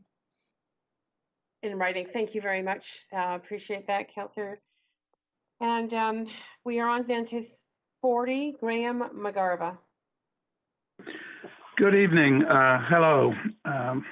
I'm Graham McGarva, and I thank you for hearing me on co-op leases, and I'm trying not to go over the exact same ground we've just been on. But as chair of Replan's Community Planning Group, I want to remind you and reinforce the bigger picture that surrounds the immediate concern of monthly household expense that's been a lot of the focus. So I'll start at the end. I urge Council to vote for final recalibration of this report as requested by CHFBC. But equally important is for you to make sure the proposition you approve has clear intent to empower co-ops to proactively expand communities that create and sustain affordability. This collaborative model will enable the city to leverage further partnership and apply it elsewhere. And that's at the core of the concern that some people have in the very empty wording around the redevelopment principles. Now, for context, my wife and I have lived in False Creek for 40 years in Alder Bay Co-op, where we raised our 2 sons. And I've been an architect and city builder for nearly that long and was fortunate to be a principal for the planning of over 15,000 dwellings that ring False Creek from Concord Pacific to southeast False Creek. So I've worked for developers and as the city's prime consultant, and I know the balance needed to build successful community and how that needs to respond as the city evolves. As was just mentioned, things have to change. But in the determining of new equitable leases, Council has to keep in mind the most useful asset it has in co-ops, such as in False Creek South. And this is the leverage of the embedded value of community.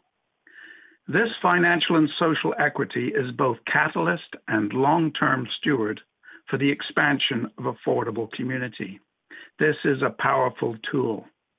Directed by city policy and the financial terms and governance of leases, you can empower co-ops to act as proactive engine rooms, stewarded by the renewed and growing communities that will soon enough replace old timers like me and, God forbid, Nathan. Co-ops are an essential fulcrum for this commonwealth of interest. False Creek's unique foundation of mixed tenure, as was just mentioned, on leased land is your launch pad for the expansion and rebalancing of city communities citywide. Real estate can be about happiness. This is community in balance. Trust is the currency the city most needs. Our fear is that it is lacking. Our aim is to restore it. Trust is the core of the co-op DNA. We want to expand it. But this cannot be imposed from above in a model whose dynamic is one of suspicion and rigid control. City Council needs to enable regeneration and expansion with vision that multiplies the long-term public benefit of the land assets it owns. For False Creek, this interconnection with our new communities to the east and west and the Broadway corridor is bigger than the renewal of co-op leases, but it starts there with your deliberations this evening. CHFBC's ground-up approach understands the transformational dynamic of empowered co-ops. Hence, their benchmarks seek to best help the city reach the future it desires. Do not choke off long-term sustainable success. Do not succumb to a paradigm that expects so much less from the community than the community is wanting to give. Learn from success to embrace the future. After all, we are the solution. We're not the problem. So thank you for your patient consideration and hopefully your understanding. Thank you for your clear presentation. You do also have questions. Councillor Swanson, go ahead, up to 3 minutes. Yeah, thanks so much for making your presentation. When you started out, you said that what we should be doing is empowering co-ops to expand affordability. And some folks have talked about maybe what we should be doing is increasing the percent of rent geared to income units from 15% up higher. And of course, a lot of co-ops do have a higher percent. But can you think of ways that the city could incentivize the expansion of the number of, or of the percentage of rent geared to income units? Yes, and it's both a question of playing with the percentages. So where does the flexibility lie? The co-ops have the 15% obligation, and as I've been hearing today, many are in the high 20s and so on. And I'm moving away from the financial analysis, for example, that there's been a lot of the discussion, to saying what we can do is, with the appropriate lease and lease terms and flexibilities, we can do things like create seniors housing to decant people from family housing into new seniors housing, and a collaborative model where the co-op is taking on the financial risks and so on, all the issues that the city has to be very careful to not get trampled in. So there's both the question of the 15% to 30% receiving assistance, or the issue in Alder Bay that we looked at, and the time has probably passed, but 10 years ago we ran the numbers that if we could get the use of the parking lot behind our land, we could have undertaken an infill development and paid for it through the we would have had to have raised existing membership charges, but through the existing membership and the revenue from the new housing that was there. So your idea is more to expand the number of units rather than to expand the affordability in the existing units. That's my task that I've taken on, particularly with the replan aspect in False Creek South, and that's why I was very consciously looking at this different model of control and empowerment of the co-ops. Because I think that's the key hurdle. It's a real issue, yes, all the existing co-ops, but the bigger issue is how to make more of this successful housing. And we collectively, we the co-ops, community in the city, can do that, particularly in False Creek South, and I would assume in Champlain Heights. And that is it for your time, Councillor Swanson. Thanks so much. Yeah, great, thank you. And thank you very much. That was, for answering questions and for your clear presentation. So we're to speaker 41, Jason Forsyth. Good evening, you hearing me okay? Perfect, go ahead, up to 5 minutes. Great, thank you. Yes, so my name is Jason Forsyth. I have the honor of serving as the current president of the False Creek Housing Co-op. I've lived in False Creek South co-ops for over 16 years, where my wife and I continue to raise 2 children that are now teenagers. False Creek Co-op consists of 170 units and a diverse community of close to 400 residents. We have been located for over 40 years on the unceded territories of the Musqueam, Squamish, and Tsleil-Waututh Nations. My comments today are on behalf of our board. However, given the short time to review and discuss the city's report, we have not had a chance to receive and discuss any feedback with our membership. I'd like to start acknowledging the hard work of city staff and council, particularly your stamina of this meeting today. I also want to raise my hands to the small army of volunteers at our co-op and others. These are the volunteers on the boards, the committees, the working groups that have been dedicated to land lease renewal. It's been said, but it's worth highlighting again, that these volunteers spend countless hours over a period of years. For many, it's akin to a part-time job. And last but not least, we want to acknowledge the remarkable work of CHFBC.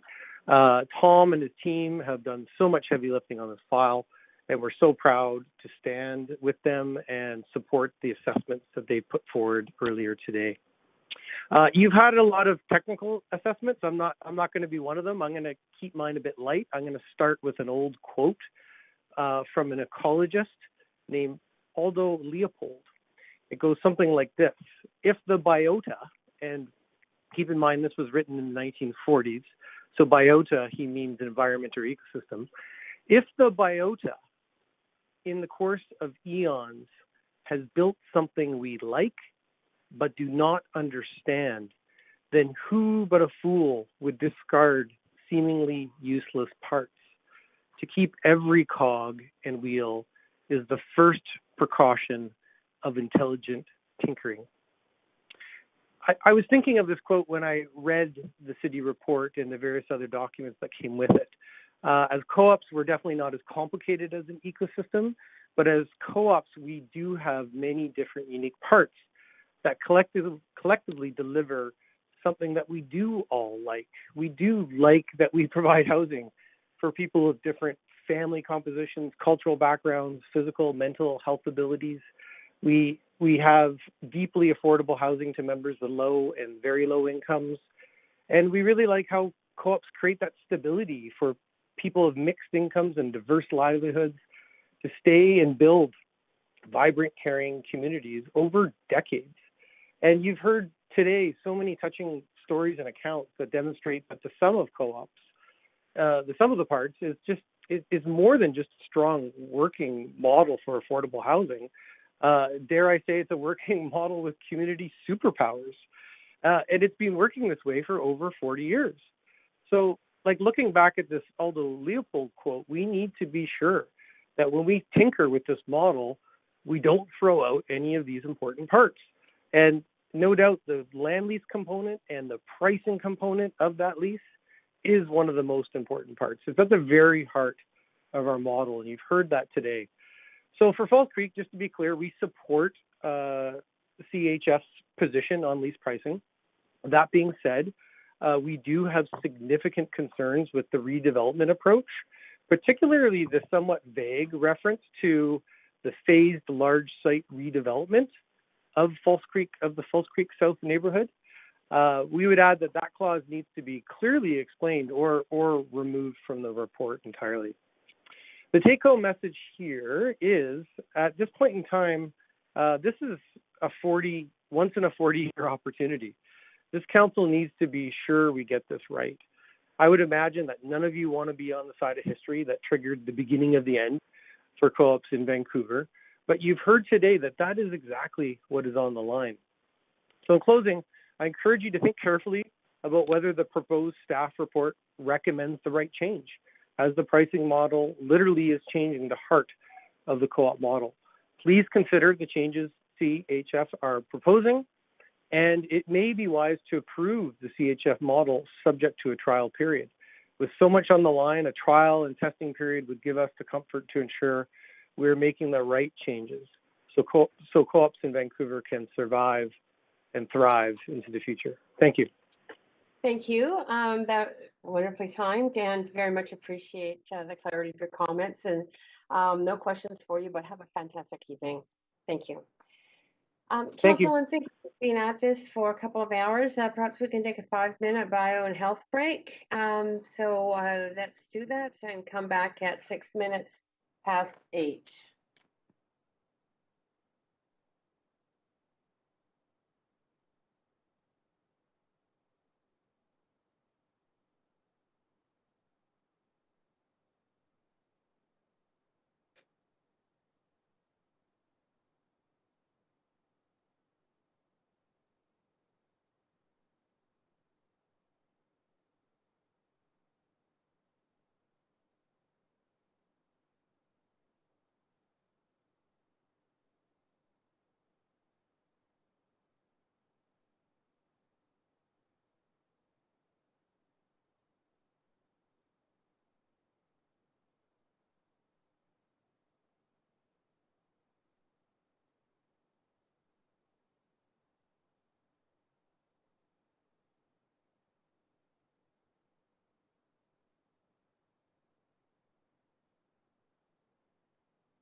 I saw that yawn, Sarah.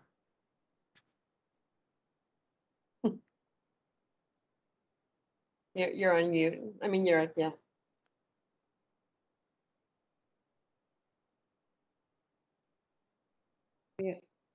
Hi, Adriane. Hard to hide. That's funny. Yeah. Taking a break. Enjoy. I'm Yeah. gonna go back on. I'm gonna go back on mute.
Chair Carr, you have quorum. Oh, I do. I think I saw Lisa just disappear. Are you sure? We just lost Councillor Fry. We have Councillor Weed. We're good. We're good. Okay. Thank you.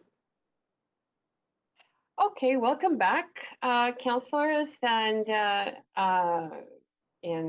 people waiting online. So we are now on speakers 42, which I've listed as Jeff and Shreya Stanfield. Hello. Hello. My name is Jeff Stan. Hello there. Yep. My name is Jeff. Yep. Hello.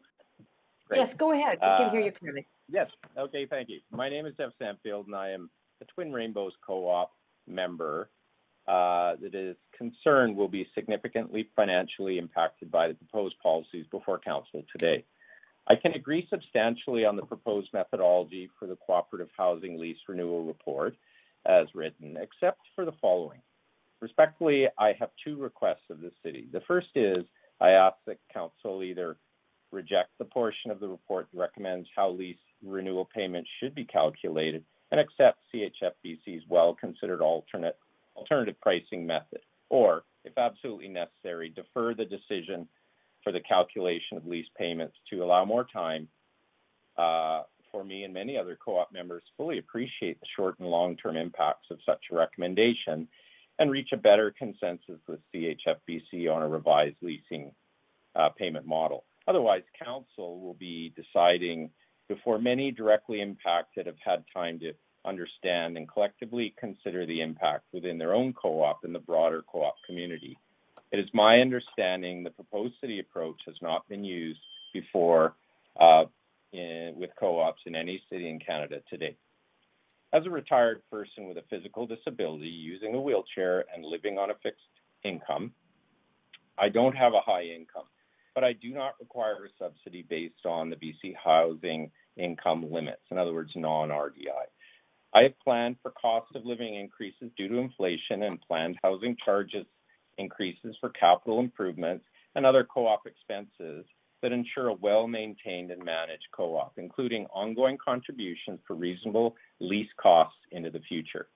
But I'm very concerned with the proposed city payment model, as it may be increasing my housing charges significantly. Preliminary estimates are at 68, 70%, or even higher based on the recommended minimum lease payments changes, plus additional co-op financial obligations on top of that beyond the per unit operating capital expense cap. In addition, the city will have broad discretionary power to set new minimum revenue requirements every 5 years. In short, it's a huge increase on a fixed pension with uncertainty as to what the costs will be in the future under the proposed model. I understand the need to reduce some subsidy inequities between affordable housing models. We all need to contribute a fair share. But I believe the City of Vancouver should also be championing co-ops to a greater extent by supporting the CHFBC pricing method and financially recognizing the unique aspects of co-ops that make it so attractive to many wishing to participate, especially for well-run, maintained, and managed co-ops where members invest considerable sweat equity, time, and effort to ensure its success. In return, some members benefit from subsidy, and others, with higher income, a more reasonable housing charge. Unduly eroding the latter to a nominal incentive such as 15%, which saves, according to the report, as I interpret it, about $8 million per annum for the city across all co-ops from households earning above the BC household income level, but will in effect destabilize the sustainable fabric of co-ops, which is really a drop in the bucket to ensure co-ops continue to succeed. In time, I fear co-ops will be paying slightly lower, yet equally overpriced, profit-driven, inflated owner market rates, and one of the few remaining more affordable alternatives, with the help of council, will be lost in an otherwise unaffordable city, regardless of how many new subsidized units are created. The second request I have is for council to consider including some framework language in the report with respect to those co-ops with leases expiring beyond 2027, some well beyond, that elect to continue or complete their current lease in good standing and not renew early under the proposed lease renewal framework. This language would outline what these co-ops can expect as a response by the city towards the end of their term. This should be understood as it impacts over 2,700 current units on leased land, according to the report. Acting reasonably and in good faith within the spirit of the report, co-ops should not be guessing or concerned that they may be arbitrarily denied renewal leases for not renewing their leases early, especially if the co-op is well maintained and the site has not been formally identified for redevelopment within the time of the remaining current lease. In closing, I appreciate the effort of city staff and council to date, but ask they champion and support co-ops more and pause and reconsider CHFBC's proposal with respect to future lease payments, or defer acceptance. You are over time, so but thank you very much. You give a very clear explanation of your position, and there are no questions now. But I appreciate you being here, and have a great evening. Thank you. Thank you. Number 43, Jamie Ritchie. Yes. Hello. Can you hear me? Hello. Yes, perfectly. Go ahead. Up to 5 minutes. Thank you, Chair Carr, Mayor Stewart, council members, for the opportunity to speak to you this evening on this important issue. My name is Jamie Ritchie. I'm the principal of McCasey Consulting, and we provide assistance to housing co-ops, and in this case, particularly in evaluating various lease models and the impact on the viability of these client co-ops. We also intervene on behalf of our client co-ops with staff in working towards an acceptable framework for the leases, and we've been doing this since 2016. I speak in support of many of the elements of the proposed lease structure the city and CHFBC have developed. Of course, there's a but. I cannot support the redevelopment clause as it relates to those co-ops in, quote, phased large site redevelopments, as these clauses are too vague to allow potentially affected co-ops to accurately evaluate the redevelopment options as they may affect them. I urge you to remove this section or at least engage in further discussions with affected co-ops. Nor can I provide support for the city pricing methodology as presented in the report published last week. However, in the past 24 hours, some clarifications have come through that go some way to addressing some of our concerns, specifically the change in how RGI revenues are incorporated into the leasing model. There is a main issue here, and that's to do with the metrics that are used to generate the lease price. Whether it's some external metric or whether it is the existing housing co-op housing charges. I've maintained with staff on a number of occasions that we actually don't need to know in the sector how you generate these proposed lease prices. But what we need to do is be able to evaluate how a co-op can pay for these the lease prices as requested by the city, and still maintain the viability of the co-op community and meet the demands of RGI households and the capital demands of the co-op. In this case, I mean, think of the sausage. We don't need to know what goes into it in order to enjoy it, but so long as we enjoy it, it's just fine. In addition to the metric issue, there are specific holes in the methodology, and I speak not only to the methodology used by the city, but also the methodology presented by CHFBC. These holes prevent the opportunity to actually carry out detailed analysis of the models to fully evaluate the necessity of the co-ops to make informed decisions, and it rather makes it so it's impossible for them to make informed decisions. And I would also add that it makes it very difficult for council members to make an informed decision until these holes are filled. So the first hole is trying to figure out what this lease price actually is. And that requires a discount factor to take the supposed stream of payments and come up with a current value or a present value of the lease term, of the lease price. And this is important because the city wants to receive lump sum payments up front and stream of payments from the lease in order to pay for the price. And until you figure out how to discount that, you can't figure out whether or not you're paying the right amount of money. I don't think it needs explaining that a dollar received in your hand in 2021 is of greater value than a dollar delivered in 2060. So the lump sum payment has significantly more value to the city than some future value payment. And the other thing is that the model lacks any mechanism to assure that co-ops don't pay more than the market value of the land that they occupy. And by market value, I mean the market value of the leasehold interest for the land that they occupy, including the encumbrances the city is imposing on them to do things like provide RGI households for their members. There's no suggestion anywhere in the documents as to how that's calculated or applied. I find it disappointing that after the council in 2017 unanimously approved the framework of that day and committed to working with co-ops to develop a flexible structure to complete the lease renewal process in a 6-month period, that they had been totally unsuccessful in doing that. I spoke at that session and pointed out that the lack of any reference to the financial mechanisms to be employed was in fact the elephant wandering around the chamber with impunity. While there have been methodologies proposed, they still do not meet the test of flexibility and viability for our co-op members. And with that, I'll conclude my comments. That was perfectly timed. You do have some questions, if you don't mind staying on the line. Councillor Swanson, go ahead, 3 minutes. Yeah, did you say that we don't know how the market value is determined? Or the city doesn't, no, what I said hasn't said that?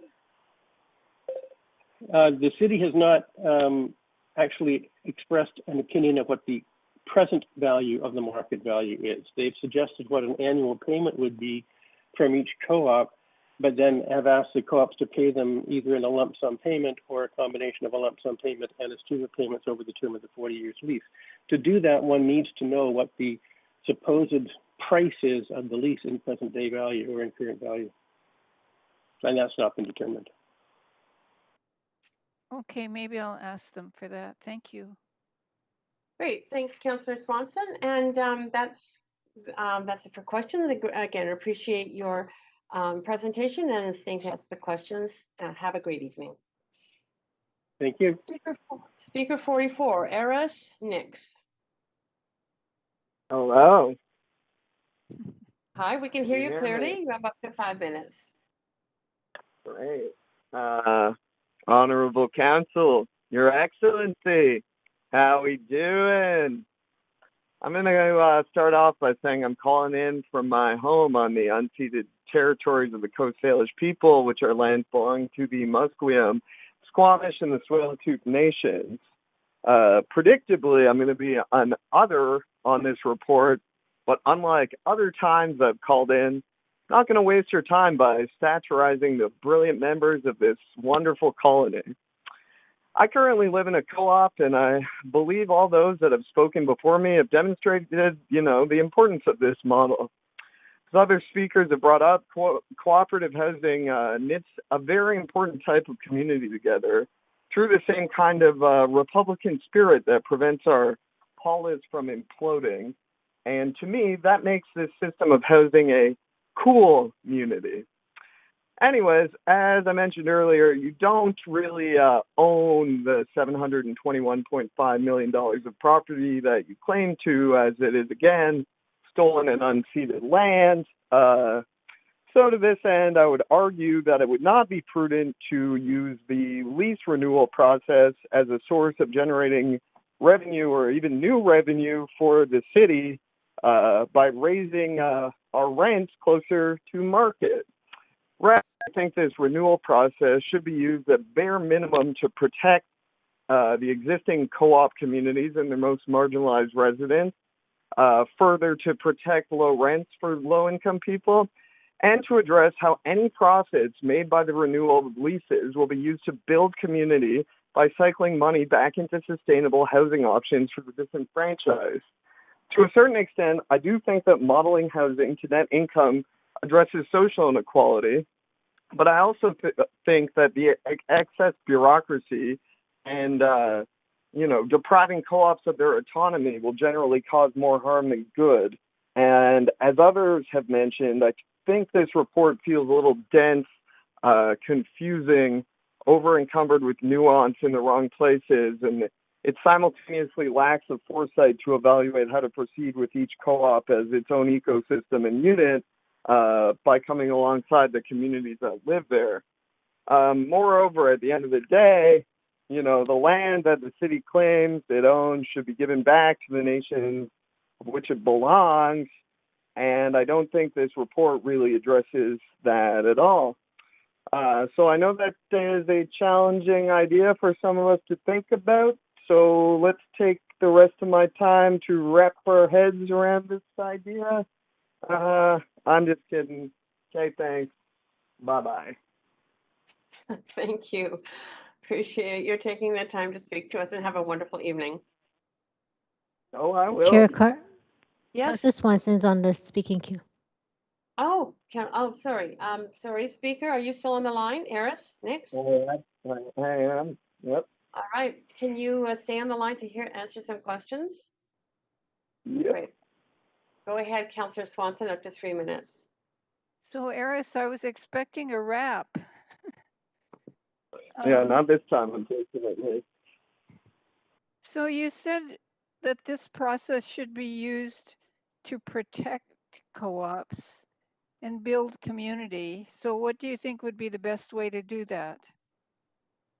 Well, I think it kind of drops off the map in several directions. Really, though, if I don't have a problem, I'm not making over $50,000 a year or whatever, but were I to be making over that, I would have no money paying more into my co-op if I knew that money was going to develop, further units of social housing to benefit my communities, to develop the mentality and ethic I think is so important behind cooperative housing.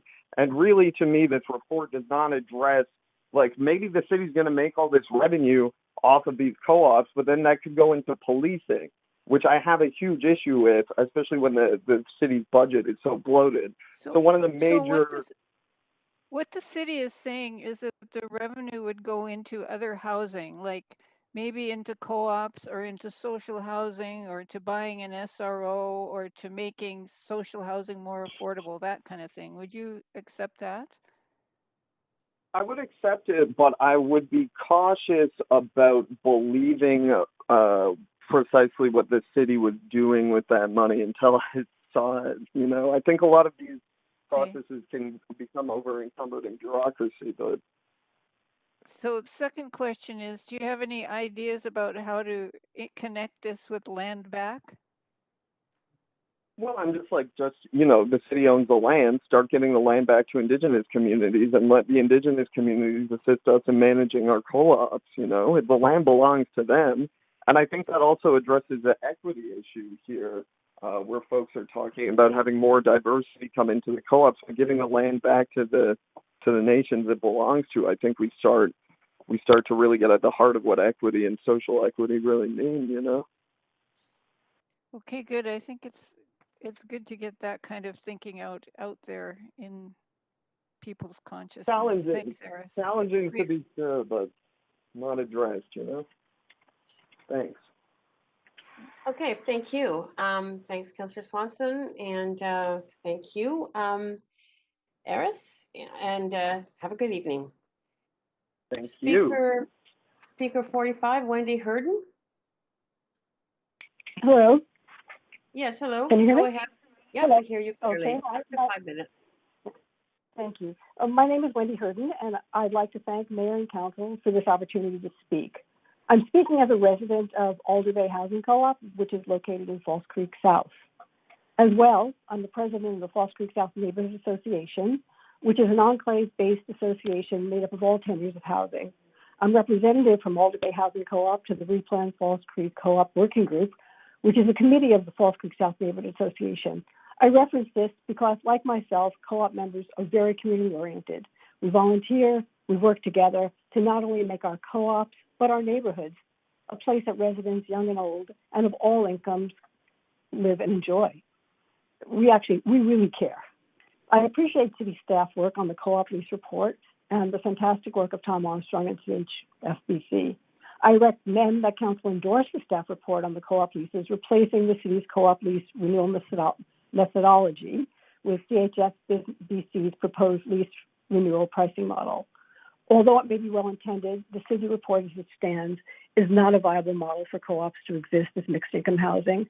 I believe anyway, some RGI members will remain, higher income members may stay, but over the long term, middle income members are really put at risk. I wish to speak to page 7 of the report, though, specifically, as the words presented on this page, housing charges charged by their co-op to their members based on the payment of original prepaid leases have not been adjusted over time in anticipation of the future lease renewals. As I believe these words may taint the opinion of anyone who does not know the history of the relationship between CMHC co-ops and its members. On this page, co-ops are unfairly being judged today by the outcome of former CHMC policies that we followed in accordance with our operating agreements, and many co-ops are still following. Under the operating agreement, co-ops as nonprofit housing were given a maximum amount that could be contributed to reserves, which meant that it was impossible to save for future lease costs. Under the operating agreement, Alder Bay Co-op's housing charges were based on all our expenses, including the maximum contributions to capital reserve, as well as mortgage payments for mortgages that we took out to fund remediation required for our homes. We followed a rolling long-term replacement policy, and still do, to keep our units in good condition so that all our members live in homes they can be proud of. In 2001, Alder Bay Co-op rain-screened all 8 of our buildings, and in 2017, we upgraded all our rooftops. These mortgages totaled well over $8 million in principal alone. Over the years, we've incrementally raised our housing charges to meet our expenses, but as we are nonprofit, we were limited by our operating agreement as to how much capital we could reserve. The report unfairly does not give a history, but instead judges us for not saving for lease renewal when in fact there was no means available to do this. As an aside, when our original mortgage paid off, our CMHC operating agreement ended, which was December 31st, 2014, and with this, of course, all the subsidy for our RGA members ended, which was provided by CMHC. Alder Bay did not lower its housing charges and reduce its RGI members, but seamlessly transitioned to supporting approximately 1/3 of our co-op members who do require RGI. This report in general does not speak to the fact that in the 1970s, co-ops were considered a form of collective home ownership without the benefit of equity. You would not find fault with other homeowners who pay off their mortgages and have reduced expenses. You wouldn't find fault with a co-op that is not on city land for following this methodology. In fact, that the fact that the city needs revenue and feels this should be extracted from the co-ops on leased land is their prerogative, but don't find fault with the co-ops for having followed policies and procedures. We've done a good job providing a social balance of low, medium, and high income to our members. We wish to continue to provide an affordable lifestyle in which our members can raise their families or just grow old, as we wish to continue to do this and believe that CHFBC's proposed lease renewal pricing model will provide us with this opportunity. Thank you for listening. Great, and thank you very much for speaking to us. There are no questions. You were very clear in your presentation. Have a great evening. Oh, well, thank you so much. Thank you. Speaker 46, Julie Luvancy. Right. Chair Carr, that speaker is not on the line. Thank you. Speaker 47, Natasha Tony. Speaker is not on the line. Thank you. Speaker 48, Naomi Singer.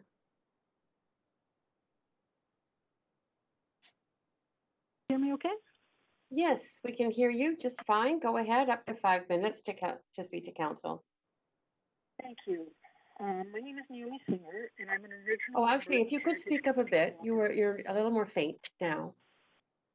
Okay, so sorry. My name is Naomi Singer, and I'm an original member of Heritage Housing Cooperative, which was established 36 years ago. I recognize that I live on the unceded territories of the Musqueam, Squamish, and Tsleil-Waututh peoples.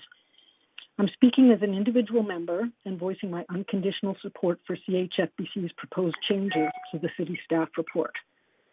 Throughout my 36 years living here, I've served continuously on various committees and the board, and I'd like to point out that several speakers referred to co-op members as sweeping up and taking the bins out, but our committees have done much more than that.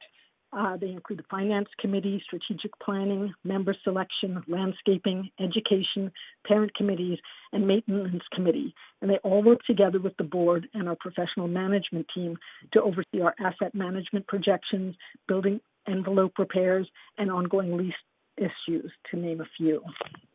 Many speakers have addressed how our co-op homes have benefited those of us who live here. And I would like to add that our members, as a highly engaged citizenry, contribute to the culture and well-being of the city as a whole. The security of our housing and our community connectedness allows us the privilege of remaining in our homes despite housing market fluctuations. And this security affords us the ability to engage in community development outside of our homes and to work on projects about which we are passionate. The ecology of our mixed income and diverse community creates an immeasurable asset to the life of our city. Speaking personally, I'm the artistic director and founder of the Secret Lantern Society and the annual Winter Solstice Lantern Festival, which this December will be celebrated for the 28th consecutive time. I created the festival in 1994 in the inaugural year of the Vancouver Park Board Artist in Residence project. And what was supposed to be a 3-month project is now celebrated in multiple Vancouver neighborhoods with anywhere from 6,000 to 10,000 participants sharing in this free, inclusive, and non-denominational event. I feel that the longevity of our festival is testament to the loyalty of our community partners, sponsors, performers, volunteers, artists, and staff alike. It's safe to say that in over 2.5 decades, approximately 150 people have participated in this festival, really participated. Our festival exists to celebrate the ways in which diverse cultures honor the return of the sun. In a single night, members of various First Nations groups in the Chinese, Persian, Ukrainian, Southeast Asians, Japanese, African, Scottish, English, Middle Eastern, and various European communities of Vancouver all participate in the festival. This cultural range exists among performers and participants alike, and their vitality and imagination are integral to our celebration. For this work, I have been the recipient of the BC Community Achievement Award for Community Engaged Arts, the Mayor's Arts Award for Community Engaged Arts, and the Emily Award from Emily Carr University for distinguished alumni whose works reflect positively on the Institute. I tell you this because I could simply not have done my work had I not had the support of my co-op, both as an institution that subsidized my housing charges and as a community of caring and engaged members whose personal support cannot be overestimated. I cannot emphasize enough that my work in the cultural sector would not exist if not for my co-op life. I know many artists who live in housing co-ops across the city and whose contributions to the city would similarly not be possible if they had to pay market rates for housing. I could name names, but there are too many to list in this short time. I'm concerned about the well-documented cultural exodus that has resulted from the unaffordability of Vancouver housing. And I'm afraid that the finance model as proposed by city staff will impose financial precarity on the cultural sector that thus far has thrived within the co-op sector. I want to thank you all for your time. It's been a long day, and I hope you really can deeply consider the many intelligent and articulate contributions from my co-op peers today. Thank you. Thank you. You're right. Lots of intelligent comments and very thoughtful presentations we've been hearing. Thank you so much. You don't have any questions tonight, but again, appreciate your attendance and have a great evening. Thank you. We're on to speaker 49, Sarah Rosen. Hello. Yes, we can hear you. Go ahead. Okay, great. 5. Great. So I didn't prepare a well thought out speech. I just wanted to speak from my heart to you, so I might not sound as eloquent as all of the ones that have come before me. But I wanted to just speak with Mayor and Council and let you know that 6 years ago, almost exactly, I came and spoke with the Mayor and Council at the time. With the place that we were living at was about to be demolished, and we didn't know where we were going to go in Vancouver.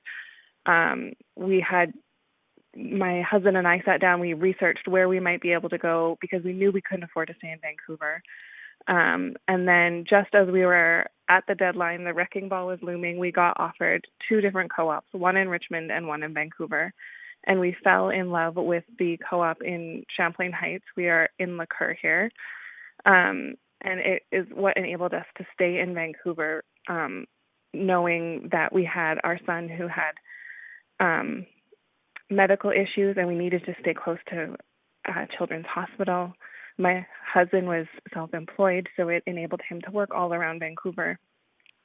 Being self-employed too, there's a lot of extraordinary expenses that don't factor in when you look at gross income that would cause a huge issue for our family should we need to pay 30% of our gross income, as well as the fact that sorry, I'm so nervous. You're doing just great. Don't worry. Thank you. I should have prepared something, but I wanted it to sound genuine. I just feel you are being genuine. I just feel very worried that it's people like us who are going to be punished because there are some people in some co-ops who are very high income. It is absolutely the exception, and I feel like this report takes them as the rule. I'm really worried about the 30% of median income in Vancouver. I don't think that's realistic. I have friends who own multiple houses and their own businesses and are millionaires. I would not like to be lumped in with them when factoring in housing charges. And I think that to fix affordable housing and tie it to market rates seems counterintuitive. I think the fact that market rates are unaffordable, as everyone can agree, then tying that to say you're using that as a benchmark for any of the housing charges, it just doesn't seem to make sense to me. So I just wanted to share my story of how the co-op really saved us. And now I'm here again 6 years later, hoping and wondering that my community that was able to save my family and help us stay here near our support network and going through all the trials and tribulations that families and people go through, and just hoping and begging you to help preserve that for future generations. I think that a lot of the report is good. I just think there are some issues in taking away the democracy in the co-op and the co-op's ability to make decisions and prove that they are fiscally responsible with the land. So that's just what I have to say. That's great. That was wonderful. Thank you so much. You have no questions, but I very much appreciate you speaking from the heart to us.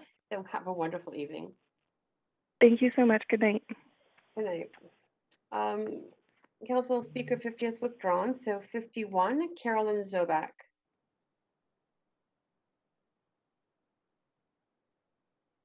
Chair Carr, that speaker is not on the line. Thank you. Speaker 52, Laurie Buckley. Tansy, hello. Yes, we can hear you clearly. You have up to 5 minutes to address council. Thank you. My name is Laurie Buckley, and I'm a Cree Métis woman with mixed ancestry living on the unceded and unsurrendered lands of the Musqueam, Squamish, and Tsleil-Waututh peoples. I am a member of the Four Sisters Co-op in the downtown east side. I'm nervous to address you as I have seen firsthand how unkind the city can be to my people, and yet it is important for me to speak on my personal experiences living in this co-op and how they relate to this framework that's being proposed today. Currently, I'm in opposition of the framework surrounding the housing charges. I'm troubled by how abruptly this proposal was circulated. There was no time warranted for community members to read and discuss this collectively, but I appreciate council hearing our stories about the incredibly diverse peoples that live here. This afternoon's presentation speaks of us as if we are only salary and unit size statistics or even households, and that's not who we are. My father, who was a resident of the downtown east side, was also a residential school survivor, and we have grappled with housing insecurity as part of his trauma. Before I reached the age of 21, I moved around Vancouver 14 times because back then housing affordability was precarious for my single father of 2 daughters. The notion of homeownership was always something I believed to be out of reach before the city was facing our housing crisis. When I moved to the Four Sisters Co-op in 2015, my rent in a for-profit apartment in East Van was slightly more than what I paid for this one bedroom when I moved in. It was still 25 to 30% of my income, but I still struggled to save because I was in debt going to school so I can build a career and have been unemployed to take care of my niece because she would have gone into foster care otherwise. Moving into this co-op afforded me housing security for the first time in my life. Since living here, my job security has fluctuated, but I knew I did not run the risk of going homeless because we had a community that saw us as individuals who hold value beyond our salaries. I'm grateful to not have to seek a second income so I can afford to give back to my community and support my family who are also trying to break out of the cycle of trauma that displacement and colonization has placed us in. Being a member of the co-op here allows me to afford counseling and my medication that enables me to work despite being neurodivergent, which is not covered by MSP. I could not afford these otherwise should we move forward with these proposed housing charges. I am now planning to have a family of my own, and I'm hopeful that I could potentially afford housing while affording childcare so that both my partner and I can work and support my family. I've never lived in a community that cared for one another, unlike various apartment complexes I lived in before. My co-op has made it possible for people to live collaboratively and make investments into their community that are more than just financial. Since moving here in 2015, I have witnessed few evictions over the lack of housing charges because our subsidies warranted flexibility when my neighbors were experiencing hardship. This is because we have the autonomy to run the community based on the people who live here. While living in the downtown east side is challenging, I also have the capacity to help unhoused folks, which include connecting with them without requiring police intervention, as I've seen how harmful the VPD have been towards the people in this neighborhood. I am also able to support neighboring organizations that provide them with necessary resources while being a vocal advocate for their rights. Previously, it was understood that paying more than 30% of your income would put you in a financially precarious situation, and the suggested 25% in this framework is barely a compromise. I'm confused to why city staff are using this as a metric as framework from what should be considered the maximum. This is not an equitable plan to allow communities like ours to thrive when our salaries are also need to pay for inflated pricing in groceries, insurance, mental health services, accumulative debt, and so on. These expenses will never be based on our salary, but the current structure of our housing fees enables us to afford this and offer a quality of life that can never be achieved in for-profit housing. Since moving into this co-op, I've seen the way rental costs have inflated astronomically with little city intervention. And this proposal is asking folks who live in nonprofit housing to make up for that, citing that housing charges should be based on market rates. It's both irresponsible and unfair to the people who have struggled all their lives to secure housing to now be asked to support funding for more stable housing to make up for the lack of rent control. On the provisional plan shared on vancouverplan.ca, the first action item listed says, advance city of reconciliation through decolonization. Yet items in this framework are directly in contradiction of this goal. The city makes a point to acknowledge the lands we occupy, yet we are spending the day asking the city to reconsider profiting on unceded lands we occupied from marginalized communities. While I wish to have a decision made on our land lease agreements, I am also hopeful you will reconsider this framework, understanding that it does not reflect the people who are members of co-op housing. This neighborhood is my history, and I don't want to be forced out due to a rigid framework that only sees our community members as housing units and household income. Hi, and thank you for listening. And thank you for speaking to us so passionately and clearly. Very much appreciated by council. Thank you, and have a good evening. Thank you. So, council, we are now on to speaker 53, Keong I Kim. Hello, thank you. As you can tell from my name, I'm of Korean extraction. I moved here to Canada when I was 7 years old, and since 1989, I've lived at Twin Rainbows Housing Cooperative, and I've raised my daughter there. And I'm speaking in favor of the CHSBC's lease pricing option over the city staff option.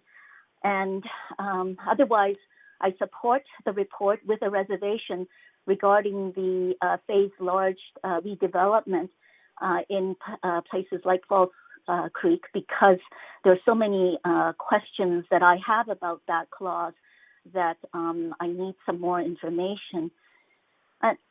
Before I get into some of the further details of my speaking points, I'd like to kind of talk about an experience I had yesterday where I had my front door open, and the kids of our co-op were playing outside, and I noticed that the children of one of the single moms in our co-op, who I know has an income below the poverty line, these children were playing with the son of a young professional couple in our co-op, and I thought, this is how this is what co-ops allow, this mixture of people, regardless of income levels, that they can have a sense of community without worrying about, their backgrounds and income levels. And this is why it's so important to preserve something like co-ops. With that, I just want to talk a little bit about some of the points made by the city in their presentation, the staff in their presentation. And I have not had the opportunity to listen to all of the presentations today due to other commitments. So I apologize if what I'm about to say repeats some of what the other speakers have said. First of all, I want to address the time frame we've been given in which to respond to the staff report. I mean, it was released on the eve of a long weekend, and so we had to scramble to try to understand it, and it's not an easy report to understand by any means. And so there are many questions, particularly with things like, say, the phase large redevelopment. But with respect to during the staff presentation, there was reference to all of the previous city proposals. And I note that in the last proposal, they had failed to check if any financial institution would lend against that proposal. And when it was checked against, with Van City and some of the major financial institutions, they said they wouldn't. So it concerns me that basic fact checking was not done then, and my fear is that it has not been done now with this current proposal. With respect to the reference that staff made to co-ops not saving for future lease payments, I have to say, it's hard to know what we would have been saving for, because as noted, co-ops budget to a break-even point, and that's what it means to be nonprofit. And somehow we're being faulted for being nonprofit and living by those principles. I find that extremely unfair. There was also a reference to co-ops not shouldering capital costs. That's certainly not Twin Rainbow's experience. We recently took out a $6.5 million loan in 2020 to address the remediation needs of a 40-year-old building. And we saw an 8% increase in our housing charges this year. And our asset management plan has scheduled increases in the next years of 7%, 6%, 6%, 6%, and then 5% every year after that for the foreseeable future. So, and those might be just the minimum, because in fact increases could end up being higher than that. That's before any increases due to the city lease payments. The so-called generous operating costs and capital costs that we get to deduct, which staff kept saying it was more generous than real life. Well, that's maybe so in theory, but that's not the reality for Twin Rainbows. Just for the experience that I just outlined about the increases we are experiencing in our housing charges due to the expenses that we have to cover for the remediation loan. And I understand that any future debt services. If I could ask you to just close, and now you have just run out of time, unfortunately. Okay, thank you.